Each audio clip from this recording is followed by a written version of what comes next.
Chapter 1 Class Reunion. Ran Ran, wary area? Ting, after engaging in lively conversation with those nearby, picked up the fanatical Lin Ran. Lin Ran adjusted her windbreaker and looked up to determine it direction of Towson hotel sign. I just exited the way and am looking for the hotelsing is should arriving in about 5 minutes. Ting grattled off directions beautilas Lin Ran watched directional college Dan could not decipher north from south finally Ting in exasperation reset her head and feedable it's alright darling we'll wait for you, the entire 101 dormitory is sherry except for you. Feeling gabby embarrassed, Lin Ran murmured in a polo Jiandung up the phone, immediately breaking into her NSS Bothhausen hotel sign. Today marked the 5th anniversary reunion for 2012 Class 1 and Class 2 of the Finance Department at Xiqing University. It was said that professors and counselors from the department they'd also been invited, which was where they had chosen the most luxurious restaurant in Xiqing. As her rid along, a black colonel slowly rolled by. Lin Ran paused to let the carpus, while I discussed to marry for vehicles toiled to pedestrians, Lin Ran felt it unnecessary to confront a heavy metal machine with her fragile human form. To her surprise, the colonel came to stop, clearly indicating for her to proceed. Without hesitation, Lin ran to shed forward. Upon reaching the first floor of the hotel, she couldn't resist glancing back, pleasantly surprised to encounter a courteous luxury car owner. As he approached the revolving door, she caught sight of Cullen heading toward the garage on the basement of the Lofthausen Hotel in the reflection. What a coincidence! When Lin Ran arrived at the private room on the 3rd floor, she found Ting immediately cutting with other classmates. Spotting Lin Ran, she leaped a dupe and threw her arms around her shoulders. Finally, you're here, always a day you should get a car for convenience. Her roommate Li Lin with sparkling eyes seriously pulled out a postcard. Hey, I feel decided buy a car, come home, no matter what kind I'll give you a 5 discount as an old classmate. Theothers immediate burst into laughter. Wow, you're so eager to make money thought you'll want till 10 opportunities lit be. Li Lin was unashamed. Why let some O'Neill's profit when my old classmate can benefit instead? Lin Ran waved her hand dismissively. Don't listen to Ting's nonsense. My salary is barely enough for necessities, let alone a car. But Li Lin persisted. Electric vehicles are quite affordable now, with government subsidies. She continued to ramble while on our by table erupted in exclamations. What? You're saying Fu Xingjian is coming today? Is that for real? He just returned from the United States at the beginning of the year and no has CU Futo Group worth billions. Would Hiriel Ledane to attend the reunion? Why wolf, na matter how impressive he is hecant anything they graduated from Shida. Besides, our university is at year 985 institution. What do you make it sound solely? Lin ran less tendently, her fingers gripping the glass of water tightly. When she finally sat down, TQ Pan looked up. She found that every uneathable was staring at her. Her close friend Ting squeezed her hand, gritting her teeth. That bastard, didn't they say wouldn't come? I've was known he was coming, wouldn't they've come ourselves? The other roommate has dead in agreement, casting sympathetic and pity glances at Lin Ran, softly saying, exactly, we've an asked in advance, and it's I. Ting suggested again, what if we leave, what could reserve at their private room off a restaurant next door? Lin Ran, with her sign smile, rubbed her tongue politely. It's not that serious, besides, after Alpha Sears, I've a long since come to terms with everything. Thepistad Sida had fat in Tomamori, nearly forgotten beer.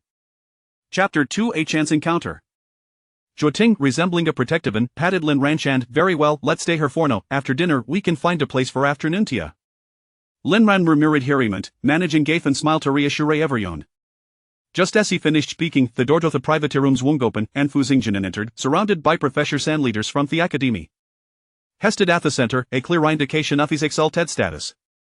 His gaze casually swept the room, and upon spotting Lin Ran at Bolitas right, his eyes momentarily filtered. Mr. Fu, please come in. The collegiate leader smiled, gesturing toward the main table, which remained conspicuously empty, reserved for Fu Xingjian. With long strides, Fu Xingjian took his seat at the head of the table and then said in a measured tone, thank you, but today's a reunion, not a business meeting. I am really asked in Tafshida, so there is no need to address me as Mr. Fu. The collegiate leader beamed, nodding vigorously, yes, you are absolutely correct. Yet, despite his words, their demeanor still treated him as the exalted Mr. Fu. After all, prior to his arrival, the principal had repeatedly instructed him to secure the sponsorship project from Muto Group, which amounted to an impressive 100 million in donations. What should have been a labelaya reunion grusamber in the presenzio Fu Xingjian stood and stared, not speak loudly, opting instead for hushed whispers. Ting, known for her bluntness, scoffed, some individuals truly like a flying theointment, ruin injivering themament theorive. Everyone in the dormitory understood precisely once here for Edto, stifling their laughter. Even Lin Ran called up Butchicle. However, she nudged Ting's arm, signaling her to lower her voice. Don't say that I couldn't look could have overheard. Ting shrugged, those who have nothing to lose aren't afraid of Tosohato, im no team barasitats them or should be. Seemingly aware of the heavy atmosphere and disrolian at Fu Xingjian proactively raised disglastotos the collegiator san professors, teachers, if instructed my team to follow upon the donation project, the funds should reach the shul's account by next month. To both of you, thank you for our hard work today. I know the shul has many pressing matters, and I greatly appreciate our attendance. If my presence has interrupted our work, I will feel quite guilty. The collegiator discerned the underlying message in his words. It was a polite way of asking them to leave. But it didn't matter with confirmation of the principal's request, he was disinclined to engage further with the students. He took Kasapov his drink and replied, Mr. Fuss right here are indeed numerous affairs at the shul. The professor and I will head back no. Thank you for our efforts regarding the donation. He will convey your gratitude to Yuto group on behalf of all faculty and students. With that, has student briefly explained to theaters before exiting through the door.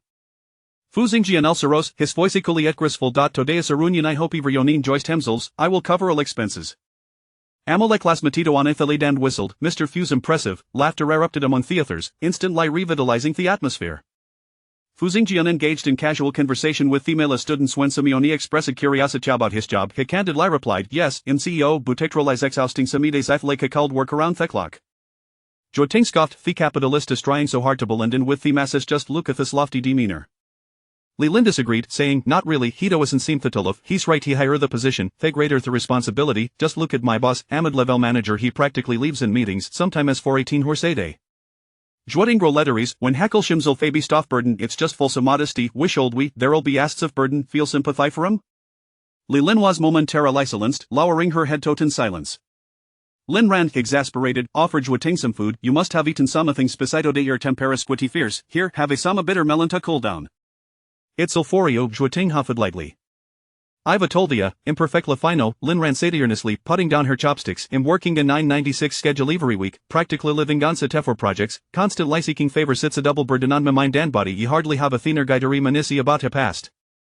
Lin burst into laughter, nearly spitting out their food. Joating Sanger finally subsided significantly. Alright, I understand it's stuff for you, so come and have a piece of rib to replenish our strength. The atmosphere at the double softened, and they began to share light-hearted memories, although they carefully avoided discussing Lin Ran's romance with Fu Xingjian. As fetish as a reserve, the classmates started to toast each other, with the class monitor and Fu Xingjian going around to raise glasses with everyone. Joating joked that they resembled newlyweds, and Lin Ran smiled nonchalantly. Having already eaten her fill, she was no focused on her phone, checking messages from the project group. She had taken a half day off to attend the gathering, yet evenso, she couldn't fully decide here where the project was in its final delivery phase, and she needed to keep a close watch to avoid any mistakes. By that time she finished reading the group messages, Theckless monitor and Fu Xingjian had reached irritable. Feminiter ways a straightforward and earnest youngman, unsure of what to say in front of this to be of Emily classmates, so was simply Milden said, let's raise a glass to everyone. If you can't drink alcohol, feel free to have some edges. Joating frowned. Monitor, we graduated 5 years ago. Who is no auto drink by now. With that, she downed half a glass of red wine. Though Lin Ran was as enthusiastic as Joating, she also managed to drink half a glass of beer. The monitor exclaimed, oh, Lin Ran, you can drink too? Her post-drunken escapadez during college had caused quite a stir, becoming a topic of conversation among the boys in the dormitory. Alright, her embarrassing moment swirl sur la tête of Fu Xingjian, who's at beside her. Feminiter's gaze flickered toward Fu Xingjian, but remained composed, showing no sign of discomfort. Feminiter reflected inwardly, realizing how terrifying time could be, erasing trace of her past. Lin Ran smiled, her eyebrows lifting playfully. Yes, but I'm still quite inexperienced. I can only handle beer. I can manage white red wine. Feminiter responded with a pose, preparing to toast others, but unexpectedly Fu Xingjian extended his glass toward her, saying, it's been a long time. Chapter 3. Long time no see. Lin Ran's expression momentarily tightened before she broke into a smile. It's been a while. With that, the two of them tilted their heads back and drank in unison. Fu Xingjian's gaze lingered on her, and upon noticing her composed demeanor, he stepped away towards a nearby table. Ojhuating took a seat, scrutinizing Lin Ran intently, and then, stroking her chin, remarked, you have truly let go. Lin Ran smiled again, her back slightly straightening, just in time to catch a glimpse of Fu Xingjian's chiseled profile, which appeared excessively radiant under the dim light of the private room. She had once been enchanted by that very face. Having spent 6 years in America, he might have already married and had children. The kids could be several years old now. At her reminder, Joating recalled, true, he didn't pursue the white moonlight to America back then. It has been 6 years since, with that captivating face and the financial prowess of the Fu family, what woman could resist him? Even a queen would surely fall into his embrace. As the gathering swiftly drew to a close, Joating suggested they visit the adjacent mall for a stroll and then enjoy afternoon tea, but everyone declined. Lin Ran also refused, stating, let us meet another day, we have plenty of time in Xiqing.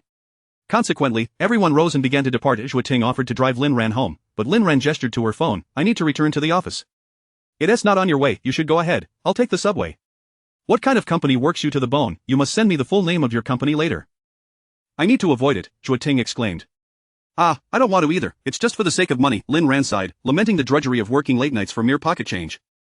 Zhuoting then recalled the only capitalist present, expressing her disdain. These damned capitalists, if I ever have the chance to enslave them, I would surely place a stone slab over their heads, making them toil like donkeys.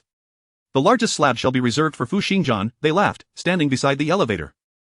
However, as Lin Ran turned her head, she spotted Fu Xingjian standing behind them, causing her smile to fade and her face to flush with embarrassment. Zhuoting felt awkward too but pretended not to notice, her thick skin shielding her.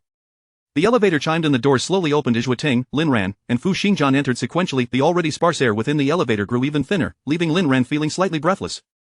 That interminable minute felt like an eternity. Fortunately, the elevator soon reached the first floor, and as Lin Ran stepped out, she waved back at the elevator. Ting, I'm leaving first. Goodbye, Fu Xingjian.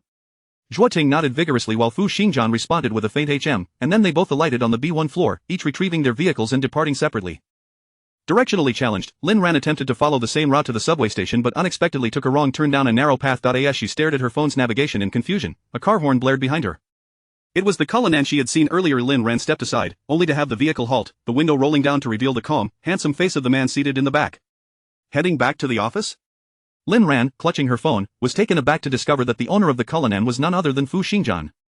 Embarrassment washed over her as she recalled her earlier foolishness in yielding to his car. She felt her cheeks flush. Surely, wouldn't he think she had intentionally made way for him? If that were the case, it would be utterly mortifying. Fu Xingjian patiently awaited her response. Lin Ran nodded slightly. Yes, I'm heading back to the office to take care of some matters. Fu Xingjian gestured for her to join him. Get in. I'll give you a ride. Lin Ran shook her head and stepped forward. No need, the subway is just up ahead, and it's very convenient for me. Observing this, the driver inquired of Fu Xingjian in the backseat, Mr. Fu, should we follow her? Fu Xingjian rubbed his forehead. Forget it, just drive away. Understood. The driver pressed the accelerator, and the Cullinan sped off into the distance. As the vehicle vanished from view, Lin Ran exhaled in relief. It wasn't until she boarded the subway that she began to regain her composure. She touched her face, bewildered by her own reaction. Why was she concerned about Fu Xingjian misinterpreting her? He is now the CEO of a conglomerate. He hardly has the luxury of time to dwell on such trivialities. Before she even disembarked from the subway, a message from her project team pinged all project members. Please log in for a meeting. Attention, attendance is mandatory. Chapter 4 Arrogance and Solitude. Lin Ran was taken aback and promptly logged into Tencent meeting. The technical lead succinctly articulated the development issues at hand. It turned out that a bug in the previous code had gone unnoticed until a colleague inadvertently discovered it during testing. Consequently, everything written before would need to be completely redone. Before she could fully absorb this information, Lin Ran's brows knitted together like two caterpillars. To start over would entail an immense workload. Could the project still be delivered on time?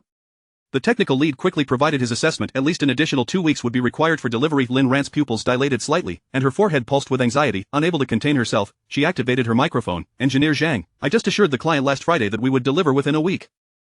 Now, you're saying we need to postpone it by another 2 weeks. The client will surely be dissatisfied. As the project manager, Lin Ran occupied a role that necessitated adept interpersonal skills. She had to effectively serve the client while painting a rosy picture of task completion, all the while managing internal resources and scheduling for the project. Indeed, project delays did occasionally occur, but it was rare for a situation like this to arise where she had just confidently guaranteed delivery to the client only to subsequently inform them of a delay. This was Lin Ran's first encounter with such a predicament since joining Xingyuan Technology a year ago. Engineer Zhang sighed with resignation. The situation has already transpired. There is no recourse. Please communicate with the client, and I apologize for the inconvenience. Lin Ran felt a surge of emotions, yet hearing Zhang's words alleviated about 70 to 80% of her frustration. Indeed, the situation was beyond her control. Venting her anger would be futile. The immediate priority was to resolve the issue. As the subway arrived at her station, Lin Ran swiped her card and exited, contemplating how best to communicate with the client in a manner that would minimize their displeasure or perhaps elicit only a minor reaction. Upon reaching the office, her thoughts gradually became clearer, and her heart settled. Since she was already at the company, she decided to open her computer and draft a brief overview of the project status to present in the upcoming Monday meeting. While she was halfway through her notes, a gentle knock echoed at the project department's office door, the pleasant voice resonating distinctly in the silent corridor. Lin Ran, are you available? I have some questions to discuss. It was Director Zhou. Lin Ran paused her typing, rose, and inclined her head. I'm available, I'll come right over. Zhou Su nodded warmly. Great, I'll be waiting for you in the conference room. Lin Ran picked up her notebook and made her way to the meeting room. Inside, Zhou Su displayed a humble demeanor. Lin Ran, you may be aware of my background. I just returned from the United States to take over Xingyuan Technology, and I currently know nothing about the company's projects. I must trouble you, as one of the company's veterans.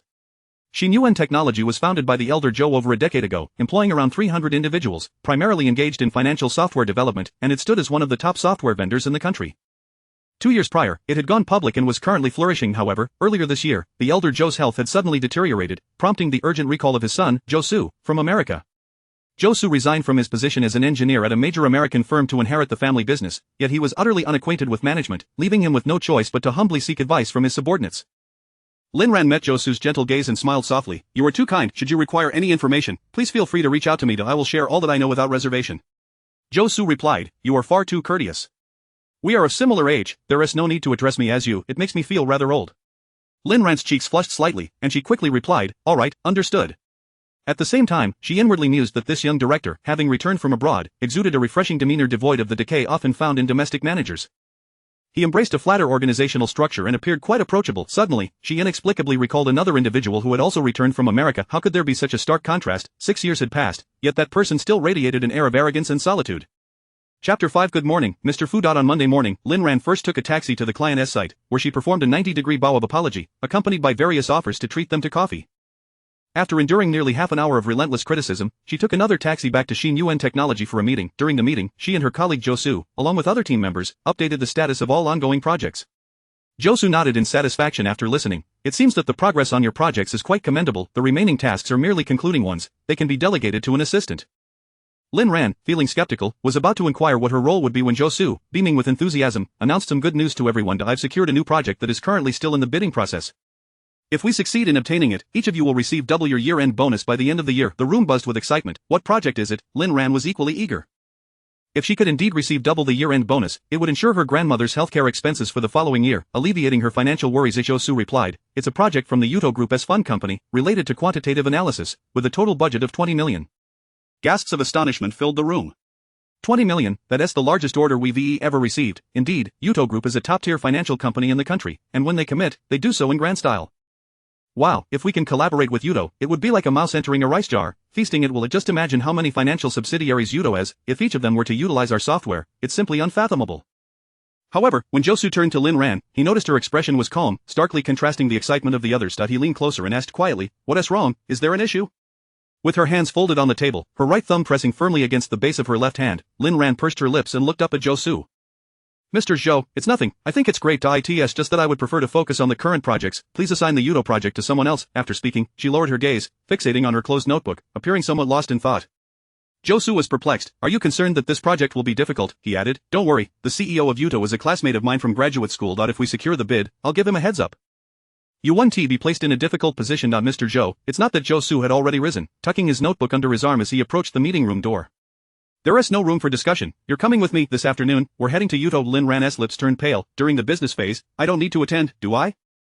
Typically, project managers only become involved once negotiations are finalized. You understand the product and project delivery better than anyone else. Your presence reassures me." Despite Su's seemingly humble and gentle demeanor, he was, after all, the head of the company, and his words were not to be disregarded. At 3 p.m., in the Yuto Group's top-floor reception room, Assistant Yiming served them coffee. "Please wait a moment. Mr. Fu is still in the previous meeting." Su nodded in understanding. "Of course, Mr. Fu's schedule is indeed demanding." Yiming smiled and exited. Lin Ran surveyed the meeting room, noting its simple yet clear decor. The furniture was of the highest quality. The material of the table alone could cover her rent for half a year. She took another sip of coffee, smooth and aromatic, far superior to the instant powder from Xingjian. Such was the distinction of a large corporation. 5 minutes later, the door to the reception room swung open, and Fu Xingjian strode in with long strides. Apologies for the delay. He was impeccably dressed in a sharp suit, his tie neatly arranged, and his chiseled jawline exuded an air of distance. Su stood to greet him familiarly, then introduced, "This is Lin Ran, one of my most capable subordinates." Fu Xingjian's gaze briefly flickered past Su to the figure behind him. After a moment's pause, he extended his hand out. "A pleasure to meet you." Lin Ran reached out her right hand, leaning slightly forward, her voice soft. "Good afternoon, Mr. Fu." Chapter 6 I apologize for overstepping. The three individuals took their seats, and Su spoke first. "Old classmate, I have previously discussed the specifics with you. Today, we shall put our product to the test to see if it meets your requirements." Fu Xingjian nodded, revealing a business smile that did not quite reach his eyes. "Very well, let us begin with the demo." Buzzing echoed as a phone on the table vibrated. Su glanced down to see it was a call from his mother, likely concerning his father's health. Without regard for business etiquette, he excused himself, saying to Fu Xingjian, "Lin Ran possesses exceptional professional capabilities and is well versed in our products." He then exited the room. The spacious conference room was left with only Fu Xingjian and Lin Ran. Lin Ran had never expected to encounter Fu Xingjian again. After all, he had departed for the United States before she graduated. Even if he were to return to Xiqing one day, given their differing statuses, a meeting would be unlikely. The eastern and western parts of the city had always seemed like two separate worlds. Yet, she could hardly believe that not only had she seen him again, but she had also encountered him twice in succession. Should she secure the Udo project, their paths would likely cross frequently. With this thought, she silently prayed may the project fall through. President Fu, shall I begin? Lin Ran inquired. Fu Xingjian cast her a cursory glance. Proceed. Although Lin Ran had only joined Xinsuan Technology for a year, she possessed 4 years of prior experience and harbored immense passion for the industry. Consequently, she quickly became a core member of the department, adeptly handling a variety of projects and well acquainted with the company's product system and personnel structure. Today's demo was meticulously prepared by her, and she effortlessly showcased the product's merits and characteristics. Across from her, Fu Xingjian observed her professionalism, fully engrossed in the presentation, her emotions seemingly undisturbed. He recalled her cold rejection of him after their Saturday gathering, which left a weighty sensation in his chest. He absent-mindedly loosened the button of his cuff. President Fu, I have completed my presentation. Do you have any questions? The repetition of President Fu rolled off her tongue with ease. I have no questions, it was quite impressive. Regarding the subsequent contract matters, I will have evening follow up. Lin Ran was taken aback, her hand holding the coffee unsteady, and she accidentally spilled some, hastily grabbing a tissue to wipe the table. Fu Xingjian observed her flustered demeanor. What is the matter? Lin Ran's usually composed expression bore signs of fracture. Isn't it a bit hasty to confirm the contract at this moment? After all, it is a 20 million order. I have heard that several companies are simultaneously bidding for the Udo project. Perhaps you should consider reviewing demos from other suppliers before making a decision. Fu Xingjian chuckled lightly. Lin Ran, if Zhou Su were to hear you, he would surely be infuriated. He is fortunate to have an employee like you. Lin Ran instinctively thought, would you want this fortune if it were offered to you? However, he was her client now, and she dared not voice her thoughts. I merely believe that comparing options is prudent, lest you have second thoughts after signing the contract. Fu Xingjian raised an eyebrow. Even if we did have second thoughts, we would bear the loss. It is not for you to concern yourself with. Not for you to concern yourself with. Lin Ran's face flushed crimson as memories of his words from years past echoed in her mind. You think too much. I have never liked you. This moment felt eerily reminiscent of that time. She felt her body stiffen, her breathing growing labored. She always overthought things. I apologize for overstepping. Fu Xingjian, belatedly realizing the inappropriateness of his previous remark, fell into a thoughtful silence. Chapter 7. Taking shelter from the rain. The reception room was momentarily hushed, so quiet that the sound of a pin dropping could be heard, until Zhou Su returned. Old classmate, how do you find our product? Quite impressive, isn't it? Fu Xingjian sat upright against the back of his chair, his hands casually resting on the armrests, once again assuming the lofty demeanor of a CEO. It's quite good. Miss Lin is very professional and her explanations are both profound and accessible. Zhou Su, brimming with pride, relaxed the brow that had been furrowed upon entering. Lin Ran is indeed remarkable. He then tentatively inquired, what about the follow-up? Fu Xingjian's gaze fell upon Lin Ran, who had remained silent throughout, opting not to disclose her foolish actions to Zhou Su. Instead, he gradually withdrew his gaze and replied with assurance, the contract poses no issues, I will have evening follow up on the specifics. With that, he rose, smoothing the wrinkles of his suit, and stepped toward the exit. Thank you both for your visit today. I have other meetings to attend, so I must take my leave. Zhou Su stood as well, watching Fu Xingjian depart the reception room before turning his attention back to Lin Ran's composed visage. He recalled having requested her details from the HR department, knowing her family circumstances were not particularly favorable, and that her diligent work ethic was largely driven by the prospect of bonuses. Yet, securing such a substantial order from Udo practically guaranteed a significant year-end bonus, yet she remained unruffled, devoid of any signs of impatience. How formidable she was. Suddenly, Zhou Su felt an urge to explore how she had cultivated such a formidable presence. Just then, his phone rang again. After ending the call, he addressed Lin Ran. Lin Ran, I must head to the hospital shortly, so I won't be able to see you off. Please take a taxi home, and I will reimburse you. Lin Ran nodded in acknowledgement, responding with a simple, all right. Once she had gathered her belongings and descended to the first floor, she was met with a tumultuous storm outside, rain pouring down in torrents. Xiqing was notorious for its rainy weather. Even before spring had fully set in, the incessant downpours had left the city's inhabitants grumbling incessantly. She usually carried an umbrella in her bag as a precaution, but in her haste to visit a client today, she had forgotten it. Sighing, she resigned herself to wait. After all, no matter how heavy the rain, it would eventually cease. The sky, shrouded in a curtain of rain, was accompanied by a biting wind that sent droplets swirling into the necks of passers-by. Lin Ran tightened her coat around herself, patiently awaiting beneath the revolving door. The only consolation was that she had donned a thick coat today rather than a lighter windbreaker, otherwise, she would surely be freezing. Miss Lin, the rain outside is quite heavy. You may return to the reception room on the top floor and wait until I notify you when the rain has subsided. Lin Ran regarded the gentle and courteous Yiming before realizing that he was Fu Xingjian's assistant. No need, I'll just wait down here, she began, but was interrupted by a sudden sneeze. Achoo. Covering her nose, she cast an apologetic glance at Yiming. Yiming remained cheerful. Miss Lin, let us go, the temperature is low down here, and if you catch a cold, President Zhou will surely blame us for inadequate hospitality. Unable to decline further, Lin Ran followed him back to the top floor. Once seated, Yiming brought over a cup of freshly brewed ginger tea. After they exited the reception room, Yiming remarked on the camaraderie between President Zhou and President Fu, noting how even the junior staff received such considerate attention from President Fu, who had specifically instructed him to prepare ginger tea for Miss Lin. It seemed prudent to exercise extra caution in dealings with Zhou to avoid incurring his displeasure. As for Miss Lin, Yiming stood outside the conference room, observing the individuals within through the glass walls. She appeared to be just an ordinary female employee. Chapter 8. After sipping on ginger tea, Lin Ran felt a comforting warmth envelop her. She languidly rested her chin on the table, first perusing the project group chat, which was unusually quiet today, indicating that nothing noteworthy had transpired. Next, she scrolled through her friends' moments, where photos from a reunion dinner posted by an old classmate dominated the screen. She continued to swipe down until she paused for a few seconds at a picture of herself clinking glasses with Fu Xingjian. It was unclear who had taken the photo, but it magnificently showcased Fu Xingjian's striking features, clearly reflecting a bias in his favor. During their university days, he was the epitome of a campus heartthrob, tall and well-proportioned, with thick brows and captivating eyes, high cheekbones paired with a prominent nose, his strong features truly mesmerizing. Yet, his demeanor was icy, rarely breaking into a smile, and his silence could be quite intimidating. It was particularly striking that someone with such looks and presence also hailed from a remarkably illustrious family. During their school years, everyone would often muse about which door God had closed for him, which door, indeed, others might remain oblivious, but Lin Ran was well aware even someone as privileged and esteemed as Fu Xingjian had his own unrequited love story. She withdrew her thoughts and continued scrolling through her friends' moments, filled with serene quotes about the passage of time. In contrast, she reflected on her own life, realizing that 5 years after graduation, she had yet to carve out a notable place for herself, which left her feeling somewhat disheartened. Closing her phone, she rested her head on the table and soon dozed off. When she awakened, the world outside was already shrouded in darkness. Panic-stricken, Lin Ran sprang up and rushed towards the door. Oh no, she had actually fallen asleep in the client's office. If word of this got out, her reputation in the industry would be utterly ruined. She hurried to the elevator and pressed the button, watching the numbers ascend slowly, her heart gradually calming. Ding, the elevator arrived, and she stepped inside, only for a pair of long, jade-like hands to block the closing doors. Wait a moment. Fu Xingjian's cold gaze swept over her before he silently entered the elevator. His elegant fingers pressed the button for the first floor. Perhaps due to the drop in temperature, he wore a black cashmere overcoat over his dark suit, its exquisite texture discernible even in the dim light. However, the layering of black upon black rendered him almost like a jade-faced specter. Just heading back? Lin Ran nodded. Yes, I accidentally fell asleep, hence my delayed departure. Rather than waiting for others to point out her mistake, she preferred to be forthright. Honesty had always been her ace in the hole. Having dealt with clients for many years, Lin Ran had mastered the psychology of their interactions. Fu Xingjian chuckled lightly. It seems the conference room is quite comfortable. Lin Ran smiled in return, politely nodding. When the elevator reached the ground floor, she prepared to exit, having rehearsed her farewell, but was taken aback when Fu Xingjian pressed the button to keep the doors closed and turned to her, saying, "It's still raining outside, let me give you a ride." Lin Ran. The elevator quickly descended to the B1 level, the parking lot of Yuto Group. Fu Xingjian noticed her hesitation to leave the elevator and inquired, "What's wrong?" Lin Ran was reluctant to accept his offer, but a few individuals approached from a distance, bowing to Fu Xingjian and addressing him as President Fu, while curiously stealing glances at Lin Ran.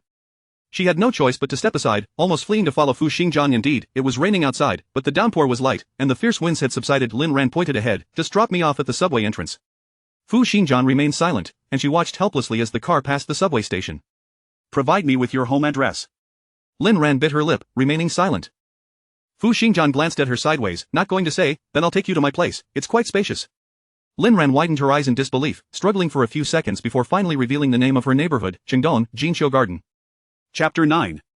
The little deceiver Cullinghan sped through the night, moving swiftly, yet Lin Ran felt no discomfort. A luxury car is indeed a luxury car. As they approached a red light, the vehicle gradually decelerated. Fu Xingjian's long, slender fingers rested on the steering wheel, and upon glancing at her weary figure leaning against the window, his heart suddenly constricted. He broke the silence, inquiring, "How long have you been working at Xinruan?" "Not long, just a little over a year," she replied. Fu Xingjian nodded thoughtfully and asked, "Are you happy with your job?" Lin Ran responded nonchalantly, "It's all right." "All right, so that implies you're not very happy?" "Not at all, work is not life, whether I'm happy or not is inconsequential. What matters most is earning a living." Fu Xingjian fell silent, and after a pause, he asked, "How is your grandmother's health?" Lin Ran replied with a soft "It's okay." Noticing her lack of enthusiasm and disinterest in conversing, Fu Xingjian's expression turned stern. Soon, they arrived at the entrance of Jinqiu Garden, where the rain had completely ceased, and even the wind had stilled. Lin Ran unbuckled her seatbelt and exited the car, not sparing him a glance. "Thank you, Mr. Fu," she said. Fu Xingjian watched her stubborn silhouette recede in the rearview mirror, letting out a gentle sigh as he steered away. Upon reaching the intersection, he seemed to recall something, executing a U-turn back towards Jinqiu Garden's entrance. However, he did not stop there but continued driving forward. Finally, at the next intersection, he spotted Lin Ran's figure. Beneath the warm yellow glow of the streetlights, he observed her push open the large iron gate of an old building, then swiftly ascend to the second floor with light footsteps, entering with a cheerful demeanor, shutting the door behind her, her earlier fatigue vanishing entirely. This little deceiver indeed, Lin Ran had lied. She did not reside in Jinsho Garden but rather in a dilapidated house next door, which was slated for demolition. The rent for such a house was affordable. In a bustling city like Xiqing, a standalone studio could only cost 600 yuan a month, a price exclusive to such dwellings. Upon entering her home, Lin Ran changed into simple, casual attire and began to cook.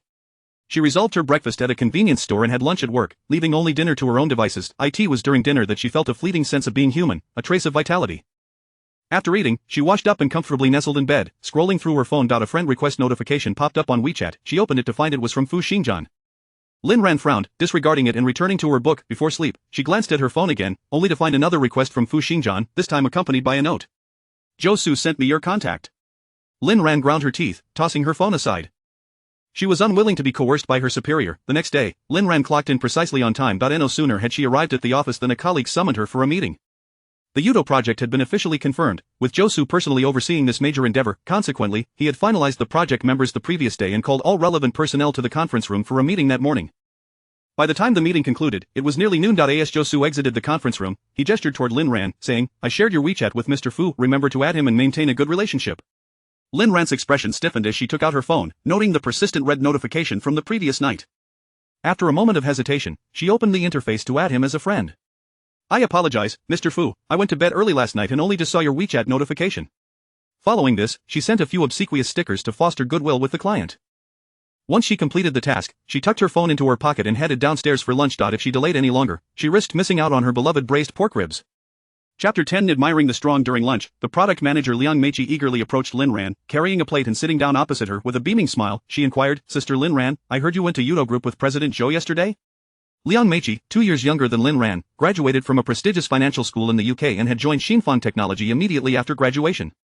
This year, she had just been promoted to the position of product manager, having previously collaborated with Lin Ran on a project. Lin Ran nodded in acknowledgement. Liang Meiqi's eyes sparkled with excitement. "Did you meet Fu Xingjian in person?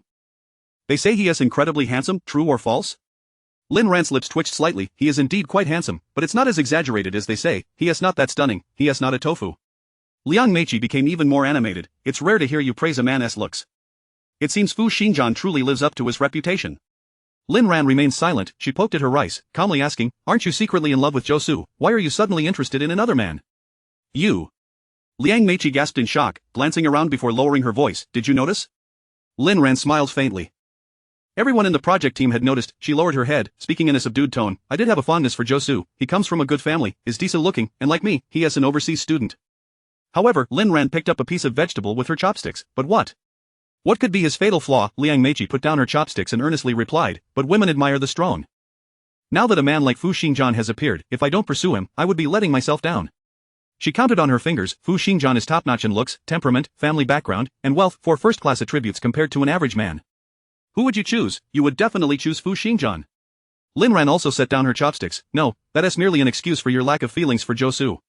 Liang Meiqi raised a finger and shook her head. "No, just tell me, between Josu and Fu Xingjian, who would you choose?" "I would choose neither." With that, she stood up and left the cafeteria.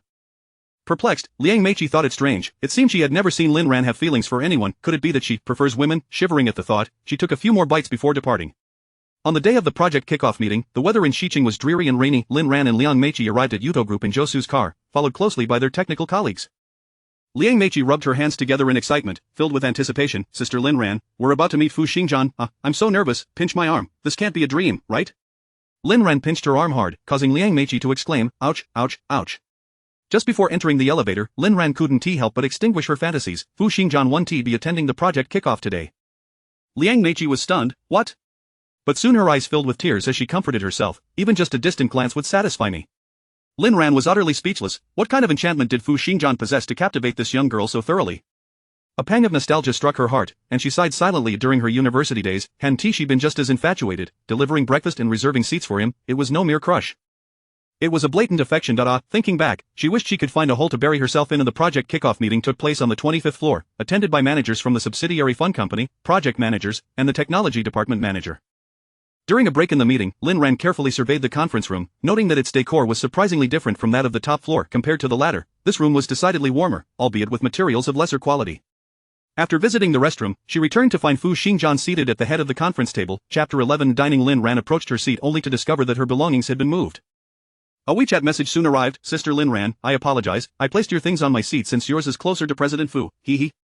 Lin Ran felt helpless and sent a meme depicting a knife poised at a puppy's neck. In truth, this arrangement was not entirely unwelcome. Being a bit farther away from him made the atmosphere less oppressive, allowing for a more pleasant breath. The second half of the meeting primarily focused on discussions regarding project acceptance criteria, subsequent operational maintenance, and personnel support. It culminated in a Q&A session. During this segment, Lin Ran relentlessly questioned the delivery standards, meticulously recording every detail to ensure clarity. When inquiring about product requirements, Liang Meiqi, having styled her hair into voluminous waves the night before, smiled and replied, I have no issues on my end. All requirements can be fulfilled. After speaking, her gaze subtly drifted toward Fu Xingjian. This hairstyle was a result of her extensive research into Fu Xingjian's various rumors and private life, and she had specifically commissioned a personal designer to tailor it to his preferences. Lin Ran frowned and pointedly remarked, it would be prudent to delineate the scope of requirements more clearly. Introducing new demands during the development phase could delay the project timeline. Fu Xingjian turned his attention to her, nodding in agreement. Lin Ran is correct. It is far better to establish everything beforehand than to make significant changes midway. Several pairs of eyes fixed intently on Liang Meiqi, whose face flushed crimson as she lowered her head and replied, all right, I will organize everything and send it to everyone later. After the Q&A session concluded, the meeting was supposed to adjourn, with everyone returning to their respective domains. However, Ma Quanan, the project manager from Yudo Fund, unexpectedly suggested they dine at a nearby restaurant to foster familiarity, especially since both parties would be collaborating for at least the next 6 months. Zhou Su found this reasoning sound and readily agreed, smiling as he offered to treat for the meal. He turned to Fu Xingjian, will you join us? Ma Quanan waved his hand dismissively. President Fu is extremely busy. He simply, you all go ahead, I will join you shortly. Ma Quanan was taken aback. Could President Fu truly spare time for a meal with them? It was as if the sun had risen in the west. The restaurant was conveniently located next to the Yudo building, and the group walked over along the way. Liang Meiqi appeared disheartened. Lin Ran, walking beside her, gently prodded her arm. Are you upset? Liang Meiqi sulked, her little face drooping as she retorted, no. Yet, it was clear she was. Lin Ran softly explained, I didn't mean to, it was all for work. Liang Meiqi turned her head away, ignoring her. Lin Ran shifted to her other side, I truly did not think much of it. How about this, when we eat, you can sit next to Fu Xingjian, and I won't say a word the entire time. At this, Liang Meiqi's expression brightened. However, in mere moments, she reverted to her chatter. President Fu is really handsome. He has a charming face and an impressive physique, but most importantly, his demeanor is so composed. Being beside him gives me the utmost sense of security. He fulfills all my fantasies about a domineering CEO. I don't care. I must date such a man. The group swiftly arrived at the private dining room of the adjacent restaurant, where Ma Quanan called over a waiter to take their orders. He began by selecting a few dishes before handing the menu to Zhou Su, who symbolically chose one dish and then passed the menu to the two ladies beside him. Ma Quanan, with a shameless grin, leaned in closer. Miss Liang, what would you like to eat? He squeezed himself into the space next to her. With no choice, Lin Ran had to change her seat. Ma Quanan's flattery and Lin Ran's reluctance did not escape Liang Meiqi's notice. A smile crept onto her lips as she playfully suggested, how about sweet and sour pork ribs? I love sweet and sour flavors. Sweet and sour is delightful, just like you, Meiqi, delicate and tender. Lin Ran grimaced at this remark from the side. Chapter 12 Unyielding to tenderness. After Liang Meiqi placed her order, Ma Quanan took the menu and called out to the waiter, the order is set, please serve the dishes. In the entire private room, only Lin Ran's opinion had not been sought. Liang Meiqi blinked at Lin Ran, astonished to find no trace of disappointment or anger on the latter's face. For a fleeting moment, she was taken aback, but her surprise dissipated the instant Fu Xingjian entered the room. She rose, her voice sweet and melodic. Mr. Fu Xingjian acknowledged her with a nod, then removed his coat, handing it to the waiter. He adjusted his tie and rolled up his sleeves before finally taking a seat. His movements were fluid and graceful, a sight to behold, leaving Liang Meiqi utterly captivated. As Lin Ran sipped her tea, she offered a token greeting of Mr. Fu upon his arrival. Soon, an array of dishes was served, along with various beverages. Zhou Su, representing Xinuan, attempted to toast Fu Xingjian, only to be met with a polite refusal. As everyone has driven here today, it is unwise to consume alcohol, let us substitute tea for wine. Liang Meiqi gasped, covering her mouth, her voice soft and sweet, how considerate of you, Mr. Fu. Fu Xingjian either did not hear her or chose to ignore her, as others busied themselves with pouring tea and serving water, leaving Liang Meiqi in an awkward silence. Typically, such toasts were reserved for interactions between high-ranking individuals, with subordinates remaining uninvolved. The goal was simply to dine and drink to satisfaction. However, Liang Meiqi was eager to engage Fu Xingjian in conversation. After contemplating for a while, she resolved to take the initiative. As Zhou Su settled into his seat, she stood, holding out a cup of tea towards Fu Xingjian, her long, fluttering eyelashes batting playfully. Mr. Fu, I toast to you. With that, she downed the drink in one go, her cheeks flushed with shyness. She had presumed Fu Xingjian would be like other men, easily charmed by a sweet girl, but her expectations were swiftly dashed. Fu Xingjian glanced up, his gaze sweeping over her from head to toe, his eyes cold and unyielding, offering no response. His silence was more imposing than words could ever be, a powerful presence that rendered her speechless. Liang Meiqi, unnerved by his icy demeanor, instinctively stepped back and stammered, "I need to use the restroom," before hastily exiting. Observing this, Lin Ran quietly followed her outside. When she found Liang Meiqi in the restroom, the latter was in tears, resembling a rain-soaked pear blossom. "Is this too much to bear?" Lin Ran offered her a handkerchief. Liang Meiqi dabbed at her tears, sniffling, "He is utterly lacking in tenderness." Lin Ran scoffed. It was not merely a lack of tenderness. Fu Xingjian was ruthlessly indifferent to those he did not favor. Was she truly distressed over being ignored? Lin Ran recalled how, in her own past, she had felt utterly humiliated in front of the entire school. "Do you really think wealthy individuals are devoid of intelligence? They are all astute individuals. Your small schemes have long been seen through." "Ha?" Liang Meiqi paused in her tear drying, her eyes red and round like a rabbit's. "So, Fu Xingjian, he did it on purpose?" She bit her lip, a glimmer of reluctance in her eyes. Lin Ran replied, "Whether it was intentional or not, I cannot say. However, he certainly understood your intentions just now." Liang Meiqi furiously crumpled the tissue in her hand. "But why would he act that way? Does he derive pleasure from my embarrassment?" Lin Ran rolled her eyes skyward, thinking, who does she think she is? Fu Xingjian had no time to amuse her, he simply held no interest in her whatsoever. These harsh truths she dared only to ponder internally, opting instead for a more diplomatic remark, "Perhaps he is already taken." "Impossible, I have observed him closely. First, he does not wear a wedding ring, indicating he is neither married nor engaged. Second, I have scoured social media and even asked my friends in America, he does not have a girlfriend." This revelation surprised Lin Ran. She had assumed Fu Xingjian was already involved with his so-called white moonlight. Chapter 13. Provocation. Perhaps the wealthy are adept at maintaining their secrets. Well then, let us hasten back. Lingering too long may provide fodder for ridicule. Lin Ran tugged at her companion, and as they approached the door of the private room, Liang Meiqi hesitated. "Sister Lin Ran, I cannot do it. I cannot go in, and the mere thought of Fu Xingjian's indifferent gaze is unbearable. Please, concoct an excuse for me, say I am feeling unwell and must return home, kindly take my bag and coat, and bring them to my office tomorrow." Before Lin Ran could fully grasp the situation, Liang Meiqi dashed away like a startled rabbit. With a resigned shake of her head, Lin Ran pushed the door open and entered. The patrons in the room were seasoned socialites, and they did not inquire about Liang Meiqi's sudden disappearance. Soon, the gathering concluded, and the group rose, escorting Fu Xingjian to the entrance. Mao Quanan was the first to react, exclaiming, "Alas, what dreadful weather, it is raining again."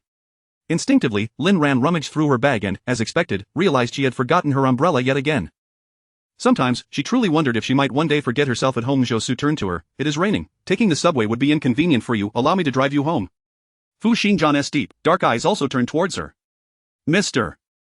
Zhou, do you reside in the western part of the city?" Zhou Su nodded, "Yes, in the western shopping district." Fu Xingjian acknowledged this with a slight nod, his voice cool and detached. "Then it would be more suitable for me to drive Lin Ran home, as I live closer."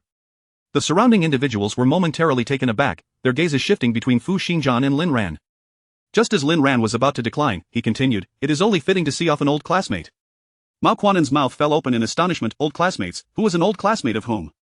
To prevent any misunderstandings, Lin Ran quickly interjected, I and President Fu were undergraduate classmates, while President Zhou and President Fu were classmates in graduate school." "Oh, I see," Mao Quanan responded, enlightened. Zhou Su chuckled and teased, "You and Xingjian are classmates. Why was I not informed? I had thought this project was secured through my connections." Lin Ran smiled cautiously, "I am not particularly close with President Fu, so I did not wish to presume upon our shared academic background. After all, given President Fu's current stature, it would seem presumptuous to claim such a connection. The endorsement from Yuto was fundamentally due to the excellence of our product and its high compatibility with Yuto's business scenarios." Her words were articulated flawlessly, and Zhou Su appeared quite satisfied. Mao Quanan also secretly admired her quick wit and high emotional intelligence. Only Fu Xingjian's expression darkened, his voice laced with chill. "Manager Lin is indeed very dedicated, never forgetting to promote her company. Mr. Ojo is fortunate to have such an employee." Zhou Su raised his hands in a gesture of surrender. "What can I say? My staff is simply exceptional. I would appreciate it if President Fu could assist by driving her home. I shall treat you to coffee tomorrow." Lin Ran, with her arms burdened by an assortment of belongings, intended to take a seat in the back. However, as soon as she settled herself, Fu Xingjian's cold voice commanded from the driver's seat, "Come to the front." Lin Ran craned her neck to look at him. "It is inconvenient with so much to carry. Could you not think a little more? Place your things in the back and sit in the front." Lin Ran despised being called foolish, and at that moment, she erupted, "Absolutely not, I want to sit in the back." Coming from a humble background, lacking in beauty and grace, her only pride lay in her sharp intellect. She could not tolerate being mocked for her perceived lack of intelligence. After her outburst, she paused for a moment, then slumped in the back seat like a deflated balloon. Why was it so easy for him to provoke her? Why, for 5 years, she had clearly been thriving, her confidence steadily growing, and yet she had long since forgotten the past. Chapter 14. The simple love for money. The car started to move slowly, enveloped in a profound silence. Lin Ran valiantly suppressed her tears, her head bowed as she huddled within her coat. Despite the rain, the road conditions were relatively good today, and before long, the vehicle came to a halt. Fu Xingjian, seated in the driver's seat, unfastened his seatbelt, opened the door, and held an umbrella for her as he stepped out to open the rear door. With her left arm clutching Liang Meiqi's clothing and bag, and her right hand burdened with her own bag and laptop, Lin Ran resembled a coat rack, moving sluggishly and awkwardly in the drizzle. Unable to bear the sight, Fu Xingjian extended his hand towards her. "Let me take your bag and laptop." Lin Ran stubbornly refused. "I can manage on my own." She then added, "Thank you for the ride, Mr. Fu Da, I'll be on my way now." With that, she turned and walked away into the rain. Fu Xingjian exhaled a heavy sigh, his long legs quickly following her, the large black umbrella once again shielding them both. "Mr. Fu, it's unnecessary, it's just a short distance. I can walk back," Lin Ran insisted. Fu Xingjian's chest heaved in frustration. "Must you speak to me in such a manner?" Lin Ran halted, lifting her gaze to meet his, her voice icy. "What would you have me say? You are now my lofty client, and I am merely an ordinary person struggling for mere pennies. Very well, you certainly have become quite adept with your words after these years apart. Mr. Fu, it's been 5 years, even the dullest of individuals can become wise." Fu Xingjian, exasperated, thrust the umbrella into her arms and turned to leave. Lin Ran, unwilling to accept, hastily tried to return it, but her shorter legs couldn't keep up. After just a couple of steps, she watched the car speed away. Gripping the umbrella, she peered through the drizzling rain at the vehicle that had long vanished, a wave of helplessness washing over her. Upon reaching the second floor of her modest residence, she opened the umbrella on the balcony to dry, neatly putting away her clothes before beginning her evening routine. As the warm water cascaded over her, Lin Ran suddenly realized how Fu Xingjian had parked in front of her home this time. She had clearly stated her residence was in Jinsho Garden. The revelation of her lie being exposed tormented her until 3 in the morning before she finally succumbed to sleep. The following day, Lin Ran entered the office, rubbing her panda-like eyes. "Sister Lin Ran, did you suffer from insomnia?" Liang Meiqi inquired, handing her a cup of coffee as gratitude for her assistance the previous night with the coat and bags. "Indeed, I was quite anxious," Lin Ran replied with a hollow chuckle, fabricating a lie. Liang Meiqi put away the bag and coat before taking a seat beside her. "Sister Lin Ran, I heard Mr. Fu escorted you home last night." Lin Ran, as she entered her password on the laptop, offered a non-committal unwilling to revisit the events of the previous evening or hear Fu Xingjian's name again. Lost in her own thoughts, Liang Meiqi rested her chin on her hand and asked, "I also heard that you two were university classmates." At this, Lin Ran finally lifted her gaze. "Zhangong isn't very competent at work, but his words certainly travel fast." Liang Meiqi chuckled awkwardly, her sparkling eyes fixated on Lin Ran. "Yes, we were classmates, but we were not close. You can see for yourself that he does not treat me any differently." Liang Meiqi's brows relaxed, her beautiful face beaming with a radiant smile. "That's not entirely true. Fu Xingjian's cold demeanor is the same for everyone." Lin Ran rose to fetch a glass of water. "What is this? Haven't you extinguished your hopes yet?" Liang Meiqi initially smiled bashfully before snapping her fingers in the air. "I pondered it all night after returning home. Pursuing a man as sought after as Fu Xingjian will undoubtedly present challenges, but that is alright, as long as I put in the effort, there will surely be rewards. The effort guarantees rewards? Did she not realize that the times have changed? In matters of the heart, the more effort one exerts, the more contrived it becomes, and the more contrived, the more unfortunate the outcome. However, Lin Ran considered Liang Meiqi merely a colleague, and there was no need to pierce her heart, otherwise, she might accuse Lin Ran of sour grapes. She had already conveyed her thoughts and offered her advice. If others wish to hit a wall, that is their affair, and she would not interfere. "Very well, I wish you success." Sister Lin Ran, could you assist me?" "Not at all. I must focus on earning money." "Alright then, Sister Lin Ran, are you truly in dire need of money?" Liang Meiqi questioned, sensing her frugality despite her attire not exceeding 200 yuan. "Indeed, I am in great need. I shall be working part-time every weekend starting this week." Liang Meiqi was taken aback. It was quite extraordinary to work part-time on weekends. "Are you planning to buy a house on your own?" "That sounds exhausting. Why not marry a local man who owns a house?" Lin Ran chuckled lightly and shook her head. "I have no intention of buying a house. I simply love making money. Relying on mountains may lead to their collapse, and depending on others may result in their departure." A truth Lin Ran had understood since she was 7 years old. Chapter 15 On-site. The project for Yuto swiftly ascended the agenda, with arrangements meticulously organized. By Friday, all personnel and development progress had been satisfactorily scheduled, allowing Lin Ran to finally exhale. She had made plans with Zhuo Ting to assist her over the weekend. Zhuo Ting, having heard about Lin Ran's current involvement with the Fu Xingjian company project, was bubbling with curiosity. "Come to my house tonight. I want to hear all the gossip, the kind that keeps us awake all night." The 9 exclamation marks hung over Lin Ran's head like a sword, causing her temples to throb. "What gossip?" "It's merely the grumbling of working individuals." Zhuo Ting seemed to reside on WeChat, replying in an instant, "I'll join in the grumbling, you must come." Lin Ran, surrendering to the pressure, conceded, "Fine, as long as your little boyfriend isn't home." Zhuo Ting had been dating a younger boyfriend who was still in university and occasionally stayed over. "Don't worry, we've broken up." "Oh, well, it seems she must hear the gossip after all." Closing her phone, Lin Ran returned to her work. Not long after, a message arrived in the communication group with the client. She opened it and read, astonished. "In light of the project development timeline, we now require your personnel to be on-site for development, with accommodation provided by our company, starting next Monday." Lin Ran immediately raised an objection. "This on-site requirement was not mentioned in our preliminary discussions. Introducing it now makes internal coordination quite challenging." Ma Quanan replied, "It's a company directive, we are powerless against it, please assist in coordinating this, Manager Lin." With no other option, Lin Ran sought out Zhou Su. Upon hearing her, Zhou Su inquired, "What are your thoughts on this matter?" Lin Ran pondered before responding, "It feels peculiar, and it doesn't quite align with our conversation yesterday. I'm unsure if this is a request from the group or the fund company itself." The group company, which would imply it is Fu Xingjian's demand. Seemingly struck by a thought, Zhou Su's gaze settled on Lin Ran, and after a moment, he instructed, "On-site employees will receive a monthly stipend of 2,000 yuan. Please ascertain everyone's willingness to participate." Ah, a stipend. Lin Ran silently criticized, why was this not mentioned earlier? If there is a stipend, everyone's interest would surely be piqued. As expected, when Lin Ran inquired individually, everyone nodded vigorously upon hearing about the additional 2,000 yuan stipend for being on site. Lin Ran then remembered to ask Mao Quanan, what are the accommodation conditions? A few minutes later, several images appeared in the group of goodness. It was a 4-star hotel right next to Yuto. Lin Ran was utterly exasperated now. Alright, we will be on site promptly next Monday. Subsequently, she began preparing the necessary materials for the on-site entry, primarily contracts and personal identification for the project members. Though not particularly difficult, it was quite tedious. By the time she finished, most of the office staff had already left. Noticing she was still at her desk, Zhou Su advised her, make sure to head home early and rest. Your health is paramount. Lin Ran arrived at Zhuoting's community, first purchasing 2 bags of fruit before ascending the elevator. Upon exiting, she spotted Zhuoting waiting for her at the entrance. Zhuoting mumbled, what a waste of money. Lin Ran smiled, it's not a waste, it will soon be in our stomachs. Although she had been orphaned at a young age, her grandmother's love and education were no less than what a child with both parents would receive. Her grandmother always said, regardless of whose home one visits, it is essential to bring something along. This is the most fundamental principle of maintaining relationships. The two enjoyed a small hot pot for dinner. The cool warmth of early April made it quite pleasant. The steaming mist rose, and Zhuoting, unable to contain her gossiping spirit, urged, come on, tell me, how are things with that guy? Lin Ran smiled helplessly, what can it be? It's just a standard client-supplier relationship. What? Zhuoting exclaimed in surprise, you successfully secured the Uno project, I thought it was compensation from him to you. Lin Ran shook her head and took a sip of her drink, you're overthinking it. Securing Yuto was merely a matter of leveraging my boss's connections, it has nothing to do with me. Zhuoting rolled up her sleeves, indignant, that scoundrel, he hasn't even uttered a single sorry to you. This is unacceptable, I must seek justice on your behalf. Chapter 16. The ordinary girl. Lin Ran lowered her gaze, enveloped in silence. She truly wished to refrain from delving into the past and had no desire to mention Fu Xingjian again. Noticing her sudden despondency, Zhuoting inwardly lamented her inability to restrain her own tongue. After a moment's thought, she shifted to a lighter topic. Your General Zhou is quite the talented gentleman. Does he have a girlfriend? If not, perhaps you should consider it. Emotions can be fleeting. By the time Lin Ran spoke again, she had regained her composure. She rolled her eyes and declared, at present, my only focus is on wealth. As long as I have money in the latter half of my life, I need not concern myself with anything else. Just as others had remarked about her, her mind was solely occupied with the pursuit of riches.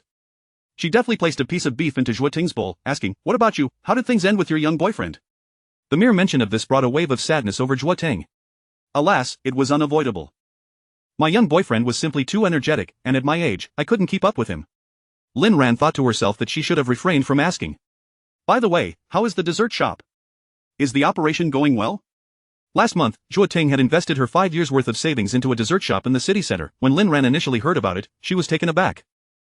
Investing all her savings was an immense risk. However, Zhuoting, having grown weary of the office politics and the occasional encounters with difficult clients, had sworn never to work for someone else again. She intended to be her own boss. Seeing her determination, Lin Ran offered her support, volunteering to help out over the weekend. The customer flow is decent. I estimate I can break even by the end of the year. That is splendid news. Lin Ran felt a genuine happiness for her friend. Should Zhuoting's dessert shop achieve great success, she might contemplate opening a small shop herself. It would be far preferable to earning a stagnant salary. The following morning at 7, the two friends took the subway to the dessert shop. Initially, Zhuoting had suggested driving her old car into the city center, but Lin Ran advised against it, citing the high parking fees. Taking the subway was more economical. As longtime friends, Zhuoting readily acquiesced. Inside the dessert shop, Zhuoting prepared the confections while Lin Ran tidied up the tables and set up advertisements. At 9 o'clock, the shop officially opened. Zhuoting attracted customers while Lin Ran managed the cash register. Despite being their first collaboration, they worked in perfect harmony. Xingjian, what has captured your attention so thoroughly? Yao Qian followed his gaze outside, noticing nothing extraordinary among the hurried pedestrians and vehicles. Nothing, Fu Xingjian replied, retracting his gaze and placing the glass wine cup down. The heavy, crystalline glass refracted the light from the overhead lamp, casting a sparkling glow that illuminated the features of the person seated opposite him in half-light, rendering their emotions inscrutable. However, Su Huanran discerned the underlying story and shook his glass of wine. Are you smitten by a girl from the dessert shop across the street, you, who usually keep your feelings under wraps? I thought you had long since forsaken love. Yao Qian expressed disbelief and turned back to glance at the dessert shop, where he could only make out a vague silhouette, unable to discern any facial features. Stop your nonsense. Xingjian is not like you, whose mind is consumed solely by romantic pursuits. Xingjian, what do you think? Fu Xingjian appeared lost in thought, oblivious to Su Huanran and Yao Qian's banter. His mind was preoccupied with concerns regarding Xin Ruan's treatment. Was she truly being underappreciated? Why was she taking on part-time work on weekends? Was Zhou Su really as miserly as they said? Yao Qian now harbored doubts as well, raising an eyebrow. Are you genuinely interested in the woman from the dessert shop? Su Huanran grinned widely. Let me take a closer look. With that, he stood and made his way toward the bar's entrance, with Yao Qian hurriedly following to prevent any potential mischief. By the time Fu Xingjian realized what was happening, he found himself at the entrance as well, compelled to follow. Welcome Zhuo Ting greeted them warmly, her heart racing at the sight of two handsome gentlemen.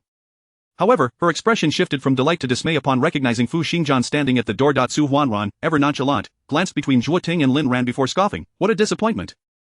Just two ordinary girls. Let's go back. Zhuo Ting, already incensed, felt a surge of anger at the term ordinary girl. She exploded, you scoundrel, who are you to label me an ordinary girl? Perhaps you should take a good look in the mirror and reflect on your own shortcomings. Having always been held in high esteem, Su Huanran was taken aback by such an insult. Yao Qian quickly interjected, I apologize, my friend has had too much to drink and is speaking nonsense. He then pulled Su Huanran's arm to lead him away, yet, just as they took a step, Su Huanran suddenly realized he had been insulted by a woman, no less. He furiously pointed at Zhuo Ting, do you dare to speak to me like that? Do you know who I am? His outburst sent the patrons of the shop fleeing, prompting Lin Ran to rush over and pull Zhuo Ting behind her. Sir, regardless of your identity, you instigated this disturbance. The fault lies with you, please leave and do not disrupt our business. With a steely gaze, she confronted him, unwavering in her composure. Su Huanran, infuriated, laughed mockingly, I have done wrong, you possess quite the sharp tongue. I, Su Huanran? A deep voice interrupted. Fu Xingjian stood at the entrance, his expression icy. Return immediately. Zhuo Ting finally grasped what she had overlooked, grabbing a broom and directing it at Fu Xingjian. Fu Xingjian, you truly have no shame, instigating your friends to create chaos. You are utterly despicable. Fu Xingjian clenched his jaw, offering no defense, enduring the brunt of the broom sweep. Lin Ran stared in astonishment. He had not evaded her attack. Quickly, she intervened, whispering to Zhuo Ting, let it go, let it go. I will cover the cost of all the desserts in the shop today as an apology for my friend's behavior, Fu Xingjian stated, casting a glance at Lin Ran, his tone subdued. Mr. Fu, that is unnecessary, Lin Ran coldly declined. There is no significant loss, you may leave now. Fu Xingjian's dark eyes briefly scrutinized her before he relented, very well. Chapter 17 A night of spring revelry. Upon returning to the bar, Su Huanran was still grumbling, while Yao Qian discerned something unusual. He crossed his long legs, lit a cigarette, and cast a glance at Fu Xingjian, who was ensconced in the leather sofa. If I recall correctly, that girl was your girlfriend from university? Su Huanran was momentarily dumbfounded, nearly spitting out his drink as he blurted, which one? No, that was not right.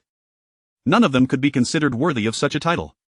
Yao Qian, don't be absurd, those two are equally unattractive, they are unworthy of having their names associated with Xingjian's. No sooner had he spoken than Fu Xingjian kicked him on the leg, exclaiming, shut up. Su Huanran was utterly bewildered. His best friend had actually kicked him. Feeling aggrieved, he whimpered, Xingjian, we've been friends since childhood, after all these years, you choose to kick me over two unattractive women? Woe is me, I shall report this to Ning Ning. Upon hearing his intention to seek out his sister, Yao Qian frowned and admonished, stop your nonsense, Ning Ning is too busy in America to bother with you. He exhaled smoke languidly, fixing his gaze on Fu Xingjian, now, tell me, what is truly going on? It seems you've met that girl before? Fu Xingjian replied with a simple The new project from Yuto was assigned to her company, and she happens to be the project manager. We've exchanged a few pleasantries. Did you intentionally assign the project to her? Fu Xingjian had consistently evaded this question, subconsciously convincing himself that he had not. Even if Lin Ran were not at Xinhuan, he would have given the project to Zhou Su. Yet, every night for the past few days, he found himself thinking of Lin Ran's stubborn figure in the rain, and an uncomfortable feeling gnawed at him. He understood that he had indeed meant to assign the project to Lin Ran. Seeing her face filled him with guilt, taking a large swig of his drink, Fu Xingjian sighed, yes, I was in the wrong back then, consider this a means of atonement for my past mistakes. Yao Qian nodded in acknowledgement, I understand. You were rather cruel back then, that naive girl was quite severely deceived by you. However, from what I gathered today, she seems to be doing well, she possesses quite a vibrant spirit. Su Huanran suddenly recalled amidst their scattered conversation that Lin Ran was Fu Xingjian's ex-girlfriend from Shida. Though labeled as an ex, it had merely been a playful jest. She had never truly captured Fu Xingjian's attention. After a day of toil, Lin Ran and Zhuo Ting had reaped substantial rewards, discovering that their earnings exceeded 1,000 for the day. It could have been even better had they not encountered those three unfortunate souls. They simply grabbed a quick bite before dragging their weary bodies home. Later that evening, after freshening up, Lin Ran lay in bed, her entire body aching and unwilling to move. The room was warm, yet her heart felt heavy, her thoughts involuntarily drifting back to her university days. Lin Ran had entered the prestigious Shida from a small town, and due to her family's financial struggles, she had worked tirelessly to earn her living expenses and tuition. She had never regretted her choice, even when fatigue weighed her down. Fortunately, her efforts bore fruit. From her freshman to sophomore years, she consistently earned both college and national scholarships. Her part-time tutoring also proved lucrative, and by her junior year, she no longer worried about tuition or living expenses, finally able to indulge in the frivolities typical of university life. One day, fortuitously free from her part-time job, she accompanied her dormitory roommates to the playground to watch the campus heartthrob, Fu Xingjian, play basketball. It was the first time she had encountered such a handsome boy in real life. However, it was merely a fleeting impression. To her, Fu Xingjian was akin to a movie star, remarkably handsome and stylish, yet utterly unrelated to her own life. She observed from a distance, never imagining that one day their paths would intertwine, until New Year's Day arrived. Shida was a romantic haven, placing great emphasis on holidays with a focus on form rather than substance, such as Christmas and New Year's Eve. That year, Shida hosted a New Year's Eve gala, followed by a masquerade ball. Ting and Lin excitedly rubbed their hands together in their dormitory, declaring their ambitious goal: "We must capture the heartthrob tonight." Noticing Lin Ran absorbed in her studies, they promptly dragged her into the fray, applying makeup and finding her a dress. After a flurry of preparation, the three of them set out looking splendid. The school's auditorium sparkled with lights, filled with girls in lovely dresses and boys in suits. Initially concerned that her attire might be too ostentatious, Lin Ran soon relaxed upon seeing the scene. Far from being too flashy, they were downright dowdy. Ting produced masks from who knows where, handing one to each of them, and without a trace of hesitation, they blended into the crowd. Having never attended a ball before, Lin Ran learned the rules from others. When the music starts, different strangers will invite you to dance, and the one you are dancing with when the music stops is your destined partner. Put. Destined partner, more like a one-night stand, if you ask me. Shida, the man who dances with you until the end is the one you'll spend the night with. Oh, dear swan, I vow to remain a vegetarian for life. Please let Fu Xingjian choose me tonight. Dream on, the women around Fu Xingjian are like hungry wolves, there's south no place for you there. You might as well pray for the campus heartthrob to choose you. Lin Ran felt her cheeks flush, yearning to withdraw but unable to find Ting and Lin amidst the crowd. She wandered aimlessly in the dance hall, completely oblivious to when the music started or stopped, until, at one point, she accidentally stepped on someone's dress, triggering a chain reaction that nearly led to her downfall. As everyone removed their masks to identify the clumsy culprit, they found Fu Xingjian's hand resting on Lin Ran's waist.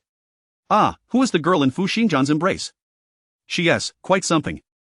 I don't recognize her, she looks rather ordinary. Ordinary in appearance but quite cunning to step on someone's dress, how rude. Lin Ran's face burned as she whispered, I'm sorry. It was unintentional. No one heard her, but Fu Xingjian's gaze drifted to a distant part of the dance floor, and he abruptly took her hand, leading her away. It's fine, according to the rules, I'm yours for the night. Amidst envious and jealous glances, Lin Ran was left in a daze. The outdoor temperature was frigid, and as soon as they stepped out of the auditorium, Lin Ran was covered in goosebumps. Observing her discomfort, Fu Xingjian removed his coat and draped it over her shoulders. Put this on. We don't want you catching a cold. Oh, thank you, she replied, slipping into his garment without hesitation. His coat was oversized, warm, and infused with a pleasant scent. Curiously, Lin Ran wondered if boys wore perfume as well. She had always thought it was a girl's domain. Unable to resist, she inhaled deeply, captivated by the delightful fragrance, though she refrained from asking, knowing it must be quite expensive.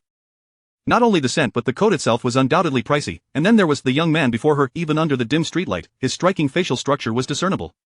This was the very definition of chiseled features. Remarkably, his delicate features exuded an aloof charm, and the cold indifference in his gaze made Lin Ran feel as if she had stepped into the pages of a romantic novel, where only the male lead possessed such allure in demeanor.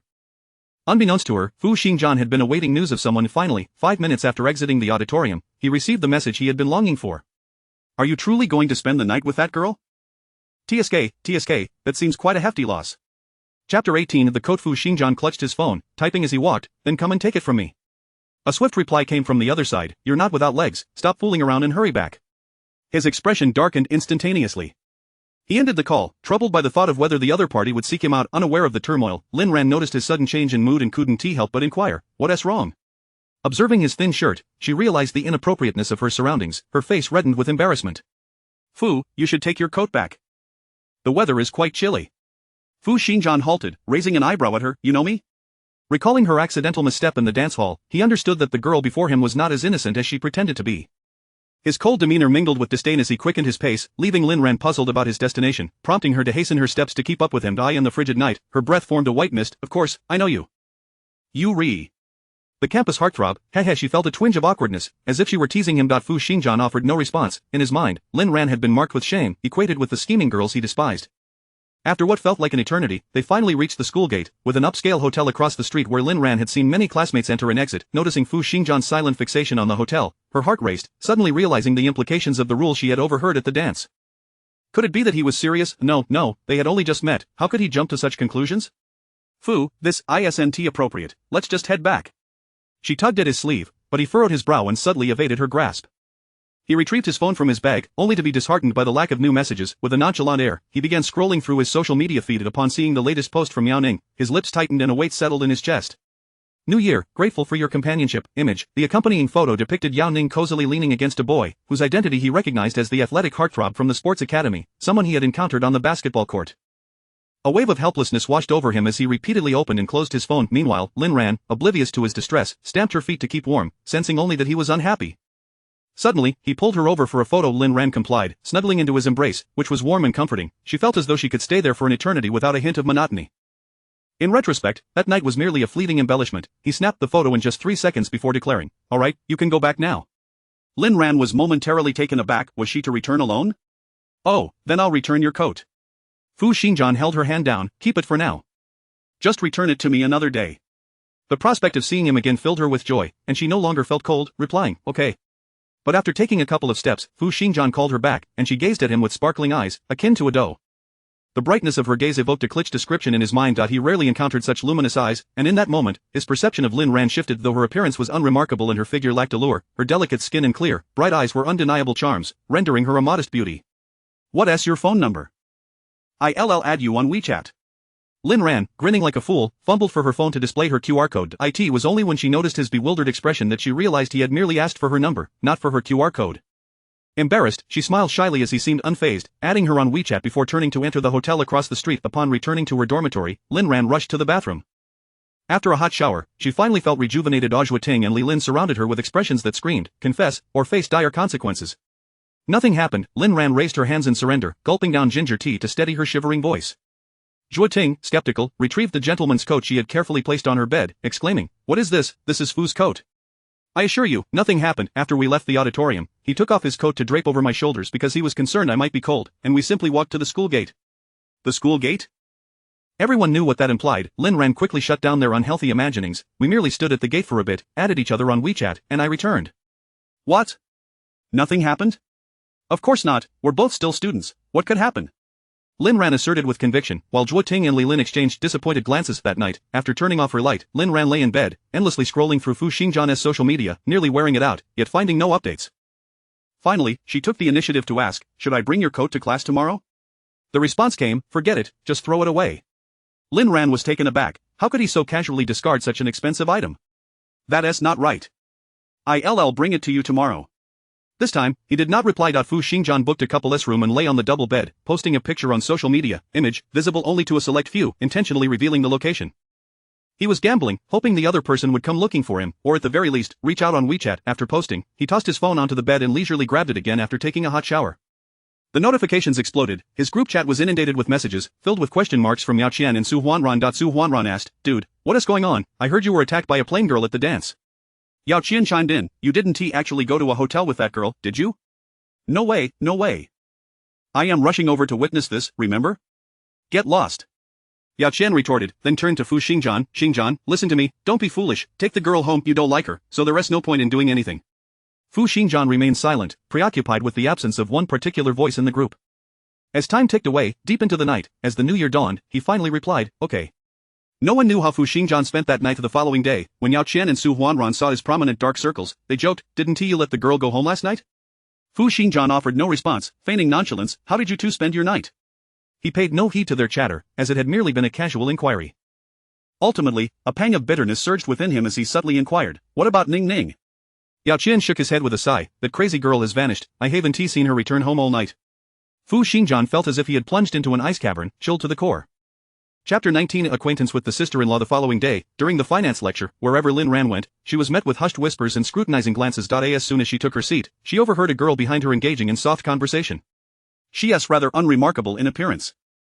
I wonder what stroke of luck allowed her to spend a night with the campus heartthrob, Fu. Lower your voice, perhaps she possesses exceptional skills in other areas, huh? Lin Ran bit her lip, her palms reddened from being pinched beneath the desk. Indeed, she is not particularly attractive, her complexion lacks radiance, her eyes are not expansive, and her nose is hardly delicate. She is merely an ordinary girl who could easily vanish into a crowd, yet so what? In this world, ordinary men and women constitute a staggering 99. Moreover, she did not engage in any untoward behavior with Fu Xingjian last night. They merely took a perplexing photo together at the entrance, and this has led to the spread of scandalous rumors. She is utterly infuriated. Yet, Lin Ran is too timid to retort. Hey, classmate, did you eat something foul this morning? Your breath reeks. I suggest you both hurry back to the dormitory, brush your teeth, and then return for class. Zhuo Ting's voice boomed, capturing the attention of the entire classroom. The two girls who had been gossiping just moments ago quietly made their way to the last row of desks, their faces ashen. Soon, the teacher arrived, and a profound silence enveloped the room.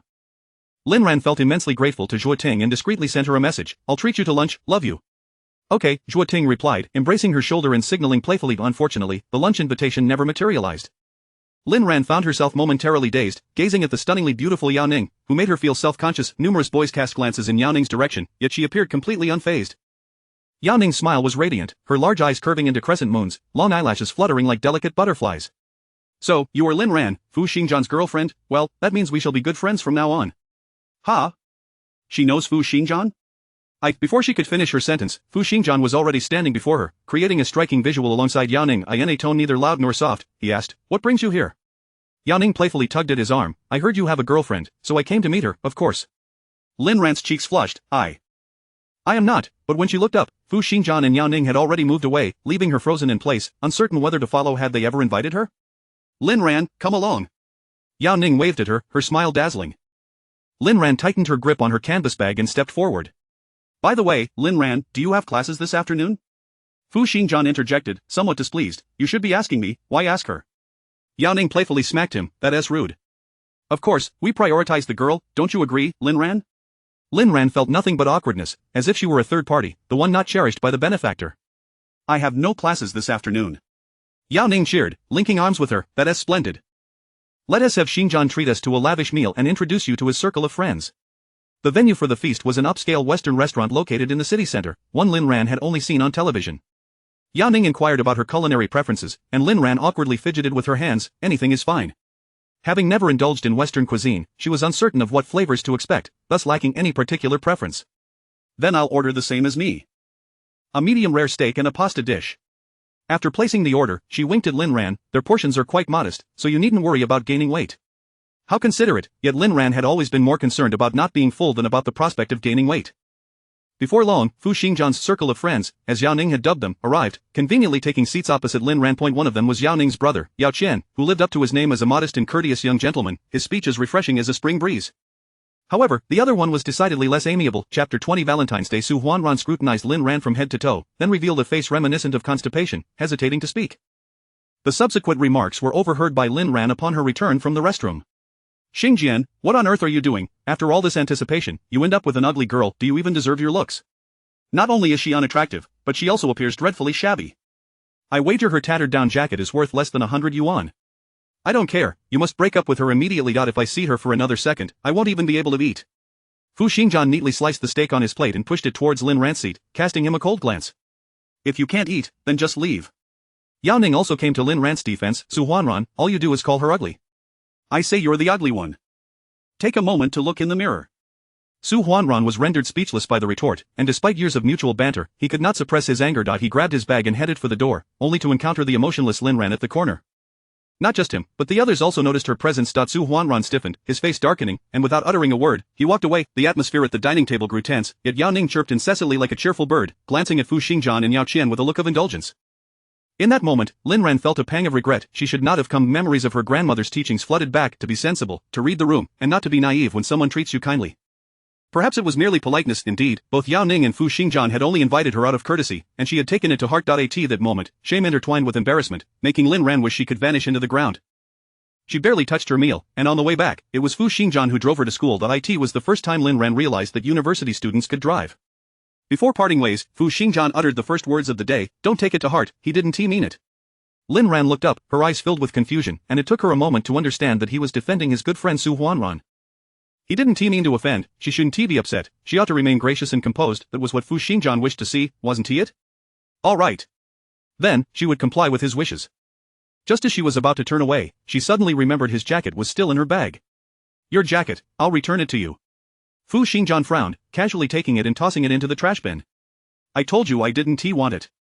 After that day, she had not seen Fu Xingjian nor Yao Ning again, until the Valentine's Day that followed the winter break. Yao Ning created a group chat and began to enthusiastically type away, comrades, today is Valentine's Day.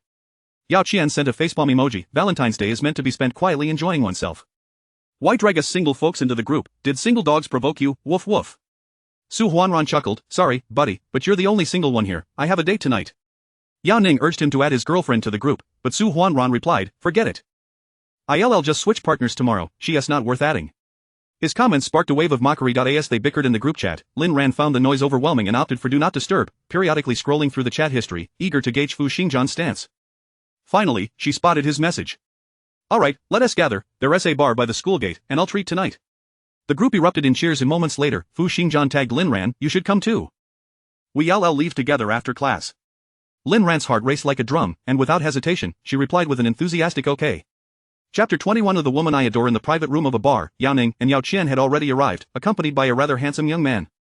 Yao Ning immediately rose to introduce him, exclaiming, this is my boyfriend, Wan Ming, isn't he quite dashing? Fu Xingjian merely nodded casually in acknowledgement, while Yao Qian's expression was stiff and unwelcoming. Only Lin Ran took the initiative to introduce herself sincerely, saying, I am Lin Ran, a sophomore in the finance department. Which department are you in? Wan Ming scratched his head shyly, I'm from the vocational college next door, majoring in computer science. Oh? Lin Ran was taken aback internally, yet her demeanor remained composed, ensuring Wan Ming felt at ease. That's quite impressive. Computer science is highly sought after. I've heard that the salaries after graduation are quite substantial. Indeed, indeed. Yao Ning beamed with pride, clinging to Wan Ming's arm possessively. I told you, didn't I? You're not only handsome but also studying computer science. You'll definitely land a great job and earn a lot of money after graduation. Beside them, Fu Xingjian let out a quiet scoff, too soft for anyone but Lin Ran to catch. At that moment, Lin Ran finally grasped that Fu Xingjian's feelings for Yao Ning were far deeper than mere friendship. A dull ache settled in her chest. However, she maintained her composure, shedding no tears nor causing a scene, accepting everything with tranquility. The situation was too awkward for her to justify any display of emotion. As they continued to drink, Su Huanran sauntered in with his new girlfriend, plopping down beside Lin Ran. Instinctively, she shifted closer to Fu Xingjian, accidentally brushing against his thigh. She quickly apologized, I'm sorry. Fu Xingjian remained silent, subtly changing seats with her. Instead, finding the drinking monotonous and devoid of festive spirit, Su Huanran suggested, why don't we play a game? How about truth or dare? Sounds great. Yao Ning exclaimed, pulling Wan Ming along, raising both hands in agreement. The others were non-committal, tacitly accepting the game. The empty bottle spun around, gradually halting in front of Su Huanran. Cursing under his breath, he preemptively raised his hand in surrender. Dare, dare. Yao Ning mischievously declared, kiss the face of any male present. She wrapped her arms around Wan Ming, adding, except my boyfriend. Come on. This clearly meant he would have to kiss either Fu Xingjian or Yao Qian. Observing the darkening expressions of those around him, Su Huanran could only forcibly kiss Yao Qian, who retaliated with a kick to his backside. Cursing, the bottle spun once more, and Lin Ran felt her palms grow clammy with anxiety, silently praying it wouldn't stop in front of her. Yet fate was unkind, as it landed on her, and she bashfully opted for truth. Yao Ning began to speak but was cut off by Su Huanran. Is your virginity still intact?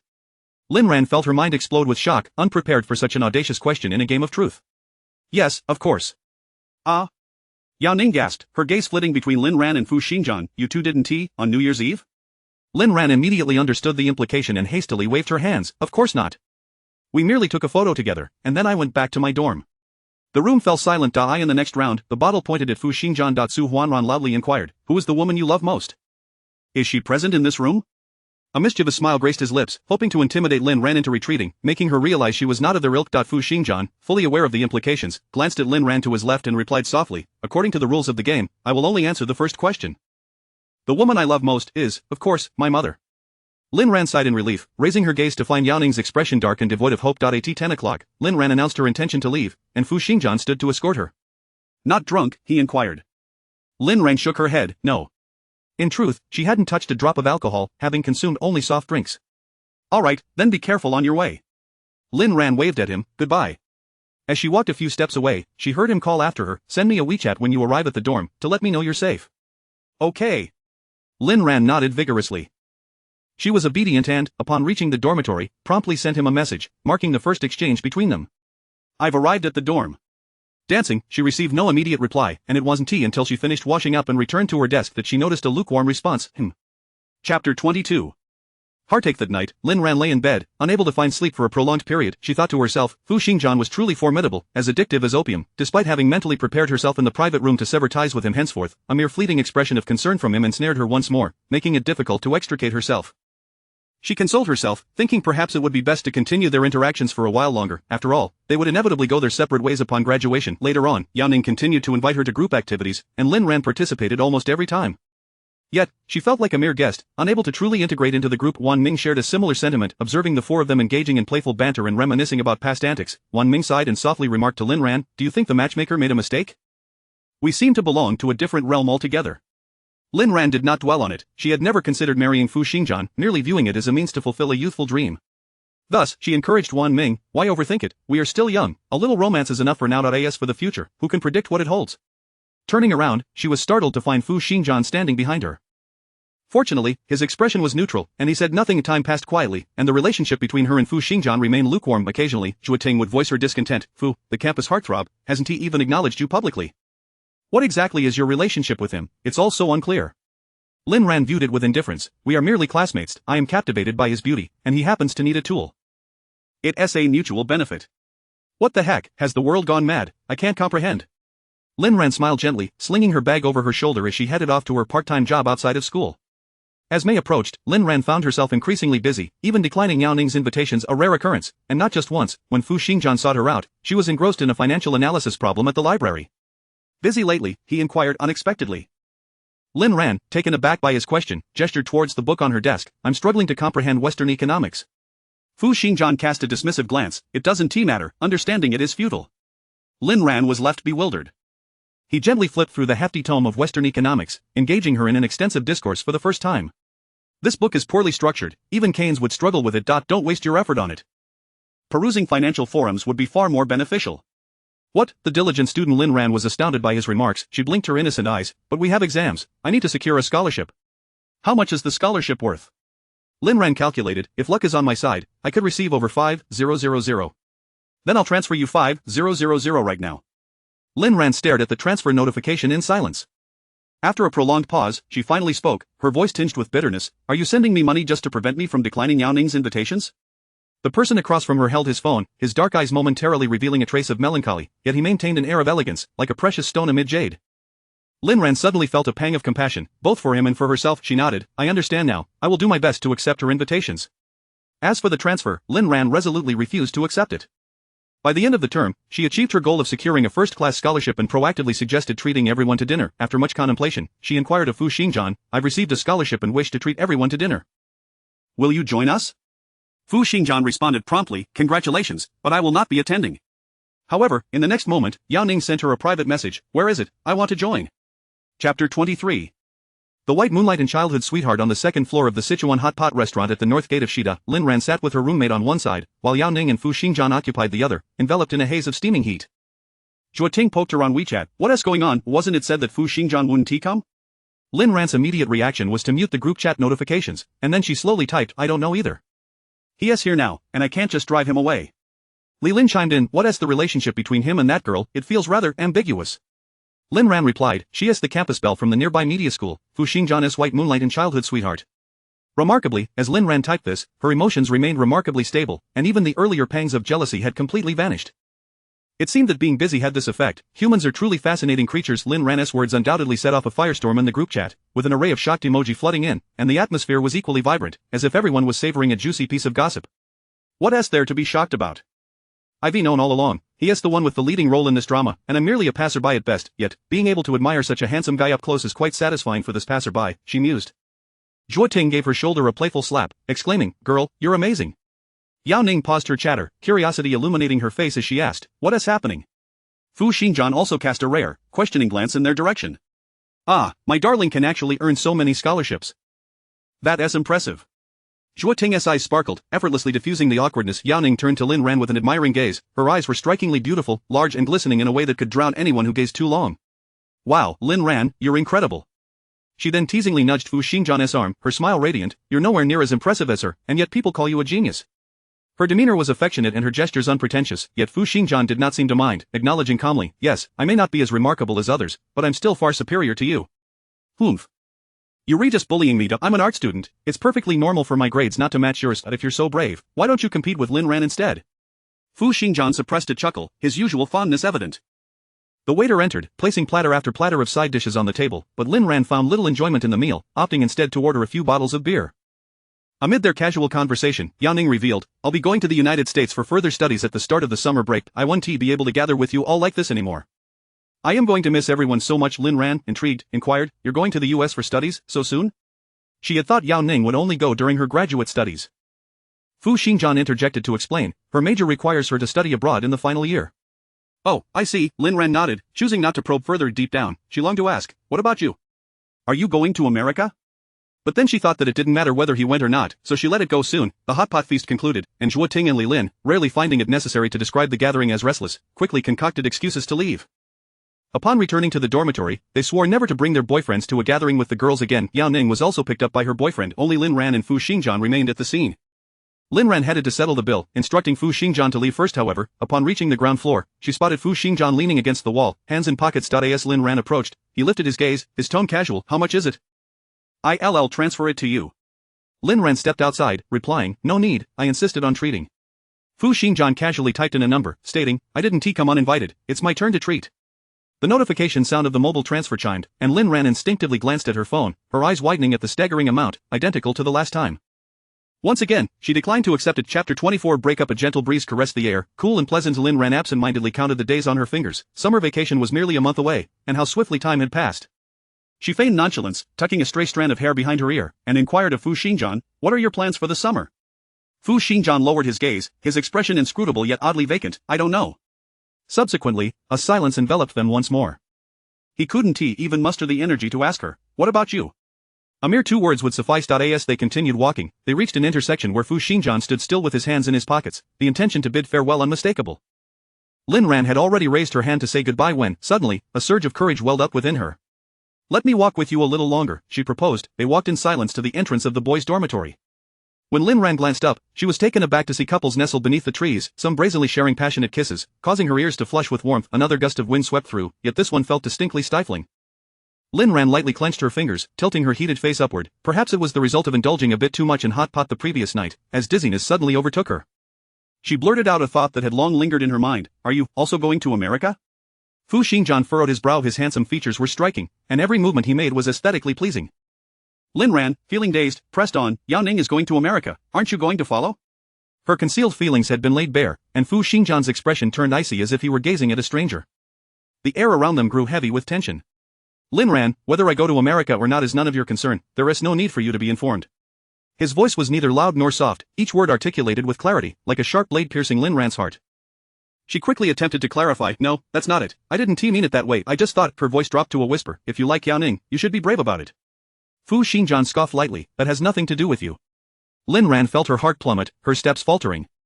It was evident that the situation had escalated to a point of no return, and she was indifferent to the rift that had formed. The false pretense of camaraderie was something she no longer wished to uphold. Yet, there was still one question she yearned to ask. It was a hope she had harbored deep within, one she had never dared to extinguish. Fu Xingjian, may I ask you, did you ever like me? Even if it was just a tiny bit? Classmates at the entrance sensed the tension brewing between them and turned to observe. Fu Xingjian turned his back, the streetlight casting shadows over him, rendering his face indistinguishable to Lin Ran, yet she could clearly perceive the cruelty in his words. You think too much. There is not a single thing about you that I find worthy of affection. Tears brimmed in her eyes, but Lin Ran tilted her head defiantly, refusing to let them fall. Seeing her on the verge of tears, Fu Xingjian's expression stiffened slightly. The stubbornness surged within her, and she pressed on, so, you consider me nothing more than a tool, having used me from the very beginning? Fu Xingjian blinked, closing his eyes momentarily. Indeed, from the moment of their photo at the school gate, it had all been exploitation. I'm sorry. Her nails dug into her palm, yet the pain was insignificant compared to the tumult within her. She longed to slap Fu Xingjian like the heroines in melodramas, but she was not a heroine, nor did she truly wish to strike him. All she could do was walk away silently. That very night, she deleted all traces of Fu Xingjian and Yao Ning from her WeChat. A new beginning, she silently assured herself. However, the following day, she was taken aback to discover that their confrontation at the boys' dormitory had been captured and shared online, thrusting Lin Ran back into the spotlight. Chapter 25 A long time without contact. Damn. Zhuo Ting slammed her laptop shut, her frustration spilling over into expletives. These idiots online only know how to belittle others. Do they even realize that Lin Ran is the true victim here? Determined, she rolled up her sleeves, ready to storm out of the dormitory to seek vengeance for Lin Ran. Lin Ran stopped her. Let it go. Based on my experience, once summer vacation hits, this will all vanish without a trace.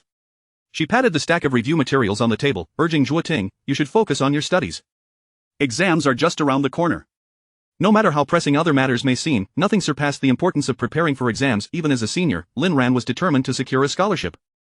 Ting opened her mouth to protest but reconsidered, acknowledging Lin Ran's wisdom. They could always confront Fu Xingjian after their exams. Unexpectedly, from that day forward, Fu Xingjian did not return to school.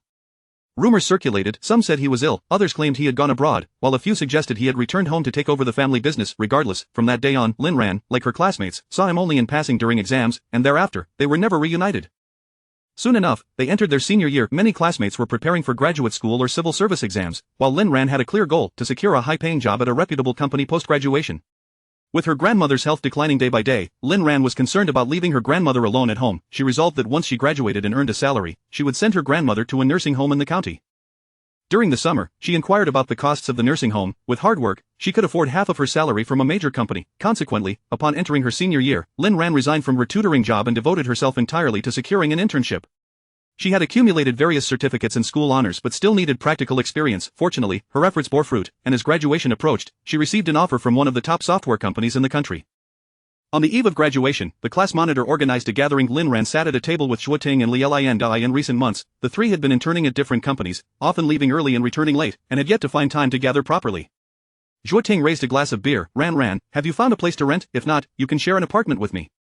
Lin Ran shook her head. I've already rented a place, a small house in the east of the city. The price is quite reasonable. She had no qualms sharing details with Ting and didn't concern herself with appearances. Ting frowned upon hearing about the small house, questioning its comfort. Lin Ran, sensing her skepticism, smiled and reassured her. It's quite nice, I've decorated it myself, and it feels cozy. You should come over next time and see for yourself. Alright, Ting replied with a grin. As they chatted, they overheard other girls at the table lamenting the end of their college days. Alas, college is coming to an end, yet I've never even held Fu Xiaocao's hand. How tragic. Forget about holding his hand. Since entering senior year, I haven't even seen him. I miss that handsome face. It was my motivation to get up for morning classes. At this, the female classmates, aside from those in Lin Ran's dorm, perked up, collectively reminiscing about Fu Xiaocao's past and speculating about his future. In the midst of their discussion, the class monitor approached, raising her glass and tapping it on the table. As students of Shida, we should have some ambition. Fu Xingjian has already gone abroad. There's no need to dwell on him. The room fell into a chorus of lamentations. Those with good memories recalled and asked Lin Ran, is Fu Xingjian coming back for graduation photos? Lin Ran, lost in her meal, was taken aback. How would she know?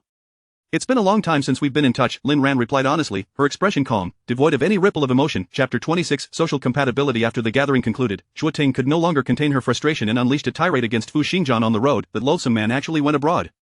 Surely he is pursuing his childhood sweetheart. I curse them, those vile couple must not. Lin Ran promptly covered her mouth. Mind your words, be cautious of retribution. With a deflated demeanor, Ting cast an incredulous glance at Lin Ran. Aren't you angry? Lin Ran shrugged. There's really no reason to be.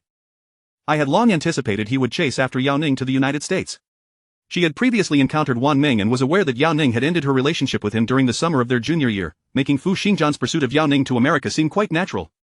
Seizing the opportunity to comfort someone heartbroken while simultaneously securing his own position, when it came time for graduation photos, Lin Ran chose not to return to school and had no intention of taking a photo herself.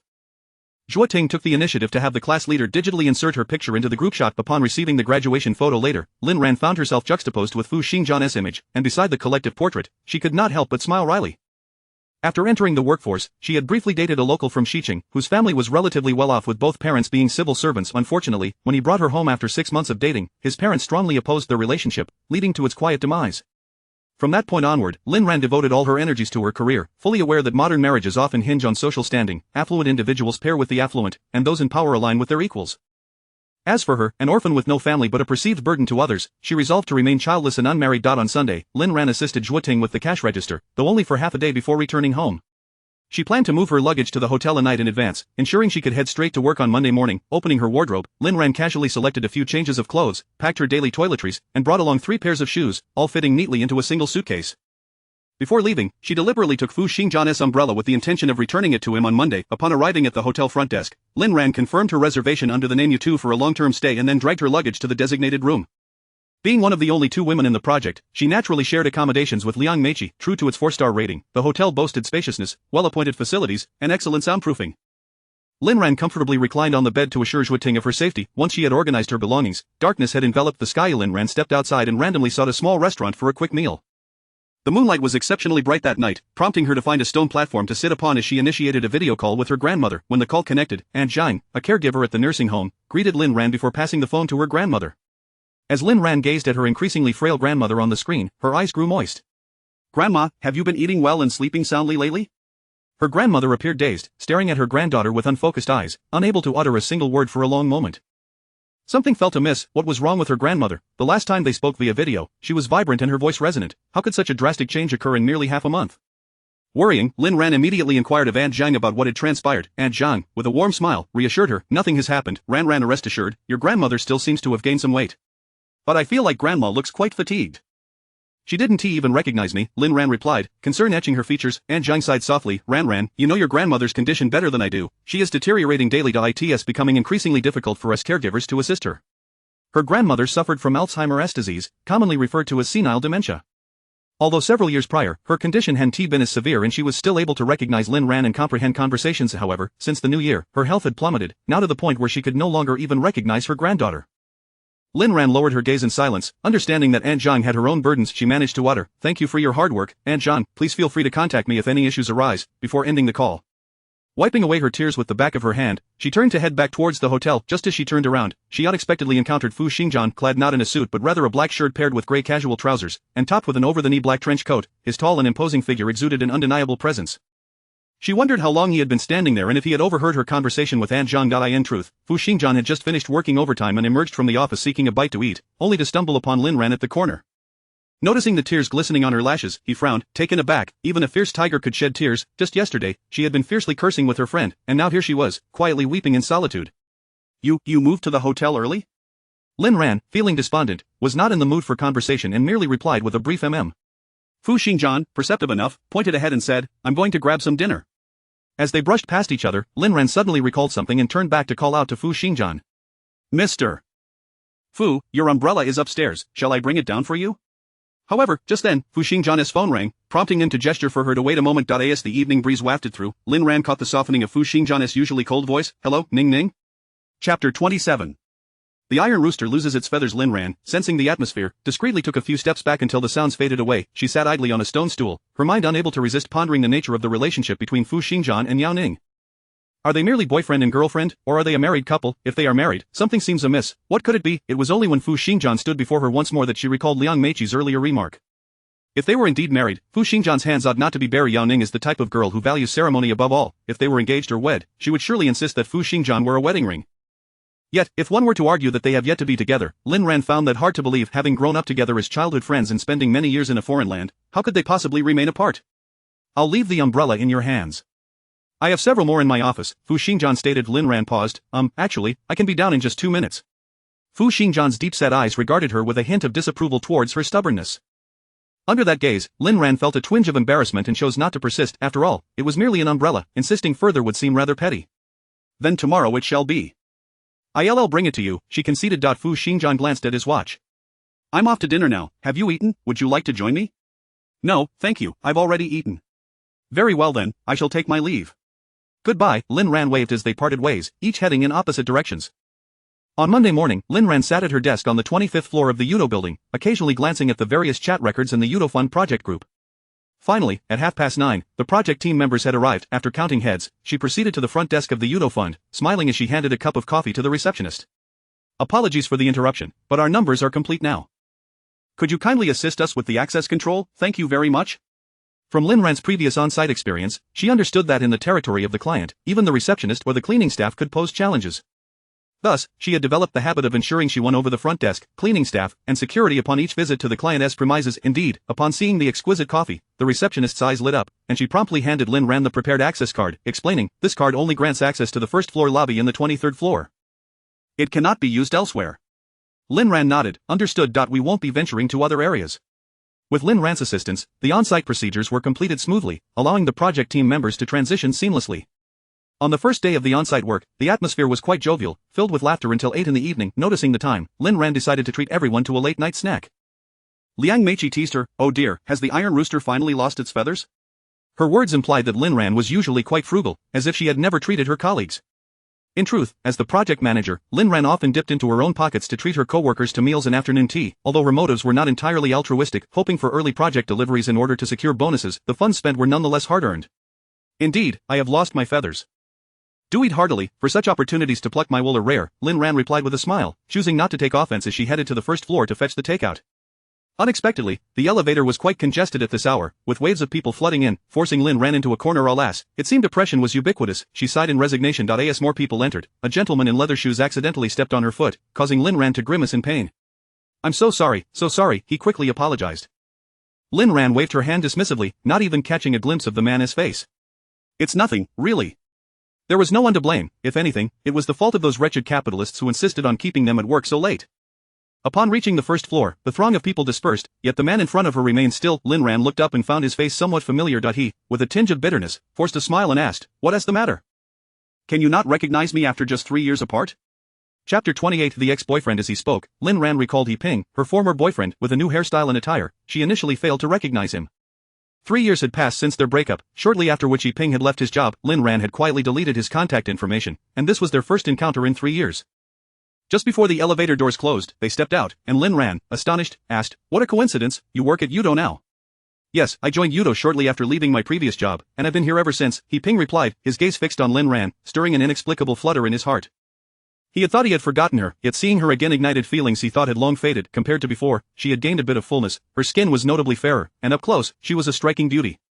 It seemed she had been doing quite well over the years, and he felt a sense of relief for her. When they first got together, some male colleagues had mercilessly questioned his judgment. How had he responded back then? He had said, "In your eyes, Lin Ran may not be beautiful or charming, but to me, she is capable, resilient, and straightforward. Her character far surpasses that of the pretentious girls of today. I am captivated by her spirit. Moreover, she possesses a pair of bright, glistening eyes that outshine even those of movie stars." Years later, he still found himself entranced by the brilliance of her eyes. Lin Ran glanced at the crowd behind her and, feeling a bit shy, pointed toward the delivery at the back entrance of the building. I need to go grab my takeout now. Let's catch up another day." Without waiting for He Ping's response, she waved and headed toward the back door, only to be surprised when He Ping stepped ahead to help her with the takeout. "It's too heavy. Let me carry it for you." No matter how Lin Ran protested, he insisted on assisting her, and she had no choice but to acquiesce. After swiping her card to return to the 23rd floor and distributing the takeout to her colleagues, Lin Ran escorted He Ping back to the ground floor. As they descended, she briefly explained her recent assignment at Yudo. "Thank you so much for today, I owe you a coffee sometime." "Not at all, you're being too polite," He Ping scratched his head. He was reluctant to say goodbye but found himself at a loss for words, the joy of the moment leaving him momentarily speechless. Lin Ran smiled at him and then glanced at the time on her fitness tracker. He felt compelled to softly utter a goodbye, and just before turning away, he added, "Since you're new here, I'll show you around the area tomorrow at noon." Sounds good." Once He Ping had walked away, Lin Ran let out a soft sigh. What was happening lately? She kept running into her exes, one, Fu Xingjian, and the other, He Ping, both converging in the same building. What a chaotic scenario. Sighing, she turned around and, lowering her gaze, spotted a pair of familiar leather shoes. Slowly lifting her eyes, she came face to face with Fu Xingjian's icy visage. Some people truly cannot be mentioned without appearing. However, upon seeing Fu Xingjian, she was immediately reminded of another matter. She still had not returned his umbrella. How embarrassing. She had confidently asserted that she would return it today, only to forget. She hurried to rectify the situation. "Mr. Fu, I forgot to bring your umbrella. I promise I'll return it to you tomorrow." Fu Xingjian shot her a cold glance, his lips curling into a semblance of a smile, as if he were on the verge of scoffing. Lin Ran. What is his problem now? Is it really such a big deal that I forgot to return his umbrella? Rolling her eyes, she turned with an air of nonchalance and headed upstairs. She had no intention of pandering to him. Chapter 29. Returning the umbrella. Early the next morning, Lin Ran arrived on the 23rd floor, first placing her bag down before promptly taking the elevator to the top floor of Yudo. However, she miscalculated, her access card failed to grant her entry, leaving her no choice but to beseech the front desk staff to assist in delivering the umbrella to Fu Xingjian. The young lady at the front desk, noticing Lin Ran's unfamiliarity and the personal nature of the request, declined, saying, "You may contact Mr. Fu directly, he will be in the office today." Lin Ran pressed her lips together, hesitating as she considered whether to send him a WeChat message. Their conversation history was still stuck on her previous insincere greeting. In the midst of her indecision, Yiming emerged from inside, offering a polite smile and nodding towards Lin Ran. "Good morning, Miss Lin. Are you looking for Mr. Fu?" Immediately, Lin Ran raised the long-handled umbrella she held. "Good morning, assistant. Could you kindly return this umbrella to Mr. Fu, thank you." Yiming's inquisitive gaze flitted between Lin Ran and the umbrella. Had the boss actually accompanied Miss Lin home? What could be the nature of their relationship? Given the boss's typically aloof demeanor, Lin Ran suddenly recalled that Yiming had not attended the last project kickoff dinner, prompting her to explain. "Following the project kickoff meeting last week, we all went out for dinner, and unexpectedly, it started to rain. Mr. Fu, seeing my predicament, kindly offered to drive me home, and the umbrella ended up with me. Oh, by the way, Mr. Fu and I are college classmates. He has always been the same, overflowing with compassion." With those words, Fu Xingjian's admirable character was vividly illustrated. Suddenly, Yiming's demeanor shifted to one of respect as he bowed his head. "Good morning, Mr. Fu." Lin Ran's smile faltered, and she turned around, bowing obediently at a 90-degree angle. "Good morning, Mr. Fu." In a place where no one could see, her cheeks flushed with heat. Had he overheard her earlier remarks? Even if he had, it should not matter. After all, they were merely complimentary words, not insults. Fu Xingjian wore a grim expression, her comment about him seeing her predicament echoing in his mind how adept she was at drawing conclusions. The tension in his jaw signaled the brewing storm, and though Yiming had only been with Fu Xingjian for a few months, he had already become acutely aware of his boss's emotional fluctuations. With a silent sigh, Yiming noted that his boss was irritable right from the start of the day. Indeed, it appeared to be an inauspicious day. "By the way, Mr. Fu, Miss Lin mentioned she came to return the umbrella." Lin Ran cooperatively extended her hand to offer the umbrella to Fu Xingjian, the warmth from where she had held it still lingering. Fu Xingjian accepted the umbrella, closing his long eyelashes briefly, and after Lin Ran pressed the elevator button, he remarked coolly, "Lin Ran, my escorting you home was not out of pity. I was not overly sympathetic during our school days either." Lin Ran's back stiffened, and just as the elevator arrived, she stepped in without looking back. Yiming followed Fu Xingjian to the CEO's office, then produced a printed sheet of paper. "Mr. Fu, here is the personal information you requested on He Ping." Fu Xingjian leaned back in his leather chair, legs crossed, and quickly scanned the information. "Quite ordinary," he remarked. Yiming thought to himself, "Isn't this the very person you were investigating? Why call him ordinary after your inquiry?" Yet, he only dared to voice his thoughts internally, maintaining a facade of agreement. "You are correct, he is somewhat ordinary. However, it is said that his coding abilities are quite impressive, having been specifically recruited from a major firm by HR. Have HR arrange a time for him to speak with me one-on-one." Fu Xingjian casually glanced at his calendar and added, "I am available at noon today." Yiming promptly took his leave, immediately dialing HR's number. "Please reach out to Yiping and schedule a one-on-one meeting with Mr. Zhou at noon today. Yes, I understand it is rather sudden, but this is a positive development, indicating that the leadership values him." Chapter 30 A Defiance. As soon as she settled into her seat, Lin Ran received a WeChat message from Yiping. The previous night, Yiping had re-added her on WeChat, and she had accepted his request. His words were laced with a hint of grievance, lamenting that Lin Ran had actually deleted him. With a sense of resignation, Lin Ran explained, "My phone's memory was insufficient, so I had no choice but to delete some contacts." This justification was quite persuasive, aligning well with her usual frugal persona. In truth, Lin Ran simply felt that there was no need to retain WeChat contacts for individuals with whom she no longer intended to communicate, especially since she had no plans to engage in any form of online commerce. Yiping messaged her, "I won't be able to take you around during lunch. My boss suddenly asked me to prepare a report, and I am busy working on the PPT." He even sent her a screenshot of the presentation, seemingly fearful that she might not believe him. Yet, there was no need for him to justify himself. Had he merely stated that he could not meet for lunch, Lin Ran would have felt a sense of relief. She typed a brief response, "All right." Meanwhile, she silently prayed that fate would keep him perpetually occupied, leaving him no time to seek her out. To her surprise, Yiping proved to be quite persistent, blocking her in the staff canteen for several days. Fortunately, with Liang Meiqi by her side, Lin Ran politely declined, prompting Yiping to turn away. During lunch, Liang Meiqi began to gossip about her relationship with Yiping, to which Lin Ran simply replied that they were former colleagues. On another occasion, Lin Ran invited Liang Meiqi to the canteen below, but Liang Meiqi shook her head, saying, "I'm not going. I am going to the CAF on the first floor for a light meal." Lin Ran appraised her petite figure and inquired, "Are you on a diet again?" "Not at all," Liang Meiqi replied, leaning in conspiratorially. "I've observed that Fu Xingjian frequently visits the CAF on the first floor, so I've decided to go there in hopes of a chance encounter." Lin Ran smiled quietly, choosing not to comment, and took the elevator down to the B1 level to pack food for her office lunch. Liang Meiqi waited the entire afternoon, and just as she was about to give up, she caught sight of Fu Xingjian's figure at the entrance. Today, he was clad in the latest designer suit, his broad shoulders, narrow waist, and long legs accentuated by formal attire, an undeniably striking appearance. Liang Meiqi stood up, feigning a chance encounter.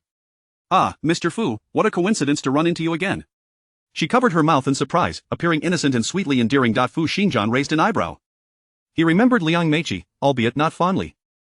He replied curtly, nodding slightly, disinterested in prolonging the conversation. However, Liang Meiqi felt that this opportunity was fleeting and resolved to seize it, insisting on sitting opposite him. "Mr. Fu, do you also enjoy this restaurant? I find their Spanish latte particularly delightful, reminiscent of those I had abroad." Fu Xingjian offered a non-committal grunt, remaining silent. Liang Meiqi's face flushed with embarrassment, yet she was undeterred. After all, a young master like him required a careful approach. The thrill of pursuing him would only heighten her sense of accomplishment. Unlike Mao Quanan, who had rushed to add her on WeChat during a dinner, she had no interest in that kind of immediacy. In a moment of inspiration, Liang Meiqi decided to alter her strategy.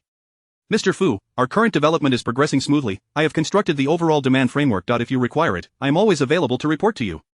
Fu Xingjian rubbed his temples, not particularly eager to engage with her, but upon hearing her mention a report, he straightened up, as though struck by a thought, and said coolly, "All right. Have Lin Ran find me next week for the report." What? Liang Meiqi was taken aback. She had clearly stated that she would be reporting to him, so why had he suddenly singled out Lin Ran? Just as she opened her mouth to clarify, she was met with a cold glance from him. "It's 1 o'clock, shouldn't you be back at work?" Oh, Liang Meiqi struggled to her feet and headed upstairs. As she stepped out of the elevator on the 23rd floor, she found Lin Ran embroiled in a heated debate with Mao Quanan. Mr. Mao, this demand does not fall within our planning scope. We cannot accommodate it. Mao Quanan retorted irritably, your product manager said it could be done and included it in the product requirements, how can you suddenly go back on your word? Caught off guard, Lin Ran noticed Liang Meiqi approaching and immediately called out, Meiqi, come here. Did you say this demand could be accommodated? At that moment, Liang Meiqi was still wallowing in her disappointment over not being able to report to Fu Xingjian alone. Upon seeing Lin Ran's accusatory tone, her mood soured further. She snatched the document from Lin Ran's hands and glanced at it. The demand was an additional one she had proposed, originally intending to impress Fu Xingjian and garner credit to capture his attention. To her dismay, Fu Xingjian had denied her the opportunity to report. Why was that? It was clearly her accomplishment. Why should Lin Ran be the one to benefit in the end? This was simply unacceptable. In terms of looks, capability, and family background, she was at least Lin Ran's equal, if not superior. In that moment of indignation, she blurted out, Lin Ran, you agreed to this demand. Chapter 31 Dispute. Lin Ran was taken aback. When had she ever agreed to this? She had no recollection of such a demand, yet, mindful of Shinarwan's reputation, she refrained from engaging in a direct confrontation with Liang Meiqi, instead concocting an excuse to allow Mao Quanan to leave first, intending to communicate internally before relaying the information to him. She pulled Liang Meiqi aside and quietly inquired, Meiqi, please clarify this demand for me, what exactly is going on? Lin Ran was known for her composure, unflinching even in the face of adversity, and adept at managing crises with ease.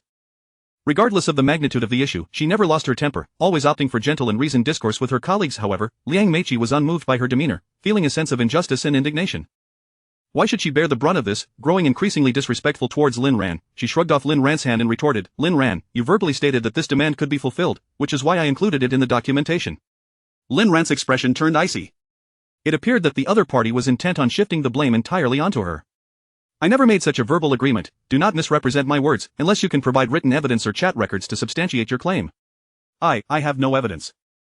If blame is to be assigned, let it be on my naivete and misplaced trust in you, believing that your verbal assurances held weight. Liang Meiqi bit her lip, a flicker of guilt crossing her face. When it came to interpersonal relations, she felt confident in her standing, believing she had far more allies than Lin Ran. Despite Lin Ran's constant efforts, bustling about like a caregiver and occasionally treating everyone to coffee and late-night snacks, the team never fully united behind her. They perceived her as merely the boss's representative, while they themselves were just ordinary employees. In Lin Ran's absence, they often gathered to vent their frustrations about the company, even forming a WeChat group that excluded her. Lin Ran's piercing gaze cut through the tension, causing Liang Meiqi to instinctively retreat a step, casting a pleading glance towards the senior technician. Zhang Gong Yizheng sighed and stood up, stating, let us not quarrel any further. We should convene a meeting to contemplate a resolution. I concur with Zhang Gong's assessment. We must first address the issue at hand. Liang Meiqi immediately echoed, taking the initiative to reserve a meeting room. This made her appear astute and pragmatic, in stark contrast to Lin Ran's seemingly petty demeanor. In the meeting room, Liang Meiqi began, the newly added demand is minor and will not require a significant amount of man-hours. I believe we can accommodate it, as it reflects positively on our side and demonstrates our sincerity to the client. Zhang Gong agreed, noting that the programmers had expressed a comfortable experience during their stay, preferring it to their time at Shinarwan. They would have no objections to extending their stay, even for months. Only Lin Ran refrained from immediate agreement. She asserted, increasing the man-hours inevitably leads to higher costs, and the company may not approve. I will first consult with the boss. As the project manager, one of Lin Ran's key performance indicators was to control project costs. Failing to meet these targets could jeopardize her year-end bonus. Furthermore, being inherently cautious, she deemed it imperative to seek Zhou Su's opinion on such a significant matter. Yet, Liang Meiqi felt it unnecessary to trouble Zhou for such a triviality, questioning the significance of Lin Ran's role as a project manager if all she did was relay messages. Lin Ran cast a brief glance at her, choosing not to respond further. The meeting concluded on an unsatisfactory note, and Lin Ran, weary and burdened, settled into a chair at the first floor CAF to dial Zhou Su's number. It wasn't long before someone answered on the other end. Lin Ran succinctly outlined the difficulties they were facing to Zhou Su. What do you think should be done about it? Zhou Su, currently at the hospital caring for his father, was somewhat out of touch with work matters. Habitually, he redirected the question back to his subordinate, eager to hear their perspective. Chapter 32 Then you should pursue Lin Ran. In the brief moments it took Lin Ran to descend from the 23rd floor to the CAF, her mind had already conjured several strategies for addressing the situation at hand. Consequently, she promptly articulated her thoughts. Zhou Su was initially taken aback, but after a 2-minute silence, he instructed, I believe the first plan is feasible, however, I am currently at the hospital. Please assist me in communicating with Xingjian. Lin Ran hesitated, it's not appropriate for me to speak directly with President Fu, I fear he may consider me unqualified. In truth, she was reluctant to have a private meeting with Fu Xingjian. Just a few days prior, she had been caught off guard when he witnessed her attempting to elicit sympathy from behind his back, leaving her feeling quite embarrassed. Since their reunion, several similarly awkward incidents had transpired, and despite her resilient spirit, she found it increasingly difficult to bear. Zhou quickly dispelled her concerns. It's alright, Fu Xingjian is not that kind of person, and besides, you are his classmate, perhaps your connection as fellow students will serve you better than me. Lin Ran fell silent, resisting with her quietude. A few seconds of silence lingered on the other end of the line before Zhou continued. I've sent him a message informing him that you will be meeting him shortly to discuss a matter. He has confirmed he is available, so you can go over directly. It's over, Lin Ran lamented. Now she had no choice but to go. After hanging up, the elder Zhou, lying on the hospital bed, inquired about the situation. Zhou smiled and replied, nothing much, just a minor matter that Lin Ran can handle. The elder Zhou pressed further, is she a classmate of President Fu from Yuto Group? I've never heard of this before. Yes, Lin Ran tends to keep a low profile. I only learned of it recently.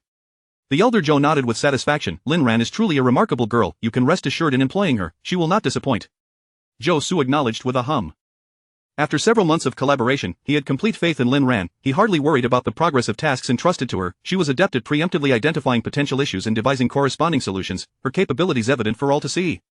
By the way, the elder Zhou suddenly recalled, I heard Lin Ran has been single for quite some time. You should find out if that is true. If she is indeed single, you should pursue her. Having her as your right-hand woman would put both your mother and me at ease. The elder Zhou understood his son well, capable yet lacking ambition in business, entrusting the company to him felt like a gamble. However, there was no alternative, he had only this one son, thus, it was imperative that his son marry a competent woman rather than a delicate flower. Lin Ran was an excellent choice. He appreciated her temperament and character. Although her family background was not ideal, it mattered little. The Zhou family had also risen from humble beginnings. Dad, what nonsense are you talking about? Zhou found his father's sudden comment amusing. The idea of him and Lin Ran together was utterly absurd. The elder Zhou puffed up his cheeks in irritation. What's wrong? Do you think Lin Ran is unattractive? Young people should not be so superficial, fixating on looks and physique. Can glamour fill your stomach? Character and ability are paramount.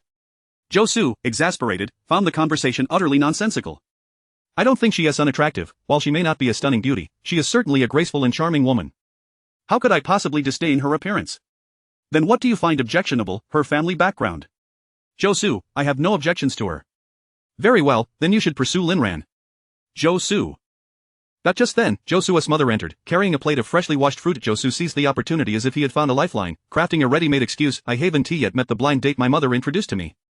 I cannot disappoint her friend. Zhou's mother beamed with delight. Is the sun rising in the west? My son is actually taking the initiative to meet a blind date. Alright, I will arrange it for you tomorrow. Zhou. Chapter 33. The scolding Lin Ran hesitated on the top floor of the Yuno building, taking deep breaths to prepare herself mentally. She politely knocked on the door of Fu Xingjian's office, and only dared to enter when a muffled comment echoed from within. Fu Xingjian gestured towards the sofa beside him, indicating for her to sit. Lin Ran, feeling somewhat awkward, pressed her legs together and organized the draft in her mind before casting her gaze towards him. From this angle, she appeared considerably shorter than Fu Xingjian, who exuded an undeniable aura of authority, causing her heart to race with anxiety. The last time she felt this nervous was during her report to General Manager Zhou. Mr. Fu, a minor product requirement has unexpectedly arisen today. This requirement was not included in our previous discussions, but Manager Mao insists on pursuing it. Our thought is, we can fulfill this requirement, but Yuto will need to allocate additional budget. Upon finishing, she nervously rubbed her hands together. Although this proposal was something she had suggested to Zhou, she was acutely aware that it was somewhat far-fetched. The contract had already been finalized, and now to demand an additional budget would surely infuriate any other client. She couldn't help but wonder if Fu Xingjian would slam his hand on the table in anger. It seemed she had never witnessed Fu Xingjian lose his temper, and he appeared quite formidable. What would she do if he did? Would she kneel and beg for mercy? As Lin Ran's internal monologue played out, Fu Xingjian had already discerned from her succinct words that the miscommunication regarding the requirement stemmed from a lack of clarity between Xin Ruan and Mao Quanan. Suddenly, he recalled the vague face he had seen in the CAF at noon. As he suspected, those who neglect their work would inevitably shift the blame onto others. Fu Xingjian set down his pen, raised an eyebrow, and at that moment, he truly comprehended the extent of Lin Ran's capabilities. What's this? Is it Zhou's idea, or yours? Do you think that because we share a bond as classmates, I would disregard Yuto's interests to assist you? His words were stark and merciless. Lin Ran, do you presume that I wouldn't be able to identify the source of your vague wording? You overestimating yourself. Lin Ran's face flushed with a mix of embarrassment and anger. She had anticipated Fu Xingjian's refusal but was taken aback by the lack of compassion in his response. She stammered, I don't think too highly of myself. I was merely seeking your opinion. If you believe it is unfeasible, then I will discuss it with General Zhou. She had encountered far more difficult and ruthless clients in the past, and when they berated her, she would let their words pass through one ear and out the other. Yet today, Fu Xingjian had merely raised his voice, and she felt utterly aggrieved. Suppressing the bitterness within, Lin Ran fell silent. The vast presidential office was enveloped in a silence so profound that one could hear a pin drop. After a moment, Fu Xingjian rubbed his temples. You may leave for now, let me think it over, and I will provide you with an answer in a few days. Lin Ran nodded and exited, her steps quickening and almost buoyant. From Fu Xingjian's perspective, it appeared as though she was fleeing in a fit of indignation. He sighed softly. Had he been too harsh? After all, he had only spoken a few truths. When Yiming returned to escort guests, he noticed the office door ajar and mustered the courage to approach Fu Xingjian. Mr. Fu, the meeting with external clients is about to commence. Will you be attending on time? Fu Xingjian reclined in his chair, his back fully pressed against the artificial seat, and casually inquired, was my tone with Lin Ran too harsh just now? Well, Yiming was caught off guard by the sudden question. Assessing his boss's expression, he perceived that it was not as grim as he had feared, suggesting that Fu Xingjian might be receptive to neutral observations. He replied, if it were me, I wouldn't have found it harsh at all. However, Miss Lin is a girl, and girls can be more sensitive. It might have come off as a bit severe. After speaking, Yiming obediently stood to the side. Girls are more sensitive? Fu Xingjian scoffed softly. While other girls might be delicate, Lin Ran was anything but. Her temperament was currently quite resolute. He considered for a moment before telling Yiming, by the way, after the meeting concludes, inquire discreetly about the progress of the fund project and subtly ask Mao Quanan for his thoughts. Additionally, do not disclose to him that Lin Ran came to see me. Yiming was taken aback. Was his boss preparing to assist Miss Lin? Internally, he clicked his tongue, surprised by how his boss could utter the harshest words yet perform the warmest deeds. Was this truly the cold-faced king of hell he was familiar with? What was the point? It seemed prudent for him to reconsider the relationship between his boss and Lin Ran. Chapter 34 of The Disdain for Fu Xingjian. That evening, Lin Ran returned to the hotel, only to collide with Liang Meiqi, who had just emerged from a shower. The latter quickly averted her gaze upon meeting Lin Ran's eyes. Lin Ran placed her bag down and, crossing her arms, stood by the vanity, observing Liang Meiqi as she applied her skincare products. Liang Meiqi, composed and unperturbed, ignored her entirely, ultimately leading Lin Ran to concede she detested going to bed with unresolved anger, adhering to the principle of addressing today's matters within the day. Meiqi, this is not office hours. We can indulge in a candid conversation regarding the incident earlier today. You are well aware I did not disclose anything to you. Why, then, resort to falsehoods? Lin Ran found herself utterly perplexed by the sudden animosity directed at her. After applying her mask, Liang Meiqi turned to glance at her. Under the dim lighting of the hotel room, her pallid face revealed two dark hollows, creating a rather unsettling impression. Since it is not office hours, I reserve the right to decline to answer your questions. You are not my superior, she retorted, before reclining on the bed to scroll through short videos, the ensuing laughter from the screen irking Lin Ran. With that, Lin Ran felt there was little left to say. Let it not be said she lacked camaraderie. Tomorrow, she would meticulously report the entire incident to Zhou Su. Upon seeing Lin Ran enter the bathroom, Liang Meiqi triumphantly swung her legs. Humph, what right did Lin Ran have to contend with her? On the U2 side, Mao Quanan would undoubtedly support her, and as for Zhou Su, she had already preempted Lin Ran by sending him an email in the afternoon, lamenting her grievances. Zhou Su, being soft-hearted, would surely believe her. In due course, the isolated Lin Ran would likely pack her belongings and depart, and she eagerly anticipated that moment. The following day, Lin Ran resumed her work as usual, while Liang Meiqi continued to diligently linger in the CAF, feigning a chance encounter with Fu Xingjian. Though everything appeared normal, the tension between the two women was palpable to everyone in the project team. Eventually, Zhou Su made his appearance, calling each of them in turn to ascertain the situation. He began with Liang Meiqi and then turned to Lin Ran. Upon taking her seat, Lin Ran's first action was to furrow her brows and inquire of Zhou Su, what did she tell you? Was it necessary to cry? Zhou Su shrugged, expressing his helplessness. He asked, did you speak with Hang Jian yesterday? What did he say? Recalling the previous day, Lin Ran instinctively clenched her hands, then offered a bitter smile. He reprimanded me, claiming I was playing petty tricks and that I overestimated our camaraderie as classmates. The hurtful words echoed in her ears. Even after a night had passed, she still felt a dull ache in her heart. She had always been adept at revisiting her wounds, and after all these years, she thought she had healed, that she would no longer subject herself to such torment. Yet, in Fu Xingjian's presence, she discovered she had reverted to her former self. She despised that past version of herself, and consequently, she loathed Fu Xingjian. Zhou Su detected the sorrow in her words and offered consolation. You've endured much. Fu Xingjian is consistently this way, showing no mercy to anyone. I shall confront him shortly. As they exited the conference room, they fortuitously encountered Mao Quan, and Lin Ran raised an eyebrow. Mr. Mao, I heard you were out today. What brings you back so early? It seemed someone had tipped him off, prompting his swift return. Mao Quan wore a stern expression, not even glancing at Lin Ran as he directly reported to Zhou Su, Mr. Zhou, we chose Xinruan out of trust, yet we are sorely disappointed by their staff, who merely pass the buck during crises. This is utterly unprofessional. Stung by the veiled criticism, Lin Ran refrained from retaliating, fearing she would be accused of unprofessionalism herself, and thus silently returned to her seat. As she passed Liang Meiqi, she inadvertently caught a glimpse of a smug smile on her face. Lin Ran sighed softly. Such is the nature of the workplace, where relationships are exceedingly fragile. One moment you consider someone a friend, and the next, they can stab you in the back for their own gain. Fortunately, she had never harbored unrealistic fantasies about her colleagues. Chapter 35. You wouldn't wish to tether Jing's heart, would you? Soon, the weekend arrived, and after several days of silence, He Ping unexpectedly invited her to dinner. Ting, holding a freshly baked pastry, shook her head disapprovingly. Don't go. Does this man truly wish to rekindle old flames? How can he manage his family's expectations? In Ting's eyes, He Ping was nothing short of a quintessential mama's boy. Years ago, when his mother opposed Lin Ran, he immediately abandoned her without even a hint of resistance, showcasing an extreme cowardice. Rest assured, I certainly won't go. Regardless of He Ping's motives for suddenly reaching out, in Lin Ran's heart, he had long since become a relic of the past. To put it bluntly, when he pursued her back then, her acceptance was merely out of a sense of appropriateness rather than genuine emotion. When He Ping eventually succumbed to familial pressure and proposed a breakup, Lin Ran no longer found him suitable. From that moment on, he transformed into a complete stranger. With this in mind, Lin Ran resolutely declined, stating, "I'm sorry, it's inconvenient." She then tossed her phone aside, focusing intently on welcoming the arriving guests.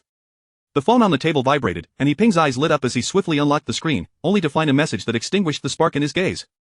Noticing his lackluster demeanor, "Mother," he expressed her displeasure. "Cheer up, look at you, nearing 30 and still single. It's simply unacceptable. You must go on the blind date I've arranged for you tonight." He Ping was reluctant. He yearned to tell his mother that he had encountered Lin Ran again, that fate had deliberately orchestrated their reunion, indicating that their connection had not yet severed. He longed to pursue Lin Ran once more. Yet, he was acutely aware that his mother would never consent to him marrying Lin Ran. She was convinced that a girl like Lin Ran, with no parents, would only marry him for his status, and once married, her true colors would inevitably surface.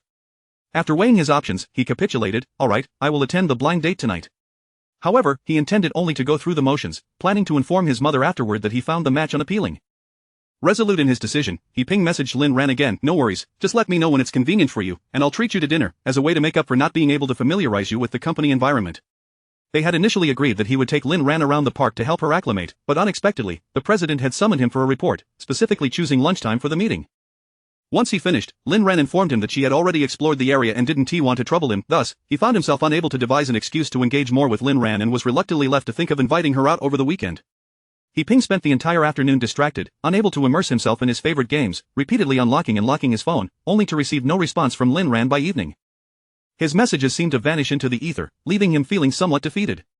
At the luxurious private room of the Xicheng Grand Hotel, Fu Xingjian and his companions gathered to welcome Yao Ning. "Wow, what time did you arrive? So early?" Su Huanran exclaimed upon entering and spotting Fu Xingjian seated at the back. Fu Xingjian glanced at him briefly before lowering his gaze, responding coolly, "It's not that early, I just arrived 10 minutes ago." Was that not early? They had never seen him arrive this promptly for their gatherings. Su Huanran hung up his coat, grinning as he settled beside him. "Still can't forget about Sister Yao Ning. If you can't forget her, then pursue her. I'll wholeheartedly support you." It was baffling. Back then, he had chased her all the way to America, yet he still failed to win Yao Ning's heart. Fu Xingjian's charm seemed lacking in this regard. Fu Xingjian set down his cup, his expression darkening as he fixed a piercing gaze on Su Huanran. The latter felt his heart skip a beat, swallowing hard. That look. Ever since they left the dessert shop last week, Fu Xingjian had been giving him this look at the bar, leaving him feeling uneasy and enduring a week-long cold war. Was it happening again today? Su Huanran instinctively shrank back, silenced by the intensity of Fu Xingjian's glare, pondering to himself, what did he say wrong? Wasn't it common knowledge that Fu Xingjian had feelings for Yao Ning? A few minutes later, Yao Qian and Yao Ning arrived. After a long absence, Yao Ning was exceptionally thoughtful, preparing gifts for each of her brothers. For Fu Xingjian, she selected a custom-made blue tie with white patterns, crafted entirely by hand, its silk texture exuding luxury. Su Huanran felt a pang of envy, comparing it to the men's cologne he held, clearly a more thoughtful gift. He remarked, "I heard that when a woman gifts a man a tie, it signifies her desire to bind his heart." "Sister Yao Ning, surely you don't wish to tether Xingjian's heart, do you?" Yao Ning paused, her cheeks flushing crimson. Su Huanran, "If you don't stop talking, no one will mistake you for a mute. If you're not interested in dinner today, you might as well leave." Fu Xingjian suddenly barked, startling her. Yao Ning froze. It was the first time in years she had witnessed him erupt in anger over their teasing. The atmosphere in the private room grew tense, prompting Yao Qian to intervene. He pointed at Su Huanran, exasperated. "How many good things have gone awry because of your mouth?" He then turned to the waiter, instructing, "Quickly serve the dishes to silence him before he speaks again." Su Huanran felt aggrieved. Among the three ironclad friends, two were now scolding him, and yet he hadn't said anything wrong. He felt disheartened, and in his sorrow, he craved a drink, thus calling for a few bottles of expensive red wine. The other three shook their heads in disapproval, ignoring him. Yao Qian asked his sister, "What are your plans now that you're back? Not planning to go out?" "Well, I won't be going out. I mainly miss you all, ha." Yao Ning said, sneaking a glance at Fu Xingjian, who remained indifferent. She tucked a strand of hair behind her ear and continued, "The international art exhibitions have concluded, and my focus will now shift to domestic endeavors, with a domestic exhibition anticipated in 2 months. With a playful wink toward Fu Xingjian, she added, "Xingjian, would you do me the honor of attending my exhibition?" Fu Xingjian nodded, "Sure. But don't underestimate yourself. With your reputation, the exhibition will undoubtedly attract an audience." Yao Ning smiled, "You're the best, Xingjian, unlike my brother, who would rather play games than participate. Please spare me. All our family's artistic talent is concentrated in you alone." Yao Qian interjected, hastily waving his hands in surrender. He had no understanding of art. He found his beautiful sister's critiques of his taste preposterous and had long ceased offering opinions on her work, even skipping her exhibitions. As the siblings bantered, Fu Xingjian's gaze caught a familiar figure in the opposite private room. He Ping, initially dismissive, his attention was drawn again as he noticed a girl, presumably the mother of the girl, entering the room alongside him. Chapter 36. A blind date. Xingjian, what are you looking at? Yao Ning inquired, gently patting his shoulder as she followed his gaze across the room, only to find nothing but an ordinary private room door. Fu Xingjian retracted his gaze and replied nonchalantly, nothing. He then wiped his hands and fabricated an excuse to step out, saying, I'm going to the restroom. As he passed by the private room diagonally across, he paused momentarily, catching snippets of conversation from two mothers within. This is my son, He Ping, who studies computer science and is currently employed at Yudo Group. Surely, you've heard of this company. It's one of the top financial firms in Xiqing, a publicly listed company, and part of the Fortune 500. My son is quite valued there. Just last week, the CEO sought him out for a personal discussion. He Ping's mother beamed with pride, secretly wishing to boast about her son's salary had it not been for his prior warning regarding the confidentiality agreement. The young woman and her mother, upon hearing this, were visibly delighted. Yudo is indeed impressive, a large corporation. Our Yusen aspired to join upon her graduation, but we heard they have stringent educational requirements. Indeed, thankfully, He Ping's credentials are quite solid. His mother thought to herself, elated that her son was making her proud today. However, the conversation took a shift when the other mother remarked, fortunately, Yusen later reconsidered her path. Instead of pursuing a career in a large enterprise, she opted to take the civil service exam, which offers a stable and relaxed work environment. After all, being a girl, the family doesn't expect her to earn a fortune. This backhanded compliment subtly elevated her daughter's status. He Ping's mother forced a smile, uttering yes, yes, while feeling a twinge of discomfort. Despite the appealing conditions of a private enterprise, they could never quite match the security and respect associated with a civil service job. This was precisely why she had insisted on bringing her son to this blind date. In Xiqing, it was rare to find an unmarried woman of such qualities. Missing this opportunity meant losing the chance altogether. She nudged her son's hand, raising an eyebrow to signal him to conduct himself well. A smirk of mockery played at the corners of Fu Xingjian's mouth as he entered the private room silently inside. Su Huanran's voice boomed like a trumpet. Ning Ning, did you return alone this time? What about that foreign boyfriend of yours? Yao Ning chuckled, casting a discreet glance at the newly seated Fu Xingjian, hoping to discern any unusual expression on his face, but found none. She feigned annoyance. What boyfriend? We broke up ages ago. I've been single for over half a year now. The others remained unfazed, while Yao Ning felt a vague sense of frustration brewing within her. Only Su Huanran, the oblivious one, continued to jest. Would you like me to introduce someone to you? Unable to contain herself, Yao Ning shifted several seats closer and clung to Fu Xingjian's arm, playfully complaining, Xingjian, look at him. He just returned to the country and is already trying to set me up with someone. Isn't that excessive?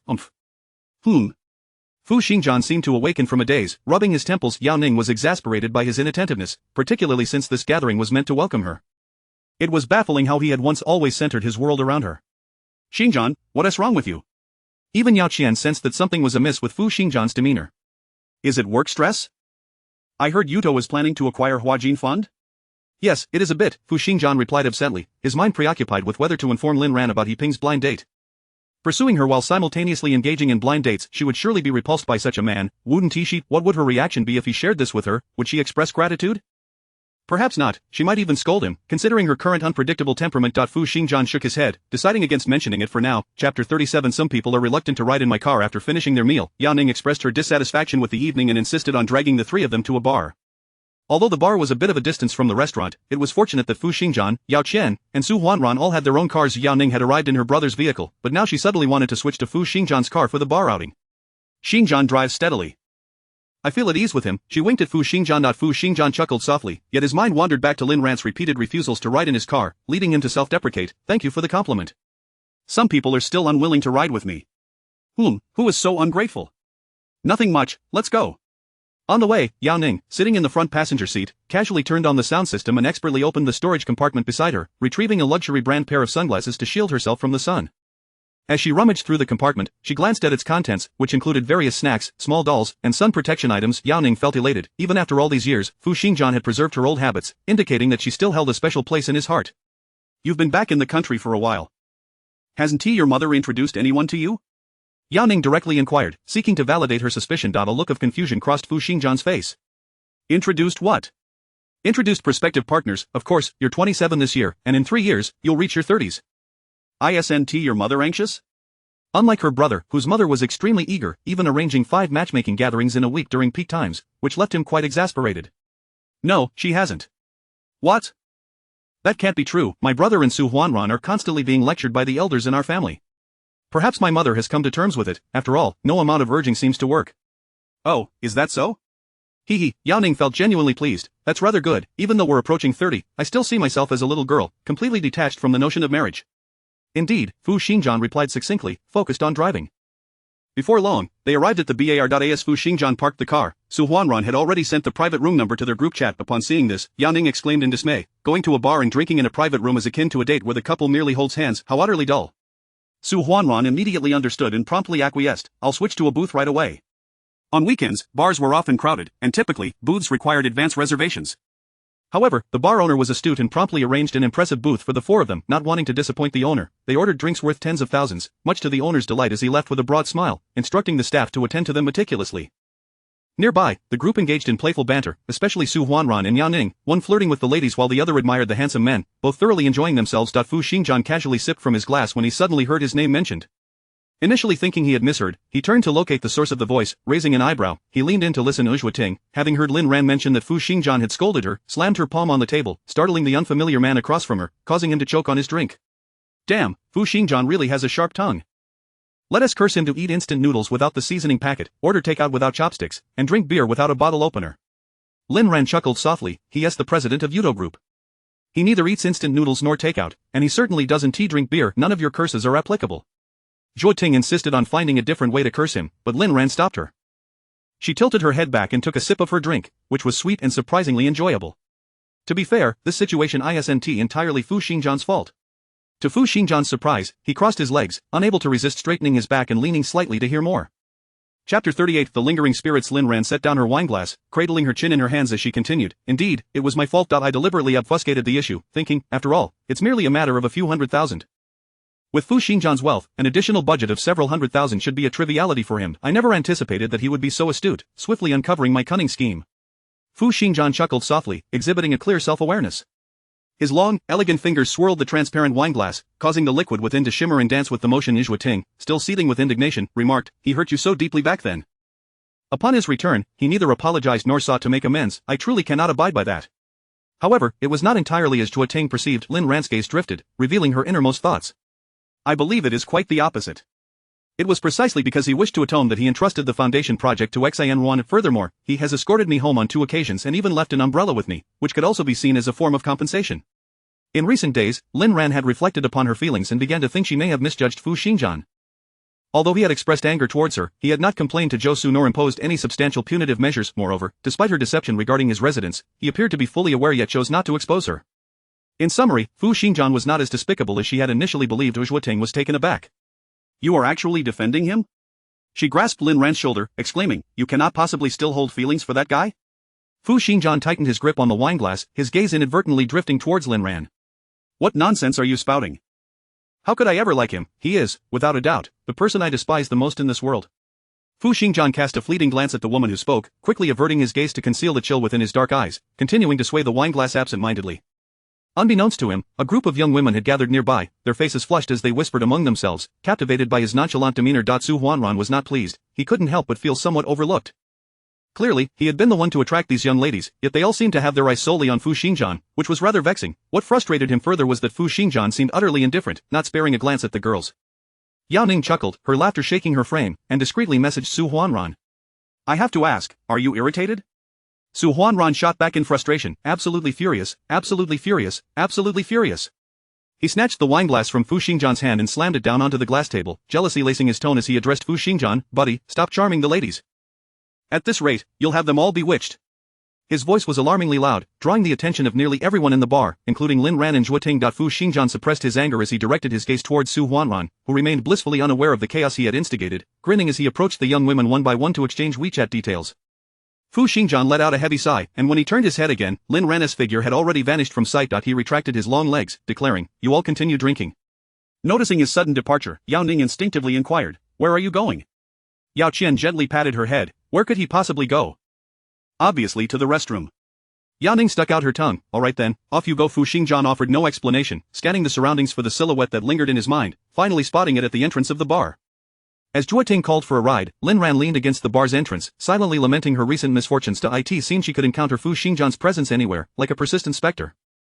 She closed her eyes, carefully reflecting on whether she had spoken ill of Fu Xingjian earlier, ultimately concluding that she had not. She recalled Ting mentioning a few of his faults, only for her to defend him, and not only that, she had even praised him. With this thought, Lin Ran's furrowed brow relaxed. Her job was, for the time being, still secure. The outdoor breeze disoriented her, and what had once been a lucid mind was now tinged with a hint of inebriation. As she felt a sudden presence before her, assuming it to be Zhuoting calling for a ride, she leaned against it without a second thought. Chapter 39 Intoxication. Zhuoting, I feel dizzy. I never expected that sweet wine would hit me so hard. This is unbearable. If I had known, I wouldn't have come to drink, spending money to suffer. Imagine how delightful it would have been to indulge in hot pot instead, she lamented.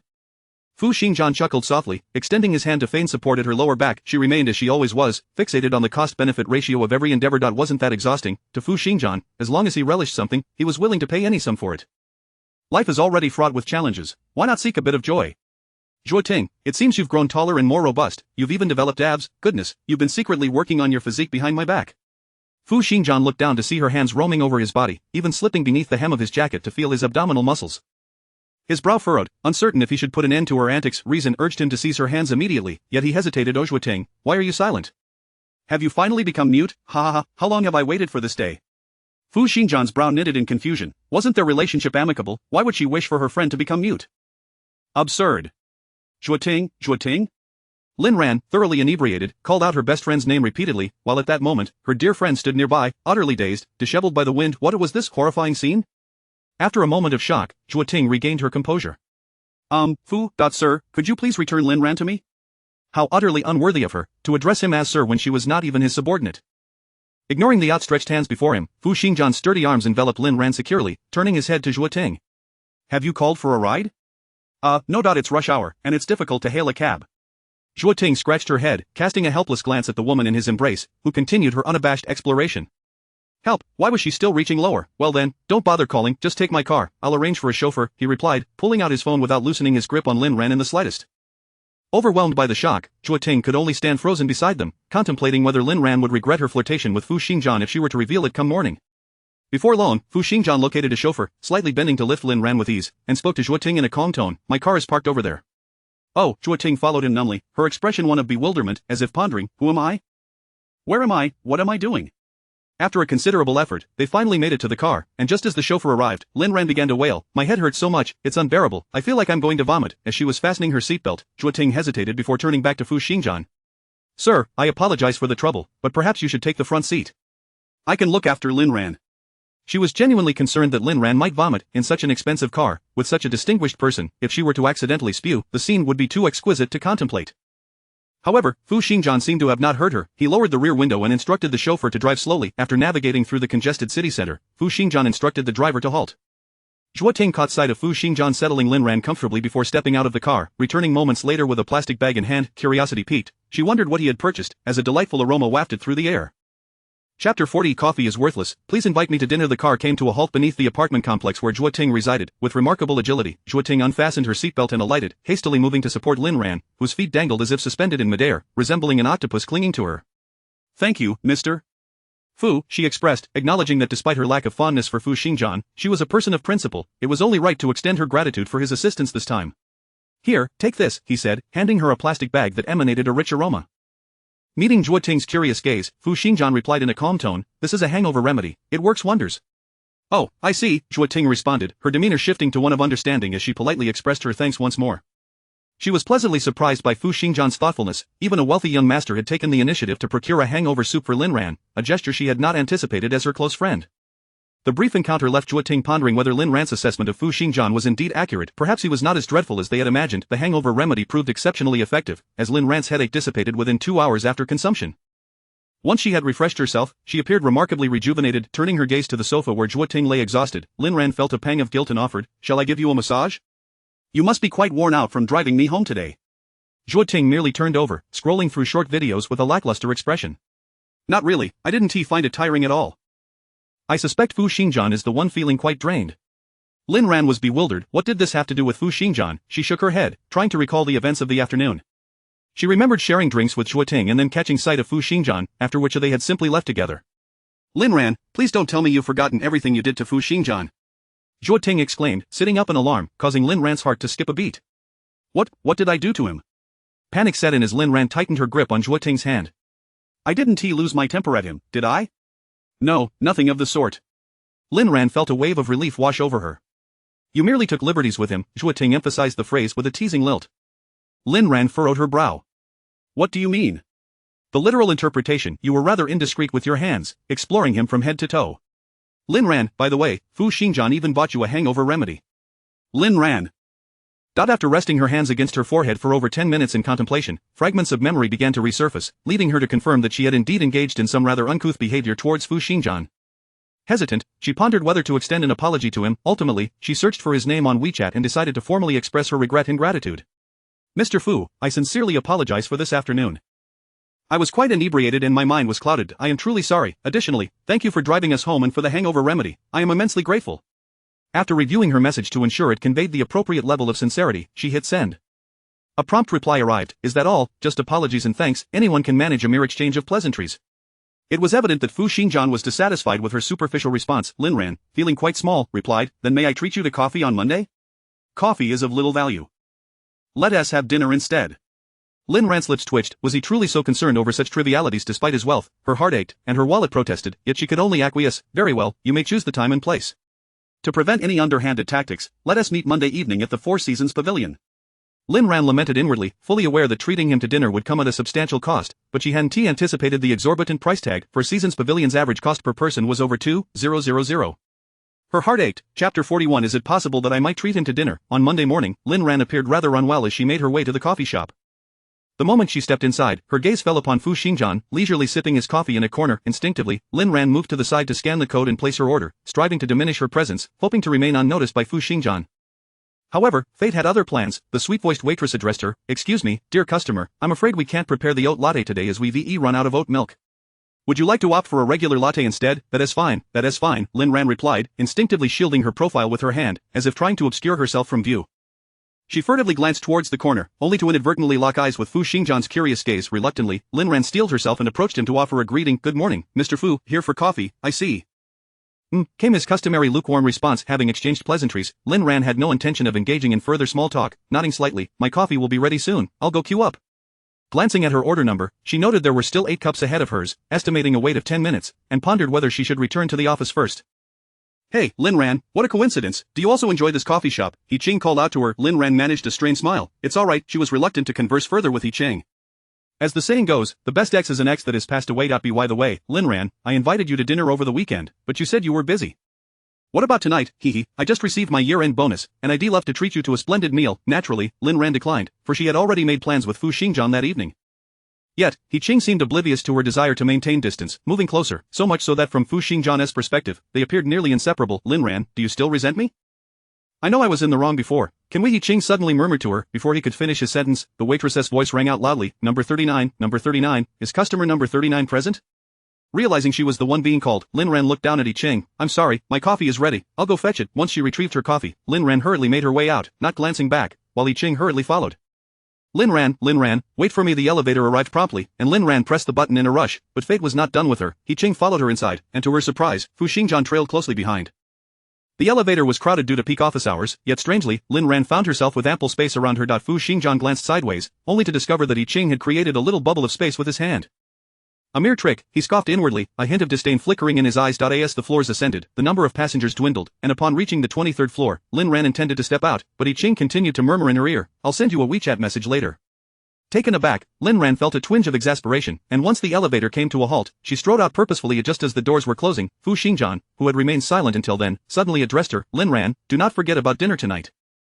Oh, I haven't forgotten. She froze momentarily, responding in a daze. He Ching's eyes widened in surprise. Did Mr. Fu and Lin Ran know each other? Soon after, a wave of discomfort washed over him as he realized Lin Ran had declined his invitation yet accepted Fu Xingjian's offer for dinner. He regarded the tall and distinguished man before him, contemplating that it might be prudent to remind Lin Ran that Fu Xingjian was not someone easily aspired to. With the scene of the superior actively reminding her about dinner did not go unnoticed by the project team members, who began teasing Lin Ran. Wow, Mr. Fu is treating you to dinner alone, something is brewing. Lin Ran sighed. Is it possible that I might be the one treating him to dinner? Chapter 42. Are you satisfied with this answer? As soon as these words were uttered, the enthusiasm of the crowd instantly deflated. They cast a sympathetic glance at Lin Ran, who was left to fend for herself. Treating the demanding client to dinner seemed the most tedious task, especially with someone as cold as Fu Xingjian. It was all too easy to imagine Lin Ran being mercilessly berated at the dining table. Upon hearing of the situation, Engineer Zhang made a special trip to express his concern for Lin Ran. I heard you're inviting President Fu to dinner. Is it because of that incident? Lin Ran paused momentarily, then quickly grasped his implication. Well, sort of. She had no intention of delving into the complexities of her relationship with Fu Xingjian, nor was she prepared to disclose the incident of being drunkenly escorted home by him over the weekend. Is President Fu very angry? Zhang inquired, his voice tinged with unease and a hint of guilt. Last week, in a moment of impulsiveness, he had agreed to increase the demands solely for the sake of his subordinates, without considering the difficulties it would impose on Lin Ran. After reflecting on it over the weekend, he felt his response had been too hasty, thus, he was currently very attentive to President Fu's reaction. Not only was Zhang curious about Fu Xingjian's stance, but Liang Meiqi was also all ears. Upon hearing that Lin Ran intended to personally apologize to President Fu over dinner, she felt a surge of satisfaction. All that talk of being old classmates was utterly futile. She knew Fu Xingjian would not extend any courtesy to Lin Ran. Their relationship was merely that of ordinary classmates, and it was quite possible they had never even spoken during their school days. After all, given Lin Ran's rather plain appearance, it was hard to believe she would ever catch Fu Xingjian's eye. Well, he is indeed quite upset. He nearly had me in tears last week, Lin Ran replied, her words a mix of truth and embellishment. Liang Meiqi, however, took her words at face value, her eyes lighting up with mirth as she interjected, then, Sister Lin Ran, do you need my assistance in apologizing to President Fu? Oh, I often run into him at the CAF, and he is rather nice to me. I'm sure if I were to speak up, he would surely show us some leniency. Lin Ran cast her a faint glance. Not for now. If I need help, I will call you. Last time, Fu Xingjian had mentioned he would give her an answer in a few days, and she planned to gauge his attitude during dinner that evening. All right then. By the way, Sister Lin Ran, I wanted to share something personal with you. Liang Meiqi gestured for Zhang to leave before continuing, I've changed hotel rooms, from now on, that room will be exclusively yours. Pausing in her typing, Lin Ran looked up and asked, where are you going? With a smirk, Liang Meiqi replied, I'm staying on the top floor, in the presidential suite. Lin Ran frowned. There are still several months ahead. Are you sure you want to stay in a presidential suite the entire time? I'm quite happy with it, that's none of your concern. Indeed, Lin Ran had no authority over her choices, but she felt it necessary to clarify, is the project team footing the bill? Of course not. Rest assured, I won't squander a single penny of the project team as funds, but what about you? You're not planning to seek reimbursement for the dinner with President Fu, are you? Lin Ran suppressed her anger. You needn't worry. I won't be asking for reimbursement either. At 6 o'clock sharp, Lin Ran received a message from Fu Xingjian. See you in the underground parking lot. The timing was so precise it felt as if a clock had been set just for this moment. Lin Ran promptly replied, okay, I'm on my way. By the time she arrived at B1, Fu Xingjian was already waiting for her outside the elevator. President Fu. I just arrived as well. Lin Ran thought to herself that there was no need for explanations. She wouldn't delude herself into thinking Fu Xingjian was specifically waiting for her. The underground parking lot was vast, and without Fu Xingjian's presence, Lin Ran was certain she would have lost her way. After fastening her seatbelt, Fu Xingjian smoothly maneuvered the car out of the parking lot. As they exited the Yudo building, Lin Ran caught a glimpse in the rearview mirror of Liang Meiqi getting into Mao Quan'an's car. The oily and lecherous smile of Mao Quan'an made her stomach churn, but why on earth was Liang Meiqi getting into his vehicle? What's wrong? Fu Xingjian noticed her furrowed brows and assumed she was unwell. Lin Ran shook her head. It's nothing. It didn't matter, Liang Meiqi could associate with whomever she pleased, as long as it did not interfere with their work. She was too apathetic to concern herself further. The interior of the car fell into silence. Fu Xingjian attempted several times to initiate a conversation, only to find Lin Ran engrossed in her phone. At a red light, he glanced over and realized she was chatting with Ping, prompting him to exhale heavily, concealing the chill that brewed within him. As the vehicle resumed motion, Fu Xingjian coolly advised, Lin Ran, check the reviews for this restaurant online, lest we stumble into a culinary disaster while ordering. Oh, alright. She closed WeChat and opened a review site, only to realize, President Fu, you haven't dined here before? She had assumed he frequented the establishment, given how smoothly he had mentioned its name. I have. Had he dined there before yet still wanted her to read the reviews? Such feedback could never be as genuine as his own experience. Inviting you to dinner and you bury your head in your phone, how polite. Lin Ran's face flushed with embarrassment as she quickly shut her phone. So it was her neglect that irked him. He could have simply stated it. There was no need to phrase it so harshly. Before long, they arrived at the Four Seasons Pavilion, and with the guidance of a waiter, they entered a private room. Fu Xingjian wasted no time, his long fingers flipping through the menu and naming several dishes before asking Lin Ran, would you like something to drink? Lin Ran hastily shook her head. No, I won't drink. Having just experienced the embarrassment of being inebriated over the weekend, she dared not touch alcohol again. Very well, we'll go with these dishes. Fu Xingjian handed the menu to the waiter and added, start with a pot of Mingqian Longjing tea. So he was inquiring about tea. Lin Ran's heart fluttered slightly as she discreetly perused the menu, only to have it taken from her hands by Fu Xingjian, who set it aside. Were you just chatting with Ping? He leaned back in his chair, appearing relaxed, but his words carried a scrutinizing edge. Yes, Lin Ran replied, not particularly surprised. After all, Fu Xingjian had witnessed Ping's behavior in the elevator last time. Is he pursuing you? Not exactly, it's merely normal communication between colleagues. Colleagues, he is a full-time employee, while you are a contracted party. How does that equate to colleagues? The term contracted party struck Lin Ran like a blow, and she met his gaze with a cold stare. What of it, is a contracted party not a person? Fu Xingjian raised an eyebrow, feeling discomfort at her agitation. So if he were to pursue you, you would agree? Lin Ran was utterly speechless, wishing she could peer into his mind to understand what convoluted thoughts led to such reasoning. I would not agree. Would not. Fu Xingjian appeared considerably more relaxed, his expression clear as he sipped the fine Ningqian Longjing. Why not? He seems to have decent qualities and should align well with your criteria for a partner. Lin Ran's temples throbbed, she repeatedly reminded herself to remain composed. He was the client, and despite being an arrogant and disrespectful client, he remained a client. Moreover, she had an urgent matter requiring his assistance, so she had to tolerate him. President Fu, I wouldn't choose him because I have already tried it, there was no outcome. Fu Xingjian was taken aback, his entire demeanor freezing. What do you mean, you have tried? He Ping was my ex-boyfriend. We dated when we first started working. Our relationship ended because my circumstances were too poor, and his family disapproved. President Fu, are you satisfied with this answer? Chapter 43, I said being in a relationship is pitiful for you, don't be ungrateful. Fu Xingjian never contemplated that she would engage in romantic entanglements again, he naively believed that she would remain chaste due to their unresolved affection during university. A wave of bitterness surged forth, threatening to engulf him. His gaze, unfocused, fixated on the utensils before him, the words he had intended to convey to her suddenly eluded him, the dishes he had ordered were gradually served, and as the enticing aroma wafted through the air, Lin Ran's stomach betrayed her with an unceremonious growl. She grasped her chopsticks without hesitation, indulging in the meal with fervor. Indeed, there is a reason for the price, the flavors are truly delightful. In stark contrast, Fu Xingjian found himself devoid of appetite, mechanically picking at his food, which tasted as bland as chewing wax.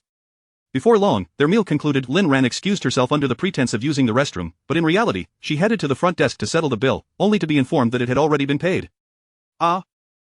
This must be a mistake, I haven't settled anything, she protested, noting that Fu Xingjian had not left the private room. The cashier swiftly retrieved the transaction details from the computer and informed Lin Ran, the system indicates it was paid through a recharge account.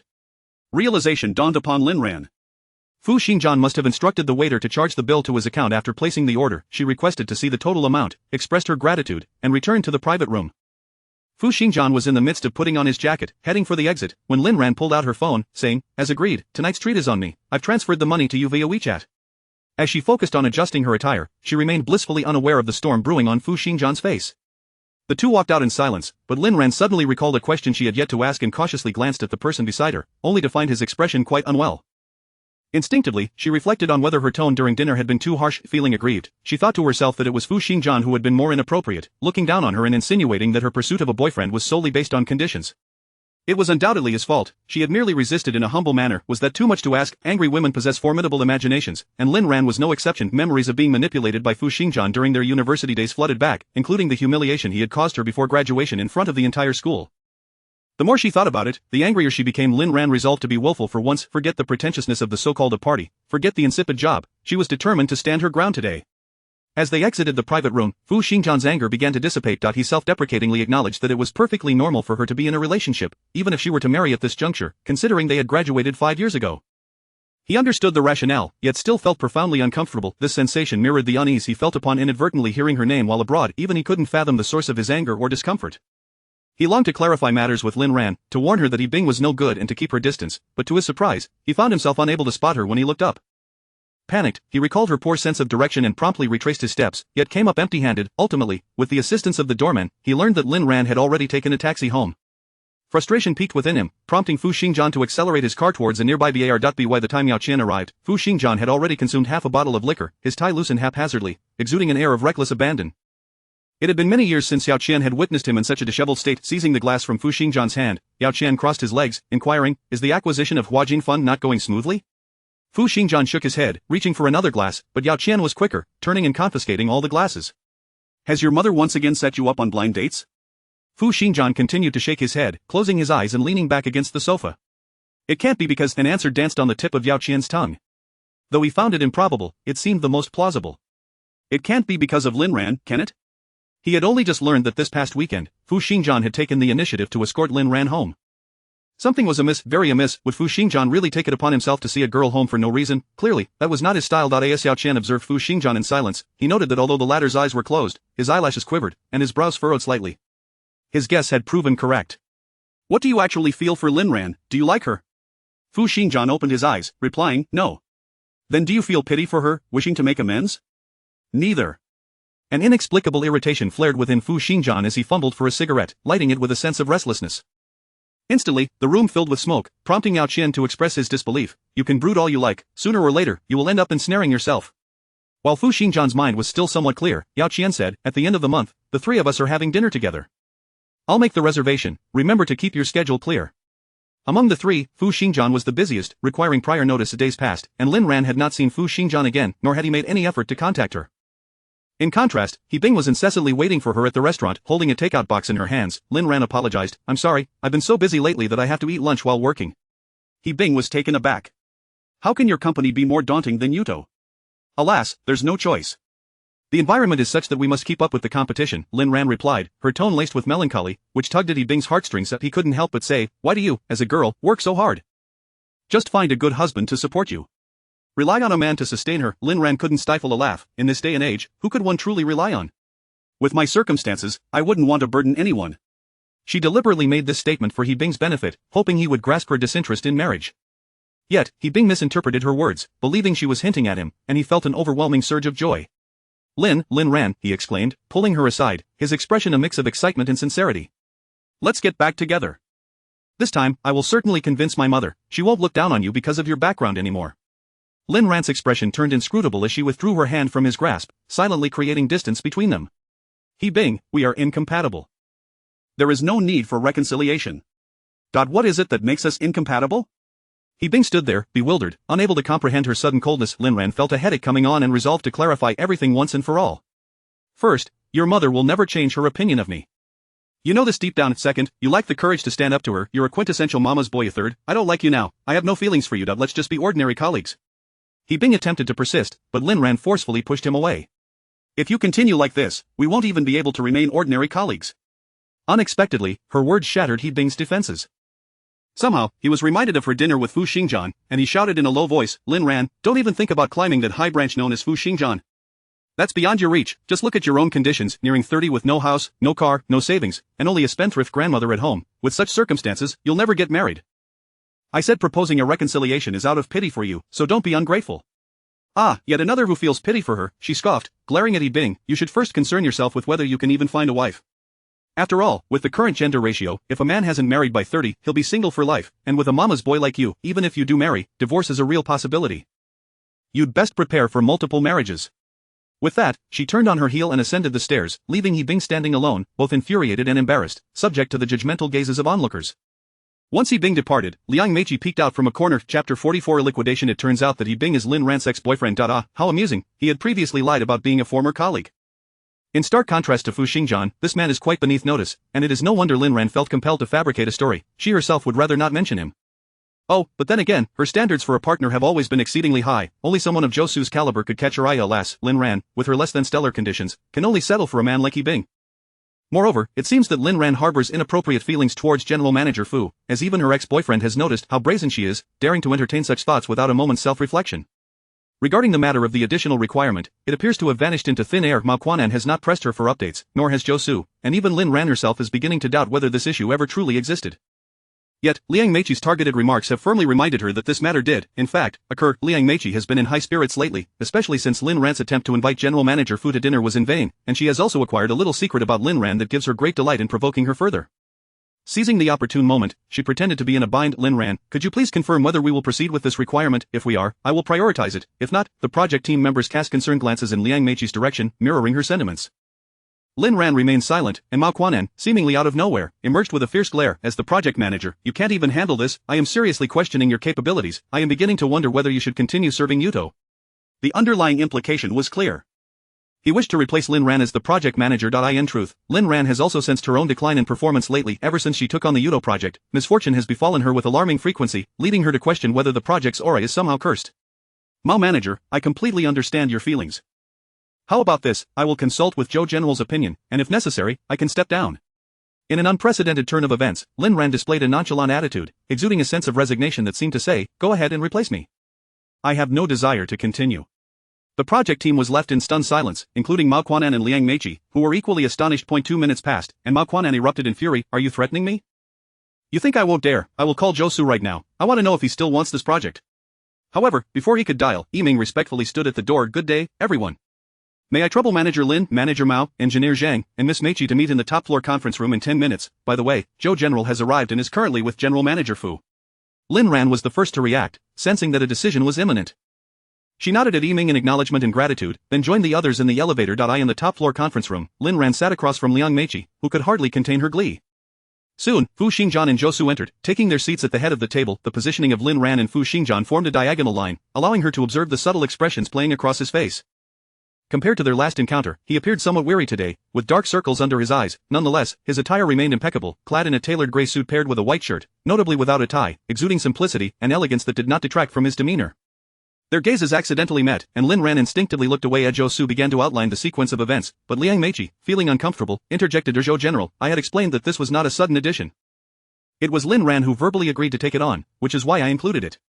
I would prefer not to be interrupted while I am speaking. If you have any issues, please address them later in private. His tone was calm but left no room for disagreement.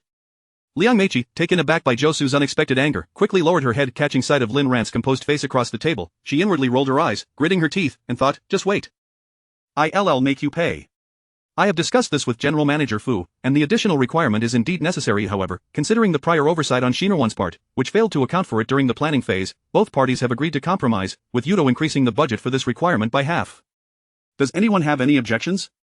Lin Ran was taken aback. She did not expect Fu Xingjian to agree to her proposal. In truth, her and Zhou's initial plan was indeed for Yudo to increase the budget by half, but fearing further negotiations, she had initially suggested the full amount, anticipating multiple discussions. To her surprise, she was chastised by Fu Xingjian during that very first conversation. Now, matters had returned to their intended course, and she breathed a sigh of relief, stating, I have no objections and agree with the decisions made by General Manager Fu and Zhou General. Engineer Zhang, seeing the matter resolved smoothly, chimed in with glee, I have no objections, I agree. As for the remaining members. Lin Ran glanced at Liang Meichi across the table, raising an eyebrow, hoping she would not be foolish enough to voice any dissent. Thankfully, Liang Meichi remained silent, and under the pressure of Fu Xingjian's gaze, Mao Quanan also stood to express, I agree as well. Excellent, the situation was perfectly resolved. Lin Ran had already planned a relaxing spa treatment for the evening. Who knows how long she had felt tense over this matter. Wait, everyone, please stay while the issue is resolved. We still have accounts to settle. Fu Xingjian's cold voice resonated through the conference room, halting everyone's movements abruptly. Liang Meichi, elated, plopped back down, eagerly echoing, indeed, General Manager Fu was quite right, we must first resolve the issues before addressing personnel. She was as delighted as if she had just won 5 million. Recalling Mao Quanan's earlier threat to replace her, Lin Ran's heart raced with anxiety. She had long since lost the courage to stand her ground, especially considering Xinjian's generous compensation and benefits, which she genuinely needed. Fu Xingjian's gaze swept across the long table, finally settling on Lin Ran by the door. The project manager's failure to review the project requirements post-launch falls squarely on you, Lin Ran. This is your responsibility. Lin Ran lowered her gaze, twisting her hands together. Yes, this is my fault, and I accept it. Liang Meichi's smile widened, as she mused that today must be the day Lin Ran would be dismissed. In an unusual display of sympathy, she spoke up, General Manager Fu, while Lin Ran made a mistake, she has been with the company for quite some time, she deserves some credit for her efforts. Please don't dismiss her, Manager Liang. Did I say I would dismiss Lin Ran? Fu Xingjian's deep-set eyes turned icy, locking onto Liang Meichi with an air of authority that made her smile falter instantly. What could this mean? Wasn't he going to dismiss Lin Ran? Though Lin Ran has erred, it is a minor mistake. A written reflection will suffice. However, you, Manager Liang, have a far greater issue. Liang Meichi panicked. General Manager, what issue could I possibly have? I am clearly the victim here. Casting a glance at his watch, Fu Xingjian adjusted his cuff and stood, bowing his head to speak with Zhou. This is an internal matter for your company. I will not intervene. I have another meeting to attend. My apologies for leaving. Zhou nodded, watching Fu Xingjian depart, shaking his head in resignation. If this was indeed an internal affair, why was Lin Ran's responsibility and punishment so publicly disclosed? Zhou was not convinced that Fu Xingjian had no ulterior motives. Chapter 45 of the recurrence of gastric illness. Faced with Zhou's indifferent gaze, Lin Ran felt a sense of helplessness. Zhou sighed softly. After all, her status as an old classmate was more advantageous than his own. Zhou, you don't think I'm at fault too, do you? This is so unfair. Tears as large as beans streamed down Liang Meichi's cheeks. Manager Mao can vouch for me. This is not my issue. Mao Quanan wore an awkward expression on his face. It was abundantly clear what President Fu's stance was, and he could hardly position himself in opposition to it. The mere thought of President Fu discovering this was unsettling. Thus, he consoled Liang Meichi, Meichi, let it go. Let's just put this matter to rest. He had come to realize that it was prudent to avoid offending Lin Ran, for President Fu's regard for her was evidently exceptional. Yet, Liang Meichi was unyielding, insisting on clearing her name. Eventually, Zhou's demeanor darkened. Liang Meichi, as a product manager, your failure to confirm all project requirements from the outset is undeniably your fault. You claim you relied on Lin Ran's verbal assurances. May I inquire about your professional integrity? Do you believe everything others say without question? It is your duty as a product manager to assess whether the demands align with the company's interests. If uncertain, you ought to consult your superior or myself, rather than heed every word spoken by others. Given your performance on this project, I am thoroughly dissatisfied. Your performance bonus for this quarter is hereby revoked, and you will also receive a formal reprimand within the company to serve as a warning to others. Liang Meiqi stood frozen, unable to comprehend Zhou Su's words. The cancellation of her bonus was inconsequential. She was not financially strained. What truly mattered to her was her pride, whether in academia or at work. Liang Meiqi had always been treated like a cherished princess, so why should she be punished?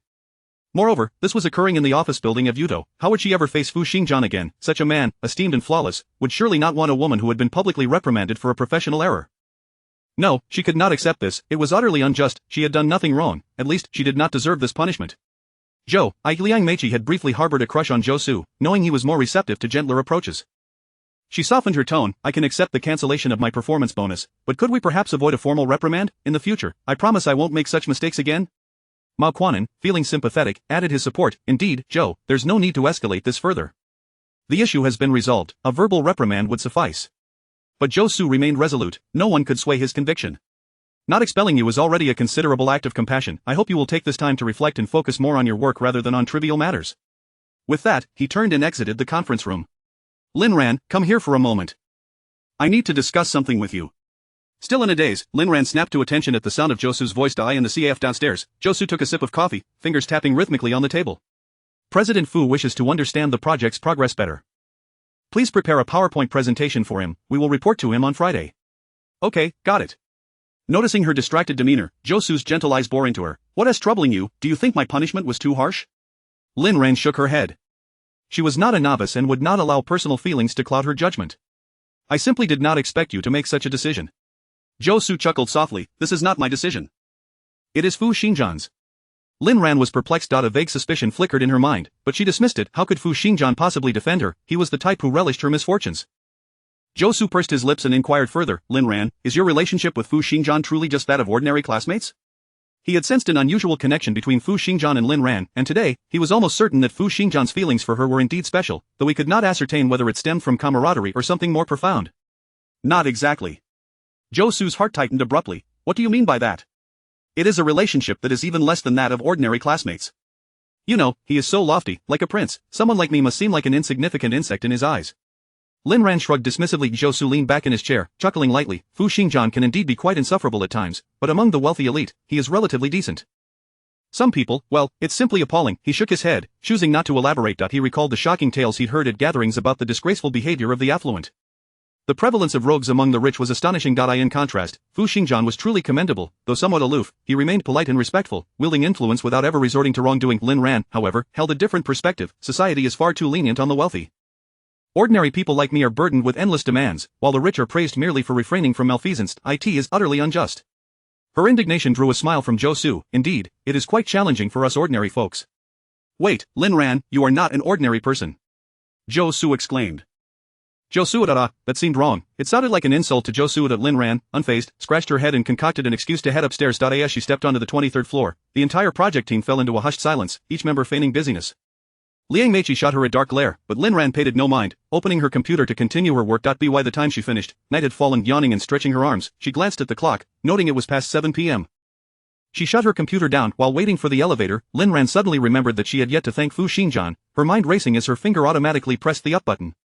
To her surprise, the top floor, apart from the president's office, was eerily deserted. She had expected everyone to be too intimidated by Fu Xingjian's stern presence to leave early. She knocked on Fu Xingjian's door, and after what felt like an eternity, a low, hoarse voice called from within, "Come in." After such a long wait. Had she not seen the light still on, she would have assumed Fu Xingjian had already departed. President Fu, you haven't left yet. I just wanted to express my gratitude. As Lin Ran stepped closer, her voice softened. I understand you were the one who helped me today. I am truly grateful. She sincerely bowed in thanks, recalling their previous meal when they had quarreled. She felt a twinge of regret, promising, next time, I will treat you to dinner again, and I promise to heed your every word without argument. President Fu Xingjian, what is wrong with you? Lin Ran's gaze darted to Fu Xingjian's pale complexion atop the desk, her heart constricting in alarm. Upon closer inspection, Fu Xingjian was not merely pale. Beads of sweat dotted his forehead, and he leaned heavily on the desk, barely managing to stay upright. I'll call 110 right now. Lin Ran exclaimed, her hands trembling in panic, dialing before realizing her mistake. It should have been 120. Don't call, that no need for 120, please just help me get some medicine. Lin Ran, hearing he was merely putting on a brave face, insisted on calling 120 until Fu Xingjian confirmed that he was only suffering from a recurrence of gastritis. Chapter 46. Quite innocent indeed. After taking the medication, Fu Xingjian's complexion visibly improved, and Lin Ran felt a slight sense of relief. However, upon glancing at the clock, she realized it was already 9:30. Hesitantly, she rose from the sofa. Shall I escort you home, or would you prefer I call Ming to assist you? Fu Xingjian, with his lips pale and dry, shook his head. Please don't disturb Ming. He has a date with his girlfriend tonight. Could you kindly call a cab for me? I can manage on my own. He was considerate towards his subordinates, yet somewhat indifferent towards her. Lin Ran promptly called for a car and assisted Fu Xingjian down the stairs. When the vehicle arrived, she helped him into the back seat. The rear seat of the taxi was cramped, and Fu Xingjian, tall and long-legged, appeared quite uncomfortable. Lin Ran regretted not ordering a luxury vehicle. The night in Xiqing was stunning, especially as they traversed the bustling downtown area heading west, where the city's wealthiest district lay. The west was adorned with various high-rise apartments and charming villas, a stark contrast to the dilapidated buildings of the east. Fu Xingjian's residence was situated at the farthest west, a standalone villa in the affluent area, almost a quintessential symbol of the wealthy elite. Speaking of which, his ailment was also a hallmark of the affluent class. Lin Ran felt no emotional upheaval, as if this were not her first visit. After settling the fare, she helped Fu Xingjian to the villa's entrance but found herself perplexed at how to open the door. Facial recognition. Allow me, Fu Xingjian reminded her. Lin Ran nodded and assisted him in scanning his face. Upon entering, she placed him on the sofa and fumbled to turn on the living room lights, finally able to discern the interior decor of the villa. The minimalist, cold design mirrored Fu Xingjian's own persona. Apart from the essential appliances, nothing else adorned the space, not even a single potted plant, devoid of any warmth or liveliness. In contrast, her rented small apartment had a balcony lined with vibrant green potted plants. Lin Ran approached Fu Xingjian and briefly assessed his expression. Although the pain seemed somewhat alleviated, he still appeared quite uncomfortable, with damp strands of hair clinging to his forehead due to sweat. She gently took a few tissues from the table and tenderly wiped his brow. His eyes were strikingly beautiful, elongated yet not overly round, exuding a formidable presence when not smiling. Yet, his long and thick eyelashes lent him a gentle, affectionate air. A contradiction in features, a contradiction in character, especially at this moment, as he gazed at Lin Ran with an intense, affectionate look. Yet she knew that those eyes could easily convey deep emotions even towards a mere dog. Suddenly, her stomach audibly growled, causing Lin Ran to blush with embarrassment. Amidst her flurry of activity, she had yet to have dinner. There are prepared dishes and rice in the kitchen. You should eat, Fu Xingjian suggested. I've hired a maid to prepare my meals and clean in the evenings. Oh, in that case, Lin Ran said without hesitation, heading straight to the kitchen to serve the food and rice onto the dining table. Can you eat? Fu Xingjian shook his head, but Lin Ran proactively proposed, you can only have congee. How about this? I'll add water to the cooked rice, boil it in another pot, and then serve it to you. Would that work? Fu Xingjian adjusted his sitting position and nodded. All right, you are more clever than I anticipated. At his words, Lin Ran playfully rolled her eyes at him, recalling who had once deemed her foolish. After finishing her tasks in the kitchen, Lin Ran returned to the dining table. Faced with the appealing array of 4 dishes and a soup, her appetite surged, and she began to eat voraciously. The man reclining on the opposite sofa raised his eyebrows in amusement. Lin Ran found the situation peculiar. It felt as though she were performing in a live eating show, prompting her to slow her pace and chew more deliberately. Do you usually eat this much alone? Can you finish it all? She queried. In her current state of hunger, she could only manage to finish 2 plates and half a bowl of soup, struggling to fathom how Fu Xingjian could possibly consume such quantities alone without waste. To her surprise, Fu Xingjian replied honestly, I can't finish it all, I mainly do it to ensure balanced nutrition. Well, that was indeed wasteful. Countless people around the world starved each year, while the wealthy indulged extravagantly. Lin Ran understood the principle of spending money to yield freedom, yet she still felt a pang of sorrow at the stark disparity between the rich and the poor. Just as with herself and Fu Xingjian, the gulf was insurmountable.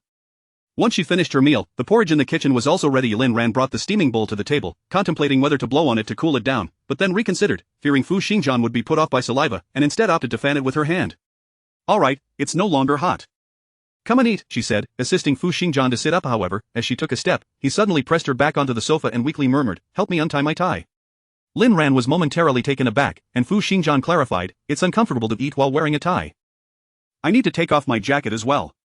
Very well, who could argue with a patient? Lin Ran obediently helped him remove his suit jacket, but the tie was something she had never untied before.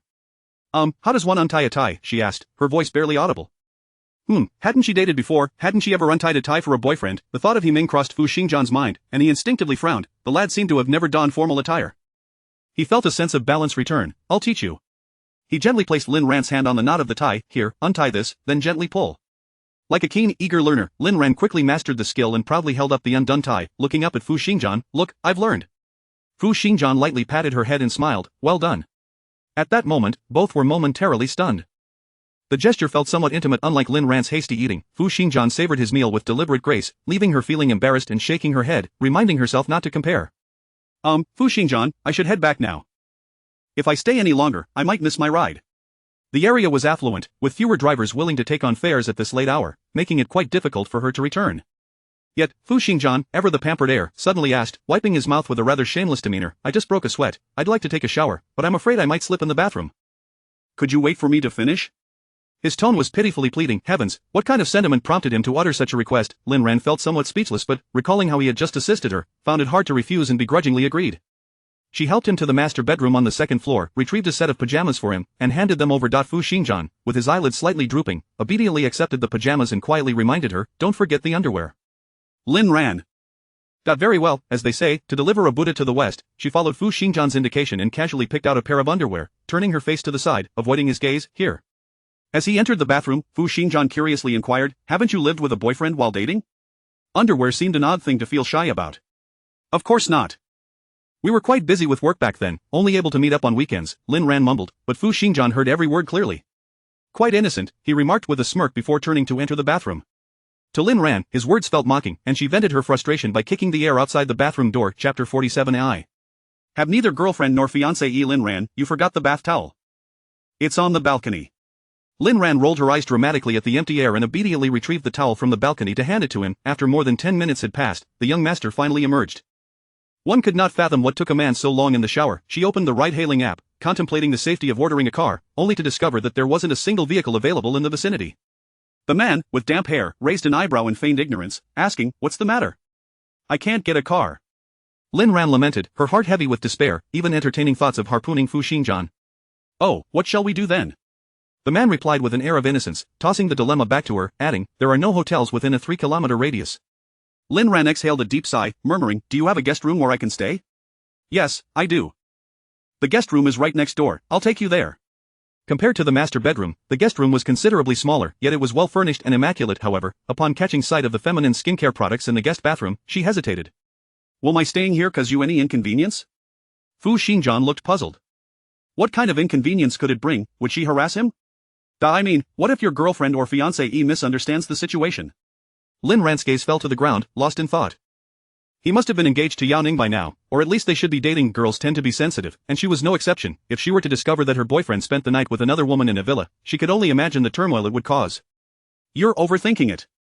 I have neither a girlfriend nor a fiancé. Fu Xingjian's voice, devoid of warmth, echoed above her. This revelation left Lin Ran astonished. Hadn't he managed to catch up with Yao Ning even after going to America?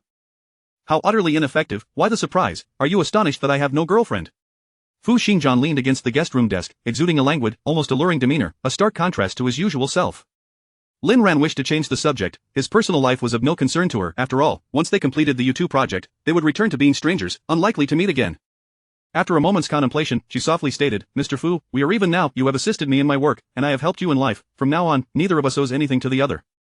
Fu Xingjian's expression darkened, his raven-like lashes concealing the chill in his gaze as he murmured, even? Lin Ran continued, I know you have felt guilty about what happened in college. When I saw you again, I was filled with resentment, but after spending some time together, I've noticed you've changed quite a bit. You seem like a good person. She nodded in acknowledgement of Fu Xingjian's character. So, I forgive you. Let us put that matter behind us, and you should forgive yourself as well. As her words hung in the air, the room fell silent, the sound of 2 heartbeats resonating clearly. Fu Xingjian felt a pang of bitterness in his chest, grappling for words yet finding none. Any rebuttal felt futile against her sincere sentiments. Ultimately, he sighed and urged her, get some rest. That night, Fu Xingjian, who typically enjoyed a restful sleep, found himself unusually restless. Perhaps it was true that thoughts of the day lingered into dreams. Having discussed college with Lin Ran before bed, he indeed dreamed of his university days. It was only during his graduate studies that he realized the extent of the hurt he had caused Lin Ran with his words during their junior year. At that time, he was in America, repeatedly contemplating how to apologize to her, only to discover she had deleted all means of contact. He had considered returning to Xiqing to apologize in person, yet after graduation, he found very few who knew her whereabouts. He understood some of the reasons. Lin Ran came from a humble background, her personality somewhat reclusive, with only Zhuo Ting as a true friend. Others not knowing her was hardly surprising. Thus, time slipped by, and this year, he finally encountered her by chance. Naturally, he entrusted the project to her, deliberately allowing her to take charge at U2, even sending Yi Ming occasionally to check on her. It seemed that was all he could do. Logically, when Lin Ran said she forgave him, he should have felt a weight lift off his shoulders, yet, that was not the case. Instead, it only added an inexplicable depth of emotion. The following morning, as Lin Ran descended the stairs, she found Fu Xingjian already impeccably dressed, seated at the dining table relishing breakfast. Upon noticing her arrival, he looked up to greet her and placed her portion of breakfast before her. Are you completely recovered? Yes, I am, Lin Ran nodded, savoring a bite of the fried egg. It was indeed expertly prepared. She could never have imagined that one day she would enjoy breakfast made by the wealthiest man in Xiqing. She pondered how to subtly flaunt this in front of clients next time. What are you grinning about so early in the morning? Fu Xingjian's characteristic cool demeanor abruptly shattered her daydream. After breakfast, Fu Xingjian casually chose a luxury car from the Villa-esque garage and drove Lin Ran to U2. Having slept poorly the previous night, Lin Ran was still adjusting to her surroundings and decided to catch up on sleep in the car. When she finally awoke, the vehicle had already parked in the U2 building's garage. Oh no, I'm late. She scrambled to rummage through her bag for her phone, only to be met with a hand reaching out before her, pointing at the corner of her mouth.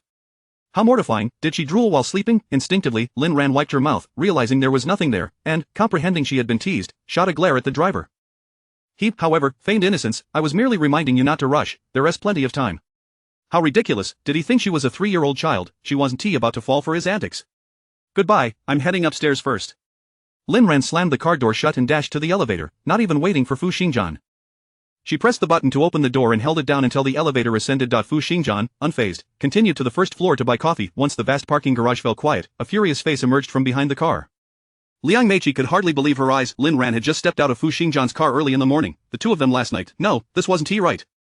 She couldn't comprehend it. Even if he wanted a bed partner, she was more beautiful and youthful than Lin Ran. There was no reason for him to choose her. The only explanation was that Lin Ran had employed some petty tactic to deliberately seduce Fu Xingjian. Ha, hypocritical woman, just wait, she would make sure everyone saw Lin Ran's true colors. Chapter 48. Turmoil. The project was progressing smoothly, and Lin Ran had been enjoying good meals and restful nights. Glancing at the calendar on her desk, she counted the days on her fingers, realizing that in just half a month, the May Day holiday would arrive. She planned to return to her hometown to visit her grandmother. In her recent phone calls, she had been unable to speak with her grandmother. The caregiver, Aunt Li, only mentioned that her condition had worsened, though she couldn't specify how severe it was. The medical facilities in the county's nursing home were limited, and Lin Ran intended to take her grandmother to a top-tier hospital in the city for an expert consultation.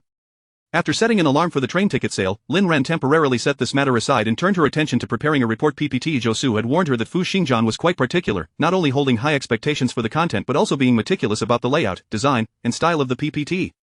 Thus, Lin Ran found the task of creating the presentation to be quite arduous. While she understood the project, the technology, and the product, she felt entirely out of her depth when it came to aesthetics and artistry, skills that were often cultivated from a young age and not easily acquired later in life.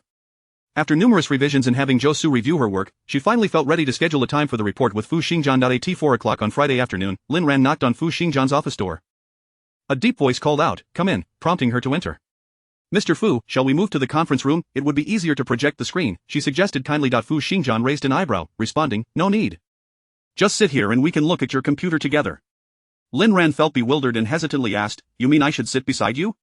This arrangement meant they would be sitting very close to one another. Does that inconvenience you? His long arm had already pulled the adjacent chair closer, his gaze lifted to meet hers. Lin Ran shook her head, not at all, and gracefully moved to the empty chair. She couldn't comprehend why they wouldn't just use the conference room, which would offer both comfort and visual appeal. As she settled in and opened her laptop, she carefully navigated the mouse to bring up the prepared PPT, then cautiously withdrew her hand, fearful of inadvertently touching something inappropriate. "Mr. Fu, I'm starting now. MHM."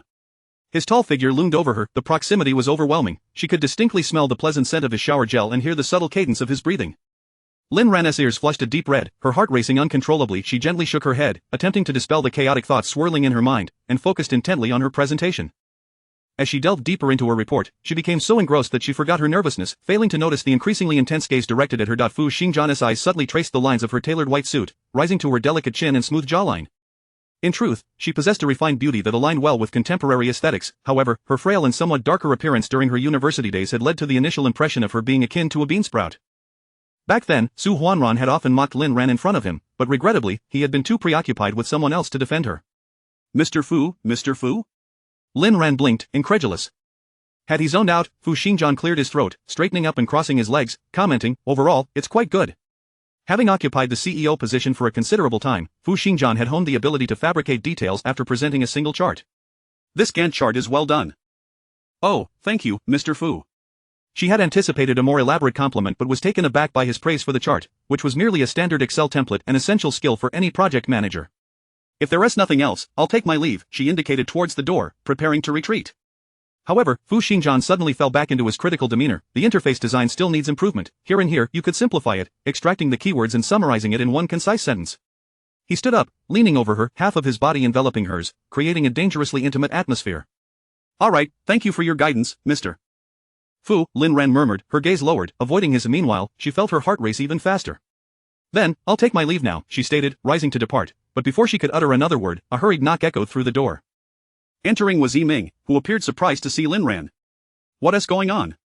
Fu Xingjian frowned. Yiming hesitated, glancing at Lin Ran. Mr. Fu, it's about. Lin Ran's eyelids twitched, a sense of foreboding washing over her. Was it related to her? Is this your level of professionalism as an assistant? You can't even articulate when faced with a situation. This marked the first time Lin Ran had witnessed Fu Xingjian lose his temper at Yiming. After contemplating, she softly interjected, Mr. Fu, it's nothing, I'll take my leave now.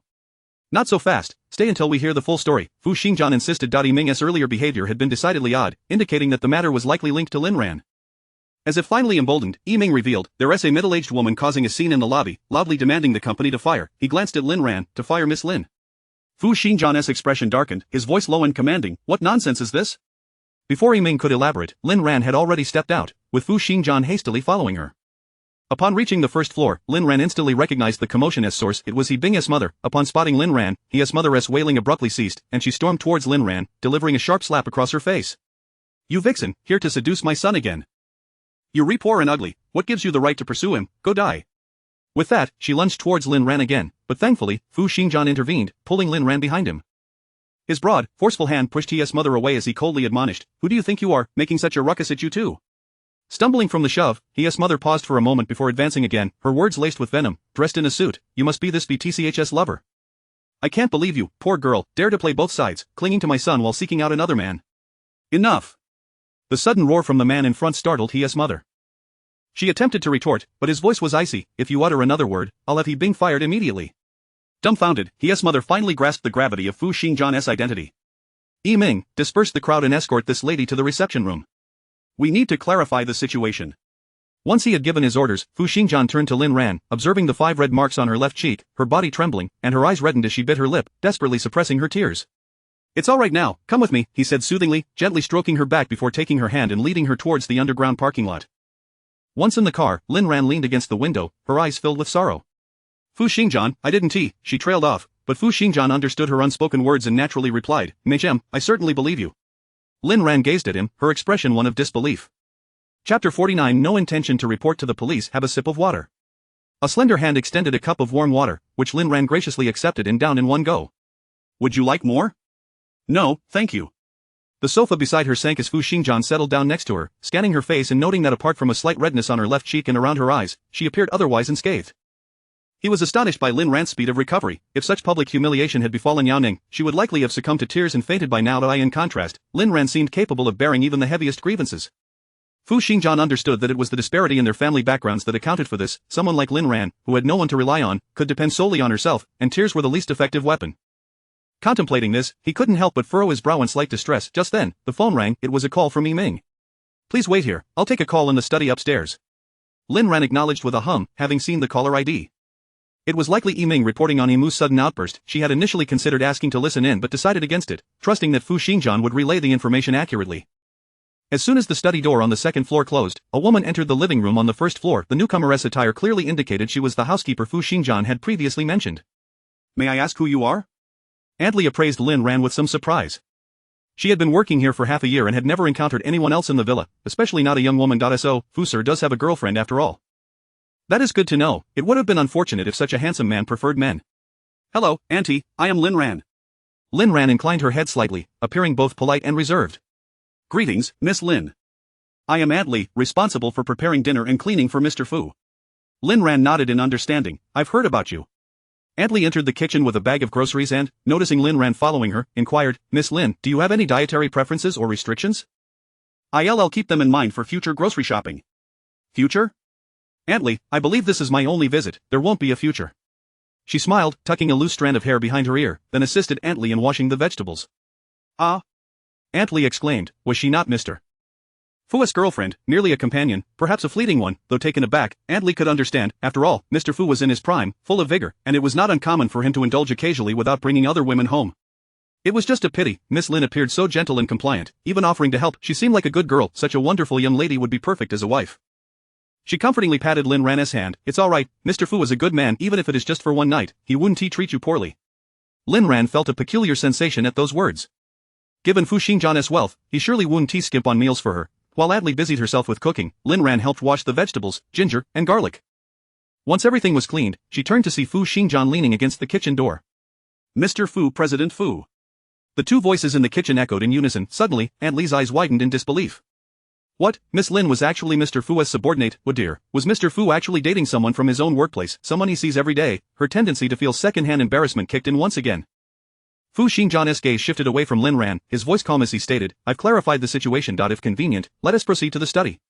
Lin Ran dried her hands, removed her apron, and followed Fu Xingjian upstairs to the study. Seated at the desk, they faced each other, Fu Xingjian's dark eyes fixed upon her, his tone smooth. The instigator was He Bing's mother. She claims that He Bing has been acting strangely lately, frequently staying out late and returning home intoxicated. Yesterday, after a drunken altercation at a bar, He Bing was involved in a conflict, reportedly due to, he paused momentarily before continuing, because of you. Lin Ran raised her eyes in confusion, because of me? Yes, He Bing fought to defend your honor, resulting in both parties ending up at the police station. His mother paid the bail to release him, only for He Bing to suddenly spit blood and be hospitalized. The situation unfolded with unexpected twists, leaving Lin Ran in shock. She tightened her palm. How is he now? Fu Xingjian interlaced his fingers, lifting his gaze slightly. Are you worried? Of course, after all, it concerns a life. Fu Xingjian leaned forward, locking his gaze onto hers, dangerously cold. Do you still have feelings for him? Lin Ran frowned, finding his question perplexing. Regardless of my feelings, I cannot turn a blind eye to the value of a life. Then do you still care for him? He pressed further, relentless, as if he would not relent until he received an answer. Lin Ran, answer my question. It seemed certain individuals had taken this as an opportunity to assert their authority over her. I stopped liking him a long time ago. She averted her gaze, refusing to meet Fu Xingjian's eyes. Fu Xingjian relaxed his posture, his arms resting naturally at his sides. Well, he is still alive, but full recovery will take a considerable amount of time. Lin Ran nodded. So, his mother is causing a scene at the company because she believes I am responsible for all of this? Ha, her imagination is quite vivid. Fu Xingjian expressed his satisfaction with Lin Ran's attitude, a smile tugging at the corners of his lips. Yiming has already sent me the surveillance footage from the lobby of you two. If you decide to report this, I will assist you in providing evidence. Himu's mother openly insulted her in her workplace, damaging her reputation. She could certainly file a police report and sue, not only obtaining a public apology but also compensation. Lin Ran had originally intended to do so, but after hearing Fu Xingjian's words, she hesitated. She understood well that for an ordinary family, having a son severely injured and hospitalized was a devastating blow. If she were to sue his mother now, it might lead to the disintegration of the He family. I do not intend to report it. Fu Xingjian appeared surprised. Are you really going to let her off the hook? Aren't you afraid she will cause another scene? Lin Ran laid bare her thoughts after listening. Fu Xingjian regarded her with deep-set eyes, his tone neither warm nor cold as he quipped, those who know you might think you are kind. Those who don't would assume you are still pining for the past. Suddenly, a ding echoed through the quiet study. It was a message from Yiming. Fu Xingjian opened his phone and then chuckled. Lin Ran, you think of others, yet no one thinks of you. With that, he held the phone out for her to see. Lin Ran looked down, horrified to find a series of provocative headlines scrolling before her. Female employee of a renowned company suspected of being a mistress violently attacked by the legitimate wife. Below was a video, which Lin Ran didn't need to click on to know it was the footage from this afternoon's incident with his mother. Ding ding ding resonated repeatedly from Lin Ran's phone. Opening it, she found messages of concern from familiar colleagues. This meant, they had all seen it. She felt as though she had plunged into an icy abyss, her body cold and her eyes closing helplessly. Chapter 50, is that still available for purchase? Upon reopening her eyes, she found Fu Xingjian standing behind her, his gaze laden with concern, or perhaps she was merely imagining it. Lin Ran's lips were parched as she struggled to rise, her form swaying unsteadily. Observing this, Fu Xingjian encircled her shoulders from behind to prevent her from faltering. The delicate fragrance emanating from her enveloped him, stirring an unexpected longing within him, causing his heart to flutter uncontrollably. Let us first descend for a meal. Afterward, we shall devise a plan together, he whispered softly into Lin Ran's ear. In truth, he could have easily orchestrated matters from afar, allowing Yiming to handle everything. However, he was reluctant to assist her so readily, as he yearned to ascertain whether Lin Ran had truly moved on from Yiping. After all, it was her first love, marred by parental interference, that led to their separation, a lingering regret that is often difficult to relinquish. What if old feelings were to resurface? With this thought, he tightened his grip around Lin Ran's hand. Upon reaching the first floor, Adley had already prepared a sumptuous spread of 4 dishes and a soup. Noticing Lin Ran's pallor, Adley approached with genuine concern, asking, Miss Lin, is everything all right? Are you feeling unwell? Nothing's wrong, thank you for your concern, Auntie, Lin Ran replied, forcing a smile. Fu Xingjian looked up and instructed Adley, Auntie, could you kindly step out and purchase some feminine hygiene products, as well as some snacks that girls typically enjoy? I'll transfer the money to you via WeChat, please purchase as you see fit. Oh, certainly. Adley responded with an expression of understanding. As she turned to leave, she suddenly recalled something and approached Fu Xingjian, whispering, Mr. Fu, should we still consider buying that? This was the first time Mr. Fu had brought a girl home, and there were certain matters that needed more thorough consideration. Her kind reminder aimed to avert any untoward incidents for both Mr. Fu and Miss Lin. Fu Xingjian paused, his spoon hovering midair, raising an eyebrow as he glanced at the dazed Lin Ran before returning his gaze to Aunt Li. Yes, procure it. It may very well be needed in the future. Aunt Li cheerfully accepted her task and exited. However, she pondered, how could it only be for future use? In her estimation, it was certainly going to be necessary tonight. As for the future, well, that too would likely require it. Thus, she resolved to purchase several boxes. Make sure to eat more meat, you are far too thin, Fu Xingjian said, serving Lin Ran a generous helping of beef with his chopsticks. Thank you, Lin Ran replied weakly, her voice barely above a whisper. As if awakening from a deep slumber, she inquired, where's Aunt Li? Is she not joining us for the meal? She has stepped out to procure your hygiene products, he answered. A morsel lodged in Lin Ran's throat, and after sipping some soup to clear it, she earnestly said to Fu Xingjian, but I do not reside here. There is no need to buy me hygiene products. Fu Xingjian set down his chopsticks, fixing her with his characteristic authoritative gaze. Before matters are clarified, it is advisable for you to remain here. Do not venture out. Noticing Lin Ran's intent to retort, he calmly continued, the past few years in Xicheng have been remarkably tranquil, but now that a sensational news story has emerged, those unscrupulous reporters are surely already on the scent. They might very well be lurking outside your rental apartment or even the hotel. Fu Xingjian's calm demeanor sent a shiver down Lin Ran's spine. It was indeed plausible. She recalled similar news stories she'd encountered online, where the victims' details were laid bare while the perpetrators were meticulously shielded. But tomorrow is Saturday, and I still need to assist Chuating at the store. That is a trivial matter. I will handle it for you. With that, Fu Xingjian picked up the phone on the table and, with a few deft taps, turned to Lin Ran with an air of nonchalance. Your friend can continue earning her money without interruption, and you need not step outside. A win-win situation.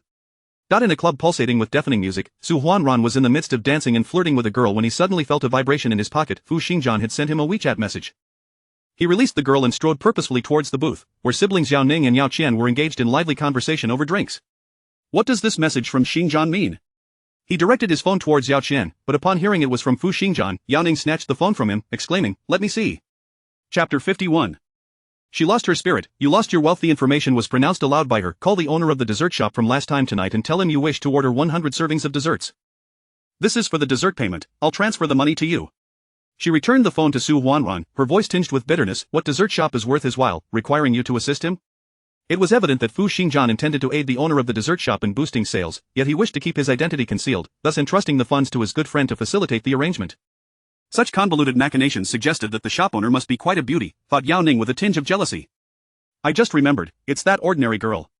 Su Huanran exclaimed, recounting the events of that day to Yao Ning in brief. She stroked her chin, her brows furrowing slightly. Lin Ran? Su Huanran patted her shoulder. Do you have absolutely no recollection? I told you, with their plain looks, how could anyone remember them after so many years? If they were all as stunning as Ning Ning, I would certainly remember, ha ha ha. Yao Ning playfully punched his shoulder. Have you any respect at all? Stop referring to them as ordinary girls, like some rogue from the back alleys.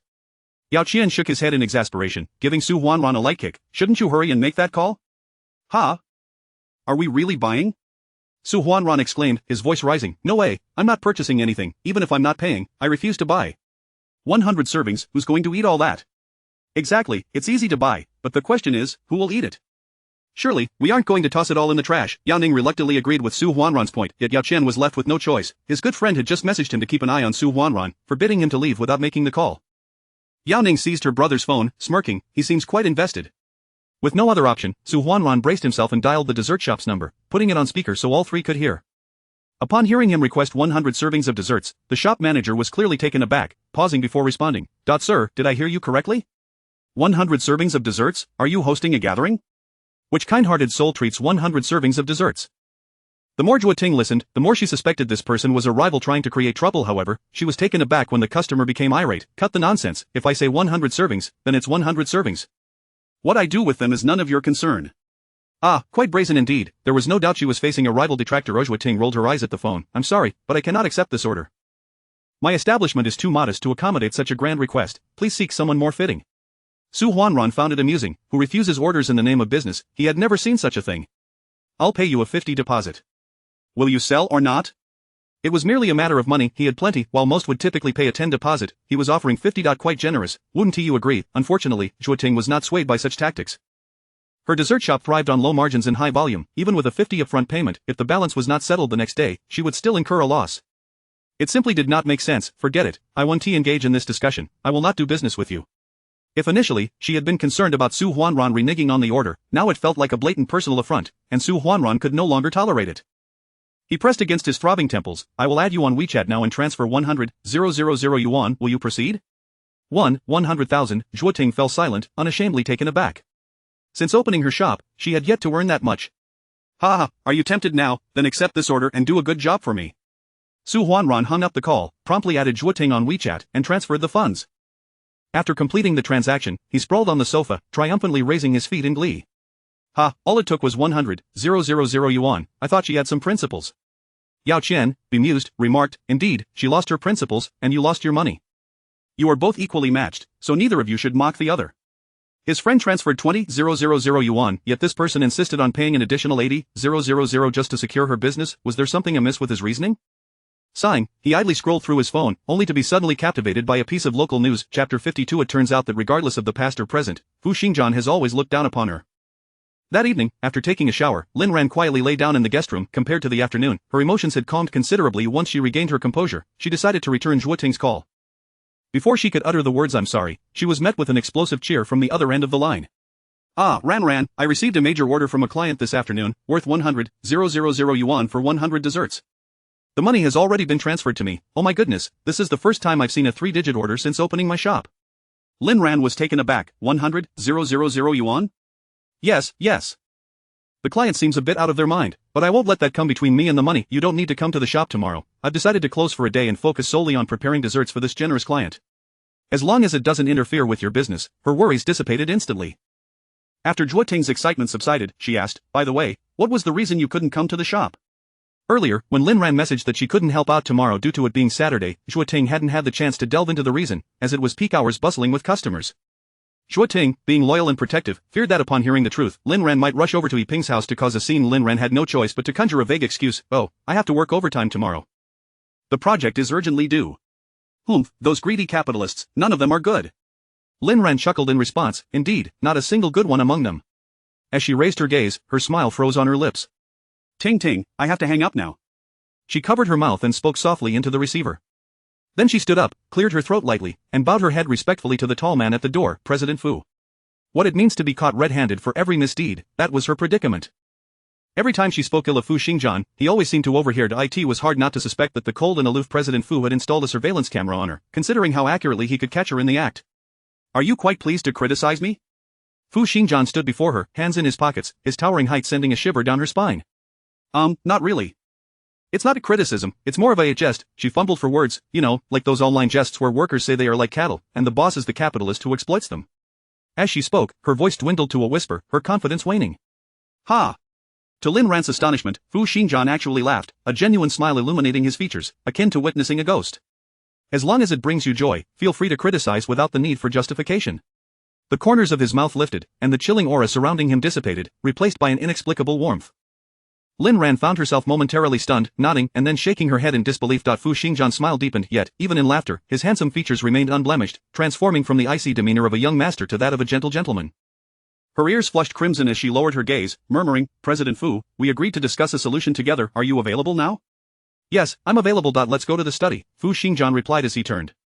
However, just as they began to converse, Fu Xingjian's phone rang. It was a call from Yao Ning. Lin Ran silently gestured to him, should I step out? But Fu Xingjian waved his hand, signaling her to remain seated. He answered the call, his tone cheerful, Ning, what can I do for you? Yet Lin Ran still felt uneasy, perhaps the young couple had something romantic to discuss, and she had no desire to play the third wheel. After pondering for a moment, she decided to rise, but Fu Xingjian, with his right hand still on the phone, pulled her back with his left, frowning as he gestured for her to sit, saying, stay put. Yao Ning momentarily faltered before playfully asking, who else with you at home? Fu Xingjian deflected with a vague response, a friend. Yao Ning huffed, a male friend or a female friend? He replied nonchalantly, just a regular friend. As their conversation drifted further off course, Yao Qian interjected loudly, I saw on the news that a woman caused a ruckus at your company. Is that girl Lin Ran? She looked a bit like her? Fu Xingjian's tone turned slightly frosty, you seem quite concerned about her.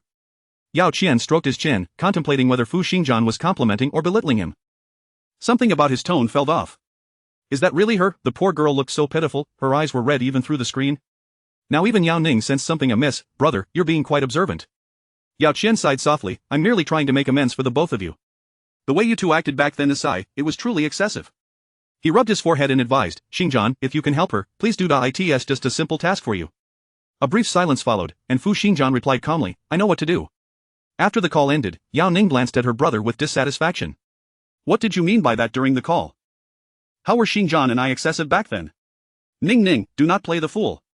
Yao Qian retrieved a cigarette from the table and lit it slowly, his tone turning cold. The Yao family was a scholarly lineage. He could not bear to watch his sister slip closer to the edge of morality. Feeling wronged and indignant, Yao Ning bolted towards the door in haste. Fu Xingjian hung up the call, placing his phone face down on the table, his dark eyes fixed on Lin Ran. Lin Ran lowered her gaze, recalling his words, just a regular friend, a bittersweet feeling swelling within her. She then chided herself. To be regarded as an ordinary friend by Fu Xingjian was already a privilege. How many wished to draw near yet could not? I have an idea. You might want to consider it. Lin Ran nodded, all right.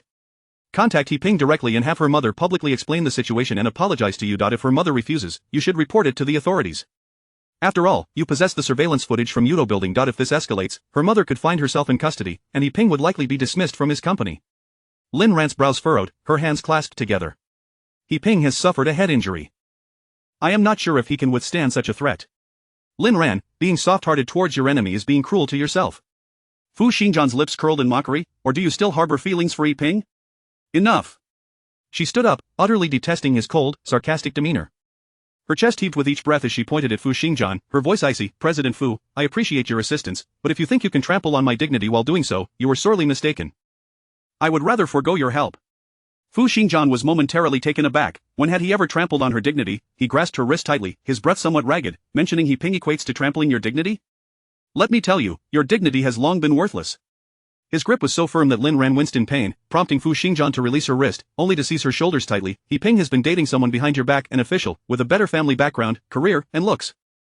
His mother is absolutely delighted. If it weren't for this incident, they would likely be getting married by the end of the year. Her heart felt as though it were being squeezed tightly, and tears streamed down Lin Ran's defiant face. She had countless things to say, but only one phrase echoed in her mind, with a better family background, career, and looks. It turned out that regardless of the past or present, Fu Xingjian had always looked down upon her. Chapter 53. Just an ordinary woman. Nothing surprising. She pried apart Fu Xingjian's fingers, her body trembling with cold. Fu Xingjian, you look down on me yet profess to want to help. Your hypocrisy truly disgusts me. The soft sensation slipped from Fu Xingjian's hand, and by the time he regained his composure, Lin Ran had already changed her clothes and dashed downstairs. Fu Xingjian hurriedly descended the stairs, grasped her hand, and gently pressed her temple. It's too late. It's unsafe. We can leave tomorrow. Lin Ran remained silent, attempting to shake off his grip, but to no avail. Lin Ran, please calm down. I do not look down on you. I merely wish to inform you that He Ping is not a good person. While he pursues you for reconciliation, he secretly goes on blind dates behind your back. He treats you as a backup. And what of it? What does that have to do with me? I've already told you I no longer have feelings for him. Really? Lin Ran surveyed him up and down, then smiled lightly. What does it matter to you whether it's true or not? Fu Xingjian found himself at a loss for words under her retort, silently gazing at her. Minutes later, he conceded, letting his hands fall in defeat, his voice husky. It's not safe for you to go alone. I'll drive you. Lin Ran lowered her gaze, ceasing her struggle. Thank you, just take me to the nearest subway station. The understatedly luxurious black Cullinan glided through the wealthiest villa district of Shi City. Unlike the bustling city center, it was eerily quiet. Even the street lamps lining the roads cast a dim light that did not disturb the tranquility. Classical music played softly in the car, evoking a serene atmosphere. No matter how slowly Fu Xingjian drove, the car ultimately came to a halt at the subway station. With a gentle press of his slender fingers, the seatbelt released, and he exited the vehicle, walking around to open the door for Lin Ran. He parted his lips, as if to say something, yet ultimately remained silent. By the time he regained his senses, Lin Ran had already entered the station, leaving him behind. Fu Xingjian sighed softly, turning the car around and sending a message to Yiming along the way. He carelessly tossed the car keys onto the coffee table, his long legs draped over the sofa, appearing weary and solitary. Suddenly, a familiar scent enveloped him. Guess who I am? A playful, sweet voice chimed in his ear. Fu Xingjian's lips curled into a slight smile as he swatted away Yao Ning's hand. What brings you here? I came to catch a cheater, Yao Ning pouted, her gaze wandering around the villa. Fu Xingjian lowered his legs and sat up straight, speaking earnestly. What nonsense are you spouting? There's no cheating involved. Unconvinced, Yao Ning extended her palm. What's this? A small blue package was revealed before him. Fu Xingjian recalled placing it on the bedside table. Frowning, he snatched it away and returned it to his pocket, calmly advising, Stop causing trouble, I'll have Yao Qian drive you home. Feeling guilty, are we? Yao Ning's mood plummeted, her hands on her hips. I'm not leaving. I am spending the night here. I just checked the guest room, and there are clean toiletries. But Fu Xingjian paid her no mind. After sending a voice message to Yao Qian, he strode toward the second-floor guest room, locking it with a click before returning to the kitchen downstairs, retrieving 2 bottles of beverages.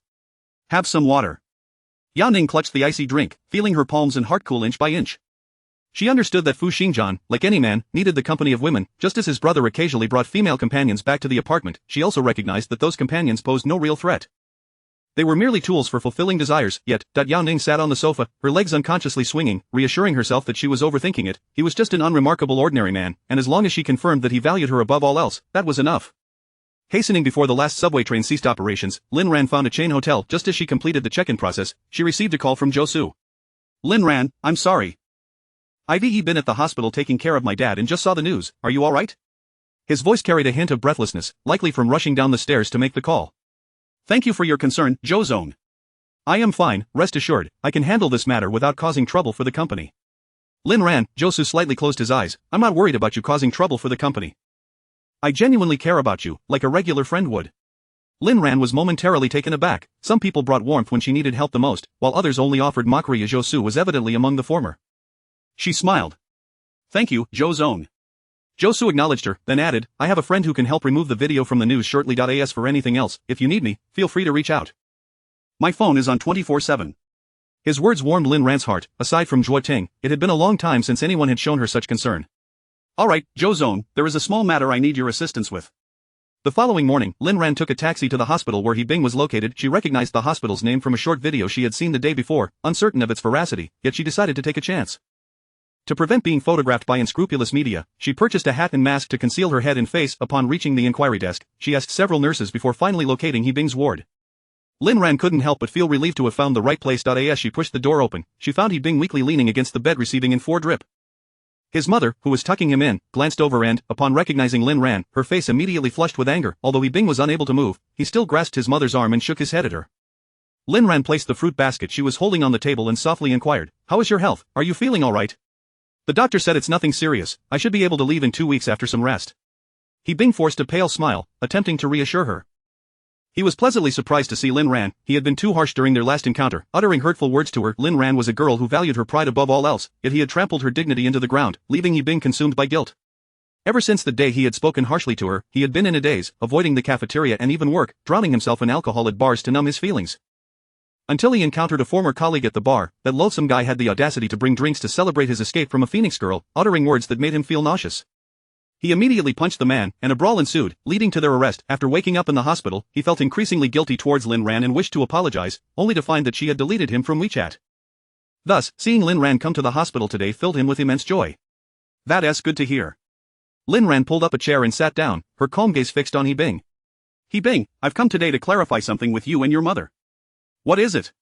He Bing asked, curious as to how it could involve his mother.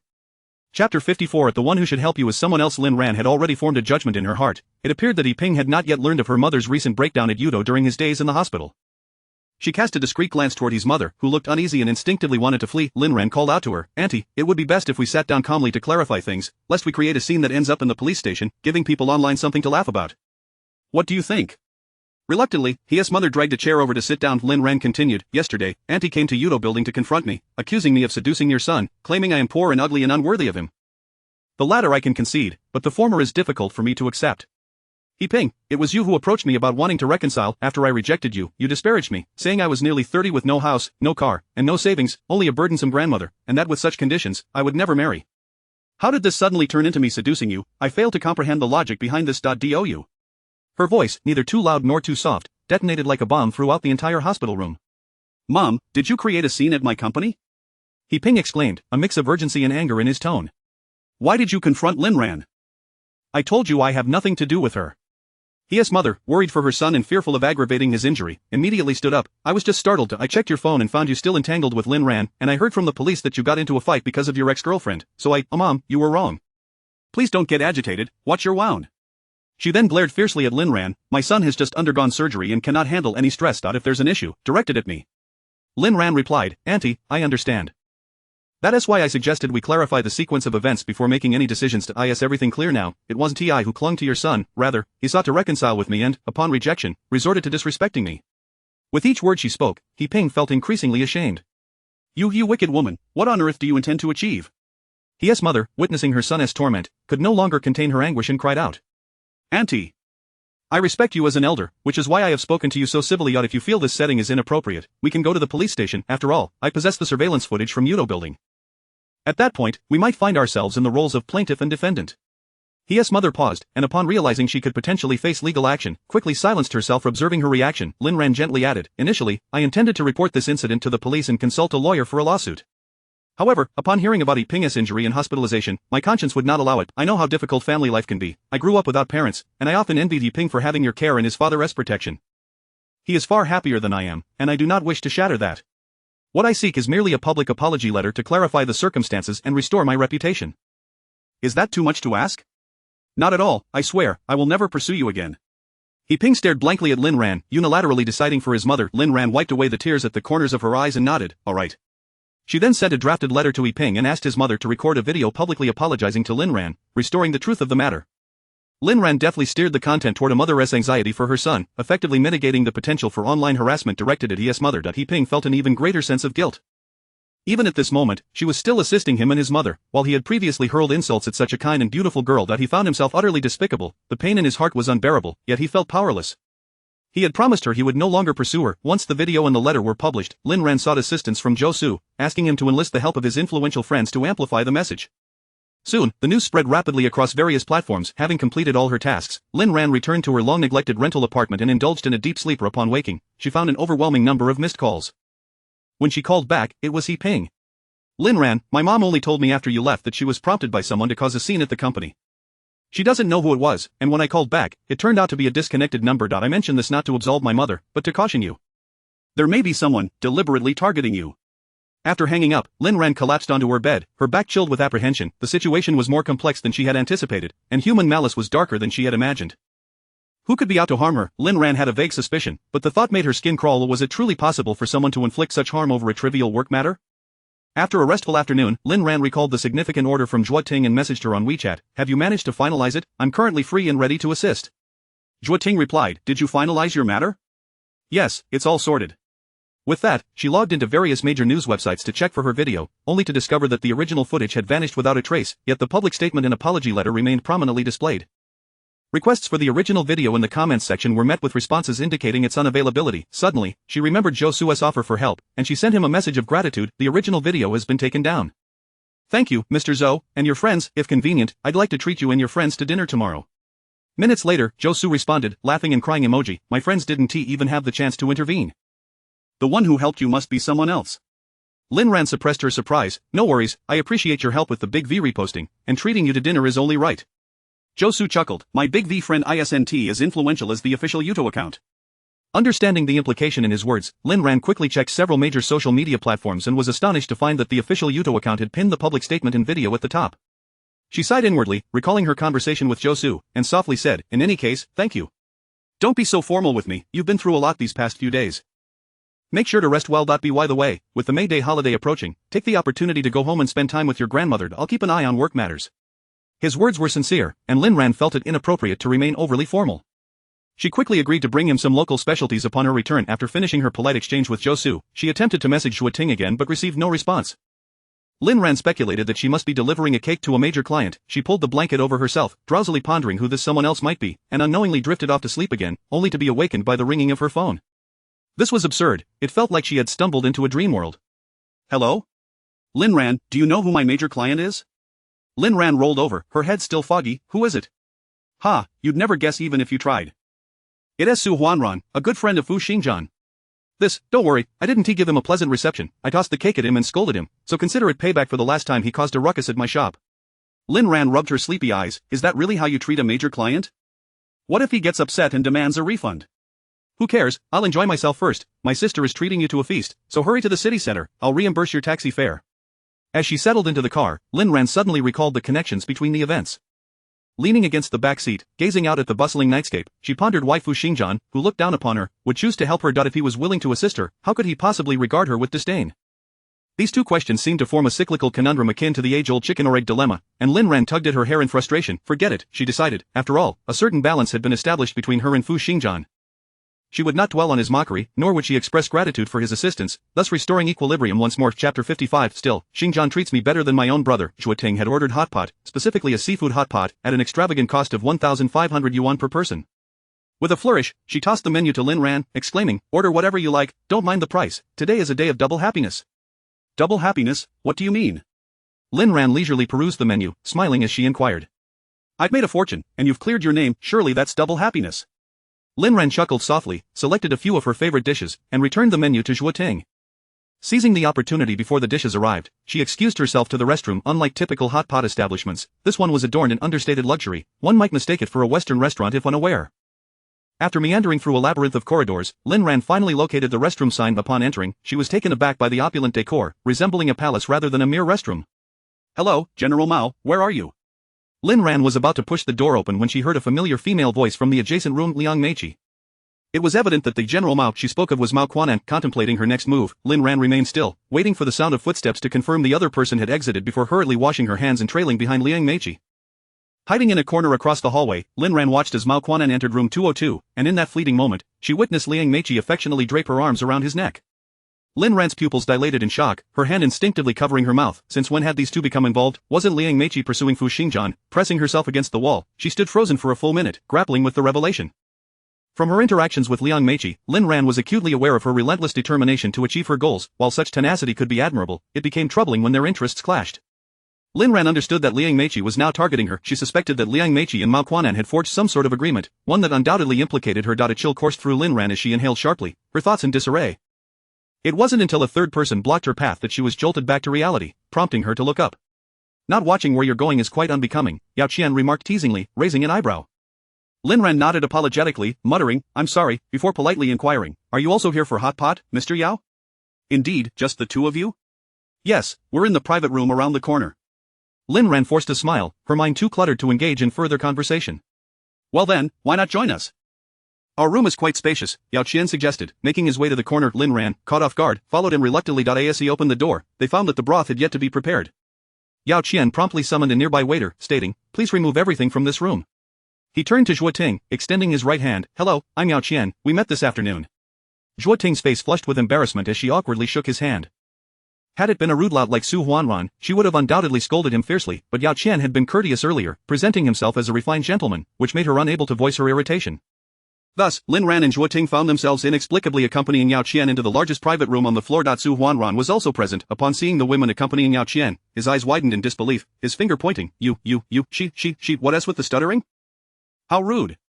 Yao Qian admonished, frowning as he swatted Su Huanran's hand away. Zhuoting couldn't help but chuckle at his discomfort, while Su Huanran glared at her, only to receive a defiant stare in return, as if they were engaged in a silent duel across the round table. Lin Ran discreetly sipped her water, feeling a slight relief that Fu Xingjian was not present. However, her relief was short-lived as the door swung open, and Fu Xingjian entered alongside Yao Ning. A mouthful of tea nearly choked Lin Ran, her face reddening as she covered half of it with her hand to conceal her embarrassment. "Who are these two, Lin Ran, Zhuoting?" Yao Ning exclaimed, delight filling her voice upon recognizing them. She dropped her bag and plopped down beside Lin Ran, propping her chin on one hand. She reminisced about their college days. "Remember that time Lin Ran treated you all to hot pot after winning a scholarship? I was so shameless to join in, Looking back, I feel a bit embarrassed." Lin Ran cleared her throat, replying, "There is nothing to be embarrassed about, I often found myself treated by you all." Her gaze inadvertently flickered to Fu Xingjian, who was casting a furtive glance in her direction. "Oh, Lin Ran, you've changed so much since university." Yao Ning chattered on, brightening the previously silent room. "You're far more beautiful now, with fair and tender skin, and your grace is unmatched. I am utterly envious." Lin Ran took another sip of tea, smiling politely, "Not at all, you were always the campus belle." "Ah, but after all these years, I still feel so naive, like a child who hasn't grown up." Yao Ning lamented, squeezing her cheeks in mock despair. At this point, Lin Ran had lost interest in the conversation, her smile barely reaching her eyes. Regretting her decision to attend, Yao Qian made a gesture as if to clean his ears, exclaiming, "You're chattering too much, Ning Ning. My ears are about to develop calluses." As he spoke, a fine cup of Longjing tea was placed before Yao Ning. She beamed at Fu Xingjian. "Xingjian treats me so well, even better than my own brother." Yao Qian sighed, turning to Lin Ran with an apologetic expression, "My sister is rather immature. Please don't take offense." Following which, he couldn't help but scold Yao Ning inwardly for her thoughtless remarks about appearances, recognizing how sensitive one could be regarding their looks. Alas, he was left to clean up after her. Fortunately, he knew Lin Ran was kind-hearted and wouldn't hold a grudge against his sister. Yao Ning picked up a peanut and mischievously remarked, "Oh, my brother is quite mature." Lin Ran, why don't you consider being my sister-in-law? You're steady, and my brother is mature, such a perfect match. She nudged Fu Xingjian's arm, asking, what do you think? Fu Xingjian, engrossed in the menu, lifted his gaze to scrutinize both Lin Ran and Yao Qian, his expression cold and his demeanor somber. Yao Qian felt a chill run down his spine. Come on, bro, don't take it seriously and ning, stop the nonsense, or we'll be stuck eating instant noodles at home. Alright, I'll refrain from joking, how dull, she pouted. Lin Ran pinched the bridge of her nose, contemplating the risks of leaving abruptly, when she suddenly heard Fu Xingjian's voice cutting through the tension. Waiter, please bring a plate of fried rice for the lady across. She has low blood sugar. Lin Ran calmly lifted her gaze to meet his eyes, only to quickly divert it elsewhere. In truth, she hadn't experienced low blood sugar since graduating. The atmosphere in the room turned peculiar. Yao Ning inexplicably fell silent, while Zhuo Ting and Su Huanran engaged in a silent competition over who could serve more food. Lin Ran remained lost in thought, while only Fu Xingjian and Yao Qian exchanged casual conversation. Their dynamic continued until a waiter reminded them that the establishment would be closing in half an hour. Chapter 56, The Little Deceiver. No running away. Yao Qian was the first to react, inquiring of Lin Ran and Zhuo Ting, how are you two getting home? Lin Ran donned her coat and replied nonchalantly, we'll be taking the subway back. At this hour, the subway is likely out of service. How about this? Before he could finish his sentence, Fu Xingjian interjected, I'll take them both home, you can escort Yao Ning. Yao Qian furrowed his brows slightly, then nodded in acquiescence, alright. At that moment, Yao Ning, still seated, looked up at her brother and then at Fu Xingjian, stifling a giggle. The two similarly tall men turned their gazes towards her, and Yao Ning pointed outside the private room they left a while ago. It was quite amusing. Typically, women would seize the opportunity to have two of the most esteemed men from Xiqing escort them, yet Lin Ran seemed remarkably different. While others deliberated on how to arrange for her, she had already made up her mind. Fu Xingjian hurriedly put on his coat and dashed out in search of Lin Ran. He finally spotted her not far from the entrance on the first floor, his long legs quickly closing the distance to catch up with the two women. Wait for me for 2 minutes. I'll bring the car around, he said, his tone slightly breathless, his deep-set eyes fixed on Lin Ran and Zhuo Ting. Zhuo Ting rubbed her hands together nervously. Thank you, Mr. Fu. Lin Ran suddenly lifted her gaze to Zhuo Ting, remaining silent. Fu Xingjian took her silence as consent and turned to fetch the car. However, just 3 steps away, he abruptly turned back to see Lin Ran attempting to cross the street. He sprinted over and grasped her arm, exclaiming, you little deceiver, no running away. Let go of me. Lin Ran struggled, but the disparity in strength between them was glaring. She was no match for Fu Xingjian in any regard. Once she calmed down, Fu Xingjian effortlessly lifted her in his arms and strode towards the parking lot. Zhuo Ting stood by the roadside, her mouth agape, her mind racing. Oh my, what a scene straight out of a romance drama. In the dimly lit parking lot, Fu Xingjian swiftly retrieved his car keys and navigated to the parking spot. He first set Lin Ran down in the front passenger seat and buckled her seatbelt. The gesture ambiguous. Was it genuine consideration or merely a precaution against her escaping again? As he stepped back to close the door, he caught sight of her tear-streaked face. He lowered his head again, pulling a tissue from the car to gently wipe her face, but the owner of that distressed visage averted her gaze to the left, refusing his kindness. Fu Xingjian, suppressing his emotions, discarded the tissue and cupped her delicate face in his hands, leaning down to cover her lips with his thin, cool lips met her warm softness. Lin Ran's mind went blank in an instant, so startled that she forgot to resist. She watched helplessly as Fu Xingjian advanced, overpowering her defenses and exploring her mouth with fervor. After what felt like an eternity, Lin Ran suddenly regained her senses, and with both hands and legs, she began to resist his dominance. Yet, the man once again used his heightened build to suppress her struggles, his right leg bending slightly to control her thrashing limbs while one arm gently restrained her hands. The kiss, initially tender, transformed into a tempestuous assault upon Lin Ran. When he finally withdrew to return to the driver's seat, Lin Ran felt utterly drained, collapsing against the seat in a daze, her mind swirling as if starved of oxygen. The car roared to life, and outside the window, she heard Yao Ning's voice calling, Xingjian, you haven't left yet? Fu Xingjian's voice was low and hoarse, no, we're leaving now. With that, he started the car. Yao Ning leaned against the driver's side window, whispering, what happened to Lin Ran? Is she asleep? Yes, she has just been overwhelmed with events these past few days. She is exhausted, Fu Xingjian replied smoothly. Lin Ran reclined against the seat back, her eyes closed, cursing inwardly. Fu Xingjian, you are the real deceiver, a grand deceiver. At last, the vehicle set forth, gradually making its way to the ground level, where Zhuo Ting settled into the back seat. She provided the address of her apartment and then inquired with concern, is Lin Ran all right? Lin Ran opened her eyes and glanced back, I'm fine, just a bit tired, I'll rest for a moment, and I'll be better. As she withdrew her gaze, she inadvertently noticed the alluring lips of the man beside her, still marked with a trace of blood from where she had bitten him. Fortunately, it was dark, and the stain was not readily visible. No one but the two of them would notice. Soon, the car halted outside Zhuo Ting's apartment complex. Lin Ran intended to step out to see off her good friend, but Fu Xingjian immediately locked the doors after Zhuo Ting exited. Without pausing, he turned the car around and drove away. Lin Ran, she was genuinely fatigued and too weary to argue with him. When she opened her eyes again, gazing out at the somewhat familiar yet strange streets, she felt a mix of shock and anger. Turning to the man beside her, why did you bring me here? I want to go home. The car gradually entered the villa's parking lot, and Fu Xingjian deftly reversed into the spot, then with a click, unfastened his seatbelt. You didn't specify where you wanted to go, so I brought you here. Lin Ran gritted her teeth, you know both of my addresses. His long arm reached over to press the seatbelt buckle for her, feigning innocence as he asked, Which two addresses? Lin Ran clenched her jaw. He was certainly doing this on purpose. The disposable toiletries that Antley had bought found their way back to Lin Ran, and after taking a hot shower to wash away her fatigue, she nestled into her warm bed and drifted into a light slumber. However, her sleep was far from peaceful. She dreamt of her grandfather's passing, followed by her grandmother's demise, and then found herself at a wedding with Fu Xingjian, only to have Yao Ning jump in front of her, accusing her of being a mistress, with everyone joining in to berate her, even Fu Xingjian letting go of her hand, claiming she had seduced him. Lin Ran was acutely aware that it was merely a dream, yet she couldn't help but react emotionally, shouting at everyone, I am not a mistress, I did not seduce him, it was he who seduced me. The dream felt hauntingly vivid as she struggled to awaken, only to catch sight of a familiar figure at her bedside. Fu Xingjian, clad in a black silk nightgown, gazed at her with concern seeing her slowly awaken. His brow unfurled. Lin Ran swallowed, her throat slightly parched, and glanced towards the open door behind him, puzzled. How did you get in? I have a key, Fu Xingjian replied, extending his hand to reveal the black keychain resting in his palm.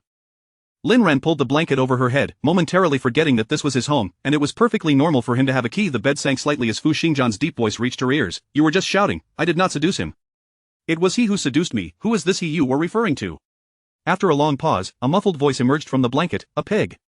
Fu Xingjian raised an eyebrow. Oh, really? His curiosity piqued. What kind of pig? Peppa Pig? Lin Ran's annoyance flared instantly, and she threw off the covers, calmly retorting, a pig that appears noble on the outside, all dressed up like an elite, but is actually a complete wreck on the inside, inferior even to a dog. Fu Xingjian fell silent, and after a while, he rubbed his nose. Perhaps it's best you refrain from saying such things in the future. I fear the animal welfare organization might come after you.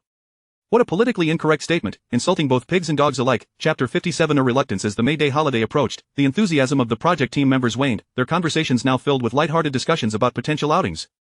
When someone inquired about Liang Meiqi's plans, she absent-mindedly replied that she would be staying at home with the individual. Undeterred, cheekily offered to accompany her, suggesting he would book a hotel. How insidious, the office erupted with laughter. The boy, scratching his head in embarrassment, averted his gaze, but Liang Meiqi felt a surge of indignation, silently cursing him for his audacity. Only a man like Fu Xingjian was worthy of pursuing her. What right did these so-called Phoenix men have such delusions? He was only fit to chase after Lin Ran, casting a furious glare at the upright figure ahead. A flicker of unyielding resentment crossed Liang Meiqi's eyes. How was it that she had bested him twice in succession? She discreetly redirected the conversation towards Lin Ran, saying, I'm sorry, but I have to attend a close friend's wedding during the May Day holiday. Perhaps you could check with Sister Lin Ran to see if she is available. The boy paused, then turned to Lin Ran with a dazed expression, but she merely pursed her lips and shook her head, declining him once more. Sister Lin Ran, have you made plans with someone else? Liang Meiqi inquired with a smile, though Lin Ran frowned, noting the deterioration of their relationship and how long it had been since she had addressed her in that manner. The memory of the scene she witnessed at the hotpot restaurant on Saturday night suddenly flashed in her mind, triggering alarm bells. Exercising caution, Lin Ran simply shook her head and replied, no, with no intention of continuing the conversation. Her intuition warned her that Liang Meiqi's consecutive failures might be a prelude to a larger scheme. She needed to be vigilant. With merely 3 days remaining until the May Day holiday, Lin Ran finally secured a train ticket for the 6 a.m. hard seat, relieved that she had managed to take 2 days off in advance and that her hometown was just an hour's journey from Xicheng. In the afternoon, she addressed her urgent work matters and instructed engineer Zhang to keep an eye on things at the site for the next 2 days, ensuring that any pressing issues were relayed to her promptly. Lin Ran, are you taking leave tomorrow? At some point, Liang Meiqi had appeared behind her, softly commenting.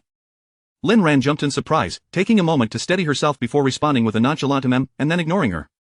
Well, I wish you an enjoyable holiday in advance. Liang Meiqi beamed her signature sweet smile at Lin Ran, who merely offered a faint thank you in return. Later that evening, upon returning to her hotel, Lin Ran packed her suitcase and set her alarm before lying down to cultivate sleepiness. However, her biological clock resisted disruption. She tossed and turned in bed before finally giving in and rising to chat with Zhuoting. Zhuoting, what are your plans for May Day? Are you going back home? On the other end, Zhuoting chuckled, I'm not going back, you know there's barely a place for me to sleep when I do. Zhuoting had 2 younger siblings, the brother being a disappointment who dropped out of school and married young, living off their parents. Moreover, her parents favored their son, and upon her graduation, they had repurposed her room for their future grandchild. Thus, Zhuoting typically only returned home during the new year, spending just a couple of days there before rushing back to Xicheng. In her words, her hometown was far less comfortable than her rental in the city. Hearing this, Lin Ran felt a pang of sympathy and suggested, why not come to my place? It's easy to get tickets if you buy them a couple of days later.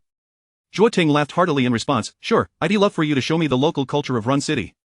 The two continued their conversation, discussing the recent customer traffic at their dessert shop, when Lin Ran received a WeChat message. Are you in Xicheng for May Day? It was Fu Xingjian. No.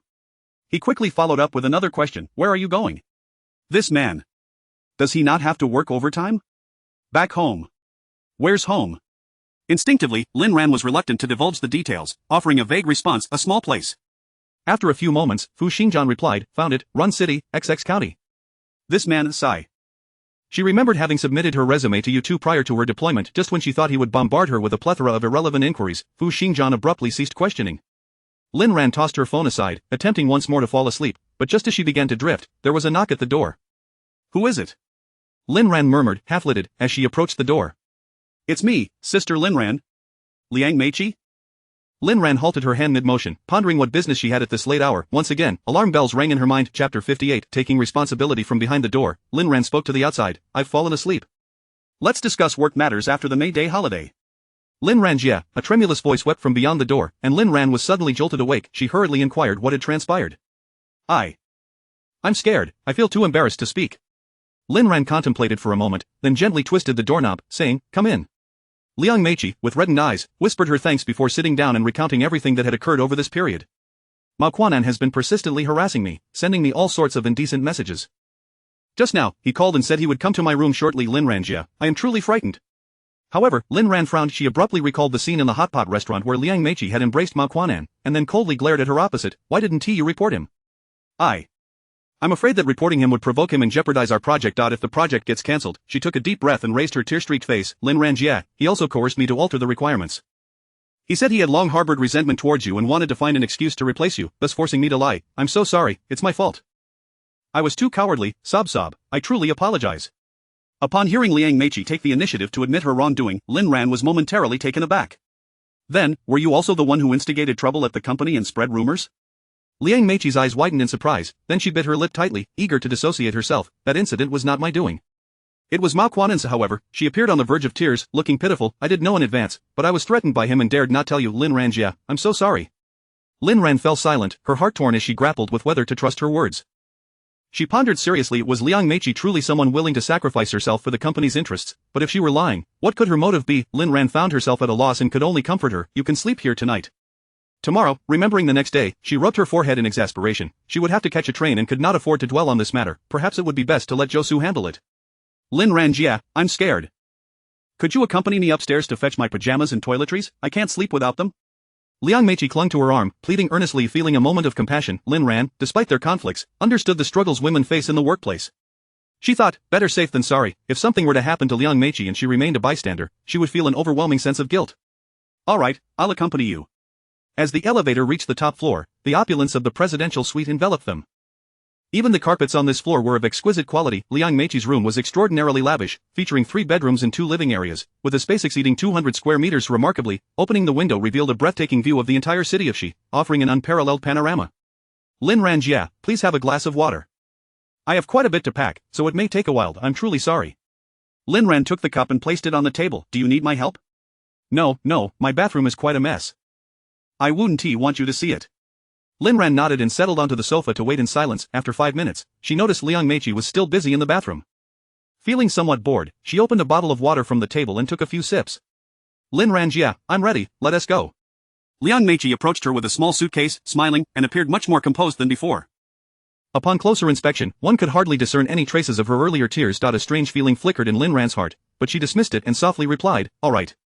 As soon as they returned to the downstairs room, a heavy wave of drowsiness washed over her. She glanced at her phone and realized it was nearly 11 o'clock. No wonder she felt so fatigued. With her eyelids feeling unbearably heavy, Lin Ran barely had time to turn on the light before she staggered back onto the bed. In a hazy state, she sensed someone beside her shaking her arm. So sleepy, she mumbled before turning over and pulling the covers up. Chapter 59. Deceived. Gazing at Lin Ran, who lay languidly upon the bed, Liang Meiqi's eyes glinted with malice. She assisted Lin Ran back to the presidential suite on the top floor, where she discreetly installed several miniature cameras in hidden corners. Immediately after, she sent a message via WeChat to Mao Quanan. Darling, I finished my shower. You may come over now. Remember to take that pill beforehand. I enjoy a bit of excitement. Shy. Before long, a reply arrived, accompanied by a photograph of his lower body. Baby, wait for me. Tonight, I'll make you feel exquisite. Naughty, Liang Meiqi suppressed her nausea and deleted the messages one by one. Not yet. The thought of such a repulsive man soon engaging in intimacy with Lin Ran filled her with delight. Even if Lin Ran were to discover that it was a trap set by her, what of it? Lin Ran was a woman of the most traditional values. Such an embarrassing incident would compel her to conceal it, leaving no room for her to report it to the authorities. Moreover, with the incriminating video footage in her possession, she had no reason to fear should the other party defy her. Liang Meiqi would ensure that Lin Ran's reputation would be tarnished internationally. Lin Ran, you have always kept me under your thumb. Today, allow me to show you what it feels like to be overwhelmed by another. You might even come to enjoy it. A wave of heat surged from a certain part of her body, radiating throughout her being. Lin Ran stirred from her stupor, her eyes half-lidded. She attempted to rise but found her body alarmingly weak, uncontrollably collapsing backward. A sharp pain throbbed in her head as she realized she had collided with a sofa. A sofa? No, this could not be right. Where had a sofa come from in her room? Lin Ran vigorously shook her head and shielded her eyes. The blinding crystal chandelier, the heavy golden curtains, the carpet. No, this was not her room. This was the presidential suite. Liang Meiqi. Summoning all her strength, Lin Ran crawled onto the sofa, surveying her surroundings, only to find the suite devoid of anyone but herself. She had indeed fallen into a trap. A tremor coursed through her limbs, her heart raced uncontrollably as if it would leap from her chest at any moment. The sensation of palpitations sent her into a state of sheer terror, yet she felt an overwhelming heat, an oppressive warmth that was inexplicable for early May. Instinctively, she reached for her nightgown, tearing open the first button before realizing something was amiss. The bottled water was tainted. She had been drugged by Liang Meiqi. What was her intention? Lin Ran leaned against the sofa, gasping for fresh air, and fumbled for her phone in the pocket of her sleepwear. Thank heavens, her phone was still there. On the brink of collapse, she found her friend list on WeChat and sent a voice message to Zhuoting, top floor, room 2002, help me. She then succumbed to a state of semi-consciousness. Damn it! That bitch Liang Meiqi actually dared to deceive me. Mao Quanan, reveling as he opened the door, was instantly petrified. Initially, he had anticipated a three-way encounter, considering Lin Ran, while ordinary in appearance and lacking in allure, was still an experience he had yet to explore. However, upon searching the suite and finding no trace of Liang Meiqi, he quickly realized he had been duped. He hastily dialed her number, only to discover he had been blocked. Fury surged within him, but having consumed the drug, his anger only exacerbated the effects. At this moment, he was already in a state of overwhelming desire, desperate to extinguish the flames of his lust. His gaze shifted to Lin Ran on the sofa, and he raked his hands through his hair in agitation. Damn it, I can't focus on anything else right now. You'll have to do. Once I've satisfied my cravings, I'll deal with that wretched woman. Chapter 60. Rescued. Lin Ran felt something gnawing at her neck, and as she slowly awakened, she found a man pressing down upon her. The sight of his pudgy figure filled her with revulsion. In a surge of fear, she summoned the strength to push him off, sending him crashing to the ground. However, upon catching a clearer glimpse of his face, her disgust reached its zenith, and she could not help but vomit on him. What the hell? Various profanities erupted from Mao Quanan's lips as Lin Ran, trembling, made her way toward the door. Just as her fingers grazed the doorknob, the man yanked her back, throwing her heavily to the ground. Thinking of escaping? There's no door for you. I've taken drugs, and if I don't get a satisfactory service tonight, you'll regret it. Drugs. A wave of despair surged through Lin Ran, and tears streamed from the corners of her eyes. Was she destined to be trapped in this nightmare tonight? With a tearing sound, her nightgown was shredded by Mao Quanan, exposing large swaths of her fair skin. He leered, ready to pounce, but was suddenly kicked aside by a force that seemed to materialize from nowhere. Ow! Who dares to kick me? He clutched his backside and turned to see Fu Xingjian's grim and terrifying face. In the piercing gaze of those hawk-like eyes, he felt as if he were a lifeless object. His entire body trembled in fear. Mr. Fu, what are you doing here? Let me explain. Mao Quanan crawled toward Fu Xingjian but was abruptly halted as Fu's polished shoe came crashing down upon his hand, his cries echoing throughout the penthouse. You are not worthy of my attention. Fu Xingjian's thin lips parted, his voice as cold as the depths of hell. He bent down, removed his coat, and draped it over Lin Ran, lifting her into his arms as he made his way toward the exit. Before closing the door, he cast a low warning glance at the man on the floor. If you dare to run, you'll face the consequences. Mao Quanan, lying on the ground, convulsed uncontrollably, his body shaking as he stammered, I wouldn't dare. Once he had placed her in the car, Fu Xingjian made a call to Su Huanran, his voice icy. I recall you have a friend who specializes in doing good deeds. I'll send you the address and name shortly. Su Huanran, who was reveling in a bar, looked bewildered. What? What did you say? He soon received a message, followed by 3 succinct words, deal with him. His Su Huanran suddenly sobered, realizing who was foolish enough to provoke Fu Xingjian. His brother appeared cultured and polite on the surface, but beneath lay a ruthless core. After stealing a kiss from the alluring woman beside him, Su Huanran raised an eyebrow and imparted wisdom. Let me warn you all, don't provoke the cultured scoundrels, they are far less merciful than I. In the quiet hours approaching dawn in Shi City, the streets lay silent. A black Cullinan glided through the city center, heading westward. At a red light, Fu Xingjian withdrew his long fingers from the steering wheel and gently patted Lin Ran's cheek, attempting to rouse her. To his surprise, her face was unusually flushed, and the warmth radiating from his palm felt alarmingly high. He cracked open the passenger window, allowing the cool night breeze to infiltrate the car. Lin Ran's skin shivered slightly, and a few alluring moans escaped her lips. Fu Xingjian's dark eyes turned to frost, his teeth clenched. That scoundrel Mao Quanan had dared to administer such a potent drug to her. Having grown up in this circle, Fu Xingjian was all too familiar with the sordid tales that circulated. Some affluent individuals pursued thrills at any cost, disregarding their partners entirely, and the damage such substances inflicted on the body was immense.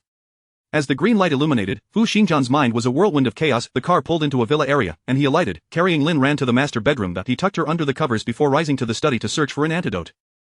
Suddenly, a loud bang echoed from the bedroom. Fu Xingjian rushed back to the master suite, pushing the door open just in time to see Lin Ran dragging herself toward the bathroom. Her awareness appeared somewhat improved, perhaps as the drug's effects began to wane.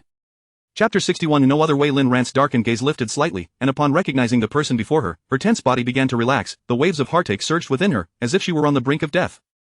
Water. She craved water. Only the cool, refreshing sensation of water could alleviate her distress. In the next moment, her limp form was cradled in someone's arms, and to her surprise, a shiver of comfort coursed through her, igniting a deeper longing within her.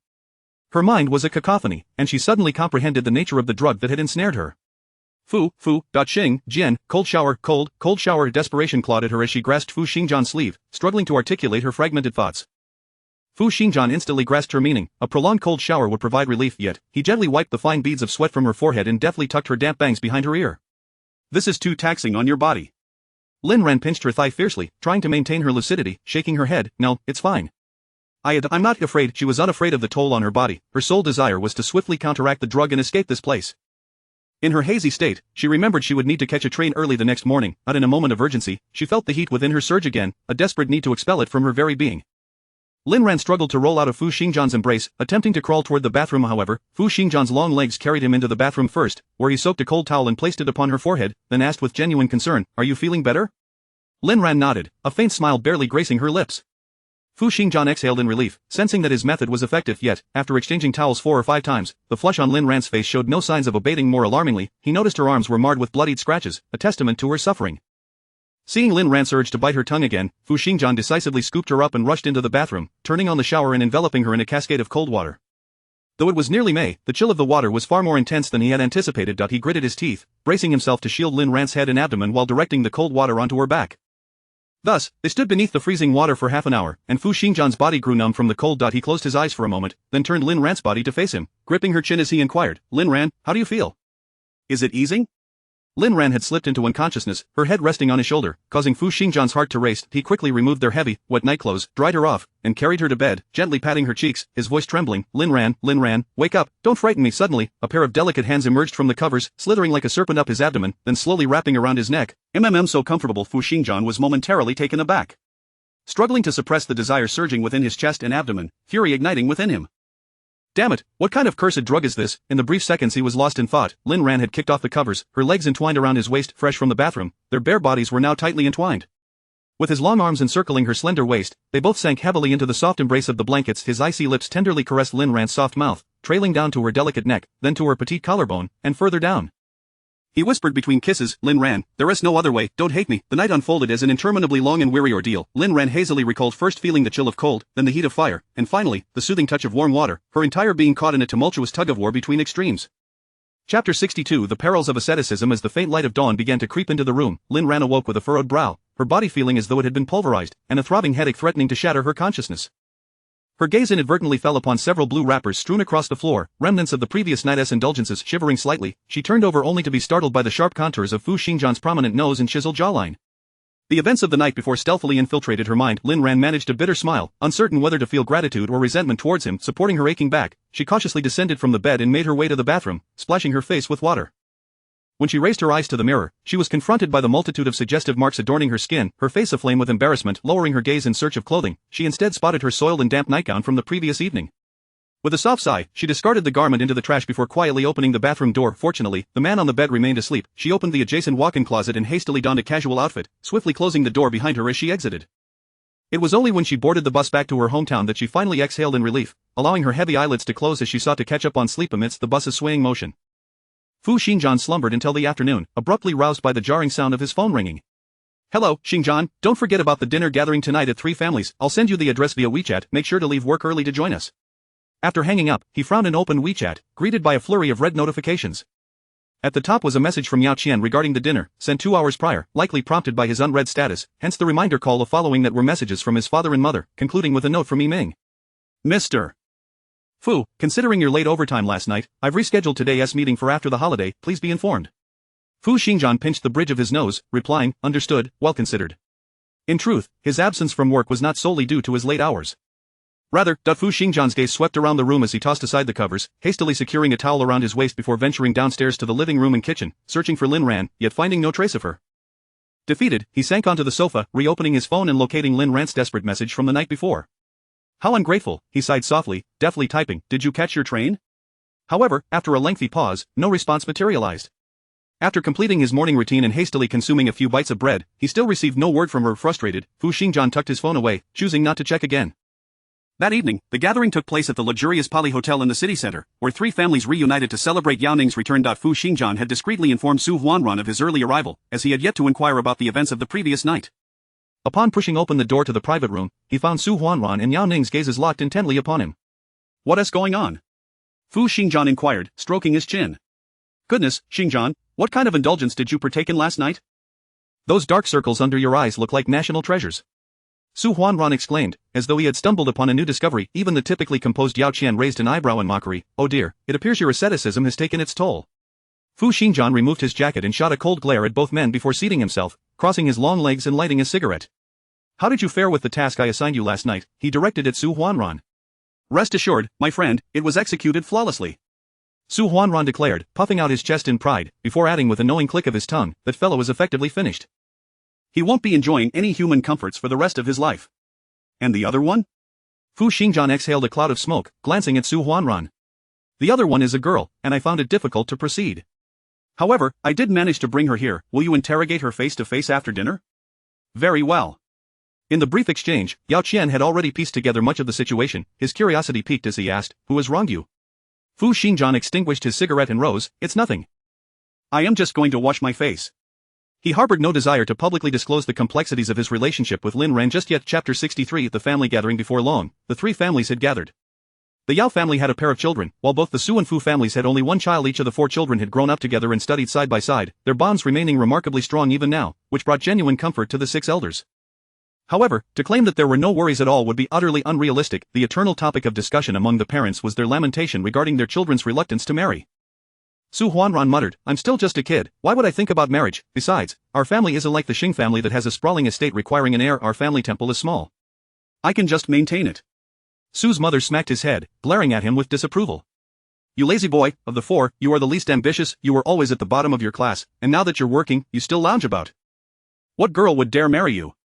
Surely, no one marrying him would be a blessing in disguise, though Su Huanran only dared to voice such thoughts internally. Yao's mother chuckled, attempting to console, it's the same for us. My Qianer had 4 blind dates arranged last month, and he managed to ruin them all. Alas, fortunately, I still have my dear little cotton-padded jacket. Yao Ning obediently nestled in her mother's embrace, eliciting sighs of envy from Su's mother. At her age, the prospect of a second child was far too late. Oh, how time flies. Among them, the Fu family remained the most composed. Fu's mother waved her hand dismissively, let the children find their own fortunes.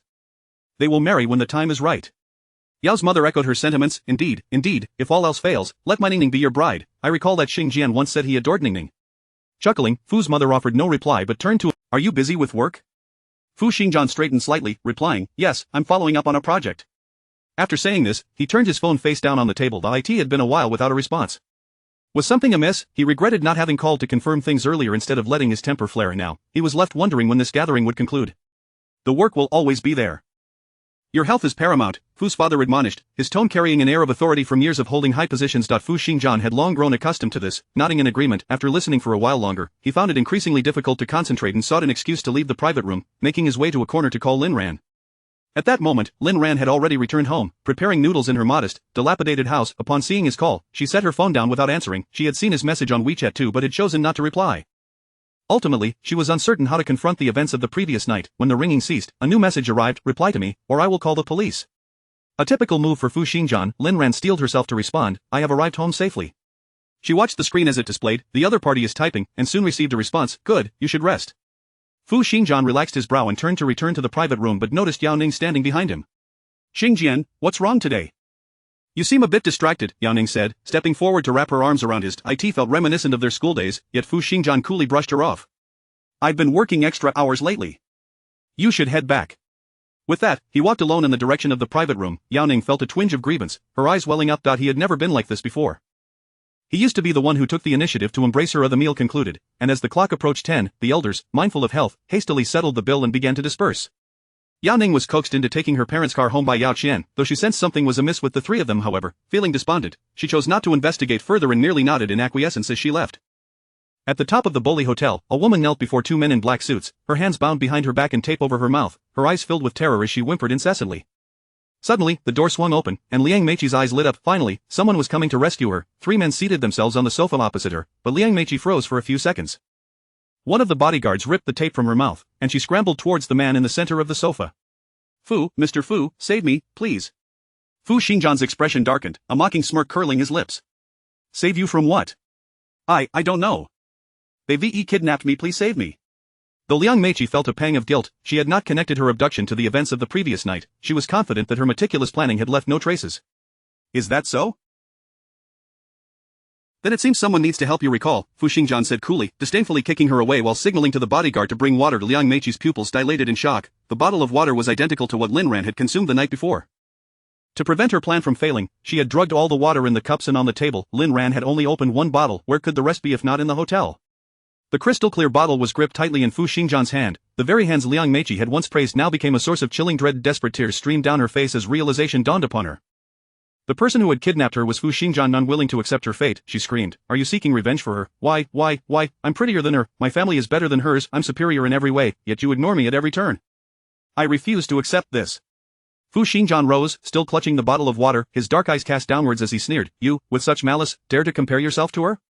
Then he coldly commanded, force her mouth open. The bodyguard nodded, then knelt and brutally pried open Liang Meiqi's mouth. She screamed in terror, no, I'll die. She was acutely aware of the potency of the drug. Lin Ran had only taken a sip before collapsing. If they forced her to drink an entire bottle, she dared not imagine whether she would survive the night. Tears had long soaked the carpet as she attempted to evoke the last shred of pity from the man. Mr. Fu, I was wrong, I beg you, spare me. Yet the coldness in his eyes held no warmth as the bottled water was poured into Liang Meiqi's mouth. She collapsed on the icy floor, trying to vomit, but was met with the man's warning, if you dare to spit it out, we'll make you drink 2 more bottles. Hearing this, the woman on the ground halted her retching, despairingly shutting her eyes. In a moment of reckless abandon, she suddenly burst into laughter. Even if you seek revenge, it's futile. She has already been sullied. That pig has already defiled her. She has nothing but a slut. A searing cigarette butt was pressed repeatedly against her face, leaving a shocking wound in its wake. Chapter 64. The reversal of the celestial forces. Fu Xingjian, perched with an air of superiority, fixed his gaze upon her and declared, I shall only articulate the following once, so listen attentively. First, the events of last night must remain confidential. Second, at dawn tomorrow, you are to resign voluntarily and never again present yourself before her. Third, while she remains untainted, your own innocence is not guaranteed. I extend my anticipatory wishes for your enjoyment. With that, he strode towards the exit with long, purposeful strides. As the trio departed, the 2 bodyguards within the room began to disrobe, advancing menacingly towards Liang Meiqi. Overwhelmed by despair, she shut her eyes, acutely aware that she must comply with Fu Xingjian's directives, lest she suffer a fate far worse than the present. In the corridor, the previously mute Yao Qian could no longer contain his curiosity and asked, Are you seeking vengeance on Lin Ran? Su Huanran, taken aback, smacked Yao Qian's shoulder. Dude, your imagination knows no bounds. How could Xingjian possibly do this for a? The word commoner lingered unspoken, stifled by Fu Xingjian's icy glare. Indeed, it was truly for that woman. I shall take my leave now, thank you for today. The what you desire will be delivered to you next month, Fu Xingjian said, patting Su Huanran on the shoulder before departing without a backward glance. Once his figure vanished, Su Huanran dared to exhale audibly, turning to Yao Qian. Do you think he has lost his mind? Spending millions for Lin Ran without batting an eye? Indeed, the watch he sought was valued at tens of millions. It had merely been a casual mention at a gathering, yet this fellow had taken it upon himself to present it as a gift. Yao Qian pondered thoughtfully. The car sped towards the villa in the western part of the city. As soon as they parked, Fu Xingjian received a call from his mother. I just tried to reach you. Why didn't you answer? Fu Xingjian glanced at the call log and noted 3 missed calls. He replied nonchalantly, I was in the shower. Fu's mother sighed lightly before getting to the point. What are your thoughts on what Aunt Yao said tonight? What did she say? Fu Xingjian frowned, leaning back against the sofa. Mother, please speak plainly. Fu's mother huffed, you rascal, and then cautiously probed, Isn't Yao Ning back in the country? I heard she broke up with her boyfriend overseas. Were you not once fond of her? Would you like me to play matchmaker? Mother, that is unnecessary. I now regard Ning Ning solely as a sister, with no other intentions. Upon hearing her son's suddenly stern tone, Fu's mother was momentarily taken aback, then her lips curled into a smile. She had known all along that her son had little interest in Yao Ning. While he may have harbored feelings for her in the past, he was now an esteemed second-generation scion of Xiqing, with countless young women at his disposal, and he ought to choose a daughter-in-law who truly satisfies him. Very well, then. Make sure to rest early and don't stay up too late next month. I'll arrange for you to meet a few candidates, not to rush you into marriage, just to see if any catch your fancy. All right. After hanging up, Fu Xingjian ascended to the master bedroom on the 2nd floor, changed into his sleepwear, and headed to the bathroom. His gaze fell upon a tattered women's nightgown lying in the trash bin. He had specifically instructed Ently not to tidy the master bedroom today. What could that ungrateful girl be up to? Did she miss him? Meanwhile, Lin Ran was busy at her hometown, too occupied to even think of him. After tidying up her home, she prepared some dishes her grandmother loved and then rode her electric bike to the nursing home. Aunt Zhang, the caregiver, had been waiting for her at the entrance, and upon seeing her park, she greeted her warmly, taking the lunchbox from her hands. Ran, you are such a considerate child, coming to visit your grandmother at this hour. Lin Ran felt a bit overwhelmed by Aunt Zhang's excessive enthusiasm and smiled gently. It's the least I could do. She followed Aunt Zhang into the courtyard. This nursing home was the only one in the county, sprawling over a vast area with multiple buildings established in the 1990s. Its exterior appeared worn, yet it had been refurbished in recent years, making it reasonably presentable, especially with its array of high-tech equipment inside. The nursing home offered various pricing tiers, and to ensure her grandmother's comfort, Lin Ran had chosen the highest option, a single room equipped with all manner of appliances and emergency equipment. Aunt Zhang quietly opened the door, beckoning Lin Ran inside. After placing the lunchbox down, they proceeded towards the bedroom, only to find that her grandmother was already asleep. Closing the door, Aunt Zhang turned to Lin Ran with a look of disappointment. Oh dear, I specifically told her you were coming to see her and to stay awake, but alas. It's all right. The elderly tend to sleep early, let her rest. I'll come back tomorrow morning, Lin Ran replied, feeling a twinge of disappointment but also understanding that her grandmother had her own routine that shouldn't be disrupted by her arrival. She stood in the small living room, quietly surveying the pristine space, the furniture dust-free, and the wash basin gleaming in white. Turning to Aunt Zhang, she nodded appreciatively. Thank you, Auntie, the room is impeccably clean. Aunt Zhang waved her hands dismissively, insisting it was nothing. However, as Lin Ran prepared to leave, she quickly shifted the conversation, grasping Lin Ran's hand. Your grandmother's condition is worsening. Sometimes she fails to recognize even me and can become aggressive. I am feeling increasingly overwhelmed and fear I might not be able to manage much longer. A long sigh from Aunt Zhang added a layer of guilt to Lin Ran's heart. To be fair, Aunt Zhang had indeed worked hard over the years to care for her grandmother, doing so exceptionally well. If she were to leave, her grandmother would undoubtedly suffer, as adjusting to a new caregiver would take considerable time. Aunt Zhang, you've worked hard. Please accept this small token of my appreciation. Lin Ran pulled out 300 yuan in cash from her wallet and handed it to Aunt Zhang. Aunt Zhang, holding the 3 red bills, wore a complex expression, internally rolling her eyes. It was said that the granddaughter of the Lin family earned a fortune in the big city, yet she only offered such a meager sum, as if dismissing her like a beggar. Thus, a mocking smile crept onto her lips as she assumed the role of a sage elder. Auntie understands, you young people love to play and buy things, hence you save so little. But Lin Ran, I must remind you, your family background makes it difficult to secure a marriage in the future. You need to save more so that potential suitors will take notice of you. Lin Ran was momentarily stunned, taken aback that a caregiver would lecture her. It was truly a reversal of roles. With a serious demeanor, she replied, Aunt Zhang, I appreciate your concern, but this is my personal matter and not within your purview. Your responsibility is to care for my grandmother. Her voice was steady yet firm, causing Aunt Zhang to flush with embarrassment. With that, Lin Ran briskly opened the door and exited, not glancing back. I'll return tomorrow. Also, I wanted to inform you in advance that I plan to take my grandmother to the city hospital for an examination tomorrow. I will need to submit a request. Once Lin Ran had disappeared from sight, Aunt Zhang slammed the door shut with a scowl, then angrily flung open the bedroom door, waking the elderly woman from her slumber.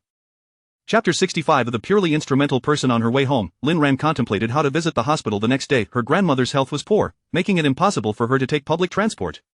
Thus, a taxi was necessary. However, in their small county, taxis were scarce, necessitating prior arrangements to secure a ride. Since commencing her university education, Lin Ran had seldom returned home and was unfamiliar with the locality, utterly at a loss regarding. After pondering for a considerable time upon her return, Lin Ran decided to venture out in search of luck, carrying a bag of fruit to the entrance of the community. Her home was situated in a very old neighborhood, a relic from her grandfather's workplace, where the neighboring residents were all graying. Lin Ran felt awkward as she approached the elderly individuals chatting along the roadside, uncertain of how to address them. Steeling herself against their curious gazes, she squatted down to distribute the fruit, her face radiant with a sweet smile. Hello, grandpas and grandmas, I am Lin Ran, the granddaughter of the Lin family, here to visit my grandmother during the May Day holiday. The elders gasped in surprise, remarking on how the Lin family's granddaughter had grown so much. Was she married? Had she had children? Lin Ran's lips twitched, yet her smile remained. Not married. My grandmother's health has not been good these past few years. Taking care of her is my utmost priority. Ah, such a remarkable young lady. There are not many children like you who are so filial. You far surpass my grandson. Speaking of which, he is also unmarried. Would you like me to introduce you? Lin Ran was taken aback and hurriedly declined. She then cut straight to the point. Grandpas and grandmas, does anyone know how to rent a car? The elders, munching on the fruit, spoke in unison. We don't know. Lin Ran. Well, that was a waste of effort. She stood up with a smile and placed the remaining fruit on the ground, saying, all right then, I'll be on my way. Enjoy your fruit. Just as she was about to turn, she heard a surprised voice call out from behind her. Lin Ran? Lin Ran looked the person up and down, her mind momentarily blank. You know me? Of course. I am Fong Sun, your desk mate from middle school. Have you forgotten? Fong Sun stood tall at 6 feet, his skin tanned to a deep hue obscuring his features, yet his eyes sparkled brightly, and his teeth were remarkably white. I'm sorry, it's been so long since I last came back, Lin Ran replied, astonished by his transformation and apologetic for her failure to recognize him. Fong Sun scratched his head, a simple smile spreading across his face. That's understandable, you're an exceptional student, staying in the big city after graduation, unlike us. From a young age, Lin Ran had been regarded as the other child by her parents. She had consistently ranked first in her class for 12 consecutive years, from elementary through high school, and had smoothly gained admission to the prestigious National 985 University, Shida. After graduation, she remained in Xiqing, where her monthly salary was the talk of the town. However, Lin Ran remained unfazed, brushing her hair back lightly, nonchalantly stating, "What exceptional student, I'm just a worker." In her small county, she was a standout, but in Xiqing, she was merely a lowly ant, while talents like Fu Xingjian belonged to the upper echelons of society. By the way, I just heard you mention needing to rent a car? Yes, I want to take my grandmother to the city hospital for an examination tomorrow. Fong Sun grinned widely. My family has a car, and I happen to be free tomorrow, so I can drive you. That's wonderful. I'll cover the round-trip fare and fuel costs, and I'll also take care of lunch tomorrow. The unexpected turn of events delighted Lin Ran. No, I can't accept money from an old classmate. Fong Sun quickly waved his hands in refusal. Yet, Lin Ran insisted on giving him a deposit first, pulling out her phone to scan a QR code, but Fong Sun's ears turned crimson. Alright then, let us add each other on WeChat first. The two agreed to set off at 10 a.m. the next day. However, fate dealt an unexpected blow when Lin Ran's grandmother suddenly fell ill again. Aunt Zhang tucked her grandmother in and sighed at Lin Ran, shaking her head. She was fine last night, but this morning, I found her running a fever.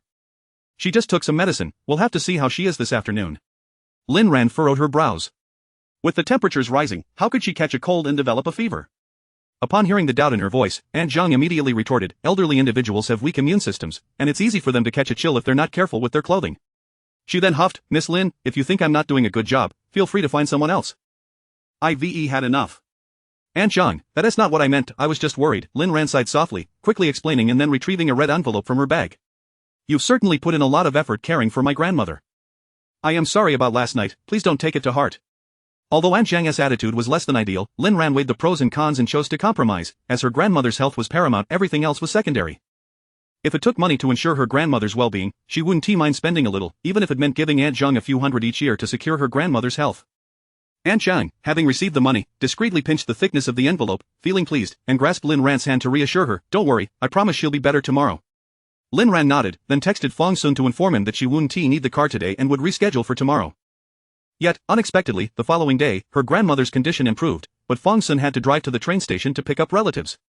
Lin Ran, would it be alright if we went at 3 p.m.? That might be cutting it too close. Lin Ran pinched her brow, but she didn't want to put Fong Sun in a difficult position, given that she was the one who had let him down. No worries, you go ahead and pick up your relatives. I'll find someone else to help me, if all else fails, I can always go tomorrow. After hanging up, Lin Ran anxiously paced back and forth, realizing that going tomorrow would also be impossible since the hospital would be closed. But where could she find a car? Alas, suddenly, her phone rang, an unfamiliar number from Xicheng. Hello? On the other end, there was a moment of silence before a languid voice responded, Lin Ran, does your county have any tourist attractions? Lin Ran's heart raced, why was Fu Xingjian calling her? What tourist attractions could there possibly be in their county? It was nothing but industrial ruins, yet, suddenly an idea struck her. Fu Xingjian, are you in our county? Yes. His voice was low and drawn out. Lin Ran's eyes sparkled. So, you drove here? Of course, Fu Xingjian replied, puzzled by her question, how else could he have arrived? There were no private jets to land anywhere. Fu Xingjian, could you do me a favor? Lin Ran's voice brimmed with excitement. Go ahead. Half an hour later, a sleek black Cullinan came to a halt at the entrance of the nursing home. Fu Xingjian opened the car door to find Lin Ran waiting for him. She was clad in light-colored athletic wear, her low ponytail swaying behind her, her unadorned face appearing youthful and fresh. Spotting his car from a distance, she smiled and waved. Upon seeing her again, Fu Xingjian felt a complex mix of emotions. They had just shared an intimate moment, one of the closest expressions between a man and a woman, yet he and Lin Ran didn't seem to have reached that level of relationship. Lin Ran, he called softly. However, Lin Ran was too preoccupied with urgency to notice the subtleties. She hurriedly beckoned Aunt Zhang to bring her grandmother over, and together they helped her into the back seat, stowing the wheelchair in the trunk. Once everything was in order, she directed Fu Xingjian, I've sent you the hospital address, we should leave now but we should arrive before 11 a.m. Fu Xingjian, that it dawned on him that today he was merely a tool for her. Unlike the spacious and smooth roads of Xiqing, the narrow and bumpy streets of the county demanded Fu Xingjian's full attention as he navigated to avoid any unforeseen electric bikes. By the time they reached the hospital, his back was drenched with sweat. At the hospital, Lin Ran pushed her grandmother to register and, upon reaching the 5th floor for a specialist consultation, the doctor advised hospitalization for 2 days for a comprehensive checkup, considering her grandmother's advanced age. Lin Ran then dashed to the 1st floor to complete the admission procedures, and by the time everything was settled, it was already 1 p.m. Only then did she remember Fu Xingjian, who was waiting in the lobby on the 1st floor. She sprinted to the lobby, only to find the tall man leaning against the glass door, eyes closed in a light slumber. Fu Xingjian, she approached gently, shaking him awake. He blinked awake, long eyelashes fluttering, and upon realizing it was Lin Ran, his expression was one of longing. There was nowhere to sit. Ah. Lin Ran glanced around, noticing that the only row of seats in the hospital lobby was packed with elderly patrons. Coughing lightly, she thought, Mr. Fu, your stamina is lacking. Tilting her fair face upwards, she smiled as if soothing a child. Fu Xingjian, come on, I'll take you to get something delicious. Fu Xingjian followed her docilely, bewildered as he looked toward the row of unappetizing eateries across the street from the hospital. Where was the delicious food? Chapter 66. A night's stay. Try this noodle, it's a specialty from my hometown, and it's absolutely delicious. Lin Ran assisted him in breaking apart the disposable chopsticks, then rinsed them with hot water before handing them over. Fu Xingjian accepted the chopsticks, glancing down at the bowl filled with dark, murky noodles, his brows knitting together in disbelief. Could this truly be edible? The dark sauce is soy sauce, and though its appearance is rather unremarkable, it is quite fragrant when tasted, Lin Ran explained with a smile, then picked up her own noodles, savoring the flavor with exclamations of delight. This was the taste she had longed for. Fu Xingjian's obsidian gaze fell upon her as he gingerly lifted the noodles to his mouth, chewing thoughtfully. Just as Lin Ran had asserted, the flavor was surprisingly delightful, the noodles possessed a commendable chewiness, and the broth was exquisitely savory. By the way, what brings you here? Remembering his earlier inquiry about local attractions, Lin Ran found it peculiar. After all, not only was their county unremarkable, but even Run City was not a tourist destination, and seldom did anyone consider visiting. Just a brief excursion to explore investment opportunities during the holiday, Fu Xingjian fabricated effortlessly, his demeanor unflinching. In truth, prior to the May Day holiday, Yao Qian had made arrangements for an overseas trip and inquired if he would like to join. Initially, he had intended to go, but after waiting in vain for Lin Ran's message for days, he could no longer contain himself and sought out her hometown's address, driving there first thing in the morning. He had anticipated their reunion would be filled with awkward silence, or perhaps tension, yet to his surprise, Lin Ran had immediately enlisted him as her driver, seemingly unperturbed by the events of that day. A vague sense of disappointment weighed heavily on Fu Xingjian. Once the noodles were nearly consumed, he recalled to ask her, your grandmother has been hospitalized for 2 days, should we stay nearby? Lin Ran shook her head, feeling that it was already a bother to trouble him with her grandmother's hospital transfer. How could she further impose on him for accommodation? His time was valuable, measured in seconds. Mr. Fu, it's really not necessary, my classmate will drive us tomorrow. Upon hearing her change in address, Fu Xingjian's expression darkened, his long fingers drumming softly against the not-so-clean tabletop. Lin Ran, are you dismissing me with just a bowl of noodles? Lin Ran paused mid-motion, pondering what else he might desire. Did he expect gourmet delicacies? She squeezed her wallet in her pocket, contemplating whether to treat him to a fine meal, but which restaurant in Run City could possibly meet Fu Xingjian's standards? A silence enveloped them, the atmosphere growing tense, prompting Fu Xingjian to ask gently, is your classmate male or female? Lin Ran had been mentally cataloging the renowned restaurants in Run City when his question interrupted her train of thought, leaving her momentarily stunned. It's a male. A male? Fu Xingjian's countenance grew even darker. Is he married? Individuals in county towns typically wed at a young age, after all. Not married, Lin Ran replied, shaking her head truthfully, though she found his inquiry puzzling. Fu Xingjian's expression darkened further, then he raised an eyebrow. I've thought it over, since this place is unfamiliar to me, how about I stay to assist you? Once your grandmother's situation is settled, you can show me the local culture. What do you say? While it sounded like a reasonable suggestion, Lin Ran hesitated at the thought of his fastidious nature. Her finances were tight, and she could hardly afford to book him into a 5-star hotel. Let us not trouble you. You can explore on your own for a couple of days, and I'll treat you later when I'm free. Lin Ran, is this what they call kicking the donkey after the grind or burning the bridge after crossing it? Lin Ran was taken aback. Where? She then stammered, a 5-star hotel is quite expensive. I can't, so, that was her concern. Fu Xingjian clasped his hands on the table, the guest is at the mercy of the host, I am not particular. Then will we still have a lavish dinner tonight? Fu Xingjian. Lin Ran, I suspect you must have been quite unbalanced in your studies, you never passed your Chinese class, did you? Lin Ran, wasn't he the one who seemed displeased with her offering him a bowl of noodles? Suppressing her indignation, she stood up to settle the bill and led him to the nearest budget inn. Lin Ran approached the front desk with their identification cards, while Fu Xingjian took the opportunity to observe the inn's decor. The dimly lit, damp lobby exuded an indescribable musty odor, with old chairs and tables haphazardly piled in the corners, and a sticky, uninviting floor that left him with nowhere to step comfortably. He contemplated suggesting that Lin Ran choose a more reputable hotel, but then reconsidered, realizing that such a statement would likely bruise her pride. So, he silently stood in place, awaiting her return. The secluded inn primarily catered to patients and their families, and the sight of a tall, distinguished young man like Fu Xingjian drew the curious gazes of the other patrons. Before long, Lin Ran completed the check-in process and led him upstairs. There was no elevator, necessitating a climb to the 3rd floor. You're in room 306, and I'm in 307, right across from you. She placed the room card in his palm. Fu Xingjian nodded, attempting to swipe the card against the door, only to find it unresponsive. He immediately glanced at Lin Ran for assistance. With a smile, she placed her hand over his to guide the door card. It's just an old system. It needs a little coaxing. Sure enough, with a ding, the door swung open. Fu Xingjian stepped inside, fumbling to turn on the light, only to discover the room was miserably small, with barely a step between the door and the bed. There were no windows. Yet, as he turned to look at Lin Ran's beaming smile, coupled with the lingering warmth of her touch on his hand, he softly remarked, "It's quite nice, very clean." Hearing his words, Lin Ran exhaled in relief. She had previously stayed at this inn and knew it to be affordable and tidy, albeit small. Initially, she had feared that someone like Fu Xingjian, accustomed to five-star presidential suites, would find it lacking, but to her surprise, he expressed an unexpected appreciation. "That's great. You should rest first, I'm off to see my grandmother at the hospital." Fu Xingjian, not feeling weary, suggested they go together, but Lin Ran firmly declined, leaving him with no choice but to acquiesce. After attending to matters at the hospital, Lin Ran hurried back to the inn and knocked on room 306. A sleepily disheveled face appeared before her, marked by fatigue. "Are you hungry? Shall we go downstairs for dinner, and I can also buy you some sleepwear?" "Sure," Fu Xingjian replied, ruffling his tousled hair as he followed her out for dinner. They opted for stir-fried dishes that reflected the flavors of Xichen, foregoing the noodles. After their meal, Lin Ran took Fu Xingjian to a nearby supermarket to purchase sleepwear. Despite its name suggesting grandeur, Fu Xingjian was surprised to find that the place resembled more of a wholesale market than a shopping mall. "Auntie, how much for this men's sleepwear?"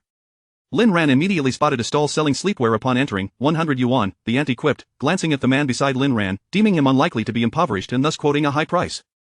Lin Ran calmly countered, 30 yuan.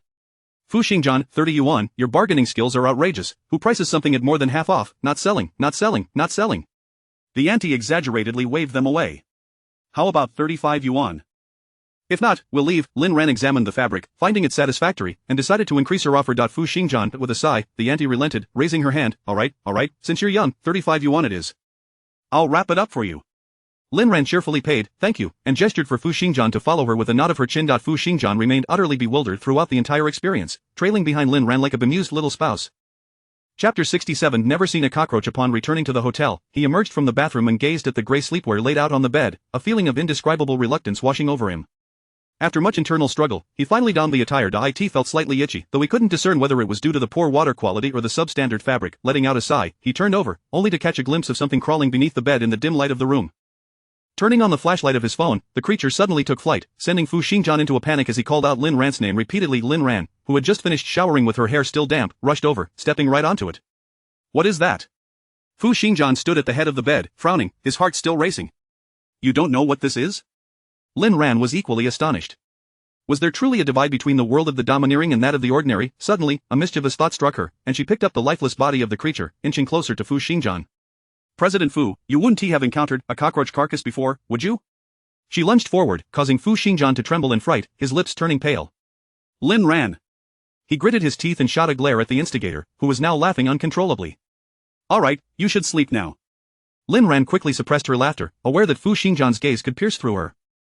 As she wiped her damp hair, she made her way to the door. Wait. Fu Xingjian hesitated. I heard that discovering a cockroach means, his dark pupils fixed on Lin Ran, the unspoken conclusion lingering in the air. There were likely many more cockroaches here, and he was too afraid to sleep. Not necessarily, perhaps this one just happened to pass by. After a moment of consideration, Lin Ran, displaying remarkable camaraderie, suggested, let us switch rooms. You can sleep in mine, as there are no cockroaches in my room. Given the circumstances, there was no other option. Fu Xingjian gathered his belongings and accompanied her to the adjacent room. While Lin Ran was tidying up, she suddenly realized she wasn't wearing any underwear. Panic surged within her as she instinctively covered her chest, her face turning a deep shade of crimson. The memory of waking up at Fu Xingjian's house a few days prior flooded her mind. Although they had seen each other in the nude, that had been an unconscious act.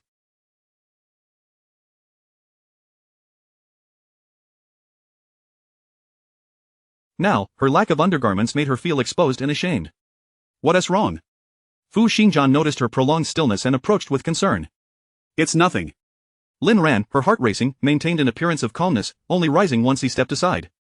Neither of them mentioned the day's events, each tacitly understanding that perhaps only she was troubled by it. A person like Fu Xingjian surely had no lack of female companions, and such matters must be commonplace for him. The following day, Fu Xingjian awoke early, waiting for Lin Ran to call him. Before 8 a.m., Lin Ran appeared at the door, brimming with energy, inquiring about his sleep quality. Not bad. He replied softly, though in truth, he had slept poorly. The room was damp and filled with a musty odor, the bed small and hard, but what haunted him the most was the memory of that cockroach carcass. The two made their way to a nearby breakfast shop, where Lin Ran expertly scanned the QR code to order 2 plates of soup dumplings and soy milk. She took out a napkin to wipe down the table and chairs, gesturing for him to sit. After forcing down a few dumplings, Fu Xingjian looked up and asked, is there a coffee shop nearby? His mind felt heavy, and he feared he wouldn't be able to drive back without caffeine to invigorate him. There should be. Let me check. Lin Ran quickly pulled out her phone and found, "There's one just across the street, I'll go buy you some after we finish eating." She ate swiftly, taking a couple of sips of soy milk before dashing across the street with her phone in hand. "Take your time." Fu Xingjian smiled as he watched her hurriedly retreating figure, but his gaze abruptly shifted to a middle-aged woman who had taken a seat across the way, who suddenly burst into laughter, appraising him openly. "Young man, you're quite handsome." Having always occupied a position of superiority, Fu Xingjian had never encountered such a scene before and found himself momentarily speechless, silently rising to retreat to the roadside. The middle-aged woman laughed even louder at his shyness, beckoning her companions to sit down. Look, there's a shy handsome guy over there, tsk. Realizing he had been playfully teased, Fu Xingjian walked away quietly, stopping at the intersection. A few minutes later, Lin Ran returned with coffee in hand. "Espresso, double shot." Fu Xingjian was pleasantly surprised. He hadn't expected her to know his preferences so well. Lin Ran, seeing his calm demeanor, felt a sigh of relief. Evidently, the barista had made a good recommendation. The two strolled leisurely toward the hospital. Upon entering the ward, they were greeted by a nurse calling for her. "Family of room 202, come help your grandmother get out of bed." Lin Ran stepped forward, but the nurse waved her away, frowning at Fu Xingjian. "What's your husband doing just standing there? Hurry up and help." She paused, about to clarify that he was not her husband, only to see Fu Xingjian's long arms already assisting her grandmother. After the nurse finished her tasks, she instructed them, "You two should keep an eye on the elderly lady. There are 3 more tests scheduled for this morning, and the doctor will call you once they're done." "All right." Fu Xingjian nodded before Lin Ran, appearing surprisingly husband-like in demeanor, causing a slight blush to rise in her cheeks. By noon, the doctor summoned Lin Ran and Fu Xingjian. "Family of the patient, the results are not very promising." The doctor reviewed the examination report, his expression grave. "To be brief, the patient's condition has worsened and she is now unable to care for herself. She may not." The doctor glanced at Lin Ran before sighing. "She may not have much time left." Lin Ran's eyes filled with tears, her body swaying. How could this happen? It wasn't this serious at the beginning of the year. She has been in the care of a nursing home, so it shouldn't be like this. Fu Xingjian promptly wrapped an arm around her shoulders, gently patting her hand in a comforting gesture as he calmly addressed the doctor. "What should we do now?" The doctor replied, "There aren't many good options. If you're willing, you might consider taking her to a larger city for further evaluation. As for the reason for the deterioration, her poor constitution and inadequate nutrition are likely factors, and we suspect the care at the nursing home has been insufficient." "Insufficient?" Lin Ran's eyes brimmed with tears as she processed the doctor's words, bewildered that one-on-one care could be deemed insufficient. During the examination, the nurse found multiple bruises on her body, which could indicate frequent collisions with sharp objects. Furthermore, she seems to be in a stupor. "We suspect someone may have administered sleeping pills to her." As the doctor spoke, Lin Ran's mind buzzed, tears streaming down her cheeks and landing on Fu Xingjian's hand, feeling unusually hot. The broad hand that had rested on her shoulder quietly slid down to her waist, his cool voice whispering in her ear, "Doctor, we understand, thank you. Can we proceed with the discharge paperwork now?"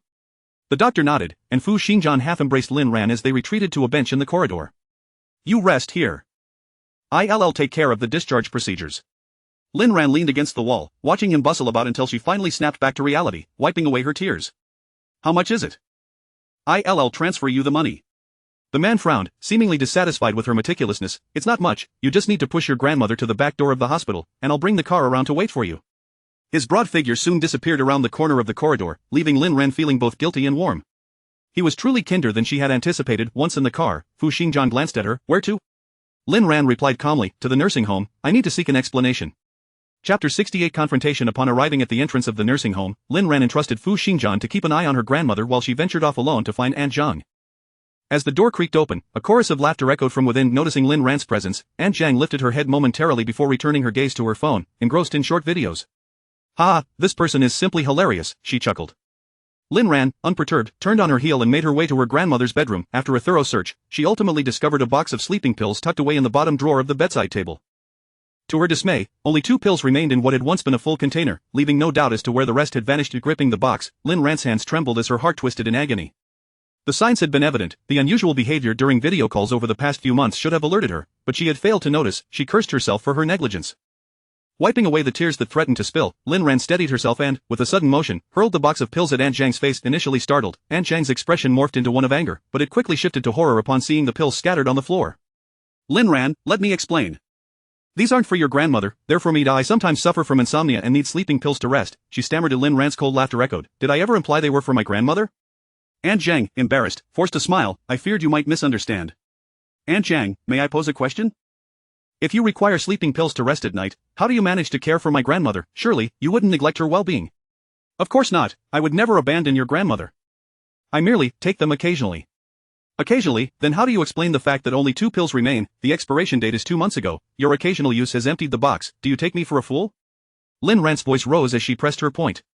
Aunt Zhang floundered, her panic mounting as she searched for an excuse. However, with the evidence laid bare, she found herself at a loss. Seeing Lin Ran standing there alone only fueled her aggression. So what if I gave your grandmother sleeping pills? She keeps me up all night with her noise. I'm only human, I need my rest, she shouted defiantly, hands on her hips. Lin Ran's fists clenched tightly, her gaze icy. I fear it goes beyond that. Besides administering sleeping pills, what else have you done? Have you struck her, abused her? What she had believed was the best sanctuary for her grandmother now revealed itself as a veritable hell. If she misbehaves, I twist her arm until it bruises. When she screams, I slap her until she falls silent. If she dares to soil herself, I starve her for 3 days. Each word from Aunt Zhang pierced Lin Ran's heart, leaving her weak against the wall for support. As she faced the brash and uneducated woman before her, a dark thought of retribution flickered in Lin Ran's mind, yet her rationality urged her to refrain. She had a grandmother to care for, she was not alone. Trembling, she pulled out her phone and pressed the stop recording button, a mocking smile curling her lips. Thank you for your candor. Even Aunt Zhang, dim-witted as she was, recognized the gravity of the situation, lunging to snatch the phone from Lin Ran. However, her stout frame rendered her clumsy, and she failed to seize it in a fit of desperation. She grabbed a chair and hurled it at Lin Ran, bellowing, if you won't give it to me, then die. With you gone, no one will know. Ouch. Hiss. The anticipated pain never arrived. Instead, a muffled grunt from a man interrupted the chaos. Lin Ran quickly opened her tightly shut eyes to find Aunt Zhang writhing on the ground, clutching her abdomen, while Fu Xingjian cradled his reddened wrist. Are you all right? Lin Ran gasped, rushing to examine his injury. It's just a minor issue, Fu Xingjian replied, brushing off the concern as he turned his attention to the woman sprawled on the floor. What do you wish to do about this? Lin Ran responded, I've already called the police on our way here, and I've just obtained crucial audio evidence. She won't escape justice. True to her words, the police arrived promptly, accompanied by the director and other officials. Faced with irrefutable evidence, the director, filled with remorse, offered to refund all of Lin Ran's nursing fees from the past few years, doubling the amount, but requested her silence on the matter. Lin Ran declined, resolute. I will only accept what is rightfully mine, I want not a penny more. Ultimately, both parties reached an agreement to refund 6 months of nursing fees and provide a compensation of several thousand yuan. With no desire to linger, Lin Ran swiftly accepted the compensation plan, having resolved to take her grandmother to Xiqing for treatment. As the hour grew late, she and Fu Xingjian decided to stay at her home for the night, planning to return to Xiqing early the next morning. Strapping on her seatbelt, Lin Ran glanced at the injury on his wrist, which had swollen rapidly. Guilt and concern etched across her face. I'm so sorry, I shouldn't have dragged you into this. It's nothing, just a minor oversight on my part, he replied nonchalantly, treating the injury lightly as he gripped the steering wheel and drove onward. During their journey, Fu Xingjian asked softly, why did you refuse the director's proposal? It sounded most beneficial for you. Chapter 69. Like a gentleman. Upon hearing Lin Ran's voice of refusal, his surprise was palpable. If it were him, he would undoubtedly choose to take the most money and leave, for the subsequent expenses for treatment in Xi City would be considerable. As a businessman, he instinctively weighed the pros and cons, opting for the most advantageous solution for himself. Although it would benefit me, it would be unjust to the other elderly. The number of senior citizens in the county is steadily increasing, and consequently, more individuals will seek care at the nursing home. If issues arise and remain unspoken, they will only escalate in severity. Lin Ran glanced at the man in the driver's seat and calmly stated, Mr. Fu, you may find it difficult to comprehend the hardships faced by the elderly in small towns during their twilight years. Some elderly individuals are abandoned by their children, relying on meager pensions just to enjoy a warm meal at a nursing home, only to find themselves facing dire consequences. These individuals have toiled their entire lives, and after finally attaining a semblance of stability in their later years, they become mere targets in the eyes of others, like lambs to the slaughter. They are truly pitiable. Fu Xingjian felt a tremor within his heart, experiencing shame for the first time for only considering his own interests. The car soon came to a halt in front of Lin Ran's apartment building, where parking was scarce. He found a corner to park and pushed the wheelchair, following closely behind Lin Ran. Lin Ran, you're back? From a distance, Fang Sun waved and jogged towards her. His bright eyes sparkled as he smiled, revealing his pearly white teeth. I'm really sorry I couldn't assist you yesterday. However, starting tomorrow, I'll be free, so please don't hesitate to call on me if you need anything. Lin Ran shook her head with a smile. It's alright, I'll be heading back to Xi City tomorrow morning. Ah? You're leaving so soon? A sense of disappointment washed over Fang Sun as he scratched his head. How is your grandmother's health? Lin Ran sighed, looking down. Not well. My grandmother was mistreated by the nursing home staff, and her condition has deteriorated. I plan to take her to a major hospital in Xi City for treatment. Fang Sun's eyes widened, and he rolled up his sleeves, ready to confront the staff, only to be stopped by Lin Ran. Upon hearing that the caregiver was taken to the police station and that she had received compensation, he finally relented. I'll take you to Xi City tomorrow, I have nothing else to do. His dark complexion flushed with a hint of red. Before Lin Ran could graciously decline, she heard Fu Xingjian's indifferent voice, there is no need, I will take her tomorrow. Fang Sun was momentarily taken aback, noticing Fu Xingjian's distinguished demeanor, which made him feel somewhat inadequate. He hesitantly asked Lin Ran, and who might this be? This is, Mr. Fu, my university classmate. Fu Xingjian cast a brief glance at her, remaining silent. Oh, I see. Mr. Fu doesn't seem like a local. Fang Sun regarded the unfamiliar man with curiosity and caution. A university classmate, and a male at that, specifically coming to see Lin Ran, what could his intentions be? Yes, he is from Shi City and is visiting Run City during the May Day holiday. I was supposed to show him around, but my grandmother's health has delayed that. With this explanation, Fang Sun felt a sense of relief. After all, Shi City was a large metropolis, and men from such cities were often quite shrewd, unlikely to consider a girl like Lin Ran, who was without parents. He rubbed his hands together. In any case, if you need assistance in the future, don't hesitate to reach out. Before he could finish his sentence, Fu Xingjian let out a slight hiss, his steps slowing as he said, Lin Ran, my left hand is quite painful. Where is your home? I'll head upstairs first. Lin Ran hurriedly grasped his left hand to inspect it, noticing the swelling had worsened, and her heart ached for him. She quickly pointed ahead, saying, my home is on the first floor. As they pushed the wheelchair forward, Fu Xingjian suddenly stopped, turned, and with a courteous smile, said, I apologize, but we must take our leave due to family matters. His tone carried an inexplicable air of gentlemanliness. Fang Sun observed the strange man before him and offered a simple, hearty smile, no worries, you both take care. Chapter 70 Stubbornness. Fortunately, the anti-swelling medication in the home medicine cabinet had not expired. Lin Ran carefully lifted Fu Xingjian's hand, delicately applying the ointment as if it were a precious treasure.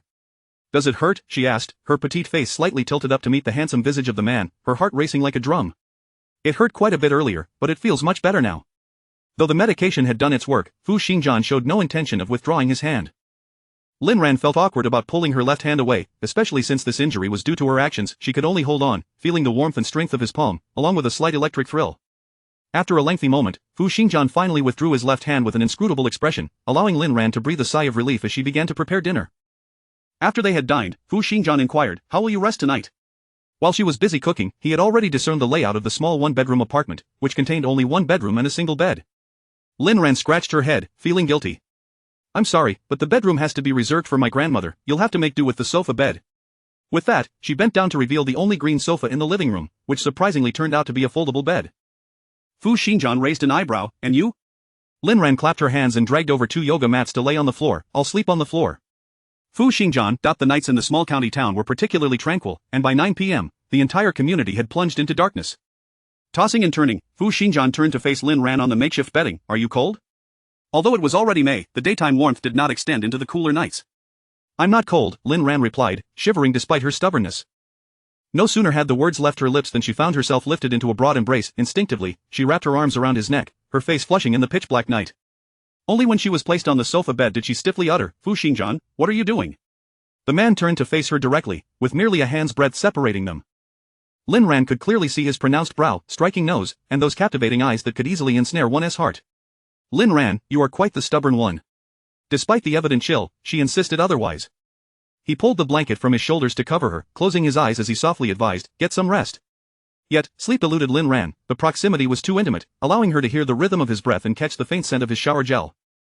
Her heart lamented, how could any woman endure sleeping beside such a handsome man? With the two of them sharing a blanket, she found herself unable to move, as even the slightest shift would betray her pretense of sleep.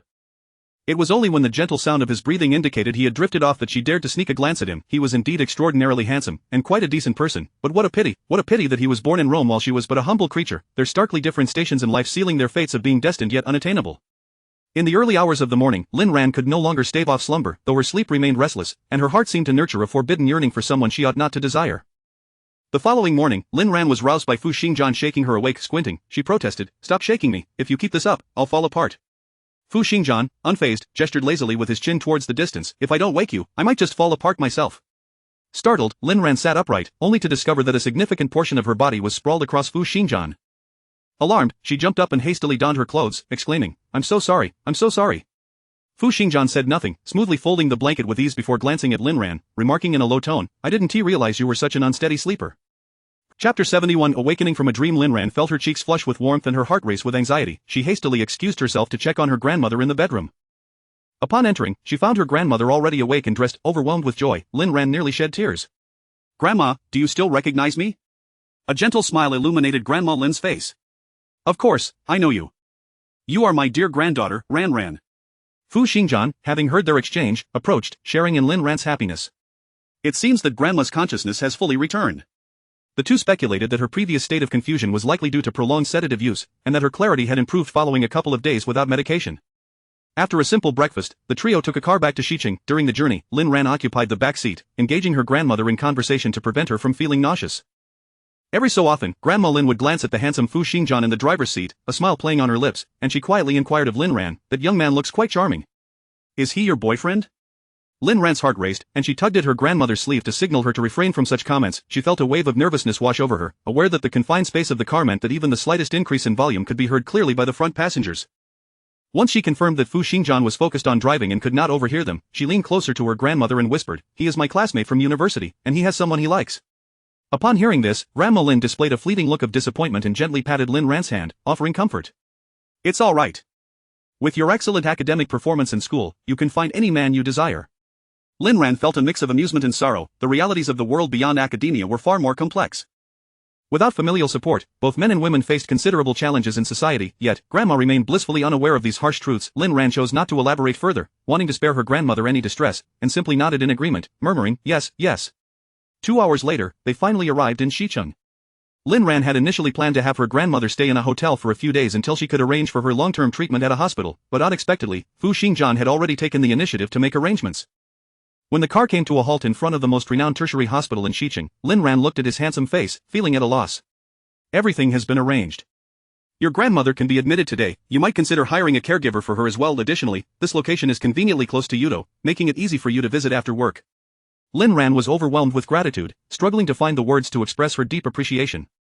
Soon after, she completed the admission process for her grandmother and secured a reliable caregiver, all remarkably efficient. She had anticipated that staying at the top-tier tertiary hospital in Xiqing would be quite costly, yet to her astonishment, the fees were even more reasonable than those at the rehabilitation center in her hometown. The more she pondered, the more incredulous she felt. "Excuse me, nurse," she inquired, holding the bill. "Is this the standard rate for all patients here?" She felt uneasy, fearing that Fu Xingjian might have secretly covered expenses she was unaware of. The nurse smiled softly. "Not exactly. Yours is the most affordable option. There are luxury suites available as well, which can cost several tens of thousands a month." Understanding now, Lin Ran felt a wave of relief wash over her.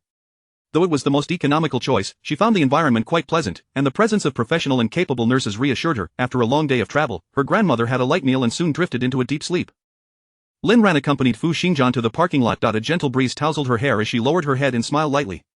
"It seems I owe you more and more." Fu Xingjian replied with a subtle smile, but just then, his phone rang, displaying the caller ID as Mom.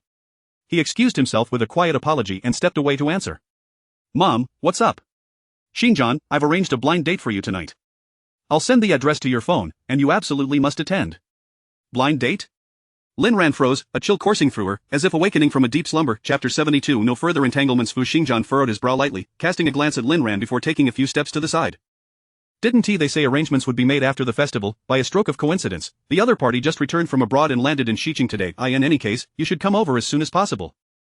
Fu's mother's voice on the phone was animated and insistent. He responded with a low before hanging up and turning back to his previous position. Recalling Lin Ran's earlier words, he regarded her earnestly and replied, "Lin Ran, you need not carry any burden in your heart. My assistance comes with no ulterior motives. Fu Xingjian lowered his gaze, inhaled deeply, and said each word deliberately. "I apologize. After so many years, I still owe you an apology." Lin Ran felt warmth welling in her eyes, tears threatening to spill over, but she managed to hold them back. She understood that he was apologizing for the disturbances during their university days. Nodding, she accepted his apology and, after a moment of difficulty, uttered, "All right, we are even now." This was the second time Fu Xingjian had heard this term, and though he frowned slightly, he refrained from further comment. He observed Lin Ran smiling faintly at him. "In truth, what happened back then has not impacted me much. I have forgotten it all. However, your considerable care over the past month has left me feeling far more grateful to you." She had initially intended to invite him to dinner, but with his blind date looming, she hesitated to bring it up. They were akin to parallel lines, destined never to intersect unless by chance. Now, they were merely returning to their respective places. It should have been this way all along. It was fated to be so. It simply was so. As she gazed at his tall silhouette, Lin Ran could no longer restrain herself, tears spilling over and blurring her vision. "So be it, Fu Xingjian, let this be the end, with no further entanglements." After the May Day holiday, the office staff appeared even more fatigued. Engineer Zhang chuckled, attributing it to classic post-holiday syndrome, suggesting that indulging in some good food would alleviate their weariness.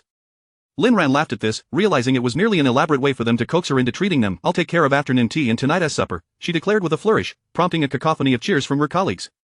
Suddenly, someone lamented, "If only Mei Qi were here." She adored desserts. Lin Ran's smile dimmed slightly. It was surprising to her that Liang Mei Qi had chosen to resign the day after the incident, and even more so, that she had deleted all contact information for her colleagues. Inquiring with Zhou Su, he too was at a loss for the reasons behind her departure. A new product manager had already been arranged and would be starting the following day. Moreover, Ma Quanan had also resigned, reportedly dismissed by Yudo for abusing his authority for personal gain. I heard he regularly booked a presidential suite at the neighboring hotel, with all expenses reimbursed. Such audacity, Zhang gossiped privately with her. Lin Ran pondered thoughtfully, connecting various events in her mind. She had considered reporting the matter, but without concrete evidence to prove that Liang Meiqi had orchestrated a scheme against her, and given that it ultimately involved Fu Xingjian, she sighed and set the matter aside. The first day back from the holiday was the busiest, and after completing urgent tasks, Lin Ran stretched and glanced at her watch, startled to find it was already 9 p.m. She quickly shut down her computer. She still needed to visit her grandmother in the hospital. Having learned from the experience at the nursing home in her hometown, Lin Ran made it a point to visit the hospital daily, ensuring her grandmother was not subjected to any mistreatment. Ding! The elevator doors opened, and as Lin Ran bent to organize her bag and stepped inside, she failed to notice another person already standing in the elevator. Wait, don't close the doors. A group of people rushed in from behind, pushing Lin Ran further inside, where she collided against a sturdy suit jacket. A broad, warm hand instinctively supported her waist. Recognizing the familiar, defined hand, she lifted her gaze only to meet Fu Xingjian's deep, penetrating eyes. President Fu, her heart skipped a beat, and she discreetly moved away from his touch, stepping aside. The others, hearing her address him, could no longer pretend not to notice and promptly bowed their heads, greeting in unison, "Hello, President Fu." As the softness of his hand disappeared, Fu Xingjian's gaze dimmed. Though they had only been apart for a few days, their emotional landscapes had shifted significantly. Yet he silently withdrew his hand behind him, nodding softly, "Thank you for your hard work, everyone." The programmers exchanged puzzled glances, bewildered at the sudden affability of Yuto's CEO Wei Zhang, recalling the commanding presence Fu Xingjian had exuded in their last meeting, found it hard to reconcile that image with the polite and genteel young man before him. Gaining some courage, he stepped forward to engage Fu Xingjian in conversation about the current project's progress. Fu Xingjian responded with non-committal MMS and occasional nods, yet his attention drifted to Lin Ran, catching sight of her delicate jawline and the faint outline of her collarbone, which seemed more pronounced than before. A pang of concern struck him. She appeared to have lost weight, likely due to the stress of caring for her grandmother. President Fu, we'll take our leave now. Zhang bowed slightly to bid farewell, with the others following suit, including Lin Ran. Goodbye. As the elevator doors closed, Zhang and the programmers released a collective sigh of relief. Lin Ran chuckled. You all are so serious, one might mistake them for employees at a Japanese company. Hey, Lin Ran, you know how us programmers dread social gatherings, one of them remarked. Lin Ran laughed again, waving them off as she waited by the roadside. The black Cullinan stood quietly nearby. Through the rearview mirror, Fu Xingjian observed Lin Ran laughing heartily with her colleagues, waving goodbye. Before she stood alone at the curb, she was likely headed to the hospital. His long fingers gracefully maneuvered the steering wheel, but then he spotted a Mercedes coming to a halt before Lin Ran. She smiled and waved at the driver, revealing Zhou Su stepping out and walking towards her. His heart momentarily stuttered, his eyes suddenly tinged with a frosty hue. Zhou Su, you're a lifesaver. Lin Ran fastened her seatbelt and adjusted her skirt, casting an apologetic glance at Zhou Su as the car began to move towards the hospital. It's no trouble at all. You know my father's temperament. If he finds out that I'm not diligently following orders, he'll surely berate me mercilessly. It was indeed a coincidence that just 2 days prior, while pushing her grandmother for a walk on the first floor, Lin Ran had encountered Zhou Su taking the old Mr. Zhou for a stroll as well. Upon learning about Lin Ran's situation, the old Mr. Zhou had issued a firm directive to Zhou Su to drive her to the hospital on weekdays, as long as it wasn't an overnight shift. Lin Ran was taken aback, feeling it was too much of an imposition, but the old Mr. Zhou insisted, frequently signaling Zhou Su with looks that Lin Ran couldn't decipher, mistaking them for methods to solidify core employees. Zhou Su smiled and returned the gesture. Understood, the matter had been brushed aside lightly, and Lin Ran thought Zhou Su wouldn't be so compliant as to truly pick her up every day. Yet, that afternoon, Zhou Su had proactively messaged her. Not at all, old Mr. Zhou is quite amiable, he wouldn't scold anyone, Lin Ran remarked enviously, thinking of Zhou Su's good fortune, his car, his house, his caring parents, a gentle mother, and a kind father. Surely, he was living the script of a life well won. Upon hearing this, Zhou Su shook his head with a laugh. You'll soon realize how stubborn he can be. The car quickly arrived at the hospital. Noticing it was getting late, Zhou Su urged her, you go ahead, I'll find a place to park. Alright, Lin Ran replied without hesitation, alighting from the vehicle and heading towards the inpatient department. Once she was out of sight, Zhou Su's smile gradually faded. He turned the steering wheel, glancing at the black Cullinan not far away. Chapter 73. Mr. Zhou appears quite leisurely. As Zhou Su lowered the window, he was taken aback. Xingjian? Why are you here? He asked, forcing a wry smile as he opened the door and stepped out. To his astonishment, the one trailing them was none other than Fu Xingjian. Fu Xingjian's expression was inscrutable. He merely cast a glance at the receding figure of Lin Ran. My father happens to be in the same hospital as Lin Ran's grandmother, so I came along to visit. Seeing this, Zhou Su felt compelled to explain. Came along? Fu Xingjian remarked with a sardonic smile, Mr. Zhou seems rather relaxed. The sudden air of hostility left Zhou Su bewildered. He reined in his smile and responded earnestly, Xinhuan is a small company with a relatively singular focus. Naturally, it cannot compare to a conglomerate like Yudo. I certainly am not as burdened with duties as Mr. Fu, a busy individual. He could have taken a jab at him, pointing out that someone so inundated with work still had the leisure to follow others, yet Zhou Su, possessing a gentle demeanor and averse to conflict, especially with an old classmate and client, refrained from making his words harsh. Fu Xingjian chose not to respond, turning instead to drive away as Zhou Su stood at the curb, his expression grave. He felt that Fu Xingjian had changed significantly since returning to the country, becoming increasingly elusive. He sighed softly, perhaps this was what his father meant when he said that it was lonely at the top. In the bar, Yao Qian and Su Huanran were engaged in a drinking contest with a group of young women. Spotting Fu Xingjian's tall figure, the girls immediately became enamored, whispering excitedly among themselves. Geez, am I not good looking? Su Huanran pouted. Though he could not compete with Fu Xingjian, he was not exactly lacking in status within the elite circles of Xicheng. Yet, the moment the women laid eyes on Fu Xingjian, they seemed utterly entranced. One particularly bold girl adjusted her spicy outfit strap and leaned toward Su Huanran with a playful smile. Su Xiao, do you want to hear the truth or a lie? Of course, the truth, Su Huanran declared, summoning courage. He was determined to get to the bottom of things today. The girl smiled sweetly. Well, you certainly have your merits, wealthy family and down-to-earth personality, but Mr. Fu is something else entirely. He not only possesses greater wealth but also superior looks and physique. Most importantly, his confidence ignites a woman's desire to conquer. Su Huanran was left speechless. Yao Qian perked up his ears, listening in, and found himself equally at a loss for words. Wait a minute. You say my personality is down-to-earth but don't mention my looks or physique. Are those two aspects lacking? Ah, well, the girl hesitated, her expression conflicted. Under Su Huanran's intense gaze, she finally spoke the truth. Your looks and physique are rather ordinary. Su Huanran. Yao Qian burst into laughter, nudging his elbow. Bet you're sweating bullets now, my brother. Not merely sweating, it felt downright humiliating. After all these years of him dismissing others as plain women, this was the first time a woman had deemed him an average man. He was infuriated. With nowhere to vent his anger, he waved off the bothersome girls, including the spicy one. The girl pouted and huffed. If you can't handle it, then don't play. Su Huanran was even more incensed. How dare she say he couldn't handle it? A man who had frequented nightclubs for years couldn't handle it. He was seething. In a fit of rage, he grabbed a bottle from the table and started drinking. He was spiraling, while Fu Xingjian, disinterested in the drama, simply sat down across from Yao Qian. Weren't you supposed to be a no-show? What made you change your mind? Yao Qian observed as Fu Xingjian drowned his sorrows in alcohol, sensing something was amiss. Fu Xingjian ignored him, loosening his tie and tilting his head back to drink, resembling the frenzied Su Huanran beside him. Ugh, what a headache. Both of them were exhausting. Yao Qian, feeling like a babysitter, snatched the bottle from the person on his left and leaned over to grab the cup from the one across. So, what happened? Did your blind date go poorly? The news of Fu Xingjian's blind date had swiftly circulated in their social circle. Prominent families in Xicheng with unmarried daughters had been sending photos to Fu's mother.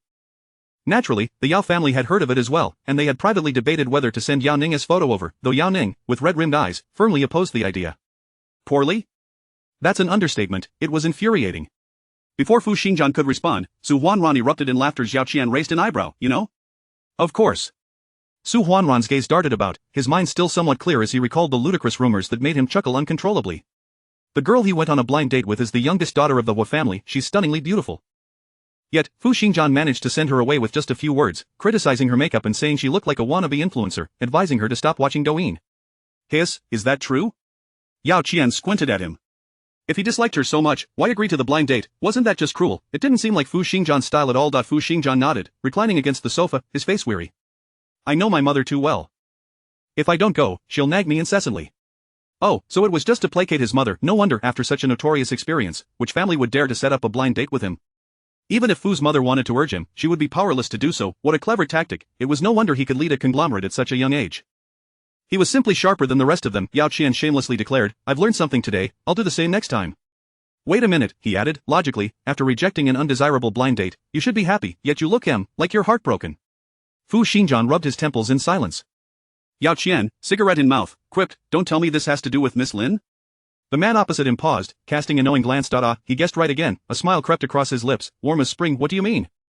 You deny feeling guilty towards her, and when I ask if you like her, you also deny it. But if that's the case, why do you quietly help her out behind the scenes and look as if you've lost in love? He nudged the lifeless Su Huanran beside him. You, who pride yourself on being a romantic, can you comprehend this? Su Huanran, thoroughly intoxicated, slumped on the sofa, mumbling, I'm not ordinary. I am handsome, can't you see? Yao Qian shook his head in exasperation, having no expectations. As he turned back, Fu Xingjian had already grabbed his car keys and made his way towards the door, saying calmly, let's go. The designated driver has arrived. In May, the winds of Xicheng were warm and pleasant, and many citizens enjoyed taking evening strolls after dinner. As Fu Xingjian reclined in the back seat, he casually glanced outside and noticed several young couples, transitioning from shy smiles to intimate embraces, lost in their own worlds. He found himself entranced, his gaze lingering in the rearview mirror long after the car had driven far away. Upon arriving at the villa, he carelessly discarded his suit jacket and tie, and as he approached the master bedroom, his feet inexplicably guided him towards the adjacent guest room. A torn lady's nightgown lay quietly in the bathroom trash can. After a moment of silence, Fu Xingjian took the garbage bag and headed downstairs to the trash bin by the entrance, reminding himself to inform Aunt Lee to clean the guest room tomorrow. Chapter 74. A team building. After some time, the HR department informed Lin Ran that due to their prolonged presence on site, the team building event this year would not be held with the larger company group. Instead, they were permitted to organize their own activities, with a separate budget allocated for them. Naturally, the responsibility of organizing this event fell squarely upon Lin Ran that afternoon. As Lin Ran was discussing potential venues for the team building excursion, Yiming happened to arrive on the 23rd floor to deliver some documents. Peering in curiously, he inquired, "What a lively atmosphere. What are you all discussing?" "Hello, assistant. Our project team is planning a team building event this week. Would you like to join? You can bring your girlfriend along," Lin Ran invited earnestly, despite Yiming merely being Fu Xingjian's assistant. However, as a representative of the client, Lin Ran felt it appropriate to extend the invitation. "Ah, can I really bring my girlfriend? That sounds wonderful." Yiming's eyes sparkled with excitement, eager to participate. Yet, he harbored concerns about his workload, especially since the senior executive upstairs had been particularly disciplined lately, working late into the night. His own morale was beginning to wane. Yiming's expression fell slightly. "But I'm worried about timing. We're planning to depart Friday afternoon, arrive at Qiandao in the evening, and return Sunday night." "It won't interfere with your work," Lin Ran reassured him with thoughtfulness. Completely swayed, Yiming discreetly requested Lin Ran to reserve 2 spots for him. He then enthusiastically messaged his girlfriend and, once everything was settled, knocked on the door of the president's office. A detached voice from within beckoned him to enter. Yiming respectfully stepped inside, nodding slightly. "President Fu, I wanted to inform you in advance that I will be taking half a day off this Friday."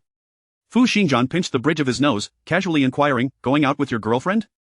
Surprised by his boss's unexpected concern, Yiming felt a wave of warmth wash over him, lowering his defenses as he nodded. "Yes, as it happens, the team downstairs is going on a team building trip this Friday, and Lin Ran invited me and my girlfriend to join. It's a rare opportunity, so I signed up, hee." Just as he wore an innocent smile, he suddenly caught sight of his boss's darkening expression, causing him to flinch in alarm. "Boss, rest assured, I promise I won't let work fall behind. Any urgent tasks, I will complete in advance. If there's nothing else, I'll take my leave now." As he retreated a couple of steps, he heard the boss's ominous voice, "Are you quite familiar with Lin Ran?" Yiming's legs turned to jelly at the question, and feeling somewhat bewildered, he replied candidly, "We get along all right. We have each other on WeChat and chat a few times each week." "Oh, a few casual chats each week? Very well." Even his assistant can engage in casual conversation with her, while he, Fu Xingjian, had not seen her in half a month. With a dismissive flick, he tossed his pen onto the desk, resting his hands upon it as he spoke coolly, "That's enough, you may leave now." When the workday concluded, Fu Xingjian calculated Lin Ran's departure time and arrived early to wait downstairs.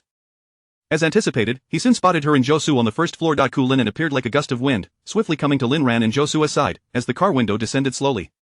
Zhou was startled, but upon recognizing the driver's expression, he calmed and greeted, "Good evening, President Fu." Since their last discord at the hospital, Zhou had not seen Fu Xingjian until tonight. Fu Xingjian nodded slightly, his gaze sweeping over the gentle and composed Lin Ran beside Zhou. It resembled a devoted husband waiting for his dutiful wife after work, a rather heartwarming scene. Yet, inexplicably, Fu Xingjian found it irksome. "I heard that the team downstairs is having a team-building event this Friday," he inquired coolly, directing his attention towards Zhou. Zhou was unaware of the specifics regarding the team-building activities, having left all arrangements to Lin Ran, and could only turn to her for clarification. "Is that so?" "Yes, we plan to leave Friday afternoon and return Sunday evening, so it won't hinder project progress," Lin Ran explained, assuming Fu Xingjian's inquiry stemmed from concern about the project's timeline. Unbeknownst to her, Fu Xingjian's intentions were quite different. A slight smile graced his lips, yet his eyes remained icy, with his long eyelashes casting shadows beneath the dim light. "Lin Ran, the on-site project team must seek the client's approval for team-building activities. Did you obtain my consent?" Lin Ran was taken aback. Had there ever been such a regulation? Their role as the client's support was solely to facilitate project delivery, not to be subservient to the client, requiring approval for something as simple as a team-building event. Her chest rose and fell with agitation, emotions threatening to spiral out of control. Just as she was about to retort, Zhou intervened. "I apologize, it's my oversight. Let's consult President Fu's opinion now. Would you approve the team-building event for this Friday?" Fu Xingjian raised an eyebrow. "It is not currently office hours. Lin Ran may come to see me tomorrow." With that, he raised the car window and swiftly departed. Once Zhou and Lin Ran were in the car, he urged her to recall everything that had transpired that day to ascertain what had displeased Fu Xingjian. Yet he silently complained, "Lately, Fu Xingjian has been behaving as if he is going through a midlife crisis, getting inexplicably angry at the slightest provocation." Lin Ran chuckled at his description, finding it utterly delightful. Seizing the moment, she quipped, "Perhaps it's due to unsuccessful matchmaking. After all, with his temperament, who would want him?" As the two reviewed the events repeatedly, they ultimately reached a conclusion that even they found hard to believe. Fu Xingjian was making a mountain out of a molehill simply because he had not been invited to the team-building outing. Chapter 75. Is this how you approach requests? Before knocking on the door of the CEO's office on the top floor, Lin Ran was filled with doubt.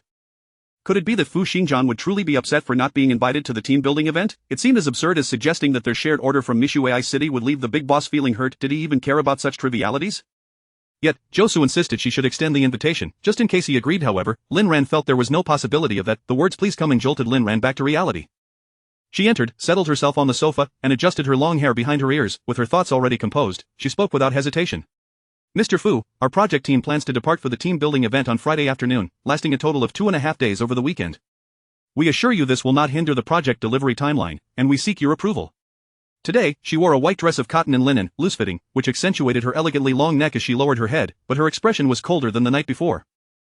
Speaking of last night, Fu Xingjian couldn't shake the image of her standing beside Josu, obediently lowering her gaze, igniting a sense of maddening jealousy within him. He irritably tugged at his tie, his voice turning frigid. Lin Ran, is this how you approach requests? What was wrong with her? Subjected to undue humiliation, even Lin Ran's usually composed demeanor couldn't withstand it, and she retorted immediately, Mr. Fu, while we may be the subcontractor, we are dignified individuals. As per our principles, we are only obligated to deliver results within the stipulated time. Your company has no authority over our operations. Fu Xingjian scoffed, glaring at her with disdain. Is this how Josu instructed you to treat the client? Constantly invoking the term client, as if it were a deity. The Qing dynasty had fallen over a century ago. Did he still believe they were living in a feudal society, unable to endure any longer? Lin Ran abruptly stood up, delivering a sharp retort. Regardless of how you perceive it, Mr. Fu, whether you agree or disagree today, we will depart punctually on Friday. With that, she stepped toward the door, but in the next moment, darkness engulfed her vision, and her entire body began to fall backward. Fortunately, Fu Xingjian was quick-witted and caught her just in time. Desperate to escape his grasp, not wishing to have any further entanglement with him, Lin Ran struggled to free herself from his arm. Let go. Let go of me. Don't move, you have low blood sugar. His deep, husky voice resonated beside her ear. He gently lifted her and placed her on the sofa, retrieving a chocolate from the drawer, skillfully unwrapping it and presenting it to her lips. Open your mouth. Lin Ran frowned but complied, biting into the chocolate as the warmth of her lips brushed against his fingers, sending a shiver through Fu Xingjian's heart. Her complexion was pale, her eyes tightly shut, and her brows knitted together, revealing her discomfort. Fu Xingjian sat at the edge of the sofa, grasping her hand gently while murmuring, "Don't be afraid. I am here." Her hand was so small, probably only half the size of his palm, and he enveloped it with his broad hand, tenderly caressing it in his memory. She possessed a pair of bright, doe-like eyes, yet since their recent encounters, she seemed much quieter, the coldness in her gaze occasionally bewildering him, as if the Lin Ran he had known in university was merely a figment of his imagination. He had never forgotten her during his years in America. Feelings of guilt mingled with an inexplicable longing. What he missed most were those rare, luminous eyes. Are you feeling better? He inquired as she slowly opened her eyes. Fu Xingjian half embraced her to sit her up, then smoothly settled beside her, his hand, as broad as jade, resting on her forehead. Lin Ran pulled his hand away, muttering, I'm not running a fever. Just low blood sugar. If she were to assign blame, Fu Xingjian would bear some of it. It had been years since she last experienced such a dip. Had she not been preoccupied with seeking him out early today for the application, she would have had time for breakfast. She cast a resentful glance his way. Fu Xingjian, sensing her silent accusation, softened his demeanor. I approve of the team-building event, proceed as planned. His unexpected acquiescence surprised Lin Ran, and she pondered Josu's instructions. Mr. Fu, will you be attending? Without waiting for his reply, she continued, I imagine you must be quite busy and may not have time to go, but that is perfectly alright. She was merely being polite, hoping he would pick up on her intent. However, Fu Xingjian smiled faintly, his lips pressed together. I will go. What? Lin Ran was taken aback. She had merely been polite. You must be quite busy, right? Are you not sincerely inviting me? No, oh, yes. Fu Xingjian ceased to respond, his dark eyes fixated on her face, and silence enveloped them. Lin Ran nodded respectfully, understood, I will inform you on Friday. Chapter 76, not an argument, but a rebellion against authority. She stumbled to her feet, and Fu Xingjian stood closely behind her, deftly turning the doorknob. Outside, the crowd suddenly dispersed like startled birds, returning to their desks with an air of solemnity as they busied themselves with their work. Lin Ran caught a glimpse of Yiming's notebook turned upside down and, suppressing a smile, she teased him. Once she stepped into the elevator, she sent him a message to remind him, Assistant E, your notebook is upside down. Yiming quickly replied with a sweating emoji and then curiously inquired, did you have a quarrel with President Fu? The term quarrel seemed rather ambiguous, ill-suited to describe the dynamic between her and Fu Xingjian. She corrected Yiming, it's not a quarrel, it's a rebellion against authority. Yiming, it's quite rare to see President Fu lose his temper with anyone, so hearing the sounds of an argument from his office today piqued everyone's curiosity. No offense intended. So that was the reason for their congregation at the door. Lin Ran understood and took the opportunity to inform Yiming that Fu Xingjian would also be joining their team-building event. Yiming responded with a flurry of shocked emojis, followed by a kneeling, weeping emoji to conclude the conversation. Pat, Lin Ran consoled him. Indeed, participating in a team-building event with the boss was more taxing than a regular workday. On Friday afternoon, the team-building bus arrived punctually at the roadside of the building. Lin Ran led her colleagues and their family members to board the bus in an orderly fashion. After counting the heads, she realized Fu Xingjian had yet to arrive, prompting her to call him immediately. The call went unanswered, leaving her in a state of distress as the bus could only wait for 10 minutes, with the driver pressing for time. It seems President Fu was unexpectedly pulled into a meeting and might not emerge for a while. Yiming, seated at the front with his girlfriend, kindly alerted Lin Ran. Lin Ran felt overwhelmed, mentally cursing Fu Xingjian's ancestors for their misfortune. When Zhang Gong offered a suggestion, how about this, Lin Ran, you stay behind to wait for President Fu, and we'll head off first. After all, he has a car, and we can manage the accommodation details. The colleagues, initially disheartened at the thought of riding with the esteemed President Fu, nodded in agreement. Great idea, it's settled then. Well, it seemed there was no other option. Lin Ran waved farewell to everyone. Contact me if there are any issues. After waiting another half hour, the esteemed Fu Xingjian finally made his appearance. Lin Ran, having lost all patience, threw her hands up in exasperation. The bus has left, and I called you several times with no response. Oh, Fu Xingjian raised an eyebrow, his tone nonchalant. Yiming, didn't he remind me either? That is on him. At that moment, Yiming, who was blissfully immersed in affectionate whispers with his girlfriend on the bus, sneezed repeatedly, silently lamenting, who was talking about me? Sitting in the passenger seat of the luxury car, Lin Ran reflected on the comfort of traveling in such a vehicle. This might be the only benefit Fu Xingjian's tardiness afforded her. The journey from Yudo Building to Qiandao would typically take 4 hours by bus, but in a luxury car, it would take no more than 3, and most importantly, she wouldn't feel nauseous in the Cullinan. She could comfortably doze off. As the car sped onto the highway, Fu Xingjian casually struck up a conversation with her. How is your grandmother's health recently? Quite well, and the project's progress? Going smoothly. He turned to see her head resting against the window, her gaze drifting outside, appearing content yet indifferent to his presence. Fu Xingjian, seeking to provoke her, smirked and asked, have you missed me? As expected, he received a mechanical response. Quite well. However, the next moment, her frosty gaze met his piercing one. Lin Ran feebly warned him, I do not appreciate such jokes. Despite their ongoing blind date arrangement, he still dared to jest with her in this manner, displaying a lack of boundaries. She wondered how his blind date was progressing and whether he had already secured a commercial marriage with some heiress. Regardless, Lin Ran felt it best to maintain a distance from Fu Xingjian in the future, avoiding unnecessary contact to prevent any potential rumors. Fu Xingjian's dark eyes remained fixed ahead, and he fell silent. When the Cullinan arrived at Qiandao Hotel, Lin Ran discovered they had actually arrived earlier than the bus. As they stepped into the hotel, they spotted Zhou Su approaching in casual attire to greet them.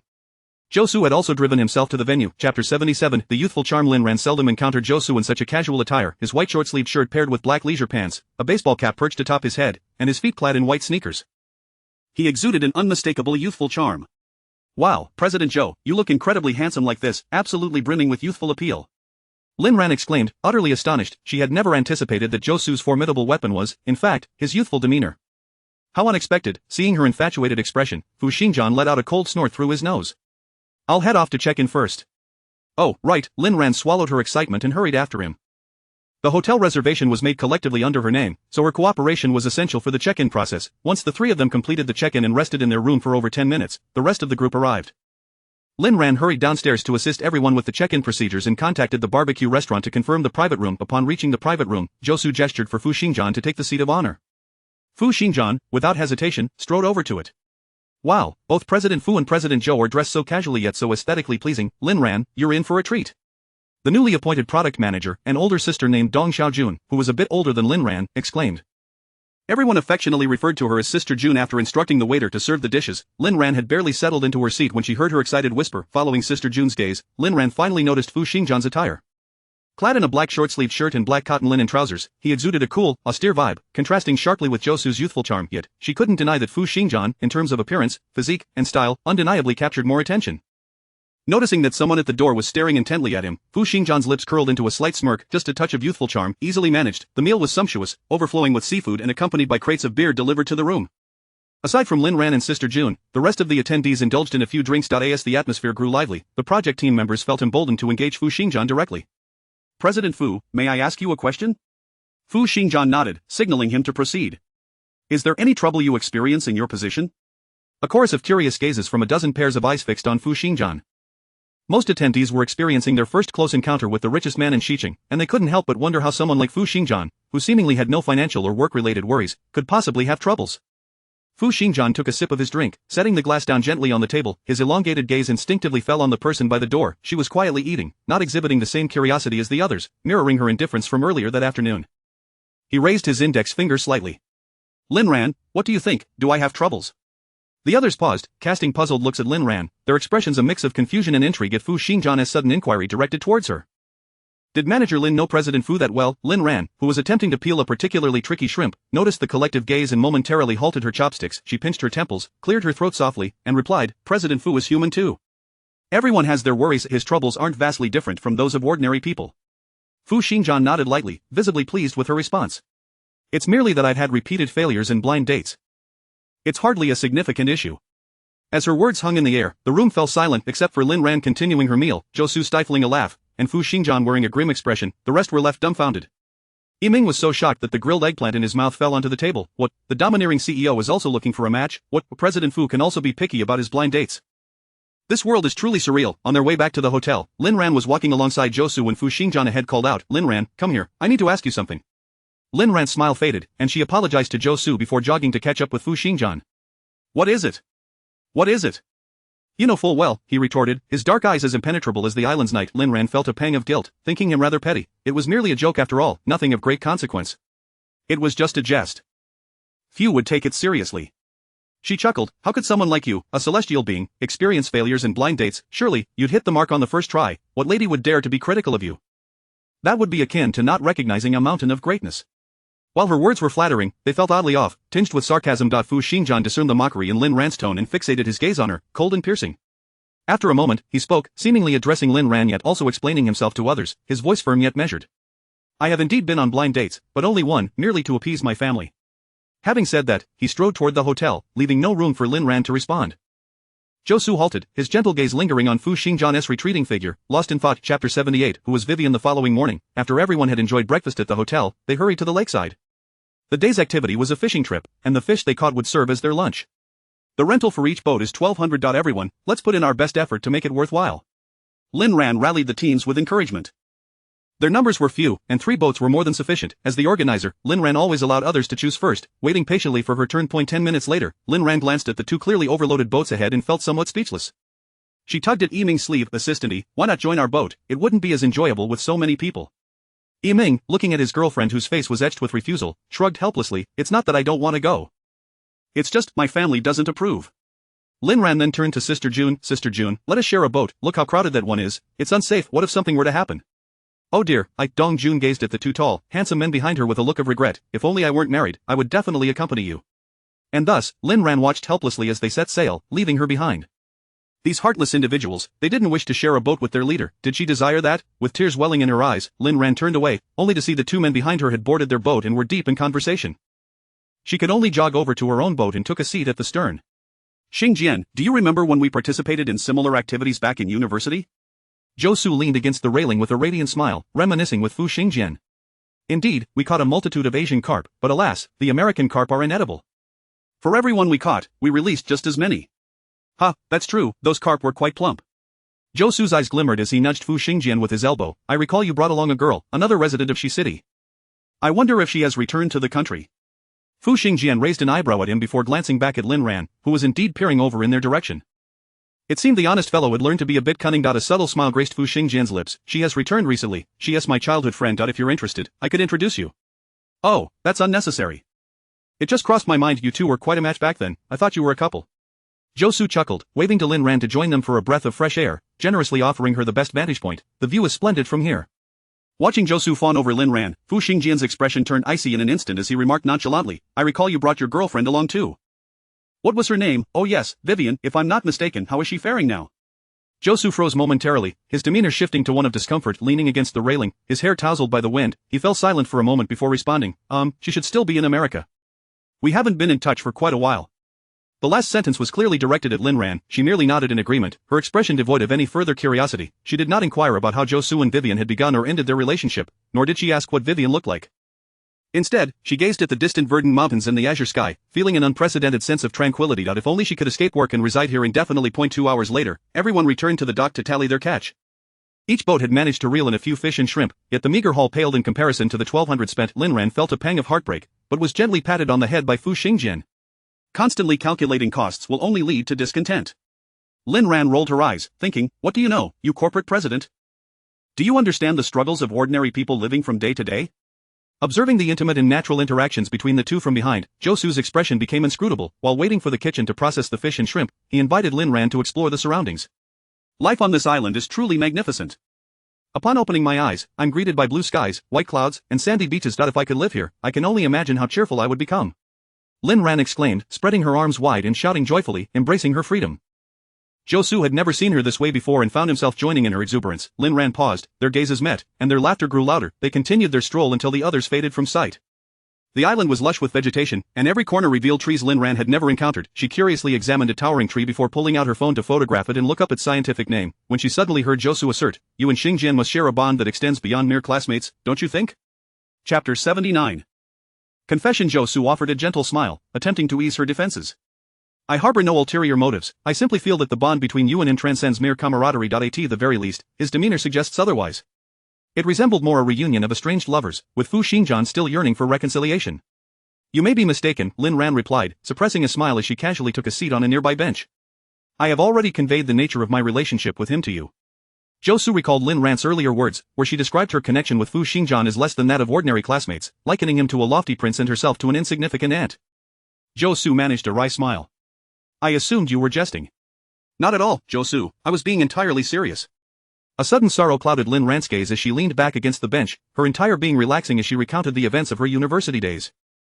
In conclusion, she reflected on herself, "I used to resent him, feeling he trampled upon my dignity, yet, in hindsight, I cannot absolve myself of culpability. Had I not been so greedy, knowingly pursuing him despite the insurmountable chasm between us, perhaps it would not have reached such dire straits." Su lifted his gaze and gently retrieved a tissue from his pocket to dab the tears at the corners of her eyes. "But that is all in the past. I have moved on." Lin Ran smiled, even as a tear that she had not yet wiped away fell, her slightly reddened eyes deepening Su's sympathy. After learning of Lin Ran's family's hardships from his father, he found himself developing a tender affection for her each time they interacted. A girl as gentle yet resilient as she ought to receive more love, rather than being deemed strong enough to forego it should she be willing. Su wished to be the man who showered her with that love. He grasped her shoulders and pulled her gently into his embrace, softly inquiring, "What if I were to assign someone else to the project you two was overseeing? The project's progress is currently favorable, and all processes are on track. I would feel at ease regardless of who steps in." Lin Ran, momentarily taken aback, found her thoughts consumed by his words. Someone else, unaware of the intimate nature of their current position. Someone else, how had she not considered that? Previously, she had hesitated to voice her requests, lured by the prospect of a year-end bonus, but now with her grandmother by her side and expenses considerably reduced, money was not as pressing a concern. While a position change would be advantageous, she pondered, would this complicate things for you? After all, Su had assured Fu Xingjian that there would be no personnel changes before project delivery. It may pose a challenge. I expect Fu Xingjian would scold me quite harshly, Su chuckled, observing Lin Ran's hesitation. He continued, however, there exists a means to compensate for the emotional distress I might endure from his reprimands. What do you mean? Lin Ran inquired, her bright eyes glancing toward him. Su delicately lifted her chin, speaking earnestly, Lin Ran, why don't we try dating? Pardon, Lin Ran doubted her hearing, only to hear his self-deprecating remark, if you don't agree to be my girlfriend soon, my father might wear my ears down to calluses. It was then that she realized Su was indeed confessing to her. Startled, she rose to her feet, staring blankly at Su, searching for her voice after a prolonged silence. Su, I am currently quite content, I do not require anyone's pity.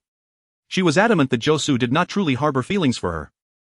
He merely felt sorry for her, or perhaps was enchanted by the tales of her struggles.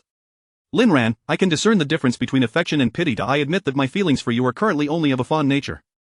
They have not yet evolved into love, yet, we could explore a relationship, and who knows, Lin Ran attempted to refuse again, but I do not feel, Su interrupted her with a playful grin, there's no rush for an answer.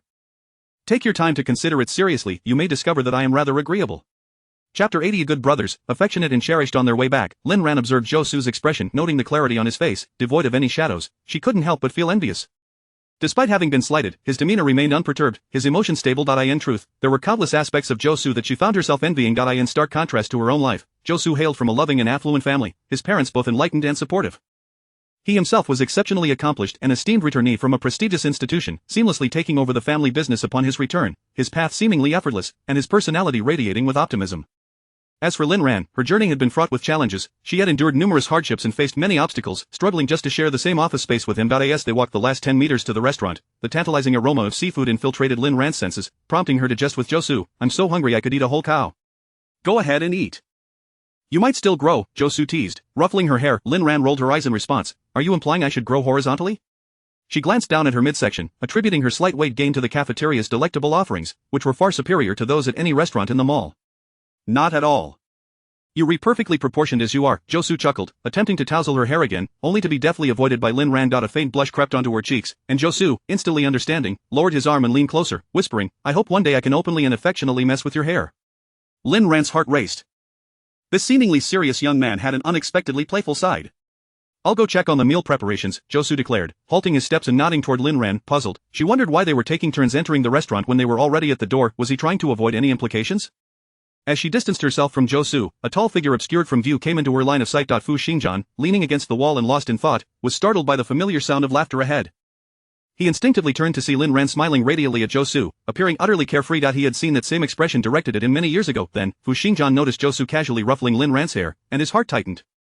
Josu was not the type to engage in frivolous flirtation unless, his gaze turned icy, unless Lin Ran had given her tacit approval. Lin Ran, come here, I need to speak with you, Fu Xingjian called out, his tone stern. What is it? Lin Ran inquired, tilting her head with curiosity. Fu Xingjian felt a pang of bitterness, licking his lips as he realized he had nothing of substance to discuss. Never mind, just go inside. Confused, Lin Ran shrugged and proceeded to the private room. After their close encounters the previous night and that morning, the project team members no longer felt intimidated by the two executives following their meal. Someone suggested playing a game. What shall we play? Truth or dare? Oh, not this again. I already know all your secrets. You know ours, but what about the others? They teased, laughter filling the air. Lin Ran quietly retreated to a corner, recalling her own embarrassing experiences with the game during her university days. Fortunately, the focus was on the illustrious Fu Xingjian and Josu, whose rumored escapades were always tantalizing. Alright, I have no objections. What about you, Fu Zone? Josu raised an eyebrow, while Fu Xingjian closed his eyes momentarily. I have no objections either. After all, he knew these youngsters wouldn't dare to overstep their bounds. Great. Let's get started. Yiming chimed in, but he quickly fell silent under the sharp gaze of his boss, mumbling, not me. Fu Xingjian's intuition was correct. No one dared to ask anything too provocative.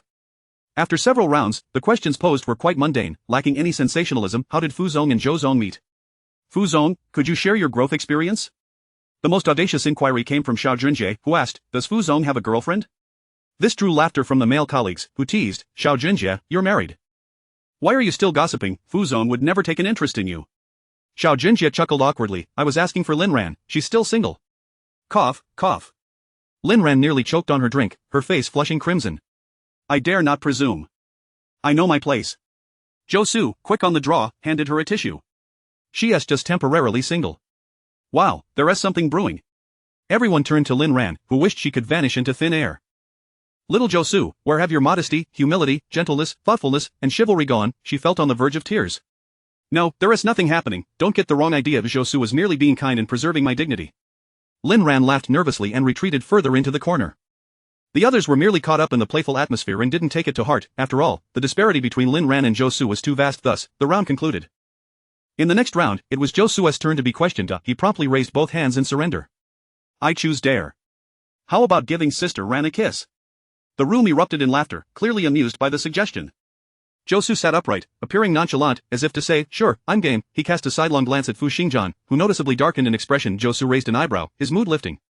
In the unobserved corner of the room, Lin Ran froze, crumpling the tissue in her hand and tossing it at the instigator, gnashing her teeth in warning. What a terrible idea. I'd rather see you get kissed, that would be far more exciting. The room erupted in laughter, everyone turning to Josu, chanting, kiss Fu Zong, good brothers sharing affectionate moments are the best. Yiming, pinched by his girlfriend, was forced to join in the clapping, though his laughter was more painful than joyful. Lin Ran had never anticipated that her offhand joke would be taken seriously. How bold they were. As the situation grew increasingly awkward, Josu laughed and surrendered, downing 3 bottles of beer before they finally relented. This game could no longer continue. The intention of inviting the esteemed client had been to foster goodwill, yet here they were, joking around in front of the top brass. Lin Ran promptly stood up to halt the next round of the game. Let us call it a day. This afternoon, you all have free time. I'll message you for dinner. After Josu downed 3 bottles of beer, he was left feeling dazed, led away by his male colleagues to rest at the hotel. Within 5 minutes, only Lin Ran and Fu Xingjian remained in the private room. Chapter 81 of The Ex-Girlfriend. Would you like to take a stroll? Lin Ran casually suggested as she picked up her phone. Fu Xingjian nodded and rose to his feet, replying, sure. Lin Ran thought to herself, she was merely being polite, there was no need for him to take it seriously. However, Fu Xingjian had already set forth with his long, straight legs, and she had no choice but to muster her courage and follow him. The small path they had taken at noon boasted a pleasant view, and Lin Ran instinctively headed in the same direction. To her surprise, Fu Xingjian came to a halt, his dark eyes fixed intently upon her. Without uttering a word, she could clearly sense his displeasure. Shall we head over there? She suggested timidly, pointing toward a path opposite them, seeking Fu Xingjian's approval. Let us take a look behind. There is a beach over there, Fu Xingjian replied indifferently. Lin Ran's face lit up with surprise. Really, there is a beach? I hadn't noticed. Her hometown was an inland industrial city, and like many children raised in such areas, she had long yearned for sun-kissed shores. Yet, due to a life constrained by financial limitations, she had never had the opportunity to travel, let alone witness the grandeur of a proper sea and beach. She was not particular. Even an artificial beach would suffice for her enjoyment. As she removed her shoes and rolled up her pant legs to run along the beach, Fu Xingjian's lips curled into a faint smile. He too rolled up his pants, took off his shoes and socks, and walked steadily to her side. Do you like it? Lin Ran nodded fervently, her eyes sparkling. I do. However, she quickly realized that such exuberance might not be appropriate in Fu Xingjian's presence, and so she tempered her expression, replying more calmly, it's rather nice. Fu Xingjian's gaze darkened as he recalled the radiant smile Lin Ran had worn earlier while conversing with Zhou Su, contrasting sharply with her demeanor now. A wave of discomfort washed over him. The two continued walking along the beach, the wind tousling Lin Ran's hair, brushing lightly against Fu Xingjian's arm, sending tingling sensations akin to his feelings whenever he faced her. Is Zhou Su pursuing you? Fu Xingjian suddenly inquired, startling Lin Ran. She remembered Zhou Su's earlier suggestion and felt her cheeks flush, falling into a contemplative silence. They were not yet close enough for her to share secrets with him. Noticing her reaction, Fu Xingjian felt a flicker of understanding. He smirked coldly, though he did not reveal this to Lin Ran instead. He lamented, Zhou Su is indeed quite commendable, having been classmates for several years. I have a fair grasp of his character. He hails from a good family and possesses notable abilities. His personality complements yours, despite your more reserved nature. It's just unfortunate. Lin Ran shot him a glance, annoyed that he felt the need to belittle her while praising Zhou Su. Nonetheless, curiosity got the better of her. Unfortunate about what? It's unfortunate that he still has lingering ties with his ex-girlfriend. If he were pursuing you while still entangled with someone else, even as his classmate, I would find such behavior intolerable. Fu Xingjian's tone was tinged with righteous indignation. His ex-girlfriend? Lin Ran was taken aback. Is that the girl named Vivian you mentioned on the boat? Fu Xingjian's lips curved slightly as he pondered. Yes, she seems to be a year younger than Zhou Su. Originally, Zhou Su intended to work in the US while waiting for her to complete her graduate studies before returning to marry, but unexpectedly, she was granted the opportunity to pursue a doctorate, leading Zhou Su to return alone. I had assumed they would have parted amicably and moved on with their lives, but recently, Vivian suddenly reached out to me on WeChat to inquire about Zhou Su's well-being. She even mentioned that they were merely in a cold war and had not truly broken up. As he spoke, Fu Xingjian halted, observing Lin Ran's expression, only to find her surprisingly composed, devoid of the anger he had anticipated. Was she not upset? Was she simply uninterested in Zhou Su, or was she perhaps overly forgiving? Lin Ran brushed aside her tousled bangs, her demeanor serene, and with a hint of sarcasm remarked, You seem rather concerned about other people's romantic affairs, President Fu. Fu Xingjian offered no retort, merely continuing to watch her silently. Will his ex-girlfriend return to clarify things with Zhou Su? Fu Xingjian paused for a moment before shaking his head. I'm not sure, perhaps. Oh, it really has nothing to do with me.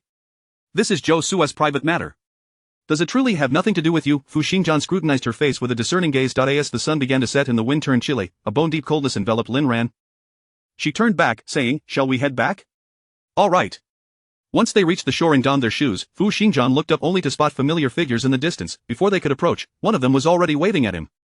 Lin Ran glanced at him and said, President Fu, it seems to be your friends. I'll take my leave now and not intrude on your gathering. Join us, after all, you know them as well. Fu Xingjian instinctively grasped her wrist, and despite her attempts to pull away, she found herself unable to escape as the figures drew nearer. Chapter 82, A Fresh Start. What a coincidence, Lin Ran, you're here too. Yao Ning exclaimed as he breezily approached, linking his arm with Lin Ran's. Slightly out of breath, taken aback by his enthusiasm, Lin Ran subtly disengaged, offering a calm explanation. The company organized a team-building event and invited our benefactor to join us. She gestured to the right, and Yao Qian understood instantly, his gaze shifting to Fu Xingjian, jesting, Xingjian, you're quite the miser, tagging along for a trip while leeching off the benefits of the other party. TSK, really embarrassing for us brothers. Su Huanran and Yao Ning erupted into laughter, while Lin Ran lowered her eyes, suppressing a smile, and when she raised her gaze again, she inadvertently met Fu Xingjian's amused glance.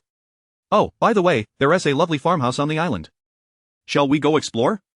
Yao Qian invited Lin Ran. She politely declined, thank you, but you all should go ahead. I still need to organize a dinner for my colleagues this evening. With that, she nodded slightly to the group and made her way towards the hotel. As soon as she distanced herself, Su Huanran perked up. Finally, it's just us now. I could hardly speak in front of her. It was suffocating. Fu Xingjian shot him a cold glance, causing Su Huanran to abruptly fall silent. Was he wrong? Wasn't he? Lin Ran considered an outsider. Yao Qian shook his head. You're hopeless. I can't be bothered with you. Only Yao Ning lingered behind, offering gentle words of comfort. What you just said was indeed quite rude. Be more mindful next time. You know how Xingjian is. He never takes pride in his high position and treats everyone equally. I didn't say anything else. I merely stated she is an outsider, and that's unacceptable? Su Huanran pouted, feeling wronged. Now he didn't even dare to utter the term ordinary girl. What more could he do? The four of them ascended the mountain, with Fu Xingjian and Yao Qian quickly forging ahead, while Yao Ning and Su Huanran naturally fell behind. Noticing the considerable distance between them, Su Huanran leaned closer to Yao Ning and whispered, What is going on between you and Xingjian? Wasn't he pursuing you quite fervently before? Why hasn't he shown any sign since you returned home? Yao Ning's body stiffened, her previously straightened shoulders sagging slightly. How she wished to comprehend the situation herself, her eyes were filled with anguish as she gazed ahead, biting her lip with a bitter smile. I don't know either. Once, no matter how spoiled she was, that person would always tolerate her, treating her even better than her brother did.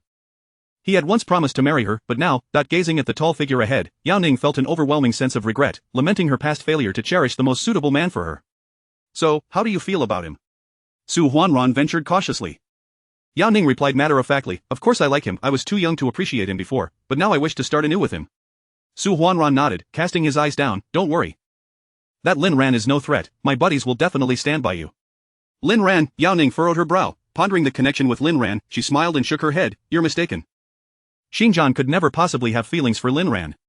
Her fears and concerns had never been about Lin Ran, in fact, Lin Ran had never even entered her line of sight, what truly worried her were the suitors arranged by Aunt Fu, those were the genuine daughters of affluent families. In terms of background, appearance, and intellect, they were all her equals, if not superior, she had indeed been overly spoiled and willful in the past, and regaining Aunt Fu's favorable impression would be a daunting challenge. Su Huanran looked puzzled. Is that really so? Absolutely, Yao Ning affirmed, finding his lingering thoughts on Lin Ran amusing, she had no idea what had led him to such absurd conclusions. Su Huanran, initially befuddled, then began to gesticulate wildly, as long as that's the case, I'm relieved. I've been worried for so long, only to find it was all for naught. We've been a close-knit circle for over a decade, I truly don't wish to let anyone else in, especially not that kind of girl. The only farmhouse on the island was quaint yet charming, albeit small, with only 2 private rooms, a living room, and a kitchen in sight. The yard was adorned with a plethora of seasonal flowers, creating a breathtaking view. Yao Qian spoke in a hushed tone, don't underestimate the small yard, it's entirely custom-made, and ordinary people can't even enter. Just look at the chickens and ducks on the distant mountains, they're truly free-range, raised without any feed, a genuinely pure and organic food source. Fu Xingjian raised an eyebrow, haven't you eaten enough of your custom-made delicacies? Well, it just so happens that we have an invitation. Fu Xingjian's penetrating gaze fell upon them, and indeed, the 3 of them had not coincidentally come to the island. They must have specifically sought him out. Speak up, what scheme are you concocting under the guise of my name? As soon as he finished speaking, a young man in a tailored suit emerged from inside, his formal attire starkly contrasting with the casual clothing of the others present. Chapter 83, An Urgent Matter. Good day, Mr. It is a pleasure to meet you. I am Xinwei from Bright Real Estate, and here is my business card. Fu Xingjian accepted the card presented by Xinwei with a measured calmness, casting a cursory glance at it.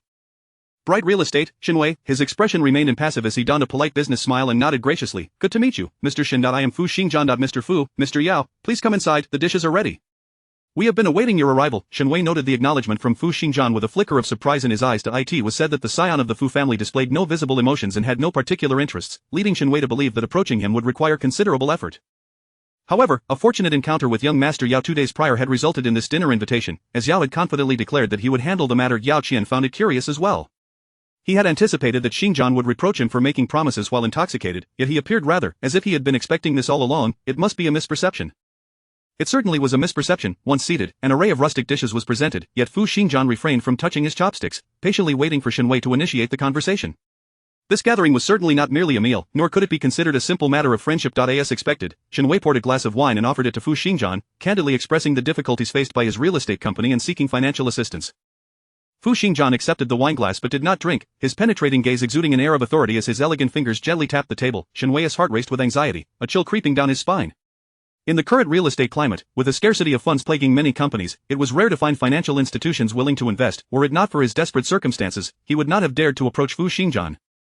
Suddenly, a low, resonant voice broke the tension. All right. The unexpected affirmation left Xinwei momentarily stunned. He exchanged a respectful glance with Yao Qian before rising. Mr. Fu, your kindness is beyond words.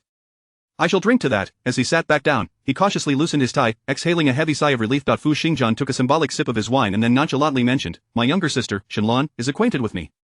Upon hearing him broach this familial connection, Xinwei quickly nodded in agreement. Indeed, my sister has mentioned you before. It was more than just a mention. Several months prior, Xinwei had discreetly instructed Xinlan to inquire about Fu Xingjian's sentiments.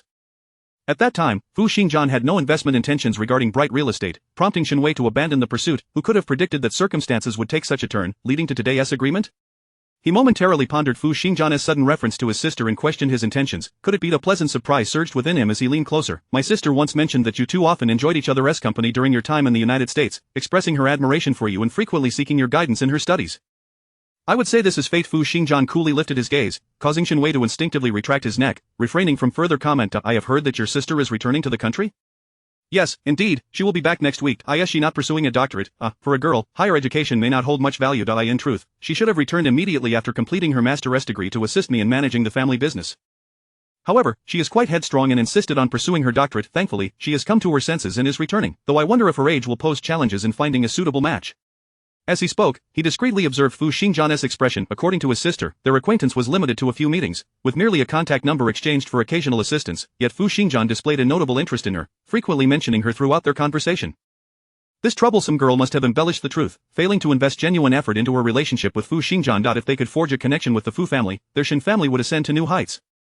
Just considering the financial implications was enough to spark hope. Mr. Shin, you jest, with your sister's background and education, she need not worry about finding a suitor, Fu Xingjian replied with a hint of amusement in his eyes. Shin Wei's spirits lifted, his assessment had proven correct. Eagerly, he remarked, my sister will return next week, and I shall assign her to oversee the real estate project. I would appreciate your guidance, Mr. Fu Xingjian maintained a subtle smile, neither rejecting nor affirming Shin Wei's request. Shin Wei believed he had struck a chord, feeling quite pleased with himself. Once the meal concluded, night had fallen. Shin Wei excused himself due to company matters. The remaining individuals descended the mountain towards the hotel. Fu Xingjian inquired, have you reserved a room? Yao Qian shrugged, no. Fu Xingjian, well, we were planning to crash in your room. Su Huanran chuckled. Yao Ning, however, spoke the truth. We intended to book a room, but the hotel informed us that they were fully booked. Fu Xingjian cast a cold glance at the three of them. Let us see what we can do once we arrive.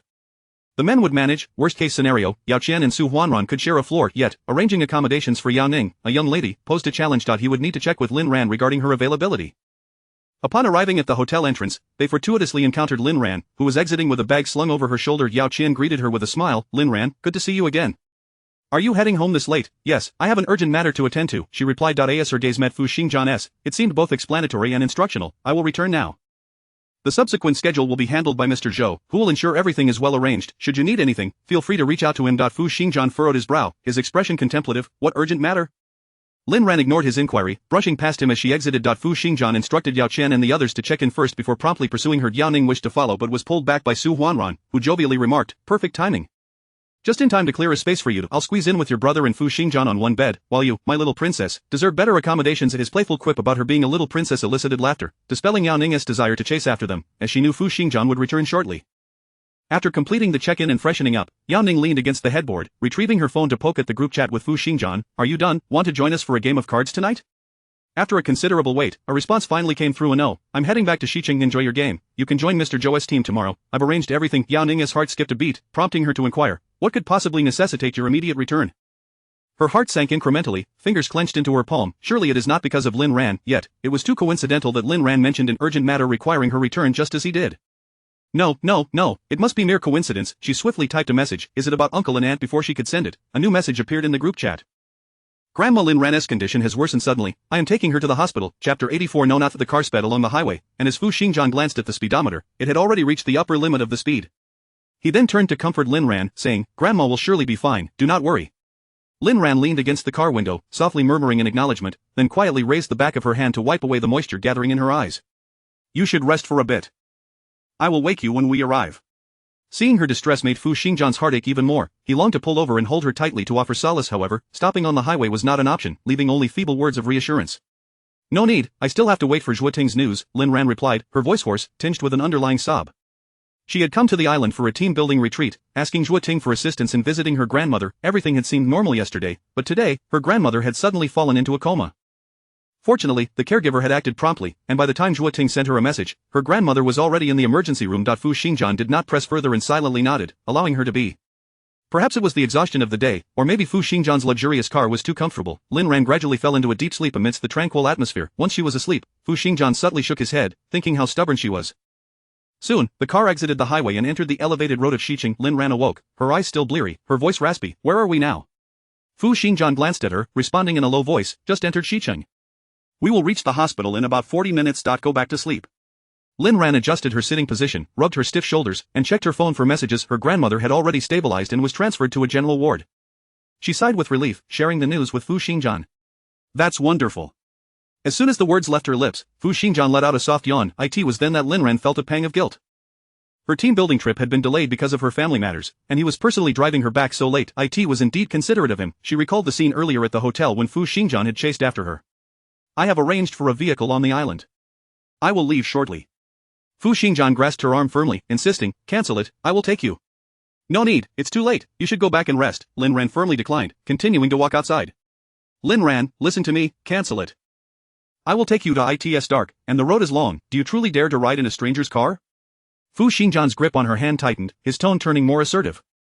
The news of women being harmed while taking night rides suddenly flashed into Lin Ran's mind, causing her to halt in her tracks, worry creeping in, her earlier bravado diminished significantly. She looked up into the depths of the man's eyes before nodding, all right, I appreciate it. Gazing at his handsome profile, Lin Ran couldn't help but wonder why he was so kind to her. Shouldn't all his affections be directed towards his childhood sweetheart? With a quiet sigh in her heart, she pondered Fu Xingjian's intentions, fearing that she owed him yet another favor. Running her fingers through her disheveled hair, she silently contemplated how she would repay this debt of gratitude. What's wrong? Are you unwell? The car came to a stop at a red light, and Fu Xingjian's long fingers moved from the steering wheel to her forehead, confirming she did not have a fever and that her complexion was not pale, which eased his mind. I'm fine. Lin Ran subtly shifted back in her seat, evading his outstretched hand. Fu Xingjian's hand lingered in the air, the image of Zhou ruffling her hair during lunch resurfacing in his mind. At that moment, she had not worn such an expression. His cold, slightly fatigued gaze drifted outside the window, and the veins on his hands gripping the steering wheel stood out prominently. Upon arriving at the hospital, Lin Ran's grandmother was already asleep. Zhuoting took her hand to reassure her. It's all right, the doctor just provided some follow-up care instructions, and I have informed the caregiver. However, the doctor also mentioned that your grandmother's illness has not just arisen overnight. Such situations may occur frequently in the future, so you must be mentally prepared. Lin Ran nodded, the tears she had been holding back finally spilling forth. I know, I understand, I have long been prepared for this. Zhuoting opened her arms and embraced her tightly, just as Lin Ran had comforted her countless times in the past during difficult moments. One reason they had become close friends was that they both came from troubled families. Lin Ran was slightly better off than Zhuoting, as the love she received from her family was genuine. Fu Xingjian stood behind Lin Ran, his heart tightening at the sight of her trembling shoulders and the suppressed sobs. He closed his eyes briefly and turned to ask a passing nurse where to make the payment. Once Fu Xingjian's figure disappeared around the corner, Zhuoting hesitantly inquired, how did you end up with him? Lin Ran wiped her tears, her emotions settling, before stammering, it just so happened that the company called him to join the team building. He was worried about my safety in a stranger's car, so he offered to drive me to the hospital. It sounded reasonable, yet Zhuoting was puzzled as to why Fu Xingjian was concerned for her safety. She gasped, covering her mouth, could it be that he? No, not at all. Lin Ran lowered her gaze, her expression surprisingly calm. Oh, Zhuoting, seeing this, ceased her wild speculations.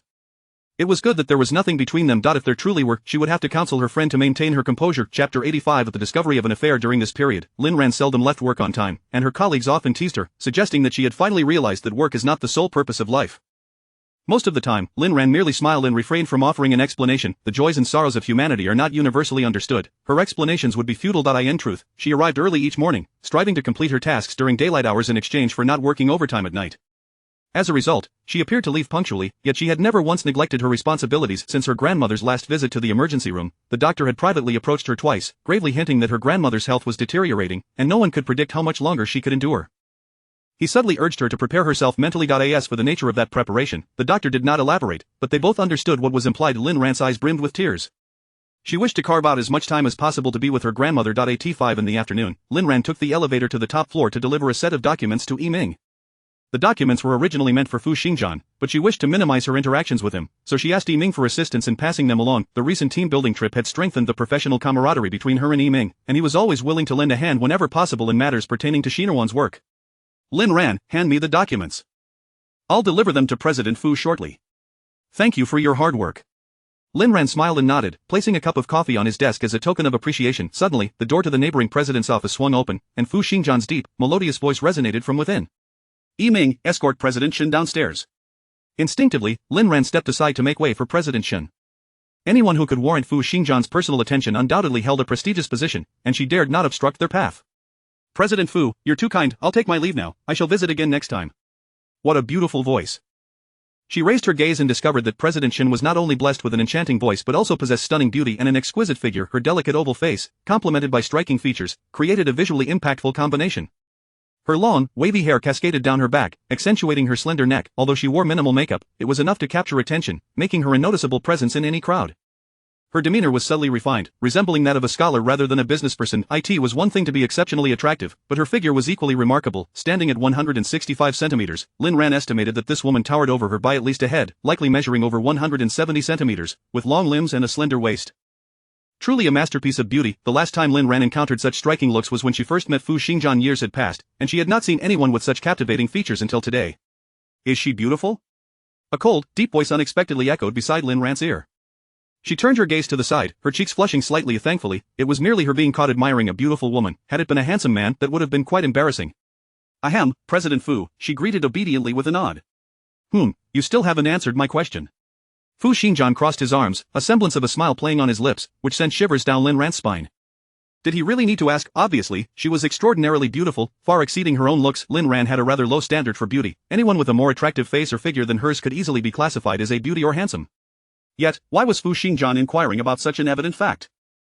Surely he had ulterior motives. Was he considering pursuing her? Had he abandoned his childhood sweetheart? After a moment's thought, Lin Ran replied, of course she's beautiful, she looks quite compatible with you.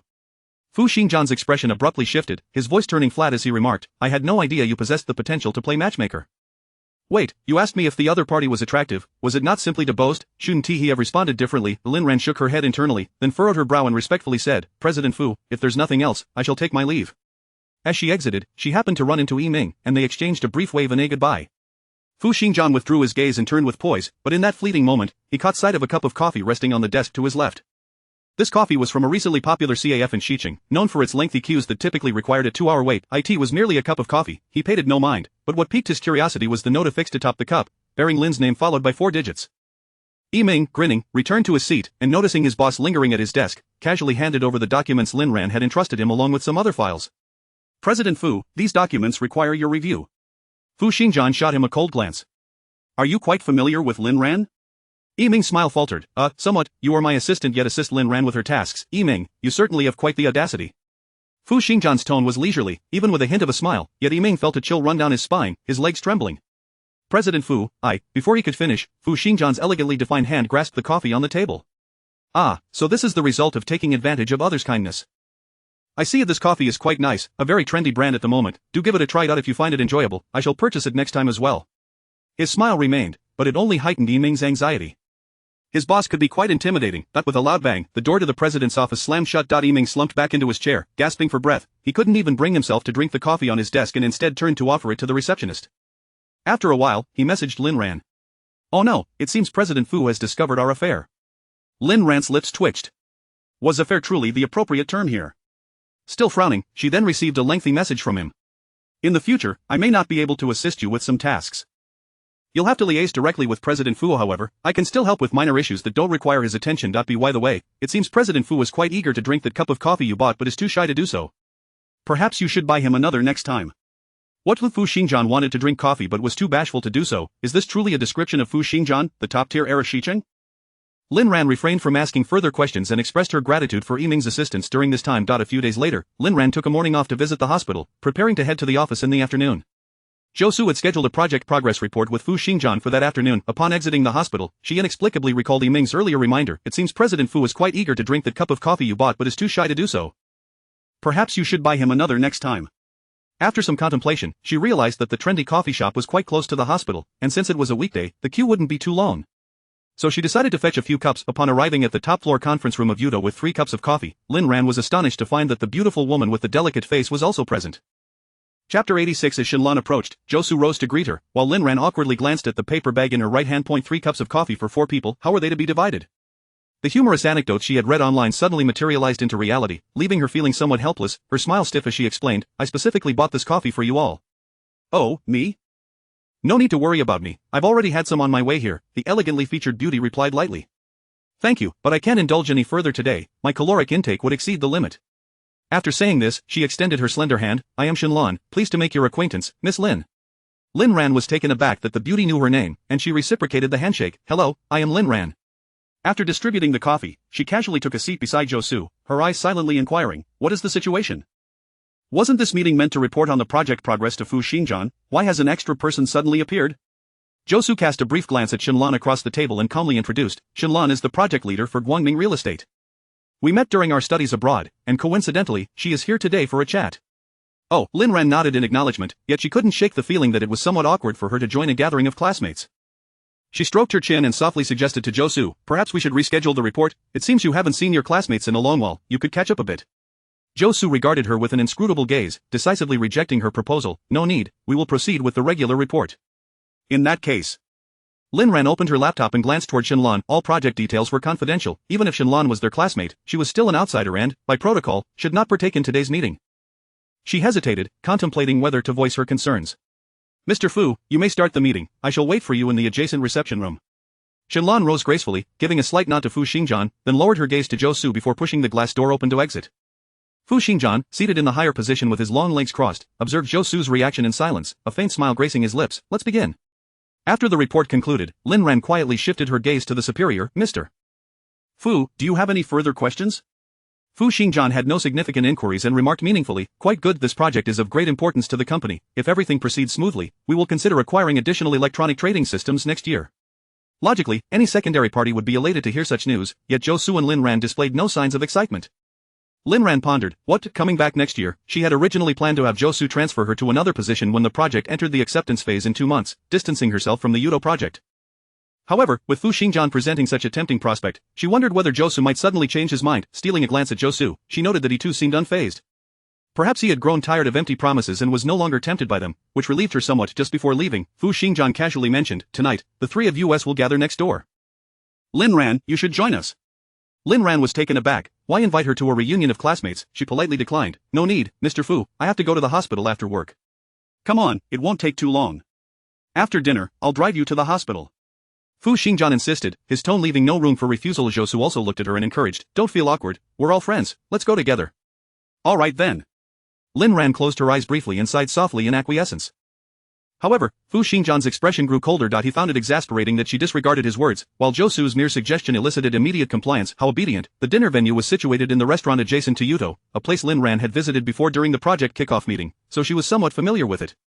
After providing the name of their private room, the waiter smiled and guided her to the door. Upon entering, she discovered only Zhou Su was present. Lin Ran inquired, aren't the two of them here yet? Yes, Lin mentioned they are still in a meeting and should arrive in about 10 minutes. They must be having a rather prolonged meeting, going on for an entire afternoon. Wait, why was it Lin who messaged Zhou Su? Shouldn't it have been? Perhaps they shared a closer friendship as classmates. Lin Ran sipped her plain water, choosing not to dwell further on it. Zhou Su gazed vacantly out the window, lost in thought. He had not anticipated Lin's swift return to the country. They had been out of contact for half a year, a duration that in the adult world typically signified an unspoken breakup. Yet, he was not mentally prepared to face her again. Moreover, he glanced at Lin Ran, who was perusing the menu nearby, contemplating whether to disclose the past he shared with Lin. Lin Ran, she turned her head, raising the menu in her hand. Mr. Fu asked us to order first, they are on their way. All right.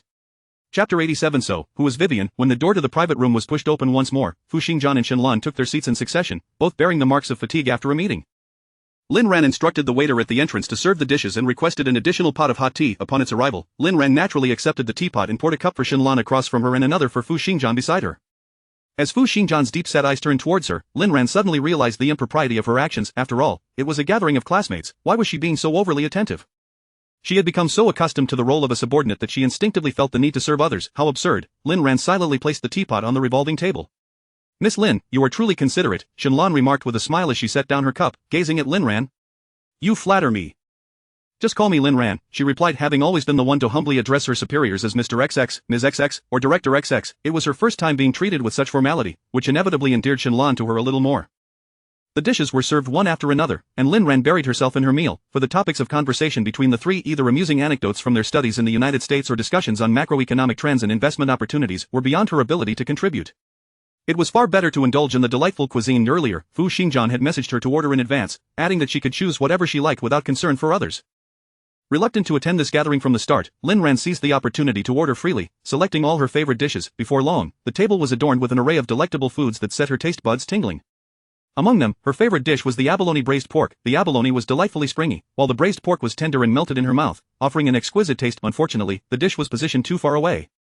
She wished to rotate the table but felt too shy to do so, merely gazing longingly. Suddenly, the man beside her turned the table slightly and, using his chopsticks, placed an abalone and a piece of braised pork into her bowl, saying, "Go ahead and eat." A blush crept onto Lin Ran's cheeks. Could this man possess the ability to read minds? How did he know she was yearning for that bite? Thank you, she murmured, continuing to focus intently on her meal. However, an oppressive silence enveloped the private room. When she raised her gaze, she met Lan's penetrating stare and her refreshing smile. Am I eating too messily? Lin Ran asked bashfully, grabbing a tissue to dab at the corners of her mouth, chewing her food slowly and deliberately. Not at all, Lan shook her head, smiling as she said, most of my female classmates are obsessed with dieting, so it's rare to see someone enjoy their meal as much as you do. In the past, I wouldn't even dare to touch braised pork, but seeing you relish it so much makes me want to try it. With that, she delicately traced her fingers across the table, picking up a piece of braised pork for herself and taking a bite, exclaiming, wow, this is really delicious. Lin Ran laughed too. Miss Shin was both sincere and charming, and it would indeed be wonderful to befriend her. In the next moment, Shinlan picked up another piece of braised pork and placed it into Josu's bowl, using her own chopsticks. Lin Ran felt an urge to caution her, as Josu had a mild case of obsessive cleanliness. I know you don't like sweet things, but do give it a try. It's truly delightful, Shinlan said with clear, bright eyes, winking at Josu like an innocent girl. The tone of her voice was less a request than a playful coaxing. It was an oddly peculiar sensation. Ultimately, Josu did not touch the piece of braised pork. He appeared heavy-hearted that evening and lacked an appetite. Considering that they were to take Lin Ran to the hospital, Fu Xingjian promptly concluded the gathering, stating, "Let's meet again another day. Lin Ran needs to visit her grandmother in the hospital." His tone was quite strange, as if he were implying that their gathering had to be cut short due to his urgency to go to the hospital, despite the fact that Lin Ran had initially been unwilling to attend. Lin Ran's sharply defined eyes glanced at Fu Xingjian and noticed that he was already rising to settle the bill, prompting her to instinctively follow him. "Goodbye, Director Shin, Director Zhou," she called out. Shinlan smiled and waved at her, saying, "I'll have Josu send you my WeChat later, I'll add you." Lin Ran returned a smile. "Alright, let's chat on WeChat later." As they exited the private room, Lin Ran suddenly realized that it was unusual. It should have been Josu escorting her, while Fu Xingjian would find it more convenient to accompany Shinlan, right? Lost in thought, she found Fu Xingjian waiting by the elevator after settling the bill, and as she approached, he pressed the elevator button. Once she was securely buckled into the car, she happened to spot Josu and Shinlan descending from the first floor. Lin Ran smiled and waved at them, while the driver's window slowly rolled down. Fu Xingjian's lips curled into a slight smirk. "Goodbye, Vivian." Lin Ran's pupils dilated. "Vivian, so Shinlan is." Chapter 88 Disagreement on breakup. Fu Xingjian, fully aware of the situation, tilted his head to glance at her and asked, "What is it?" "Shinlan is Vivian, which means she is Josu's ex-girlfriend."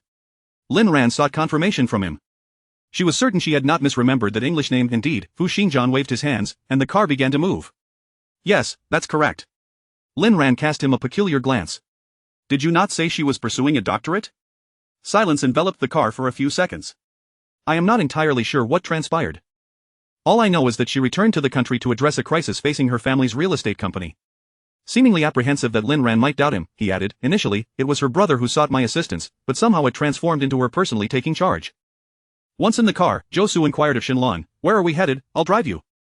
Shinlan cast her gaze down, her eyes vacant. "To my apartment." Her hand lingered over the steering wheel, unmoving. Josu turned to her and asked, "What is the specific address? I can set the navigation."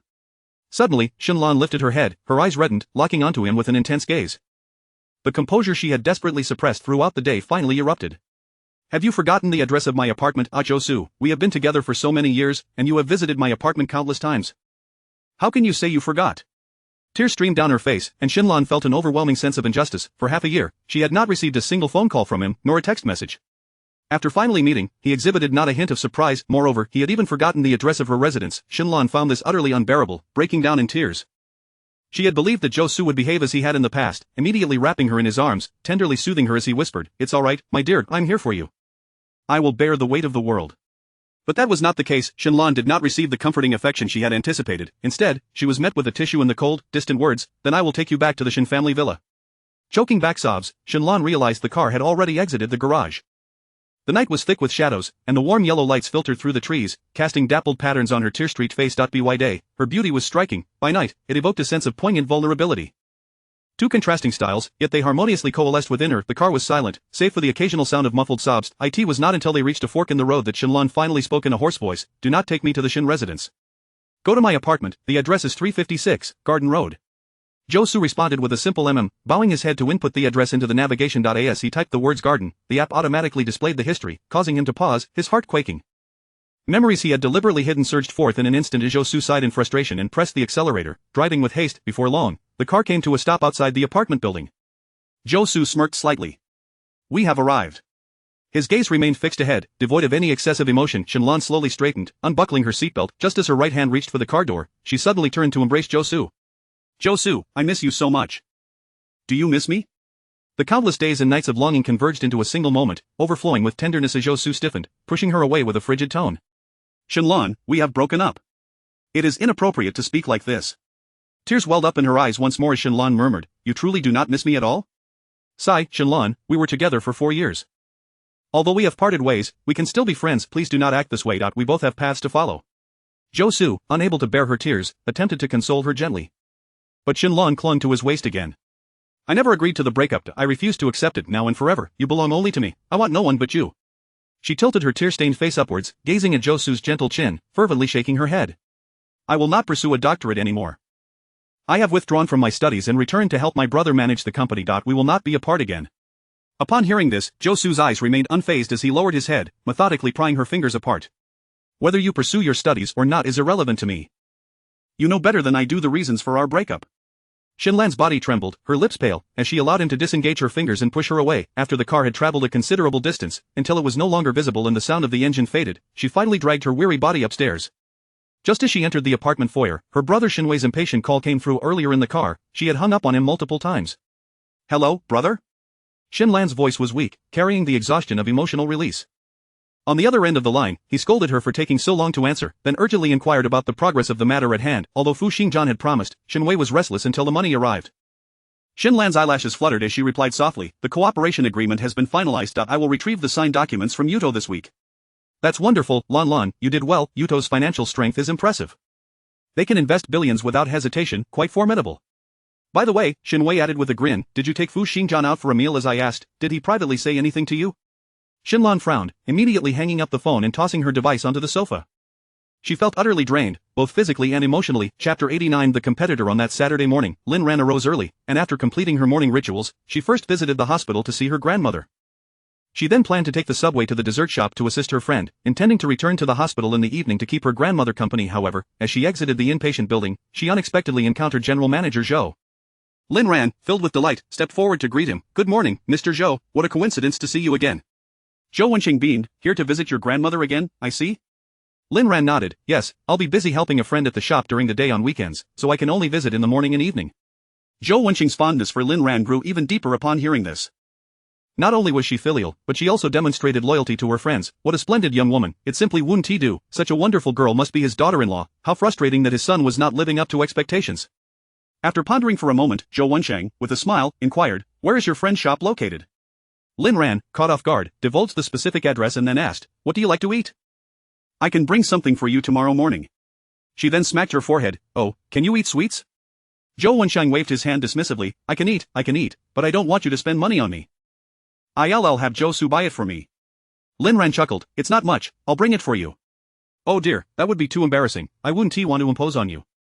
Are you taking the subway there? How about this, let Josu drive you, he is just idling anyway. Lin Ran was about to refuse, but saw Josu descending the stairs and nodding in her direction.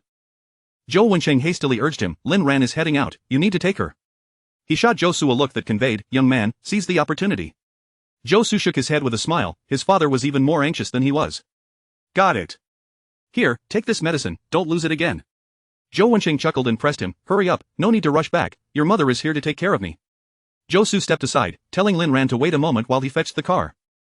Lin Ran, realizing that her refusal was futile, had no choice but to accept. Just as Josu had taken a few steps, a melodious voice floated from behind. Hello, Mr. Zhou. I am Xinlan.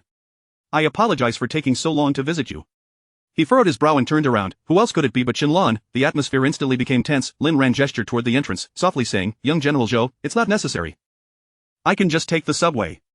With that, she slipped away. Ever since discovering that Xinlan was Josu's ex-girlfriend, or perhaps, more accurately, still his current girlfriend, Lin Ran felt a sense of discomfort whenever she was with Josu. However, upon reflection, she found solace. Although Josu had confessed his feelings to her, they had never been together, and thus she owed Xinlan nothing. With this thought, she felt much more at ease. As Lin Ran's figure disappeared from the hospital, Josu also withdrew his gaze, turning to accept the nutritional supplements from Xinlan's hands. Thank you for visiting my father. It's very thoughtful of you. It's nothing, really, Xinlan replied, smoothing her long hair that cascaded past her shoulders. Today, she had deliberately donned a demure outfit favored by the elders and straightened her curly hair to appear gentle and virtuous. She half-squatted, radiating a bright smile at Zhou Wenqing. Uncle, how have you been lately? I just returned to the country and came to see you as soon as I settled my family matters. Josu is truly something, he kept your illness a secret from me, which is why I'm so late in visiting. She pouted and made a face at Josu, then enthusiastically added, I happen to have a cousin who is the head of the cardiac surgery department at this hospital. If you need anything, I can have him look after you. Zhou Wenqing found her words peculiar from the very first sentence. He mused that his son had broken up with his ex-girlfriend long ago, so what was this all about? Yet, being seasoned in the ways of the world, he concealed his doubts, believing that his son should handle his own affairs while he focused on his recovery. Gratefully acknowledging Xinlan's kindness, he politely stated that he currently only required rest. Catching a glimpse of his son's furrowed brow, Zhou Wenqing sensed an impending storm brewing and found an excuse to glide away in his electric wheelchair. As soon as the old gentleman left, Josu relaxed his tense jaw and turned to Xinlan with a cold glare. I thought we had made ourselves clear last time. You shouldn't have taken it upon yourself to come to the hospital. Xinlan felt wronged. Is it wrong for me to visit your father? He was almost my future father-in-law. You know it was only almost. Xinlan's words faltered as tears brimmed in her eyes. Zhou Su rubbed his temples and sighed softly, speaking gently to her. Xinlan, if being ordinary friends leads to misunderstandings, then let us just be strangers. Please don't seek me out again, nor visit my father at the hospital. Let us pretend we never met. Xinlan lowered her gaze in silence. Initially, when he suggested breaking up, she had stubbornly agreed out of spite, but deep down, she had never truly accepted it and never anticipated that Zhou Su would cease all contact with her. Her pride prevented her from lowering her head, resulting in a 6-month silence between them. This return was partly to resolve a family crisis, but more importantly, it stemmed from her longing for Zhou Su. It was only when he left that she fully realized that, apart from him, nothing else mattered. Her once fervent desire to pursue a doctorate had become trivial. To her astonishment, it seemed she was the only one trapped in place. You have no right to question it, Zhou Su replied coldly. Ah, so that's an admission, Xinlan scoffed, a self-deprecating and sorrowful smile gracing her lips. For you, I gave up my doctoral studies. For you, I returned from abroad despite my disdain for returning to the Xin family, yet here you are, treating me this way, and you've fallen for someone else. Just within a mere 6 months, your heart has changed. Zhou Su coolly raised his eyes. There is no need to make such grand declarations. We haven't been in contact for 6 months, you alone know why you gave up your studies and why you returned from abroad. A bitter laugh escaped Xinlan as she felt her heartfelt devotion trampled upon. A friendly warning. If you have feelings for that Miss Lin, you'd better be cautious, for your competitor is even more determined than you. With that, she tightened her grip on her bag and strode toward the hospital parking lot without looking back, leaving Zhou Su standing in stunned silence. Competitor, who could it be? Chapter 90. On the path to marriage. As the day's business was drawing to a close, Zhuoting couldn't help but cheer. Today's earnings are quite good, let's treat ourselves to a feast tonight. Another feast? Lin Ran found herself somewhat speechless. You make a little money and immediately want to indulge. When will you save enough for a down payment on a house? Recently, Zhuoting had set herself a new goal.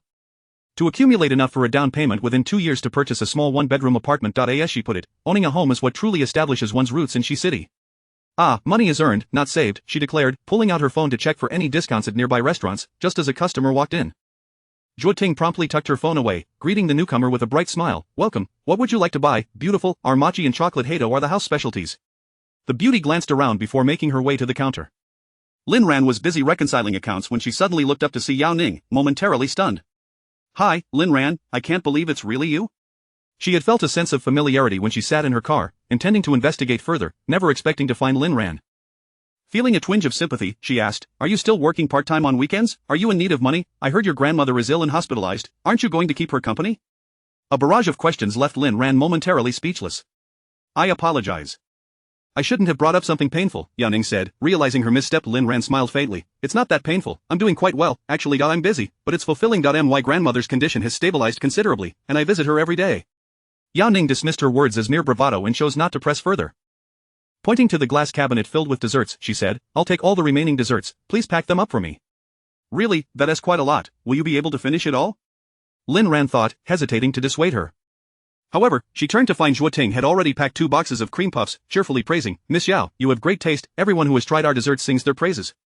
She patted Lin Ran on the shoulder, go ahead and ring her up. Don't keep Miss Yao waiting too long.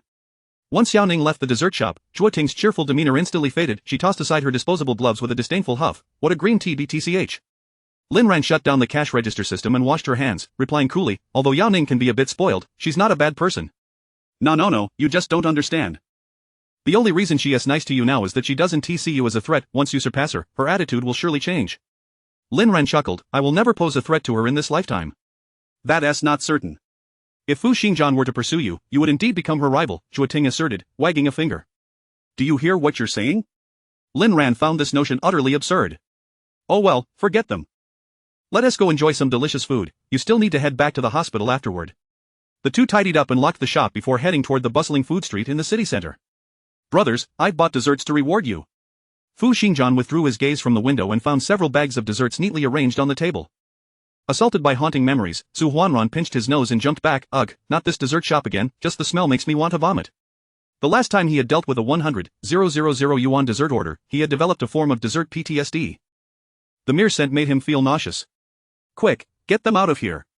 He couldn't hold back any longer. Dashing to the restroom, Yao Qian kicked him teasingly, then popped a hado into his mouth, savoring the flavor. What made you think to buy desserts? You don't even like them. Yao Ning had been controlling her figure and avoiding sweets for years. I saw Lin Ran working part-time at the dessert shop when I got out of the car, and it made me feel quite sad. After all, she is Xingjian's classmate, if I can help in any way, I want to, she explained, winking at Fu Xingjian across the table. What do you think, Xingjian?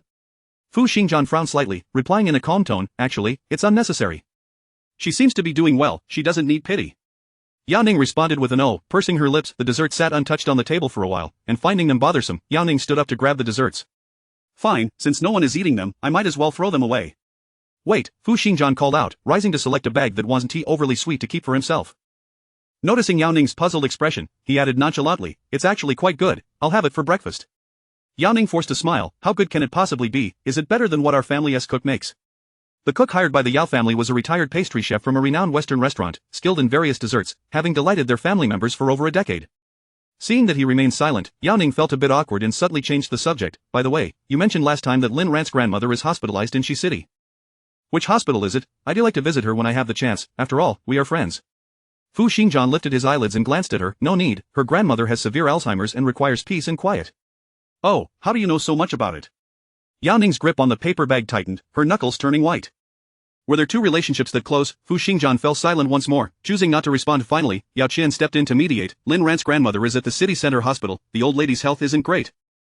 Your kind intentions are appreciated, but don't disturb her. Yao Ning pouted and walked away with the desserts. What's the situation between you and Lin Ran? Are you actually pursuing her? Yao Qian pressed, feeling anxious. He had secretly helped remove her competitors, arranged for her grandmother's admission to the city center hospital, and even applied for financial aid for her grandmother, yet after all this time, there had been no progress between them. It was more exhausting than keeping up with the latest episodes of One Piece. Xingjian, we're both 27 now, we only have these next 2 to 3 years to casually date. Once we hit 30, any romantic pursuits will be dictated by family arrangements. You'd better, I won't enter into an arranged marriage. If I fall in love, it will certainly be with the intention of marrying. His tone was resolute.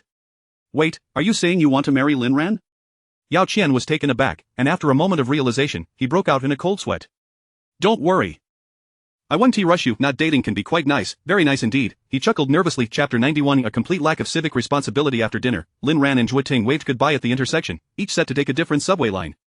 As the green light illuminated, Lin Ran was about to cross the street when suddenly a car halted beside her, blocking her path. The window of the passenger seat slowly descended, revealing Fu Xingjian's face, half illuminated, half shrouded in shadow. Get in the car. The command was concise and to the point. Lin Ran furrowed her brow, clutching the canvas bag on her shoulder tightly. No, thank you, the subway is quite convenient for me. The occupants of the vehicle did not urge her further, yet remained motionless, creating a standoff. Passers-by cast disdainful glances at Lin Ran, murmuring indignantly, what a nuisance, young couples should argue at home, not block the road, truly lacking in civic responsibility. Lin Ran's face flushed crimson, and she quickly stepped aside, eager to distance herself from the people in the car.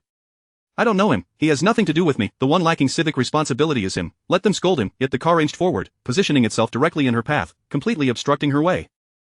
The occupants inside were in no rush, lounging in the luxurious leather seats, their long hands casually resting on the steering wheel, their eyes not on her but seemingly admiring the night view. But Lin Ran was acutely aware of his intentions. In the bustling city center, with the crowds growing, more people joined the silent chorus of condemnation. Lin Ran, feeling self-conscious, soon found herself blushing deeply, inadvertently drawing attention to herself. Gritting her teeth, she inhaled sharply and opened the passenger door, sliding into the seat. Just as she fastened her seatbelt, the car smoothly turned right onto the main road. Lin Ran. Fu Xingjian glanced at her and inquired, what did you have for dinner? Explosives. Fu Xingjian, he touched his nose, choosing to remain silent, fearing that one more word might jeopardize his car.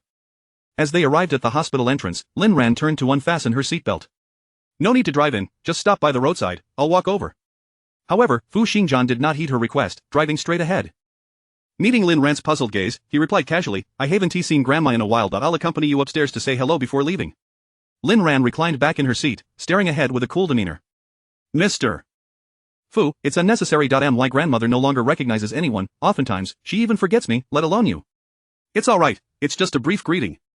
The car gradually came to a halt, and Fu Xingjian unbuckled his seatbelt, then slightly turned to assist Lin Ran with hers before stepping out to wait for her. Seated in the passenger seat, Lin Ran irritably tugged at her hair. She truly could not fathom how she had become entangled with Fu Xingjian. Wouldn't it be better for each to go their separate ways?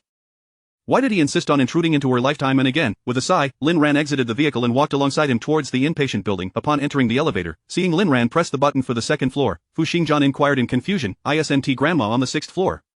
Holding up her canvas bag, Lin Ran replied, I'm delivering some snacks to old Master Zhou. Old Master Zhou? Fu Xingjian had yet to grasp who old Master Zhou referred to when the elevator chimed. Halting at their destination, Lin Ran skillfully knocked on the door of a room near the elevator. Fu Xingjian observed with cold detachment, remaining silent. The door opened to reveal Zhou Su, dressed casually in a sweatshirt and jeans. Upon noticing the bag in Lin Ran's hand, he grinned broadly, you really brought desserts for my dad? Of course. It was just a small gesture, no need for formality. Lin Ran handed the bag to Zhou Su, who accepted it with a smile. Is Lin Ran here? Come in, come in.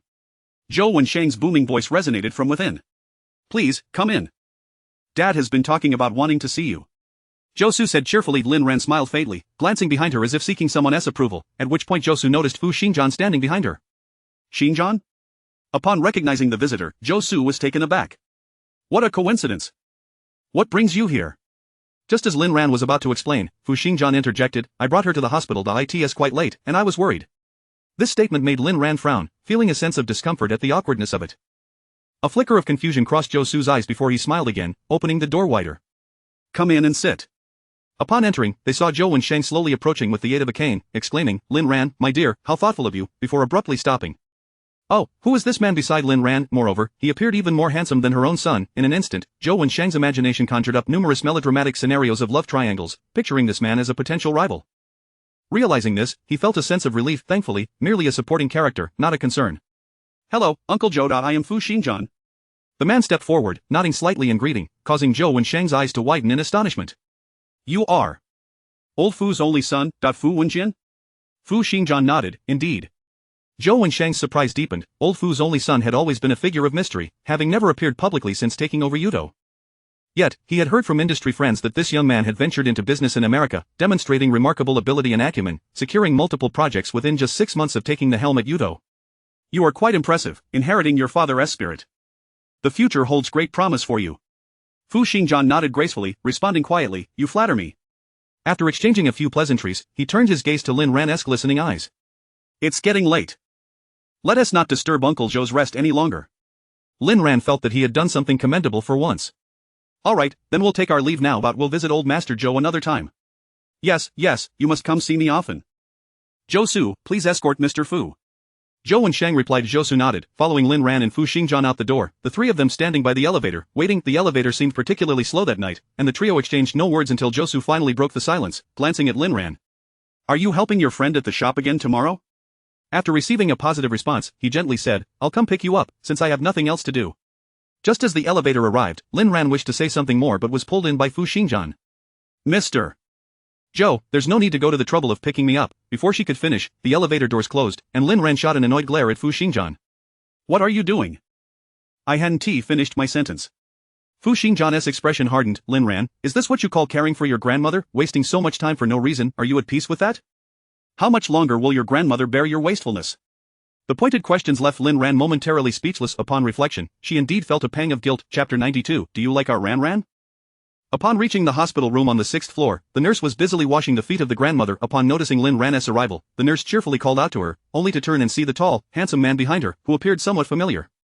Oh, wasn't he the man who had forcibly introduced her to a job in the past? Strangely enough, she had initially been reluctant to accept the position. After all, she was a top-notch caregiver, well acquainted with affluent clients, and did not lack for customers. Thus, when this man approached her with a request to care for an elderly dementia patient, she had naturally declined. However, he had not taken offense, instead transferring 500,000 to her account and leisurely promising that the monthly caregiver fee would be an additional arrangement.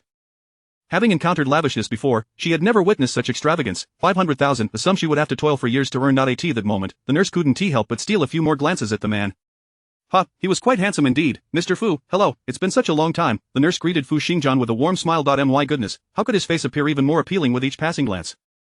Lin Ran bent down to help her grandmother put on her socks, surprised to hear the nurse address Fu Xingjian. Auntie, how do you know his surname is Fu? Oh, The auntie must have mistaken someone. The handsome man's voice was cold. The nurse looked bewildered. That's impossible. Everyone knows I have an excellent memory for faces. I've never made a mistake. Yet Fu Xingjian insisted, Auntie, you truly have mistaken someone. His tone was calm yet authoritative. The nurse was intimidated by his demeanor and began to doubt herself. Could it be that she had truly recognized the wrong person? Embarrassed, she patted her head. I'm sorry, my age must be catching up with me. I may have truly made a mistake. She then hurriedly made her way toward the door. I'll go dispose of the water. Lin Ran dismissed the incident as a minor occurrence. She and Fu Xingjian helped her grandmother onto the hospital bed and inquired about her health that day. The grandmother smiled brightly, assuring them that all was well and there was no need for concern. After gazing at Fu Xingjian for a few moments, the grandmother's smile deepened. She patted her granddaughter's hand and requested that she fetch her a drink. Lin Ran, puzzled, replied, There's water on the table. I'll pour you some. I want hot water, freshly boiled. I want tea. Drink cold water. How strange. Her grandmother was typically someone who avoided burdening others. Why was she behaving so differently today? Unable to resist her grandmother's pleading, Lin Ran took the kettle and headed outside, reminding Fu Xingjian, please keep an eye on her for me. I apologize for the trouble. Once Lin Ran's figure disappeared, Fu Xingjian settled into the chair by the bedside and leaned slightly forward. Grandmother, do you wish to speak with me? Grandmother Lin gazed at him intently, a smile on her face, before suddenly stating, Mr. Fu. Yes, Fu Xingjian replied, his heart astonished. It seemed her awareness was significantly clearer today, as she was able to recognize him. Mr. Fu, do you like our Ran? Fu Xingjian's gaze flickered momentarily, and instinctively he glanced towards the door. Seeing no one, he returned his attention to her and slowly nodded. Yes, grandmother, I like Ran. Then may I ask you to care for her in the future? This child has suffered greatly. She lost her parents at a young age and grew up with me and her grandfather. However, he has also passed away, leaving only me. But I am beginning to struggle. My awareness is fading, and I occasionally regain clarity. I may not have much time left. Please, take good care of her and ensure she does not suffer. Will you? Fu Xingjian's eyes deepened with solemnity. After a moment's pause, he grasped grandmother Lin's hands and earnestly promised, I assure you, I will take good care of her and ensure she does not endure any more hardship. Good child. Lin Ran returned with the hot water kettle, startled to see her grandmother gently patting Fu Xingjian's hand. After placing the kettle down, she hurried to her grandmother's side, exclaiming, Grandmother, you've mistaken him. I am your granddaughter. She felt apologetic towards Fu Xingjian. I'm sorry, my grandmother has made a mistake. She often confuses me with others these days. Fu Xingjian withdrew his hands and stood, glancing at the grandmother. It is alright, in fact, she hasn't mistaken anyone. Lin Ran found his words somewhat perplexing. How could her grandmother not have made a mistake? It was evident that she had, or else she wouldn't have been holding his hand. It is alright, I'm preparing to head back. Would you like me to give you a ride to the hotel? Lin Ran declined. No need, I'll take a taxi back shortly since the hospital is close to the hotel. Alright, then I shall take my leave. Before departing, he inclined his head slightly towards grandmother Lin. Good child, walk carefully. The grandmother waved her hand. Lin Ran stood in astonishment, a puzzled expression on her face as she observed her grandmother, then softly inquired, Grandmother, do you know who just left? Of course, I know, he is my grandson-in-law, Lin Ran, but well, it seems she is still a bit muddled. She stepped forward to tuck the blanket around her grandmother. Upon returning to the villa, Fu Xingjian hesitated momentarily before the study on the second floor, then firmly pushed the door open. After opening the computer and entering the password, he pondered for a few seconds before typing out an email. Once he had finished washing up and emerged from the bathroom, he checked his inbox and found a reply to his email, stating, Received. I will organize a response for you by tomorrow. The corners of Fu Xingjian's lips curled slightly in satisfaction as he returned to the master bedroom. Noticing his son on the computer, Zhou Wensheng frowned and said sternly, What time is it, and you're still working? Do you not care for your health? Since the beginning of the year, when he had fallen gravely ill, the Zhou family had placed an unprecedented emphasis on health. The admonitions against staying up late, eating more fruits and vegetables, exercising daily, and undergoing quarterly health checks, things Zhou Wensheng had once dismissed, had now become daily reminders. A client suddenly emailed me, so I opened the computer to see if there are any historical documents I can reference. Zhou Su replied, engrossed in his search. He recalled that Lin Ran had previously sent him a template, but he had forgotten where he had stored it. Zhou Wensheng cursed, which damn client is sending emails at this hour? Zhou Su's fingers paused, and he chuckled, didn't you just praise someone for being impressive? Zhou Wensheng reflected for a moment. He had only complimented one young person that evening. Hey, don't underestimate Fu Xingjian. He is quite remarkable, coming from a wealthy family yet still so industrious. You should take a page from his book. Or Zhou Su, how did he just find out that his father had learned face-changing from a Sichuan opera master? However, whether some individuals were genuinely striving or had ulterior motives that warranted suspicion remained to be seen. His thoughts wandered, recalling the image of someone pressing the elevator button with a dark expression that evening. Zhou Su couldn't help but shake his head and smile. It turned out that Fu Xingjian had such a childish side to him. Nevertheless, it mattered little. Zhou Su had no intention of retreating. Chapter 93. CEO Fu's girlfriend. On a radiant weekday afternoon, as the sun shone brilliantly, Sister Xiaojun urged Lin Ran to take a stroll around the park. Lin Ran stretched lazily and replied, sure. Sister Xiaojun linked her arm with Lin Ran's, gossiping as they walked. Did you hear? CEO Fu's girlfriend came to the company today. Lin Ran's heart gave a slight flutter, and after a moment, she managed to respond, I hadn't heard. I overheard the receptionist chatting with someone while I was in the restroom, she said, her face alight with envy, showcasing a mix of admiration and jealousy. I wonder who was so fortunate. Ah, it makes me green with envy. Imagining Fu Xingjian's austere yet handsome visage along with his tall and stately figure, Lin Ran smiled faintly. He may be handsome, but the girl he is with is unlikely to be lacking in charm either. Perhaps when you meet her, you will find yourself envious of CEO Fu as well. Sister Xiaojun exclaimed, have you seen CEO Fu's girlfriend? Not at all, just speculating. Think about it, someone like CEO Fu, wealthy and good-looking, must be quite discerning when it comes to his partner. He may not demand that she matches his wealth, but she certainly must be compatible. This holds true for both social standing and physical appearance. Indeed, throughout history, wealthy men have rarely married anything but beauties, Lin Ran agreed, nodding in affirmation. The park within the district was vast, and as they strolled along the path, they arrived at the park to find it in the midst of spring transitioning to summer, with flowers and plants blooming in a riot of colors, creating a breathtaking scene. Looking up, the towering trees cast dappled shadows that danced upon the two of them, giving Lin Ran the sensation of being on a film set. She closed her eyes and breathed deeply, savoring the beauty of nature. When she opened her eyes again, the heaviness in her chest had lifted entirely. The park was expansive. Glancing around, she noticed a rockery and a small bridge with flowing water. Determined not to squander the splendid spring day, she took out her phone to capture the beauty around her.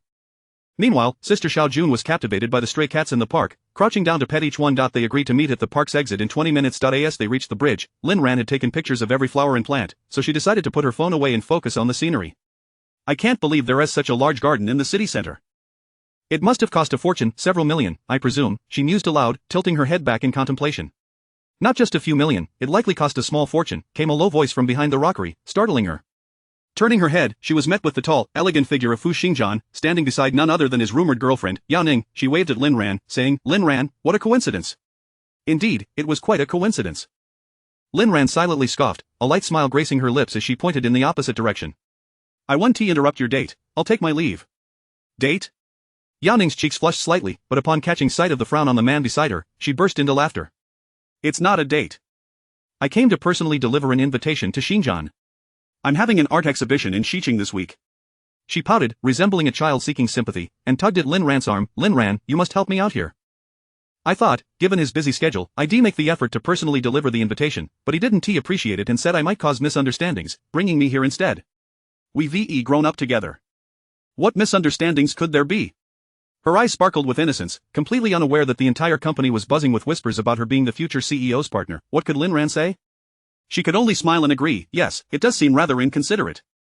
Suddenly, a piercing gaze swept over them, prompting Lin Ran to amend her statement. But CEO Fu must be looking out for your best interests, concerned you might get entangled in a media frenzy. Information spreads so rapidly these days, and if you were to be doxxed, it would be quite dreadful. Lin Ran's mind felt foggy, her speech lacked coherence, and she herself was unsure of what she had just said. All she wanted was to escape the situation. I really should get back to work now, but I'll take my leave. Releasing Yao Ning's hand, she stepped away. Lin Ran, don't rush off. Here, take 2 tickets. Yao Ning pulled out 2 gold embossed invitations from her Hermes Birkin bag.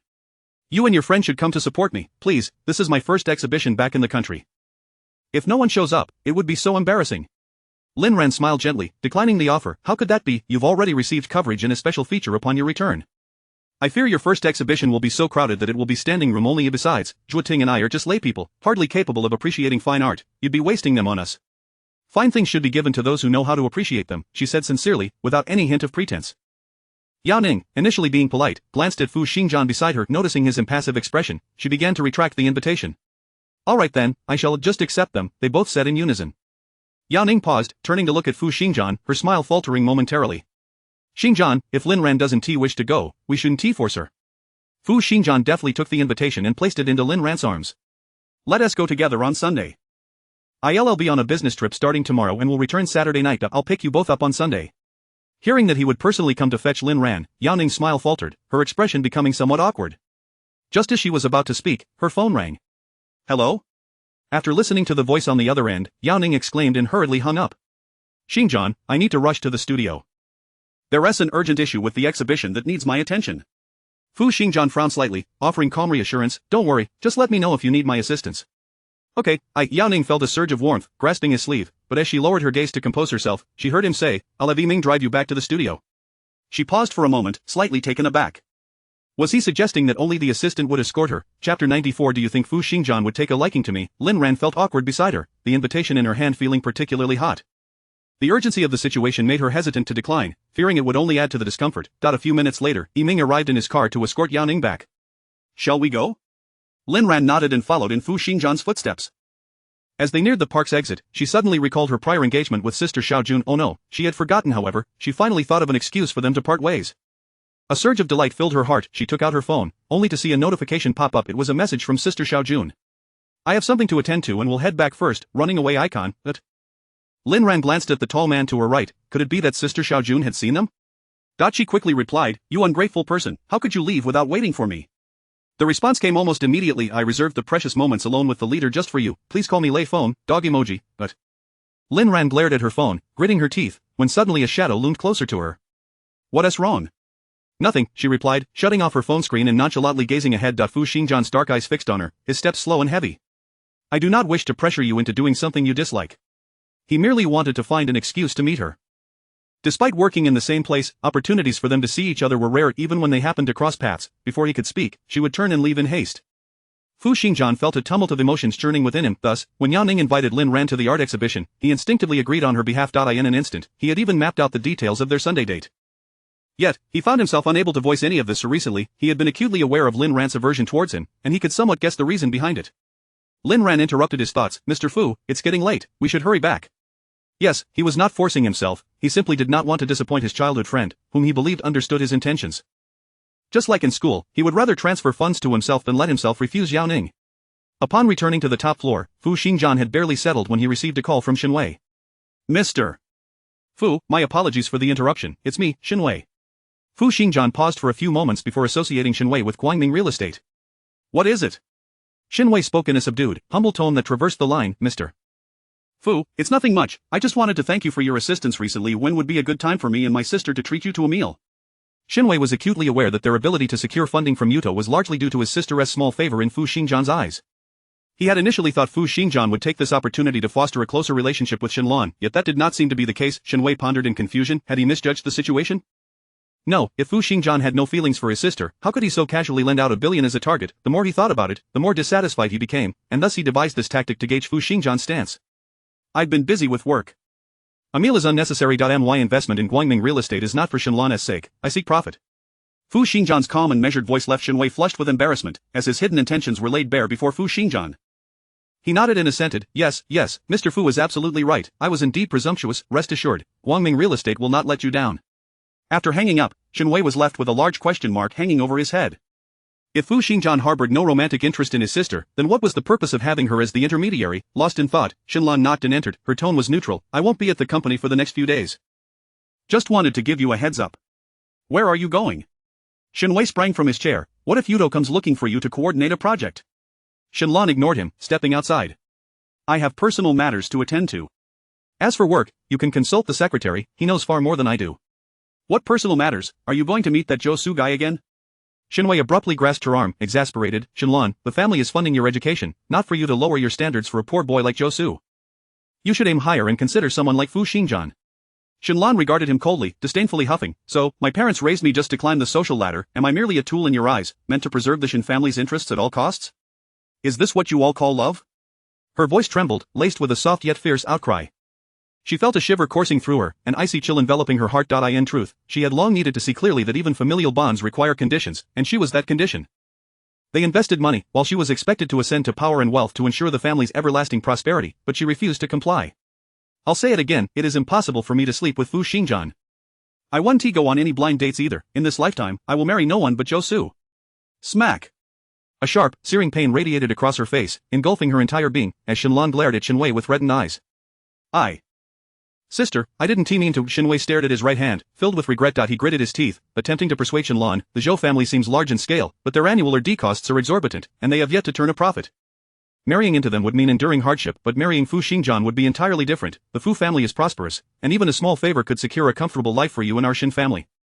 Marrying Fu Xingjian? Shinlan scoffed. Do you think Fu Xingjian would take a liking to me?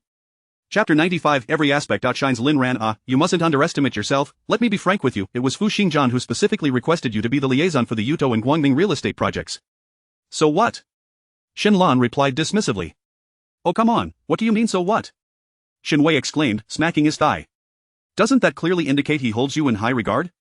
Just think about it, ever since your return, the investment progress has been as swift as the wind, and within days, you secured the letter of intent. A sardonic smile crept onto Shinlan's lips. If he truly cared for me, he would have, she trailed off, inhaling deeply as she cast a disdainful glance at Shinwei. You are mistaken. He merely sees me as a tool. In any case, Fu Xingjian has no feelings for me, and I feel the same. I've done everything you've asked of me, so I kindly request that you refrain from interfering in my affairs moving forward. With that, she opened the door, the sound of her stiletto heels echoing against the corridor floor. Shinwei, gritting his teeth in frustration, thought her ungratefulness was truly astonishing. Upon leaving the company, Shinlan instructed her driver to take her back to the apartment. After changing into more casual attire, she carefully packaged the chicken soup she had painstakingly simmered for the entire morning and then took a taxi to the hospital. At the inquiry desk on the first floor of the inpatient department, she inquired about Zhou Su's father's room number and then knocked on the door. It was Zhou Su's mother who answered.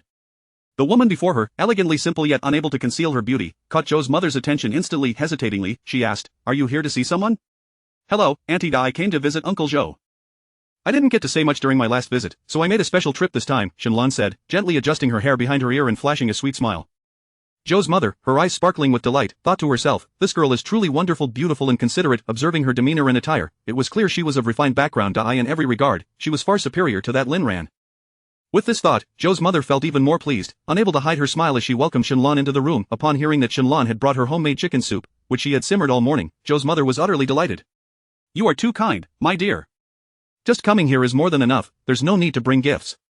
Suddenly recalling something, she asked, "Was that nutritional supplement you brought last time from you as well?" "Yes, indeed," Shenlan replied with a nod and a smile. "Oh dear, that gift box must have been rather expensive. You shouldn't have gone to such trouble." Shenlan shook her head. "It wasn't too expensive, it was merely a token of my appreciation. If Uncle Zhou enjoys it, I shall bring more next time."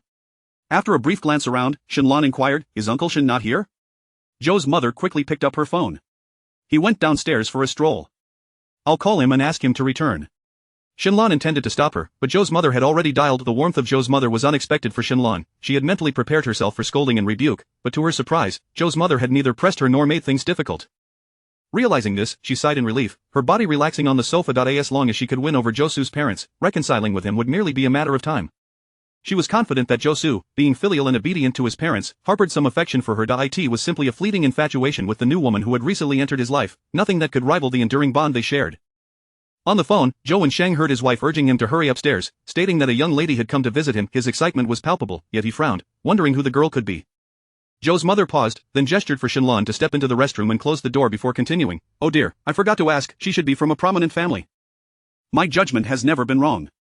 Zhou Wensheng furrowed his brow. Which noble family was she referring to that he was unaware of? Zhou's mother, in her joy, was practically dancing with excitement. "You definitely know her.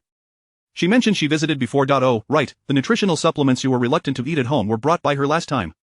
At that moment, Zhou Wensheng immediately realized who had come to visit. Maintaining a composed expression, he instructed Zhou's mother to see her out. "Why?" Zhou's mother asked, bewildered. "Don't you find her appearance somewhat familiar?" This Zhou's mother tilted her head to the ceiling in recollection. It did seem somewhat familiar, but beautiful faces were common, she hadn't scrutinized her closely. "That is Suer's ex-girlfriend, Shen's daughter." Zhou Wensheng's words were like a sudden revelation. Zhou's mother finally remembered. Yes, that girl was Shenlan. The two of them had hardly met Shenlan more than a few times. Their son had dated her while studying in America, returning home only once or twice a year, making their total encounters countable on one hand. They had planned to formally introduce their families to discuss marriage, but unexpectedly, their son returned home to announce that he had broken up with his girlfriend. During that time, he often drowned his sorrows in alcohol, appearing despondent and defeated, and the couple had not dared to pry into his affairs. Now, what did it mean for this young woman to suddenly come calling? Was she seeking reconciliation?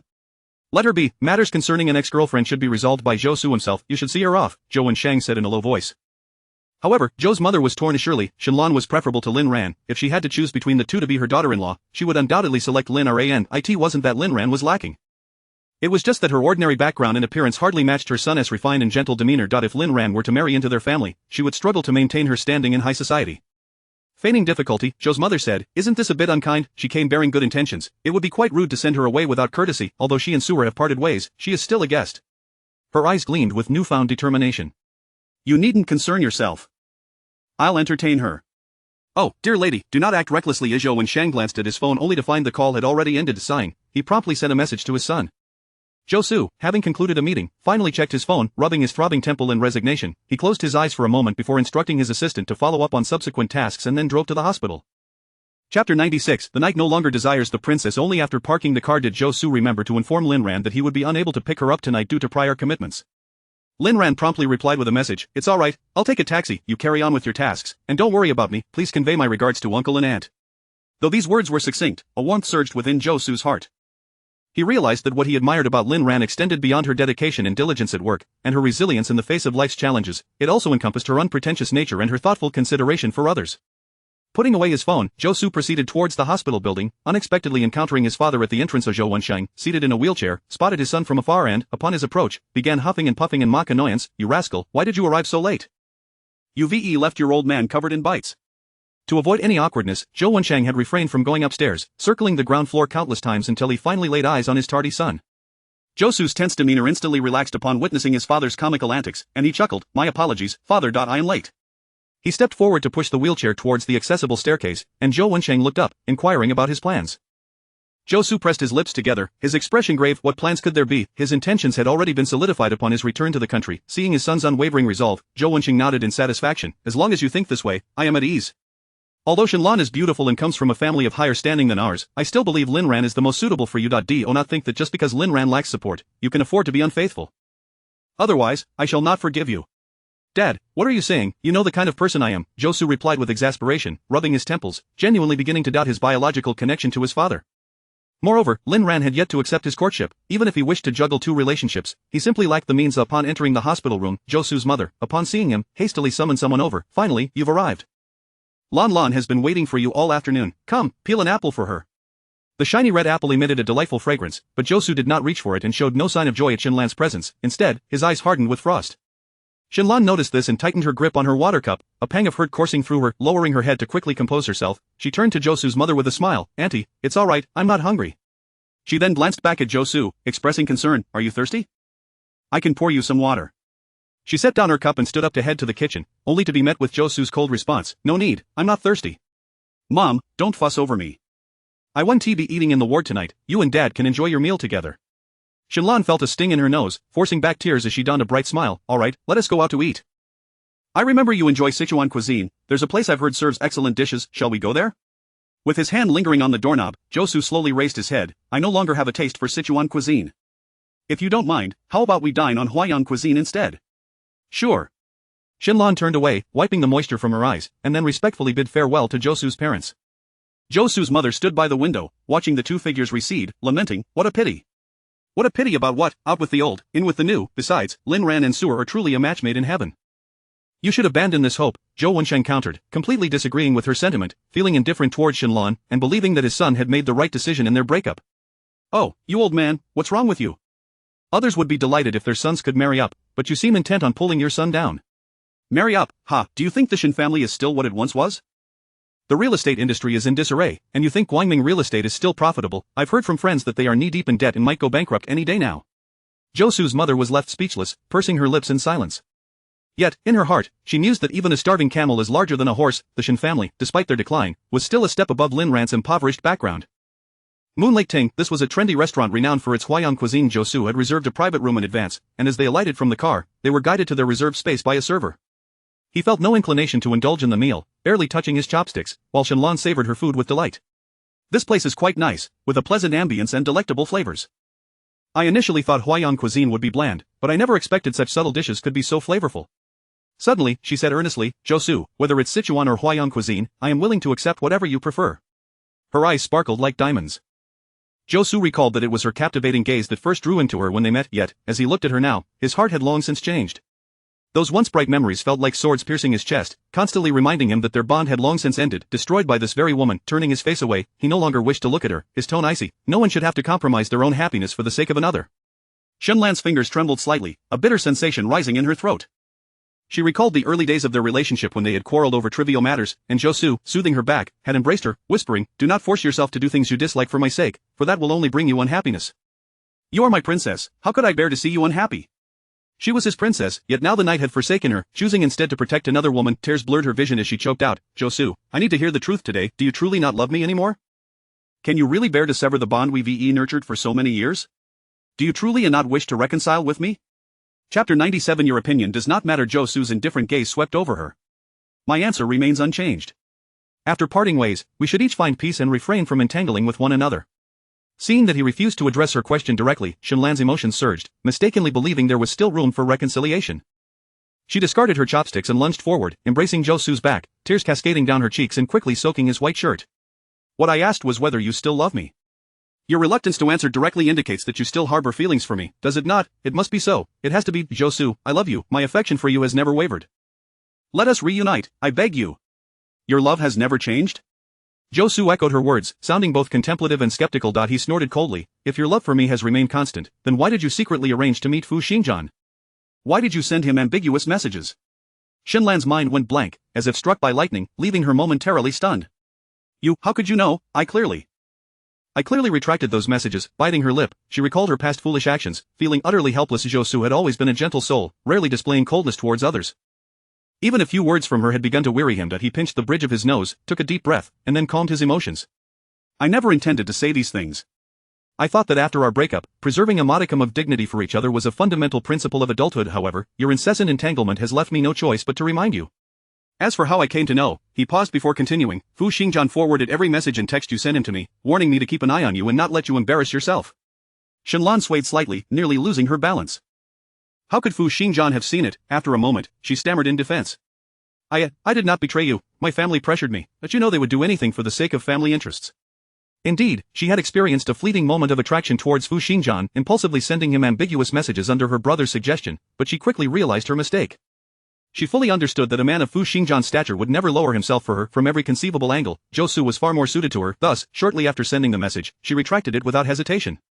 Yet, she never anticipated that Fu Xingjian would have seen it, and not only that but he had also screenshotted and sent it to Zhou. Reflecting on her recent conversations with him about collaborative projects, he had appeared utterly unfazed.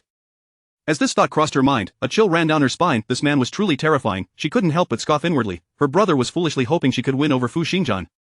He had no idea what kind of clever and cunning man he was up against. Zhou promptly steadied her faltering form and seated her in a chair, speaking each word with solemnity. Shenlan, let this be the end. We must find our own peace and refrain from disturbing each other's lives. You two should pursue the life you desire. Having said this, he turned to leave, but Shenlan grasped his arm. Her reddened eyes locked onto him as she trembled, voicing her final question. Are you rejecting me because you like Lin Ran? I know your uncle is very fond of her and is trying hard to bring you two together. I want to know your feelings. Do you like her? Zhou paused for a moment before raising his warm, jade-like gaze to meet hers, unreservedly stating, yes, I like her and am pursuing her. The subtle shift in his expression was unmistakable to Shenlan. Her heart quivered anew, and her voice turned hoarse. No, you do not truly like her. You are not even attracted to her type of girl, I am certain. Zhou pried her fingers apart, responding coldly, your opinion does not matter. Her arms fell limply to her sides, and as the room fell into complete silence, Shenlan finally comprehended what she was about to lose. She was on the verge of losing the man she loved most in this life. Clenching her fists, her nails digging into her palms, she felt no pain at all. O Zhou, even if I cannot have you, I shall not allow any other woman to possess you. You can only be mine. Soon, another Saturday arrived. While Lin Ran was helping at the dessert shop, her phone rang, revealing an incoming call from Zhou. Hello? President Zhou, do you need something? Zhou responded with a smile, what is this? Can't I call you without a reason? There was silence on the other end, and without needing to guess, Zhou knew Lin Ran must be blushing in embarrassment. He quickly stated his intentions. Do you have time after finishing your part-time job today? Lin Ran tilted her head and thought, do I have time today? It should be no. Before she could utter the words, the phone was snatched from her by Zhuoting, who declared, President Zhou, she is available. Lin Ran is free today. Are you looking to ask her out? Feel free to do so. She has the whole afternoon free. Lin Ran, where is the availability? This is pure nonsense. Zhou laughed, his eyes sparkling. Great, then I take that seriously. I'll come by the shop to pick her up shortly. Alright, I promise she will appear before you looking stunning. After hanging up, Zhuoting immediately helped Lin Ran remove her dessert shop uniform, shooing her into the changing room. Hurry and change your clothes. Once you're done, do a light makeup. Oh, by the way, my cosmetics are in the bathroom, go get them yourself. Lin Ran, feeling overwhelmed and bemused, protested, what are you doing? Is it really necessary to make such a fuss just to meet Zhou? Zhuoting placed her hands on her hips, justifying, I am planning for your lifelong happiness. This is not merely a casual meeting, he is asking you out on a date. I'm telling you, if you miss this opportunity with Zhou, you won't find a better option. Reflecting on Zhou's graceful demeanor and warm, jade-like appearance, Zhuoting sighed, lamenting how she never had such a handsome boss. If only there had been a good-looking man at her previous job, she wouldn't have resigned so hastily. Lin Ran, but I don't feel any spark for Zhou. Lin Ran couldn't help but voice her thoughts. Leaning against the wall, she felt a sense of helplessness, as if she knew that waking up early and sleeping well was beneficial for her health, yet she couldn't resist staying up late. Zhou was admirable, yet she felt no uncontrollable heartbeat in his presence. Upon reflection, it seemed she had only experienced that intense feeling for one person. Zhuoting earnestly encouraged her, in this world, besides love at first sight, there is also love that grows over time. Regardless, you should give it a chance. If it doesn't feel right after spending time together, you can always reject him later. Lin Ran considered this and nodded, heading into the changing room. When she emerged, Zhuoting fussed over her clothes and adjusted her dress, ensuring every detail was perfect. Oh, by the way, there was supposed to be an art exhibition, but I'm not going. I wouldn't appreciate it anyway, just take those 2 invitations and go with your President Zhou. Lin Ran lowered her head in guilt, still not having told Zhuoting that the invitations were for Yaoning's personal exhibition, which she was attending with Fu Xingjian the next day. However, she quickly thought, why should she be bound by whatever Fu Xingjian said? She was not his servant, obligated to obey him. All right. Lin Ran took the 2 gold-embossed invitations, tracing the elegant lettering that read Ms. Yaoning cordially invites you to her personal exhibition. Chapter 98 Art Exhibition. Zhou drove Lin Ran towards the art exhibition, stealing several glances at her while waiting for the red light. She wore a white sleeveless dress today, adorned with subtle makeup, her lips, tinted a soft crimson, were plump and glistening, and her curled eyelashes fluttered enchantingly, making her quite captivating. It was rare to see her so splendidly attired. The thought that her grandeur was intended for him sent a gentle flutter through Zhou's heart, leaving him feeling both light and tingly. Unable to restrain himself, he complimented, you look exceptionally beautiful today. Lin Ran's cheeks flushed, and she replied shyly, thank you. In truth, she seldom donned sleeveless dresses, as they were not particularly suited for commuting. However, Ting had remarked that her arms were slender and devoid of excess, making it a pity not to showcase them. By the way, which renowned artist's exhibition are we attending? Lin Ran inquired, a hint of embarrassment in her tone. I must admit, I know nothing about art. Su chuckled and shook his head. Lin Ran retrieved the invitation from her bag and handed one to him. I, too, am quite ignorant of art. This invitation was given to me by someone else. I'm merely here to lend my support. If it becomes too tedious, we can leave shortly after making an appearance, which would suffice as fulfilling a social obligation. Yao Ning? Su's eyes flickered with interest. Is she holding a personal exhibition in Shi City? Yes, I've heard that Yao Ning is quite accomplished. She has held several personal exhibitions abroad. Indeed, I have heard of her. However, I have yet to appreciate any of her works. Neither have I. Upon arriving at the exhibition entrance, they presented their invitations in turn, and the young guide at the door kindly directed them. The exhibition is divided into 3 levels. The first floor showcases Miss Yao's works from her student days, characterized by youthful technique but vibrant style. The second and third floors feature her works from abroad, displaying more mature skills and styles familiar to contemporary audiences. Additionally, many pieces on display today are being shown to the public for the first time. I hope you both enjoy the exhibition. Lin Ran nodded with a smile, then began to explore the left side of the first floor in sequence. The artworks indeed exuded a lively spirit. As laypeople, Lin Ran and Su could roughly discern the meanings behind the pieces, occasionally whispering to each other in hushed discussion. Once on the second floor, the styles fluctuated between heavy and abstract, leaving Lin Ran and Su in contemplative silence as they faced the chaotic lines. Upon reaching the third floor, they encountered a landscape painting at the stairwell, and the heavy atmosphere finally lifted. They exchanged glances, discovering a spark of light in each other's eyes, and then burst into laughter. So you weren't being modest. You genuinely don't understand, Lin Ran teased, covering her mouth in amusement. Well, during my school years, I was preoccupied with gaming, leaving little opportunity for artistic enlightenment. Su shrugged, managing a wry smile. Lin Ran was taken aback. The seemingly obedient Su had a penchant for gaming, which was unexpected. You don't believe I could be engrossed in games? Su raised an eyebrow, eyes twinkling. It just doesn't seem likely. Well, you might be mistaken. During dinner tonight, I'll share some of my rebellious escapades from my youth, but you must promise me one thing. Noticing his sudden seriousness, Lin Ran straightened her posture. What is it? That after hearing my tales, you won't tarnish my noble image in your eyes. Lin Ran. Dachi smiled brightly, crossing her arms over her chest. I would never, I assure you. With a chuckle, Lin Ran swore she could no longer contain her laughter, turning her back to stifle the mirth that shook her shoulders. Su, resigned, chuckled and reached out to pat her head. Meanwhile, Fu Xingjian stood at a distance, his expression dark and his hands clenched at his sides. Beside him, Yao Qian raised an eyebrow and teased in a low voice, What's the matter? Is Lin Ran now with Su?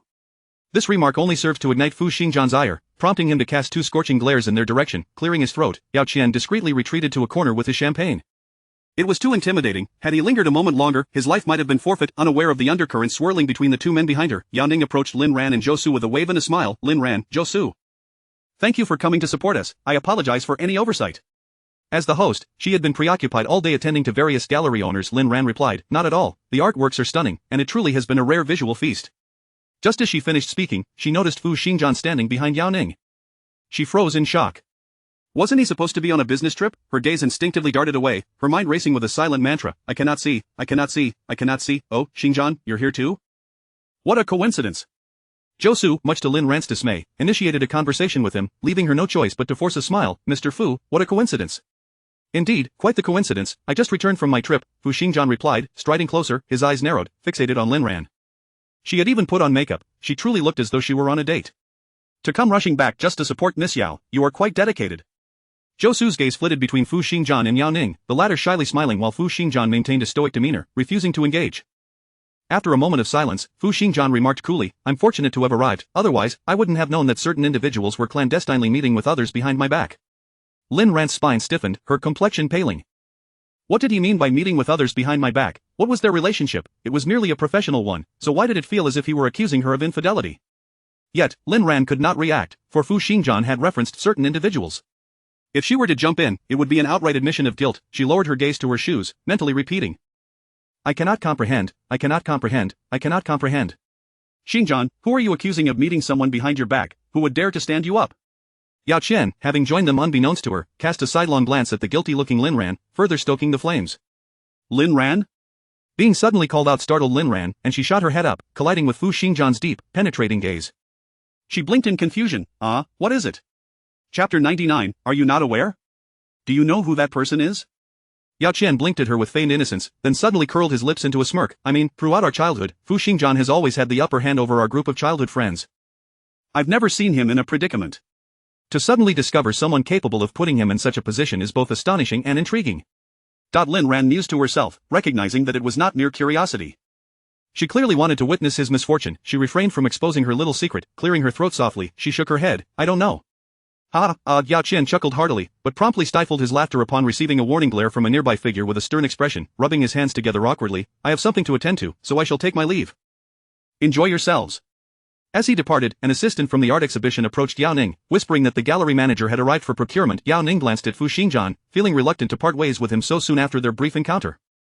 Despite 100 reasons to linger, she ultimately had to depart. With a smile, she playfully pouted at Fu Xingjian. Xingjian, I need to discuss procurement matters with the gallery manager. Please stay and entertain my friends. The intimacy in her words was palpable to all present. As the host of the exhibition, it was only natural for her to request the presence of the male host. Lin Ran felt a renewed heaviness in her chest, unwilling to be drawn into the... She turned to Zhou Su and suggested, we've seen enough of the artwork, shall we take our leave? Alright, Zhou Su nodded slightly to Fu Xingjian, then we shall be on our way. Zhou Su, are you not aware? Just as he turned to leave, Fu Xingjian's deep voice called out to him. Zhou Su, puzzled, frowned, aware of what? No sooner had he spoken than his phone rang, displaying an unfamiliar number. Hesitating, he chose not to answer, suspecting it was a nuisance call. However, just as he pressed the end call button, the phone rang again with the same number. Answer it. It might be Shenwei trying to reach you. Fu Xingjian's voice was languid, his gaze urging him to pick up. Lin Ran felt her heart leap to her throat. What could be so urgent? Why the incessant calls? Upon realizing it was Shenwei trying to contact him, Zhou Su's frown deepened rather than eased. Why would Shenwei be calling him? After a moment's hesitation, he swiped to answer. Hello. Yes? What? Within mere seconds, Zhou Su's pupils dilated, his lips turned pale, and he appeared momentarily disoriented, almost collapsing. Lin Ran quickly steadied him. What happened? What is going on? Seeing him hang up, Lin Ran urgently inquired about the situation. Zhou Su's eyes were slightly red, and taking a deep breath, he slowly faced Lin Ran. Shenlan has attempted suicide by cutting her wrists and is currently in the ICU undergoing emergency treatment. Lin Ran was taken aback, momentarily at a loss for words. She had sensed Shenlan's desire to mend things with Zhou Su but never anticipated such an extreme act. Then you should hurry to the hospital. I'll accompany you, she said, about to step forward only to be halted by Fu Xingjian's grip. Are you certain it's appropriate for you to go to the hospital? Lin Ran's thoughts returned to clarity. Indeed, it was not suitable for her to accompany him. Shenlan had attempted to take her own life in a bid to win Zhou Su back, and she likely perceived Lin Ran as a rival, even if that was not the case. Shenlan might misconstrue Lin Ran's presence as a declaration of territory, potentially exacerbating her emotional turmoil and worsening her condition. With this realization, Lin Ran released Zhou Su's hand. What, mister? Fu said makes sense. My presence at the hospital may not be fitting. Zhou Su, you should go alone. Should you need our assistance, please call. Zhou Su also grasped this implication, nodded, and hurried downstairs. Once he departed, Lin Ran felt no reason to linger, turning to bid farewell to Fu Xingjian. Mr. Fu, if there's nothing else, I shall take my leave as well. There is something. Chapter 100. Next time, refrain from biting the neck. Lin Ran inquired. I need an explanation. I clearly told you to wait for me on Sunday, as I intended to pick you up to view the exhibition together. Why did you arrive early? That would be forgivable, but to come with Zhou Su is utterly unacceptable. As she spoke, Lin Ran could almost detect a hint of gritted teeth in her tone. Admittedly, this situation was not entirely her fault, but she certainly bore some responsibility. With her chin raised and a steady voice, she asserted, you may have said that, but I never agreed. Furthermore, since the tickets were handed to me, I can arrive whenever I please and bring whomever I choose. The host of the exhibition has not raised any objections, and Mr. Fu, you have no grounds to interject. Fu Xingjian was taken aback by her audacious dismissal of their prior agreement in his presence. Devoid of any remorse, his lips tightened in anger as he pointed a finger at her. Well, Lin Ran, you have truly grown bold. Your sharp tongue has caught me off guard. Lin Ran pursed her lips, choosing not to engage further, and turned to leave. Once her figure vanished, Fu Xingjian felt an emptiness wash over him, his expression forlorn and dejected. In order to ensure he could attend the exhibition with her on the morrow, he had meticulously compressed his business trip, simplifying meetings to the bare minimum. Despite nearly a week of travel, he had only managed to get 4 to 5 hours of sleep each night. Upon landing this afternoon, he had intended to return home for a quick freshening up before seeking her out, but was intercepted by Yao Qian and Su Huanran, who whisked him away to the exhibition. Though physically present at the exhibition, his mind was elsewhere, utterly oblivious to the details of each artwork. Instead, he was preoccupied with how to persuade Lin Ran to accompany him to the amusement park. The newly opened amusement park in Xiqing was vast and had become the most popular dating spot for couples. Ming had informed him that all girls adore amusement parks, and Lin Ran surely she would enjoy it as well. However, to his utter shock, amidst his anxiety and trepidation, he spotted Lin Ran beaming with joy, gazing affectionately at Zhou Su. She had even applied makeup, clearly valuing the occasion, appearing as if she were on a date. In that moment, an icy chill surged through him, as though his heart had been pierced, blood gushing forth. Fu Xingjian stood in silence for a prolonged period. Once he managed to regain his composure and sprinted to the street, Lin Ran had already disappeared from view. Without a doubt, she was heading to the subway station. Fortunately, the station was a fair distance away, and he caught her just before she was about to enter, effortlessly lifting her off the ground with one arm. Lin Ran, startled to find herself hoisted upright, gasped, "Who are you? Put me down." Fearing she had been abducted, she frantically called for help. "Help, help, he is a human trafficker." The onlookers displayed a myriad of expressions, yet none dared to intervene. A young man, his gaze innocent and reminiscent of a boy next door, was about to step in to assist when his girlfriend promptly dissuaded him. "What human trafficker? Have you ever seen a trafficker who looks so handsome and is dressed in designer clothes? These two are just a couple enjoying themselves. Why take it so seriously?" Lin Ran's mind buzzed as she turned her head and realized it was Fu Xingjian whose shoulder she had been striking. She shouted, "Fu Xingjian, what do you think you're doing? Put me down." The young couple exchanged glances, their expressions conveying a "see, I told you so" sentiment, while the onlookers regarded her with scorn. Fu Xingjian paid no heed to her minuscule resistance, tightening his grip around her legs. Lin Ran leaned close to his ear and growled, "If you don't let go, I'll bite you." Fu Xingjian replied nonchalantly, "Go ahead." Very well, this was her challenge. Lin Ran bit down on his shoulder, but unfortunately, he was clad in formal attire, a finely tailored black shirt beneath a sturdy gray suit. The result was that while she tasted fabric, he felt little consequence. Spitting out the taste, she turned her attention to his neck. With a decisive "awoo," she sank her teeth into his neck, causing him to shudder and halt. The skin on his neck visibly reddened. "See, now you feel the pain, don't you? Put me down," she exclaimed triumphantly as she thumped his back. Yet, in the next instant, Fu Xingjian resumed walking forward. Only when she was finally seated in the passenger seat was Lin Ran freed from his grasp. She glared at him, her chest heaving with indignation. Fu Xingjian chuckled, "Next time, perhaps refrain from biting the neck." Next time? Did he truly anticipate a next time? Lin Ran fumed, her temper flaring. Moments later, she caught sight of his suggestive smile and languid tone. "It's easy for others to misinterpret our relationship." Misinterpret what relationship? Lin Ran's gaze returned to his elongated neck, where she noticed two prominent rows of red tooth marks, glaringly obvious. In an instant, she comprehended Fu Xingjian's earlier remark, her cheeks flushing as if scorched by fire. You rogue." Even after the car had driven 2 miles, she could only stammer, Where are you taking me?" Fu Xingjian replied mysteriously, "To a wonderful place, I guarantee you will enjoy it." If she did not like it, then it would be Yiming's fault.